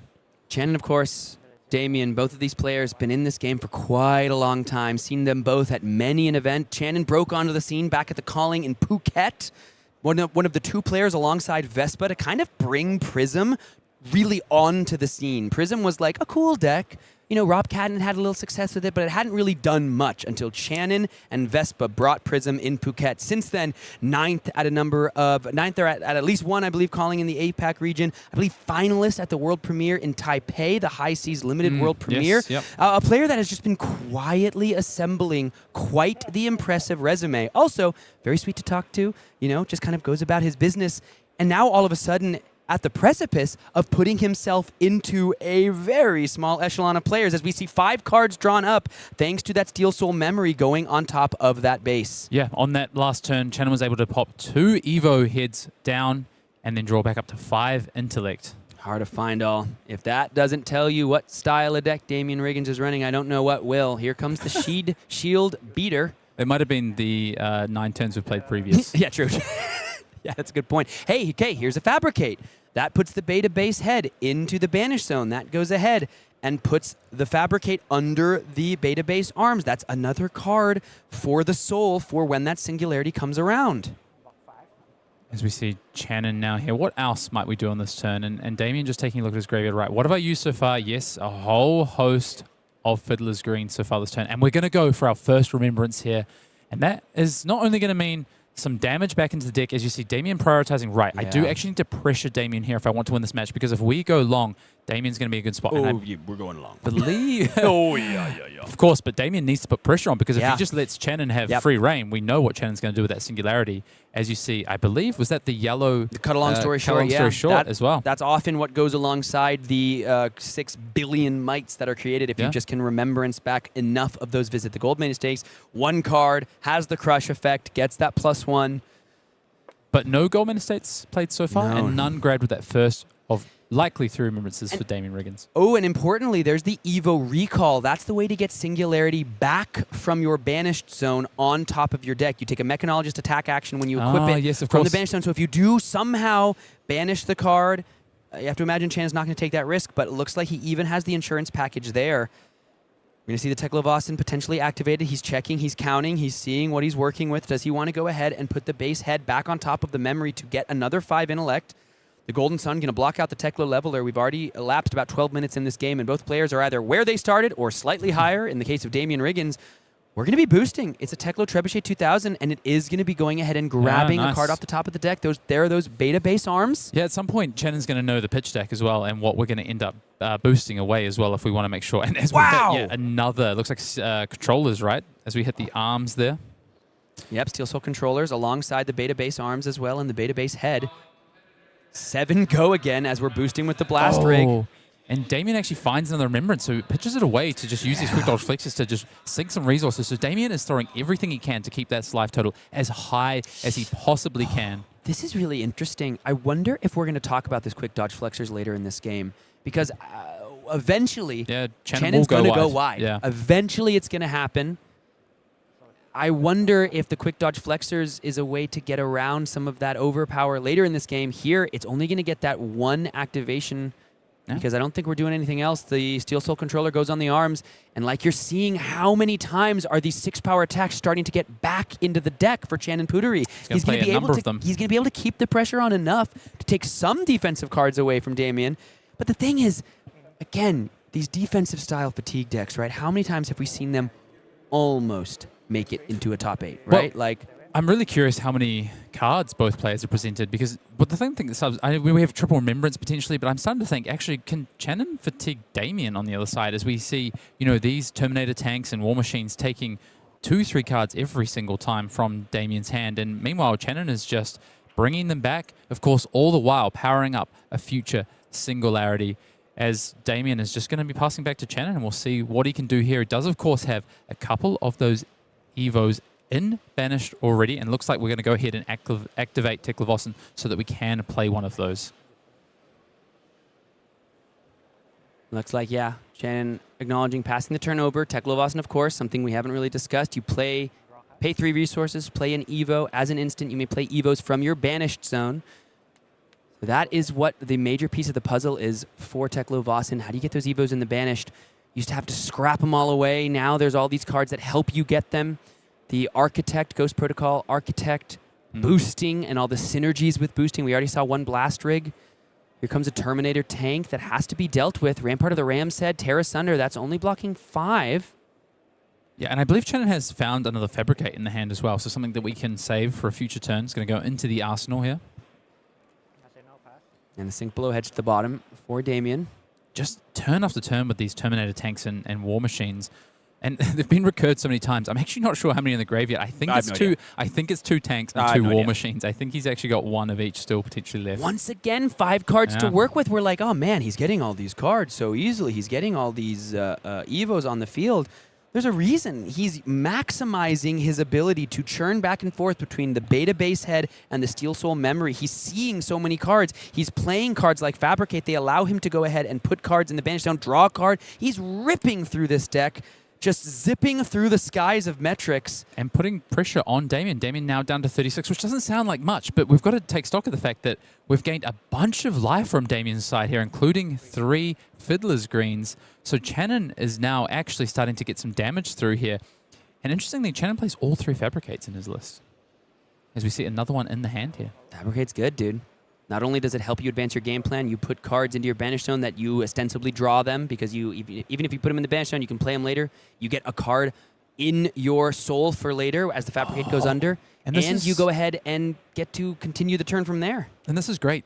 Chanon's actually found on an aggressive turn here with another War Machine. Damien has double Sigil, so isn't going to get the kind of the Sigil buff, I like to call it, where your opponent potentially doesn't take all your cards from your hand and you get that Sigil value.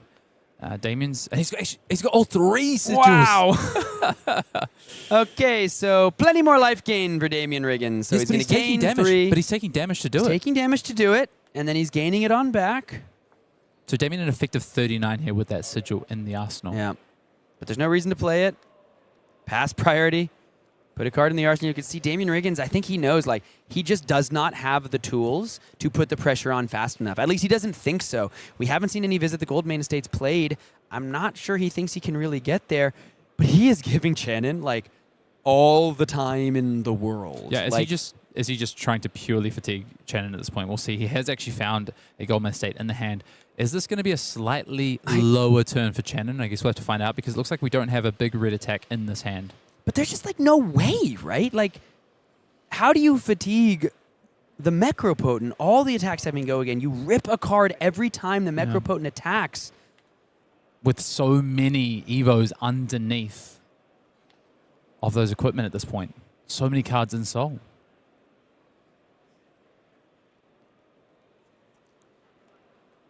Yeah, I mean, this is the plan for Damien. We're seeing it just play out. He's just thinking, I can survive. I can. No, I don't want to get a copyright strike. Well, yeah, because it's a finite resource, right? Of course, there's only a certain amount of cards in your soul. That's what I'm asking, I guess, is that now where Damien's head is at as well? And we've seen it, basically. He said, I'm taking as little damage as possible, despite the, 22 odd damage that Chanon has managed to push through. Damien has continued to gain life, but he's been able to push through at least some amount of damage through these turns as we work towards that big singularity.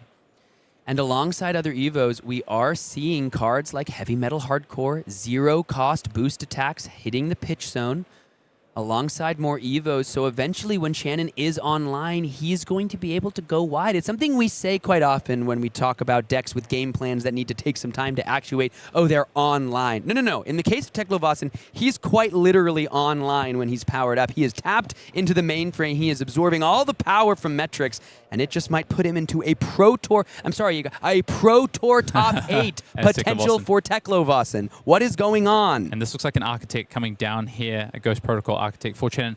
This is going to shuffle the deck afterwards. So, because what I was about to ask is we're 1 turn away, I think, from the Singularity being drawn, but now we're going to shuffle back up. Because my question, I guess, is we've still got a number of these Evos available. Yeah, does Chanon still wait until take as long as possible and get all of them on the table? And like, why not? There's 36 minutes. Yeah, there's 36 minutes left. Damien is not doing anything other than... All the life gain's gone, basically. Yeah, the life gain's gone. Basically. Maybe he's going to swing a hammer. Oh, no, he's just going to gain some life. That's the last. And pass. He's just going to pass the turn. There's literally no reason for Chanon. He's like, give me a reason to do something other than set up to just get the most value I can out of my Mecropotent. But if Damien isn't going to give him the reason, I see no reason for Chanon not to continue pitching cards to the bottom, keeping cards like Singularity that he drew back back into the deck. He's like, I don't want this now. There's the answer to your question. I don't want this now. I need to find my Evos. I'm just going to continue to do go again. I'm going to go ahead and put the base chest to get 3 floating resources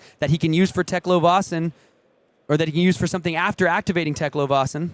And Chanon is actually playing at a real rate of knots here. We're only 15 minutes into this game, but Chanon knows exactly what he needs to do. Damien knows what he needs to do, and we see yet another Terminator tank come down here trying to leak damage for Damien Riggins. Into Damien Riggins. There you go ahead. Looks like that's a block for 3, 6, 7. So take 1. What am I missing?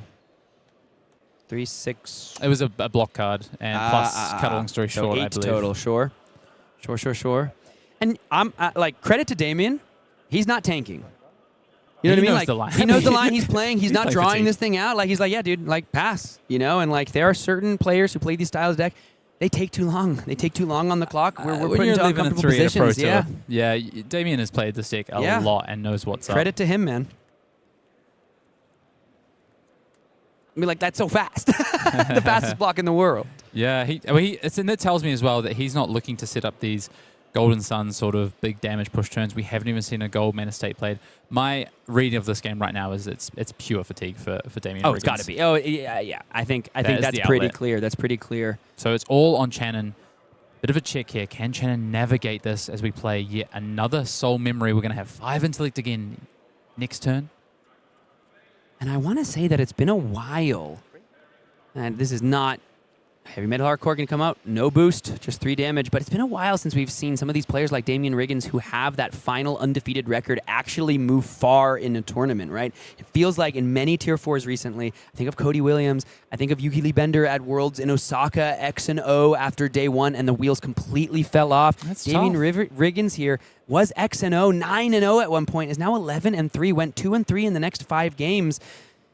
I just wonder, like, when are we going to see a player in Damien's position really break through? Because it feels like there's almost like that X and O curse, you know? It's happened at some of these most recent events. Yeah, it's really tough, right, as well. And, you know, you say, oh, you're X and O, but X and 1, you're just one game behind. And you say wheels fall off a little bit, but it is tough. You know, everyone's in a similar position. Even the X1s, they go X and 2, the X and O goes X and 3. It's one game different, but it can just, it's such a pressure on your shoulders, I think, at times.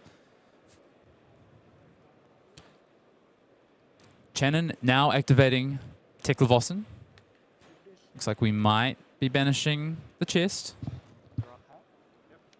Rather playing the chest. Going to go ahead and Evo Steel Soul processor up. Yeah, Chanon just getting all of these Evos down, ready for that singularity. As you go again, the quickest draw in the West there, Damien Riggins just slapping down that Golden Sun. Evo beta base chest. They're just popping on top of each other. First it was the processor, then it was the chest. Then it's the processor. And it's the chest. But this is really fascinating what we're getting to watch here. Like, this has always been like theoretical in my head. It's like, oh yeah, theoretically, you know, if a Teklo Vossen ever is trying to get truly fatigued, like they just get to go crazy. But now, not only do we get to see it at a Pro Tour stage, we see it in a win and in for both of these players.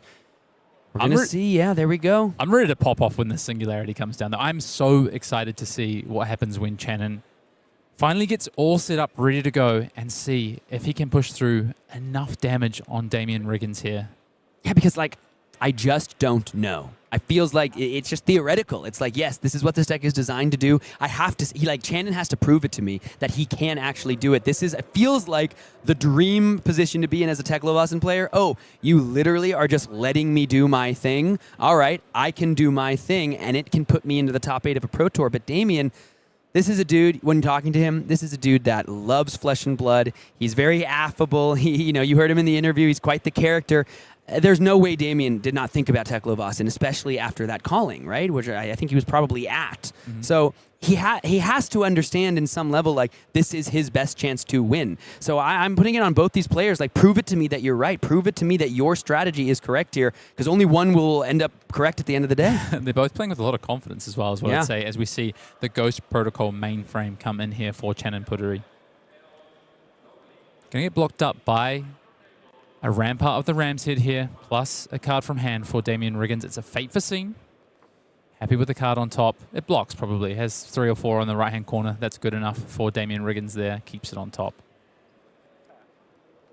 One thing Damien might need to consider, though, is we do have these remembrances floating around in the deck. I wonder if Damien actually needs to get those out before we flip into, before we cast that Singularity, because will he actually have space to cast the remembrances once Singularity comes down and we just start attacking and we go wide with those go-agains? Yeah, that is a very good point. Another Fabricate played there for Chanon Puttaree. Going to go yet another card. That is the 3rd Fabricate, if you're counting at home, underneath those Evo arms now. Going to swing in with the Teklo Leveler. Yeah, the thing that I should have been doing is counting every time, like putting a little note down every single time a card went under those Evos. We can kind of wait and see. We can kind of work it out. Give me a moment, Sam. I think we can work this one out.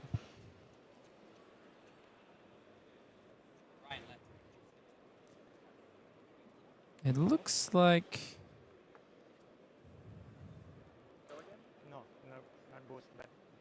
I think that Chanon might be close to 23 now at this point. I think we've still got a couple of the Evo bases, as you can see. In Banish, looks like a couple of base arms, or at least one base arms there in Banish. As we come in, 4-5, Oasis Respite plus Rampart's going to block that up, and then Mainframe is going to come in for another 5 afterwards here. Yes, we'll have to wait and see. Another 5. Damien finally getting a little bit of a tickle. He's gained so much life in this game. Let's see, he's gained 18 life with the Fiddler's Green and the Sigils. Yeah, 1, I think, from an Oasis. So, yeah, 19 life total. We're going to go back to Chanon's turn. Looks like a couple of Ghost Protocol Architects in the hand. One of those is going to get pitched away for a Leveler. And, of course, as per usual, Damien straight to defenses and following up with a big Terminator tank here for Chanon. Yeah, the blue one, the Ghost Protocol mainframe, is so powerful alongside the Necropotent because it's a 1-card play that'll come in for 5 because when you are the Necropotent, it counts as having 4 Evos equipped. It's important for the tanks. I think we've used at least 2 of them here. At least 2 of them have been attacked, maybe all 3. Here comes the Leveler. We must be Singularity to the bottom again. Yeah. Singularity to the bottom because again. We still got room to grow. Yeah, we've got the arms and Banish. Chenon's at 40. Like, why would he do it now? No rush. He's no like, rush. well, I don't care. Like, dude, I'll do it later. And we've got a controller in the hand and a processor. So we've got 2 other Evo Steel Souls in the hand. So at least 4 more that we can get down. And here comes a Soul Controller for Chanon. That's going to put, again, one of those large attacks back into the deck. 5th from the top, so we'll see that the turn after this. And that Singularity, bottom card there for Chanon. That's the last card he wants to see. We've still got some work to do on getting these Evos stacked up on the side of our Teklo player as we draw back up. And we find the last mainframe, like you said, Sam, Ghost Protocol mainframe. And it looks like an Evo base head. So we're still counting up here. And just going to go ahead and put both pieces of Evo in front of this Shield Beater. Because, again, no reason not to. Credit to both these players, man, on this pace of play. There's 27 minutes remaining, and the life totals are not the story that really needs to be told. Hey, look at that. Hard to find all. Going to go ahead and gain a life. So take 1, but gain 1 right on back. Or, sorry, I guess it's for 3, so it'll be... Yeah, 2. At the end of all things, you take 1 damage So here. I'm guessing we've got Remembrance in the hand for Damien Riggins if we're taking damage there. Sure, we will soon find out. But this is going to be yet more Evo equipment deployed here for Chanon as we just keep ticking up that count. Teklo activated. Pitch away. Beta base head. And that is going to be the boots. Steel Soul Tower, yeah, which means 2 action points. And there's a Ghost Protocol mainframe to the bottom of the deck. Terminator tank. Clash of...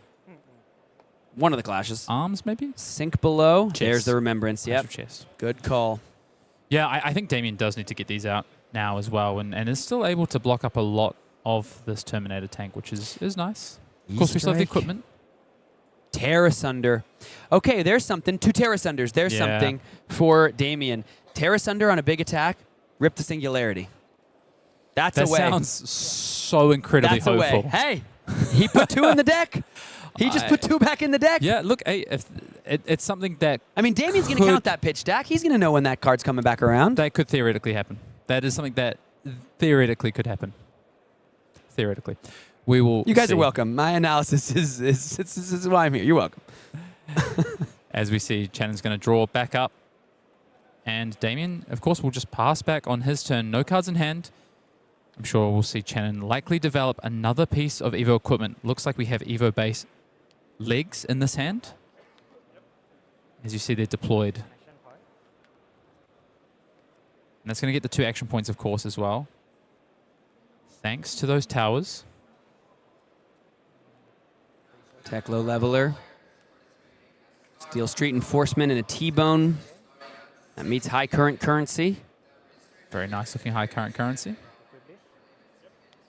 Let's go ahead and just bring out the legs. Even more action points. Yeah, we are very close now at this point. I think we have 2 more Evos. We've got a base arms, and I believe 1 more, maybe 3. A head and arms, and I think a steel soul processor to go. Here comes the shield beater. Chanon also definitely saw those tear asunders. He's going to be thinking about it. I mean, you maybe don't rip the singularity, but you at least still think about, like, because at the end of the day, there will still be not that many cards in the deck. There's interesting point that I'm hearing from our live stream chat about pitching to Teklo Vaesen to escape the tear asunder. I'm going to choose to ignore that. I'm going to pretend I didn't hear that, actually. Someone's got you for something that is almost certainly not going to happen. Guys, we're just, let's be very clear. This is like the first damage Chanon's been taking. I'm just trying to make sure there are some stakes going on beyond just Damien blocking out to oblivion. But that is the name of the game with some of these Victor decks. Evo recall head being pitched there. But I wonder if the recall head actually joins the party, because once you put the recall head on, that's the end of the base. Has to be the last one. Yeah, that's the last one. And if you do it, then when you become the Necropotent, you don't get the intellect buff. Because you have to have the Steel Soul processor on. Be the one that gets evoed. Yeah, so if you put the Evo recall back on just for 1 more swing of the Necropotent, like, that's math that Chanon has to do. Is it worth getting that extra intellect? Because remember, when you become the Necropotent, all the effects on the blue pieces of equipment, they all trigger twice. Yeah, so it depends on what the end game is for Chanon. Is it a big swing? Is he going to kill Damien with damage, or is he actually going to fatigue Damien by damage? That's what I'm interested in, because Damien also looking really thin now on that deck. Not as much as Chanon, of course. Chanon's deck is starting to look really thin, but in theory, I think these remembrances are going to stop that. So I believe it's going to be damage that Chanon has to deal with, some big turns. If that's the case, then to your point, you want those Evo upgrades. You want those buffs. You want the intellect buff. You want the action point buff. And Ghost Protocol Architect here. Can you go ahead and get that Evo recall out of the deck? So we'll see what Chanon decides. Yeah. You can see there's very few cards left in the deck for Chanon. Very Puttaree. few. That means he's got to have a plan for every single one of them. Damien still sits at 35, got plenty of equipment block available. We're getting very close here to the singularity being played on Chanon's side. Shield Beater comes forth. Another visit the Goldmane Estate. Just heads to the bottom of the deck. Not a part of this game. Looks like in the hand for Chanon. A couple of blues, a Ghost, Protocol Architect, and I think a heavy metal. Can afford to take this if he wants to. Of course, can't just use the equipment. It's pretty free at this point. Gets the processor, gets the tower in front. That's something that we should not just let go kind of by the wayside. Chanon's blocked with these equipment pieces quite a bit. Yeah. Like, the Shield Beater has come through over and over and over again. He's blocked with them like 4 or 5 times, probably 20 life on these equipment at least throughout the course of this game. I think there's E-Strikes blocked about 8 times in this game. Oh, yeah, because he constantly getting brought back with those remembrances. It's time. It's time. All right, here we go.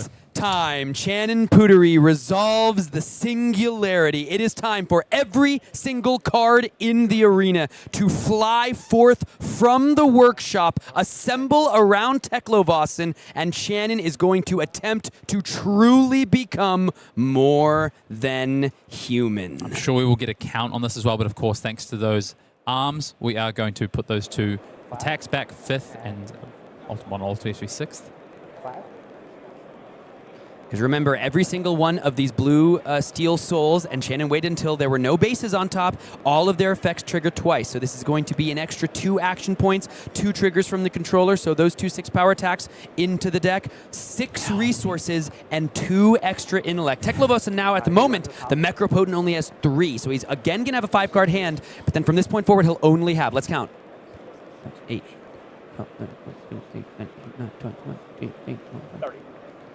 30. I think that's 30. 30. Yep.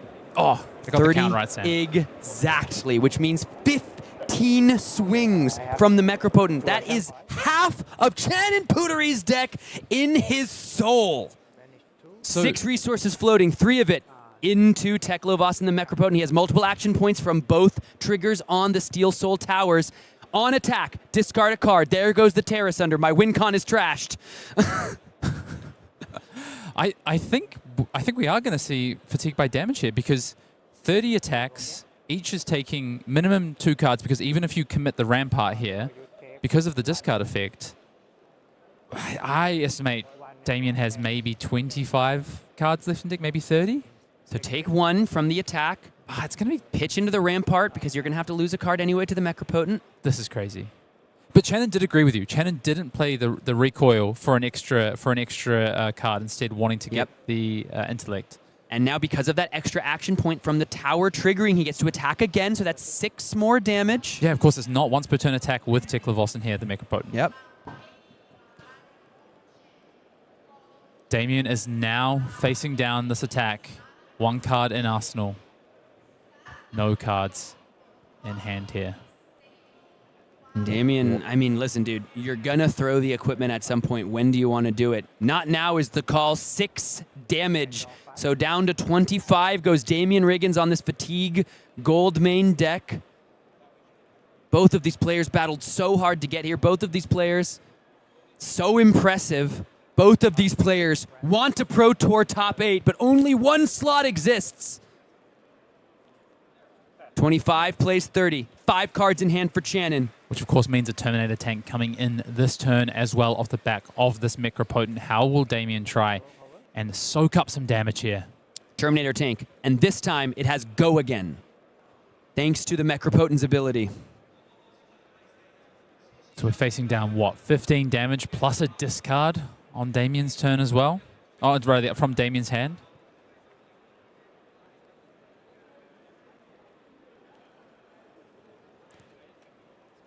Rampart's going to get involved, of course.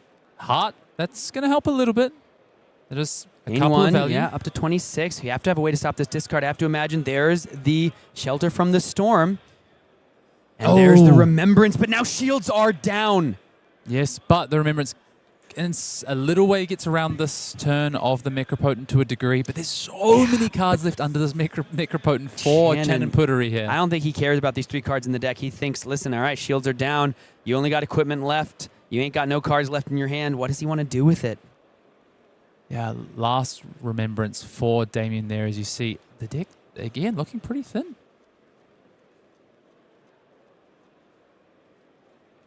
What's the follow-up for Chanon here? So we've got a couple of blue cards in hand here. Does he want to commit another attack action here? I think that's the thought process because there is an Architect in the hand, rather a Ghost Protocol mainframe rather, in the hand for Chanon Puttaree, so can throw another 5 damage here, plus that 6 on top with the Necropotent, 11 damage total. Will we see the equipment getting involved here for Damien Riggins at all? I mean, dude, it's just a matter of time, right? You're going to get 1 more block from your Skull Cap. You're going to get 2, 3, 4, 5. So there's a total of 6 block over the course of this game in that equipment piece. It's just a matter of when does Damien want to do it. It's coming forward at some point. Block 4, take 1 is the call. And now time for the Necropotent to come forth. 6 more damage, but this is the biggest turn that Chanon's going to be able to put together. From this point forward, it's only 3 cards in the hand. You have to imagine the way he wants to do it is attack with the tank into the Necropotent, but he's going to set up for an even bigger turn. He doesn't care about getting 6 damage here. He just wants to draw 3. I think he cares about the discard, is what he really cares about. I think Chanon is looking at a fatigue line here. He cares about being able to activate that discard ability on Teklo and saying, if I can't actually get you to discard it, I'm killing you via deck damage as well. And via Terminator tanks for 9 overpower. Hayden, that's a really good call, man. You think about it, 30 cards in the soul, including the hero, right? You can banish your hero to this ability. You are no longer human. You are more than. You are the Necropotent, a shadow hero able to utilize profane and fell magics alongside the power of Metrix's machines. And this is how we see it in real time. 9 overpower, go again. Maybe into the swing of the Necropotent, but that's 15 swings over the course of the game with 30 cards. That's 15 cards that have to be given to the discard effect. Exactly. And yes, Damien can keep pitching into this Rampart. Yes, he has access to Heart, but he is down to 24 here. He is going to have to be committing cards to the blocks. And of course, even before we get to all that, this is just 15 damage on this turn as well. We'll see how Damien wants to navigate the blocks here. Looks like he's also got Riches of Triple Dani in his hand as well. Oh, so this is interesting. So he gets to pitch the Riches into the Staunch, draw a card, thanks to Victor Goldmane's effect, or not. We're going to go ahead and double pitch into the Staunch response just to block it all out. We're just going to get rid of the Riches because it doesn't block. It's going to be the card that we throw away here. Instead, the Staunch response is going to go ahead and just block out the Terminator tank. Necropotent banishes 2 cards, 6 damage. Damien has to take it. Down to 18. 14 minutes remaining. Both these players, again, I really want to commend them on their pace of play because we got plenty of time. This thing ain't going to a draw. We've attacked twice with the Necropotent so far. So 30 cards to start with. We're 3 times. That was the 3rd time. So we're now down to 24 cards for Chanon in that soul. 12 more attacks. Ready and waiting. Let's go back at it again for Chanon Puttaree here. That cut a long story short is going to hit the bin. We're going to do some defending. Looks like might be a clash of hits here. Might not be. Damien just lining it up. Yeah, it's going to be the clash of hits plus Rampart's going to get involved as it Dude, the fatigue thing we're talking about, right? Like every time that the Teklo leveler was put forward for 3 go again, how quick did Damien Riggins have to put a card in front of it? Every single turn. If that was the final end game, it's not damage, it's I'm going to run you out of cards. Chanon has been showing us that he's actually had that in mind from the very beginning. Because listen, Damien can't just take 3 on all those attacks, not when he knows this salvo is coming. And Chanon's not interested in arsenaling. He's like, no, dude, I know what the game plan is. I'm keeping cards in hand to pitch. I'm making this happen. And also how quickly Chanon got those Evo Zone line to start pushing that leveler. Yeah. We got the leveler into the combat chain. That's so true. On, I think, the 2nd or 3rd turn. Once again, he's just going to go ahead and come in with the Necropotent. I wonder what attacks are left. Yeah, it looks like just a couple of blues. It's your account.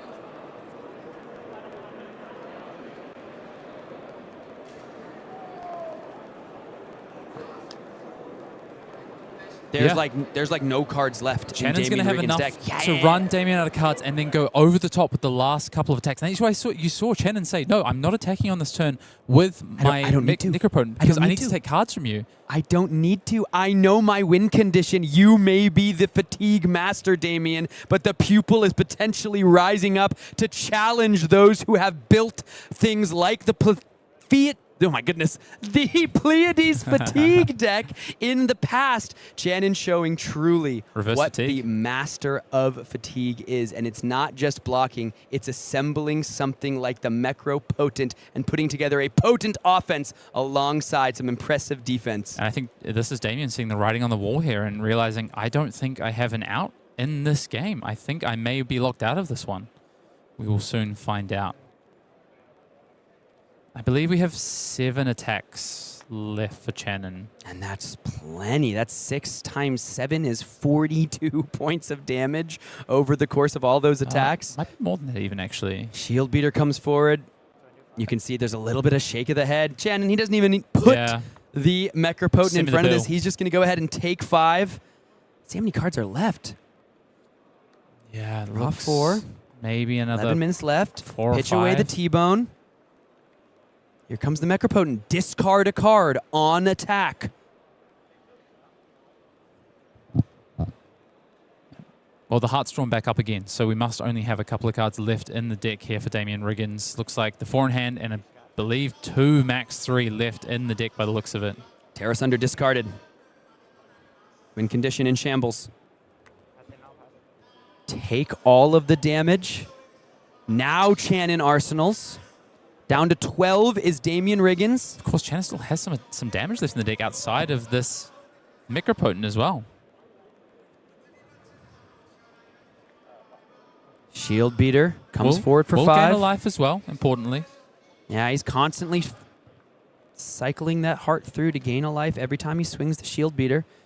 Firewall looks at the top of the deck. It is not an Evo, so the Steel Street Enforcement goes to the bottom. There is a crazy way that this game actually could have been a draw as well. If Chanon attacked and ran Damien out of cards to the discard, because you only have 1 card left and the hammer requires you having 2 cards to pitch, that he could have actually, and then Chanon runs out of cards under Teklo, and we could actually have a draw, but I think Chanon is going to have enough in this game. Well, let's see. Here's the discard. They got 9 minutes to shuffle up and play again. Yeah. Rampart gets once again able to be powered up by the Heart of Findall. You can see Chanon really pushing the tempo now, knows what this end game looks like. Let's get to it, says Chanon. I believe that was our 8th attack there with the Micropotent. So by my math, we've still got another 7 attacks, and we'll have enough here for Chanon. That blocks for 5, of course. 1 plus the 4 from having 4 Evos equipped. No more cards left in Damien Riggins' deck. No more cards in Damien Riggins' deck! And the fist bump is extended! And at the end of what has been the most widespread meta in Flesh and Blood's history, we are ending our tournament, our Swiss rounds, with a Teklovossen in the top 8. The architect of the Ghost Protocol is here, and his name is Chanon. What a game. Wow, Chanon just navigating that so well. The Teklo Vossen, and you said it so well. The Teklo Leveler from the start, just chipping in that damage, taking cards away.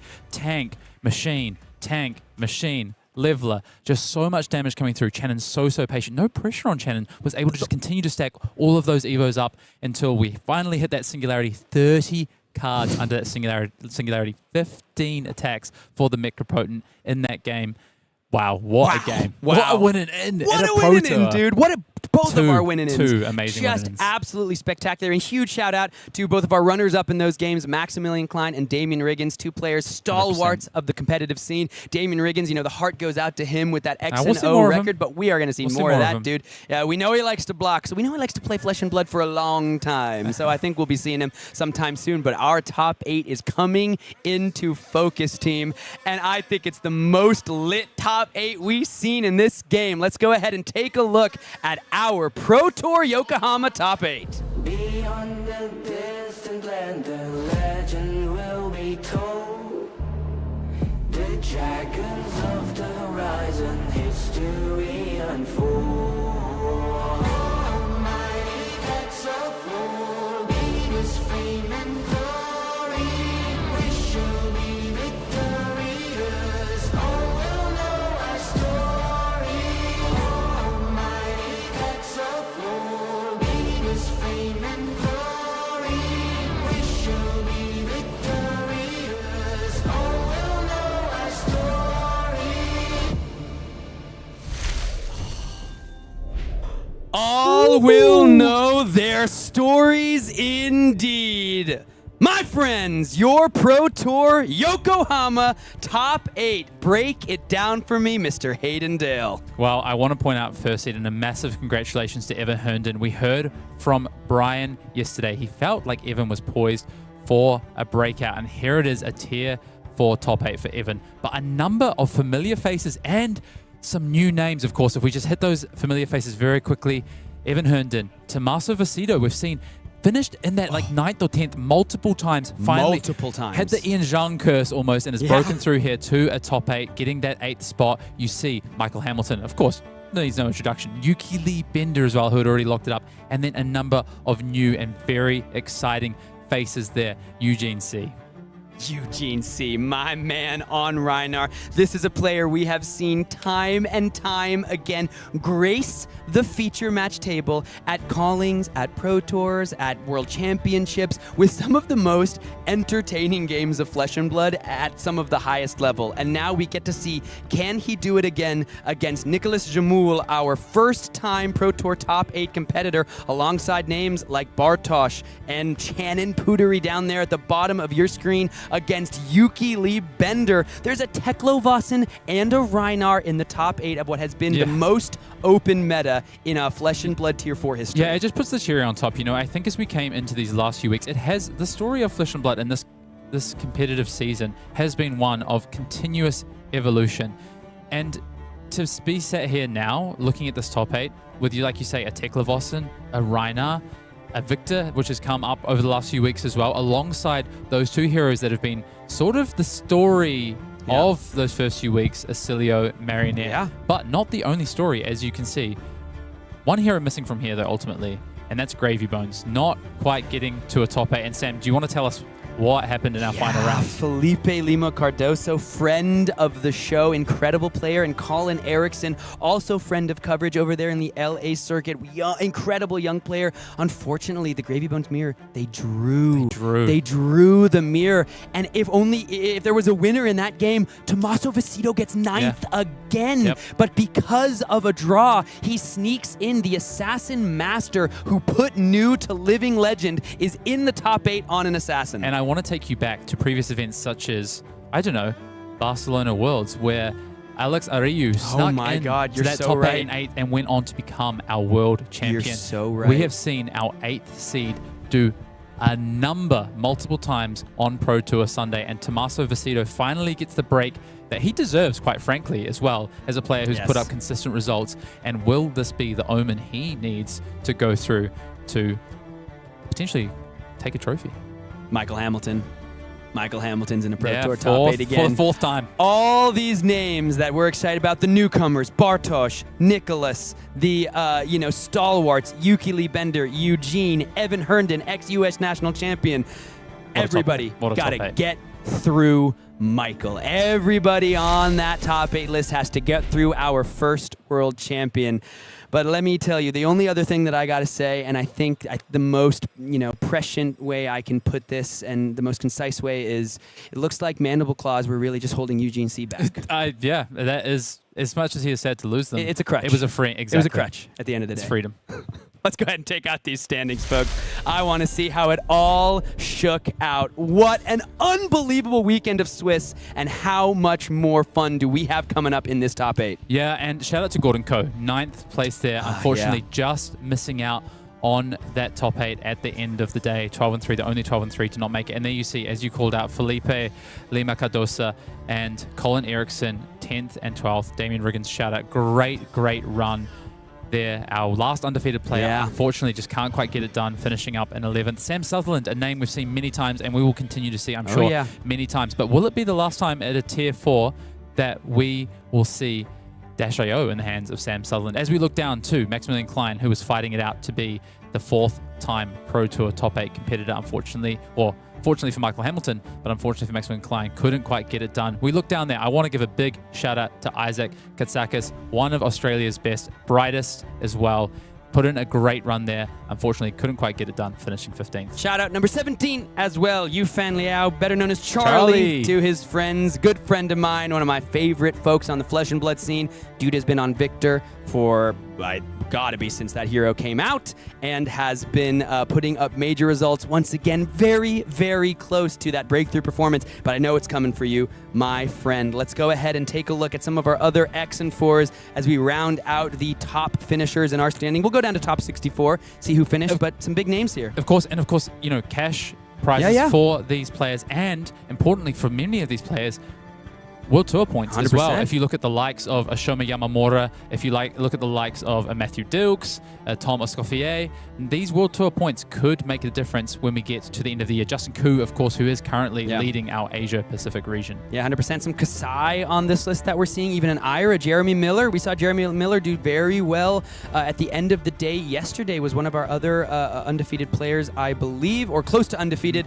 but unfortunately not able to close it out in the end, but a really strong run. Andrew Cook, 29th. Of course, the breakout performance last year. Yeah, last year. Same time last year, a top 8. Not able to get it done this time, but what a run. Pablo Pintor. I mean, top 10 and 5 after a rough start. Shout out to him as well. And of course, taking a look at the home country, rounding out our top 32. Masaru Okuda we saw on stream. Gaichi Yamada, of course, one of Arakni Marionette's most stalwart defenders. Hayate Nakamura and Shoma Yamamura as well. Shout out to all of them. And number 36, my buddy Luke Gilmore from my home area. Shout out to you, my friend. As we look through to the next page of standings here, you see there Shirewu Wu in 41st. A number of gravy bones is the thing that I note at these 10 and 5, so they just couldn't quite get it done at the end of the day, but putting in good runs there. Zach Cauchi, 46 there as well on that Vynsett we saw earlier on stream. Yep. I'm going to go ahead and just move to see the final names. Top 64 end at Ignacio Alvarado. Thomas Battaglia, we've seen him a bunch. Shamir Sami, we've seen him a bunch. We'll see them again. But what a wonderful run through Swiss this has been. Just a fantastic tournament so far.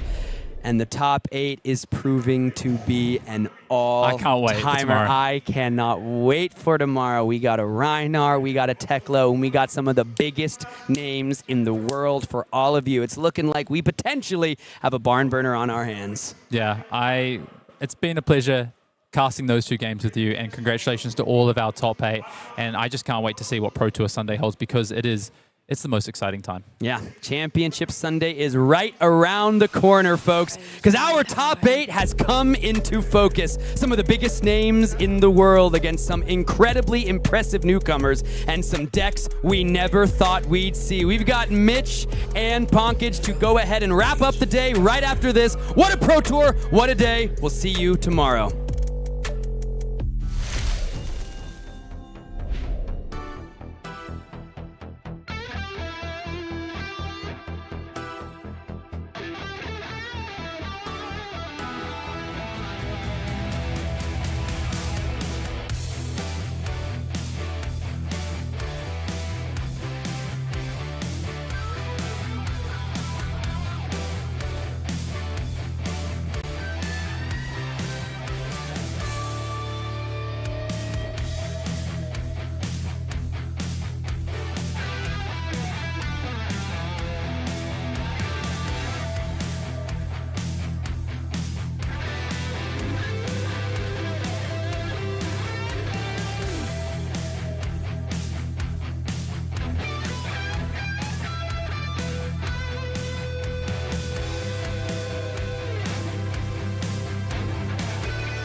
victory unfold.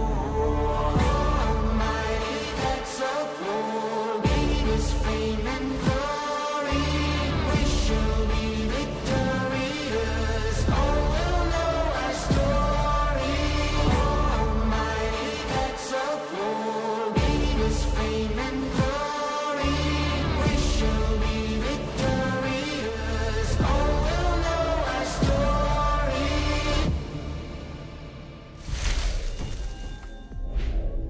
Be among the first to ride the lightning at the Omens of the Third Age World Premiere in Prague from May 22nd through 24th. As James White said, these events always sell out. Tickets are already halfway gone, BT dubs. So get in quick and get yours today.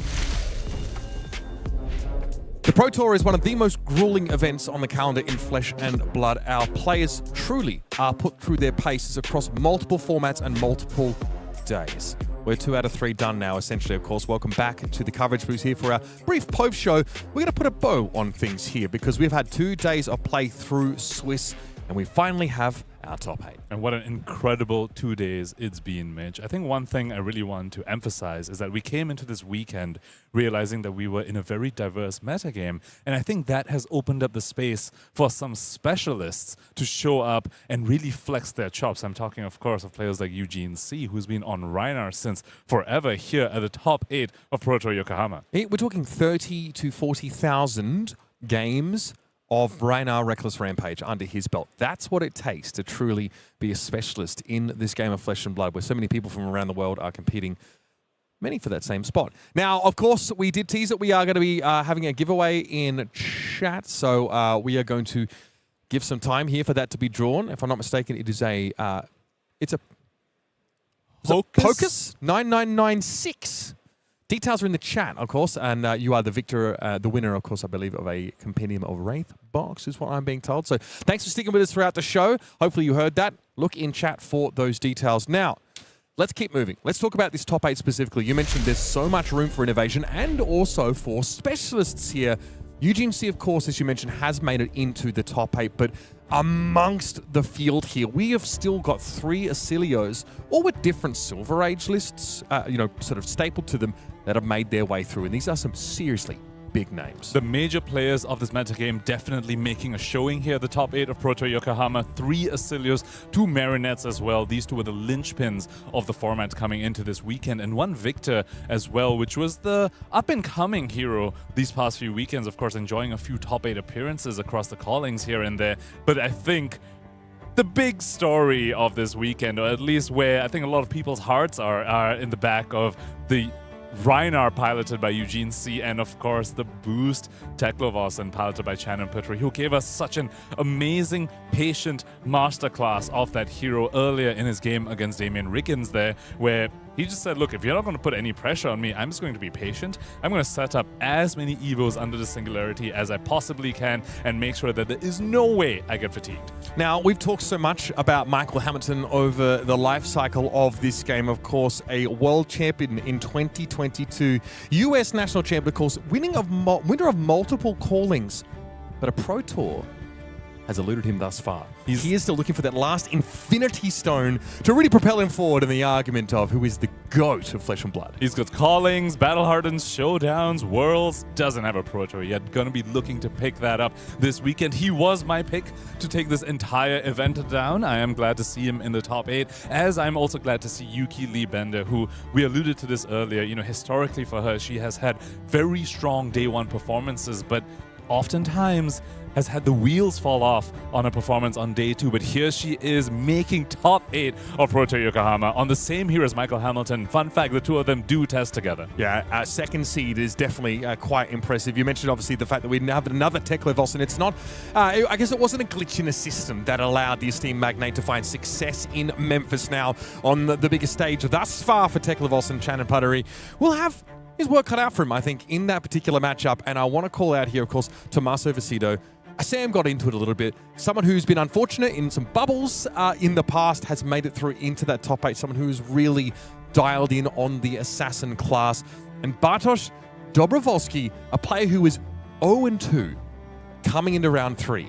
wins 10 games in a row, and sneaks in here at that 5th seed. Another incredible story unfolding. Wouldn't be the first to, win a Pro Tour after such a rough start, but there are very few people in the history of this game that could claim that. He certainly got the Pablo Pintor anime protagonist energy going on here into the top 8 of Pro Tour Yokohama. Of course, don't want to miss out that, Evan Herndon, of course, ex-US national champion, also in the 1st seed here on Oscillio Constello Intelligence. Now, we talked a lot about our players to watch coming into this tournament, and we're going to check back in on sort of those early sort of predictors of what we were expecting to see. So, Michael Yaska, the kid, Yakuza, he dropped. That's why we have NA for him. Not the auspicious Pro Tour that he was hoping for to back up a literal World Championship win. But the rest of the players we wanted to watch, well, pretty strong performance here. We'll start from the bottom, though. Shoma Yamamura, ill-fated run for him here. The Kasai couldn't quite get him there. Rob Catton, of course, someone who, I think really has impressed us with his innovation in terms of taking these heroes that maybe went under the radar into the limelight at 10-5. And Pablo Pintor, unfortunately, he's done at 10-5, bringing Huntsman in Classic Constructed. And you have to feel for Maximilian Klein over there. He's come so close to a Tier 4 championship in the past. Was very close to making a 4th appearance at the top 8 of a Tier 4 event. Unfortunately, was taken out by Michael Hamilton. Was an incredible game for the viewers to watch, for sure. And right following in his heels, Filipe, Lima, Cardoso on one of the Gravy Bones that was very, very close to top 8 alongside Colin, Eriksen. Unfortunately, that game went to a draw, which meant that each other out. Neither of them made it to top 8, and instead we had Tommaso Vecino take their place. Yeah, and of course, heading up the list, Yuki Lee Bender, Michael Hamilton, Eugene C, Evan Herndon, we all players that we discussed coming into this tournament.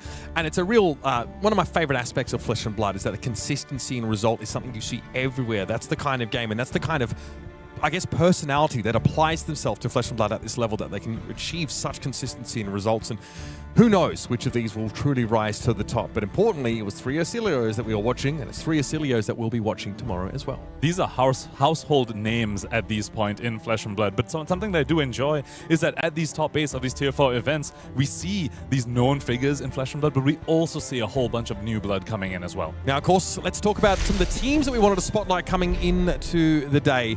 Is this Team Snapdragons here? Dennis Young and Thomas Galbraith, unfortunately, not records that would have qualified them for the top 8.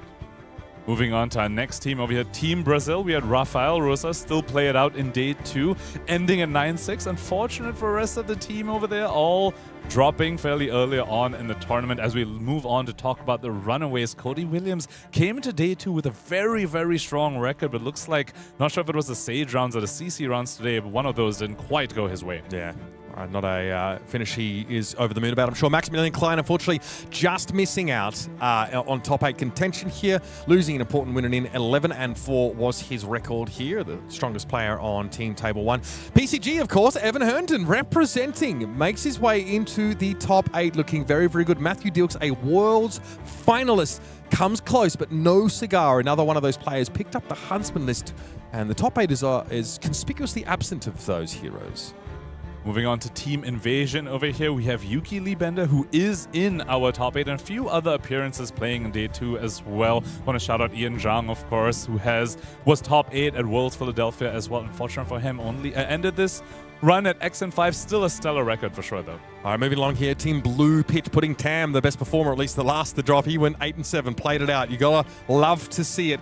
Here on Team Going in, Gordon Coe just bubbling out of that top 8. That was painful to see for my fellow Singaporean. 9th. He's come so close before. Unfortunately, going to need to wait for the next Tier 4 to perhaps make his appearance at a top 8. All right, and lastly, Team Super Armory sends Michael Hamilton into the top 8. This is a veritable list of superstars, obviously. It's a shame we didn't get to see much from Enki Dupakier in this particular tournament. Also, Arthur Trahay has a tough time.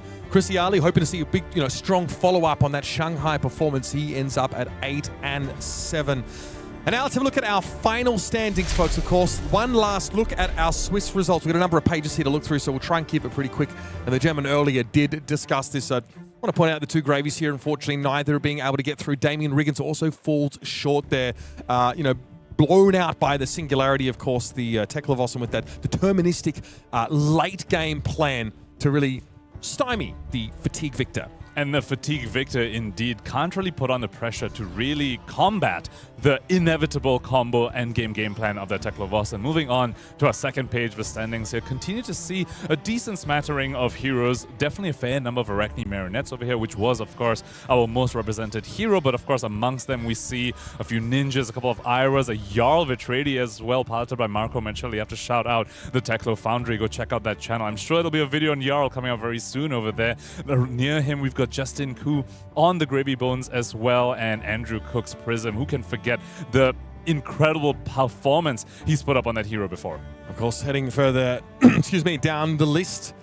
Obviously, Shiro Wu there, a rough start to the tournament, one that he can't quite recover from, so he ends up at 41st. Zachary Cauchi, representing Brisbane, Australia, at 10-5. We got to see him on stream on this Vynsett. Unfortunately, not enough to get him over the line. OO there as well at 10-5. In Zhang, as we mentioned, ending at 10-5 alongside Rob Catton. And here, of course, is our standings through 80th. Large smattering of victors on this page that we see 77 through 80th and 69th and 70th as well. All piloting the horse, if you will, on their high horses over there. Huge congratulations to all our players who showed up this weekend. Pro Tour Yokohama. We've had solid performances across all of them, and we have our top 8 for tomorrow. Yeah, we are super excited to jump into that gameplay. But of course, before we get there, our top 8 competitors need a good night of rest. And I imagine we do too, because there's going to be some incredible flesh and blood action to call. Every game of our top 8 is going to be streamed tomorrow, so you won't be missing a thing. They are, of course, obviously just best of 1 round. Let me just make that clear. Constructed. Yeah, we do see the Silver Age heroes there in the graphic on that top 8. But that's just an indicator of, you know, how they managed to get themselves here. Package.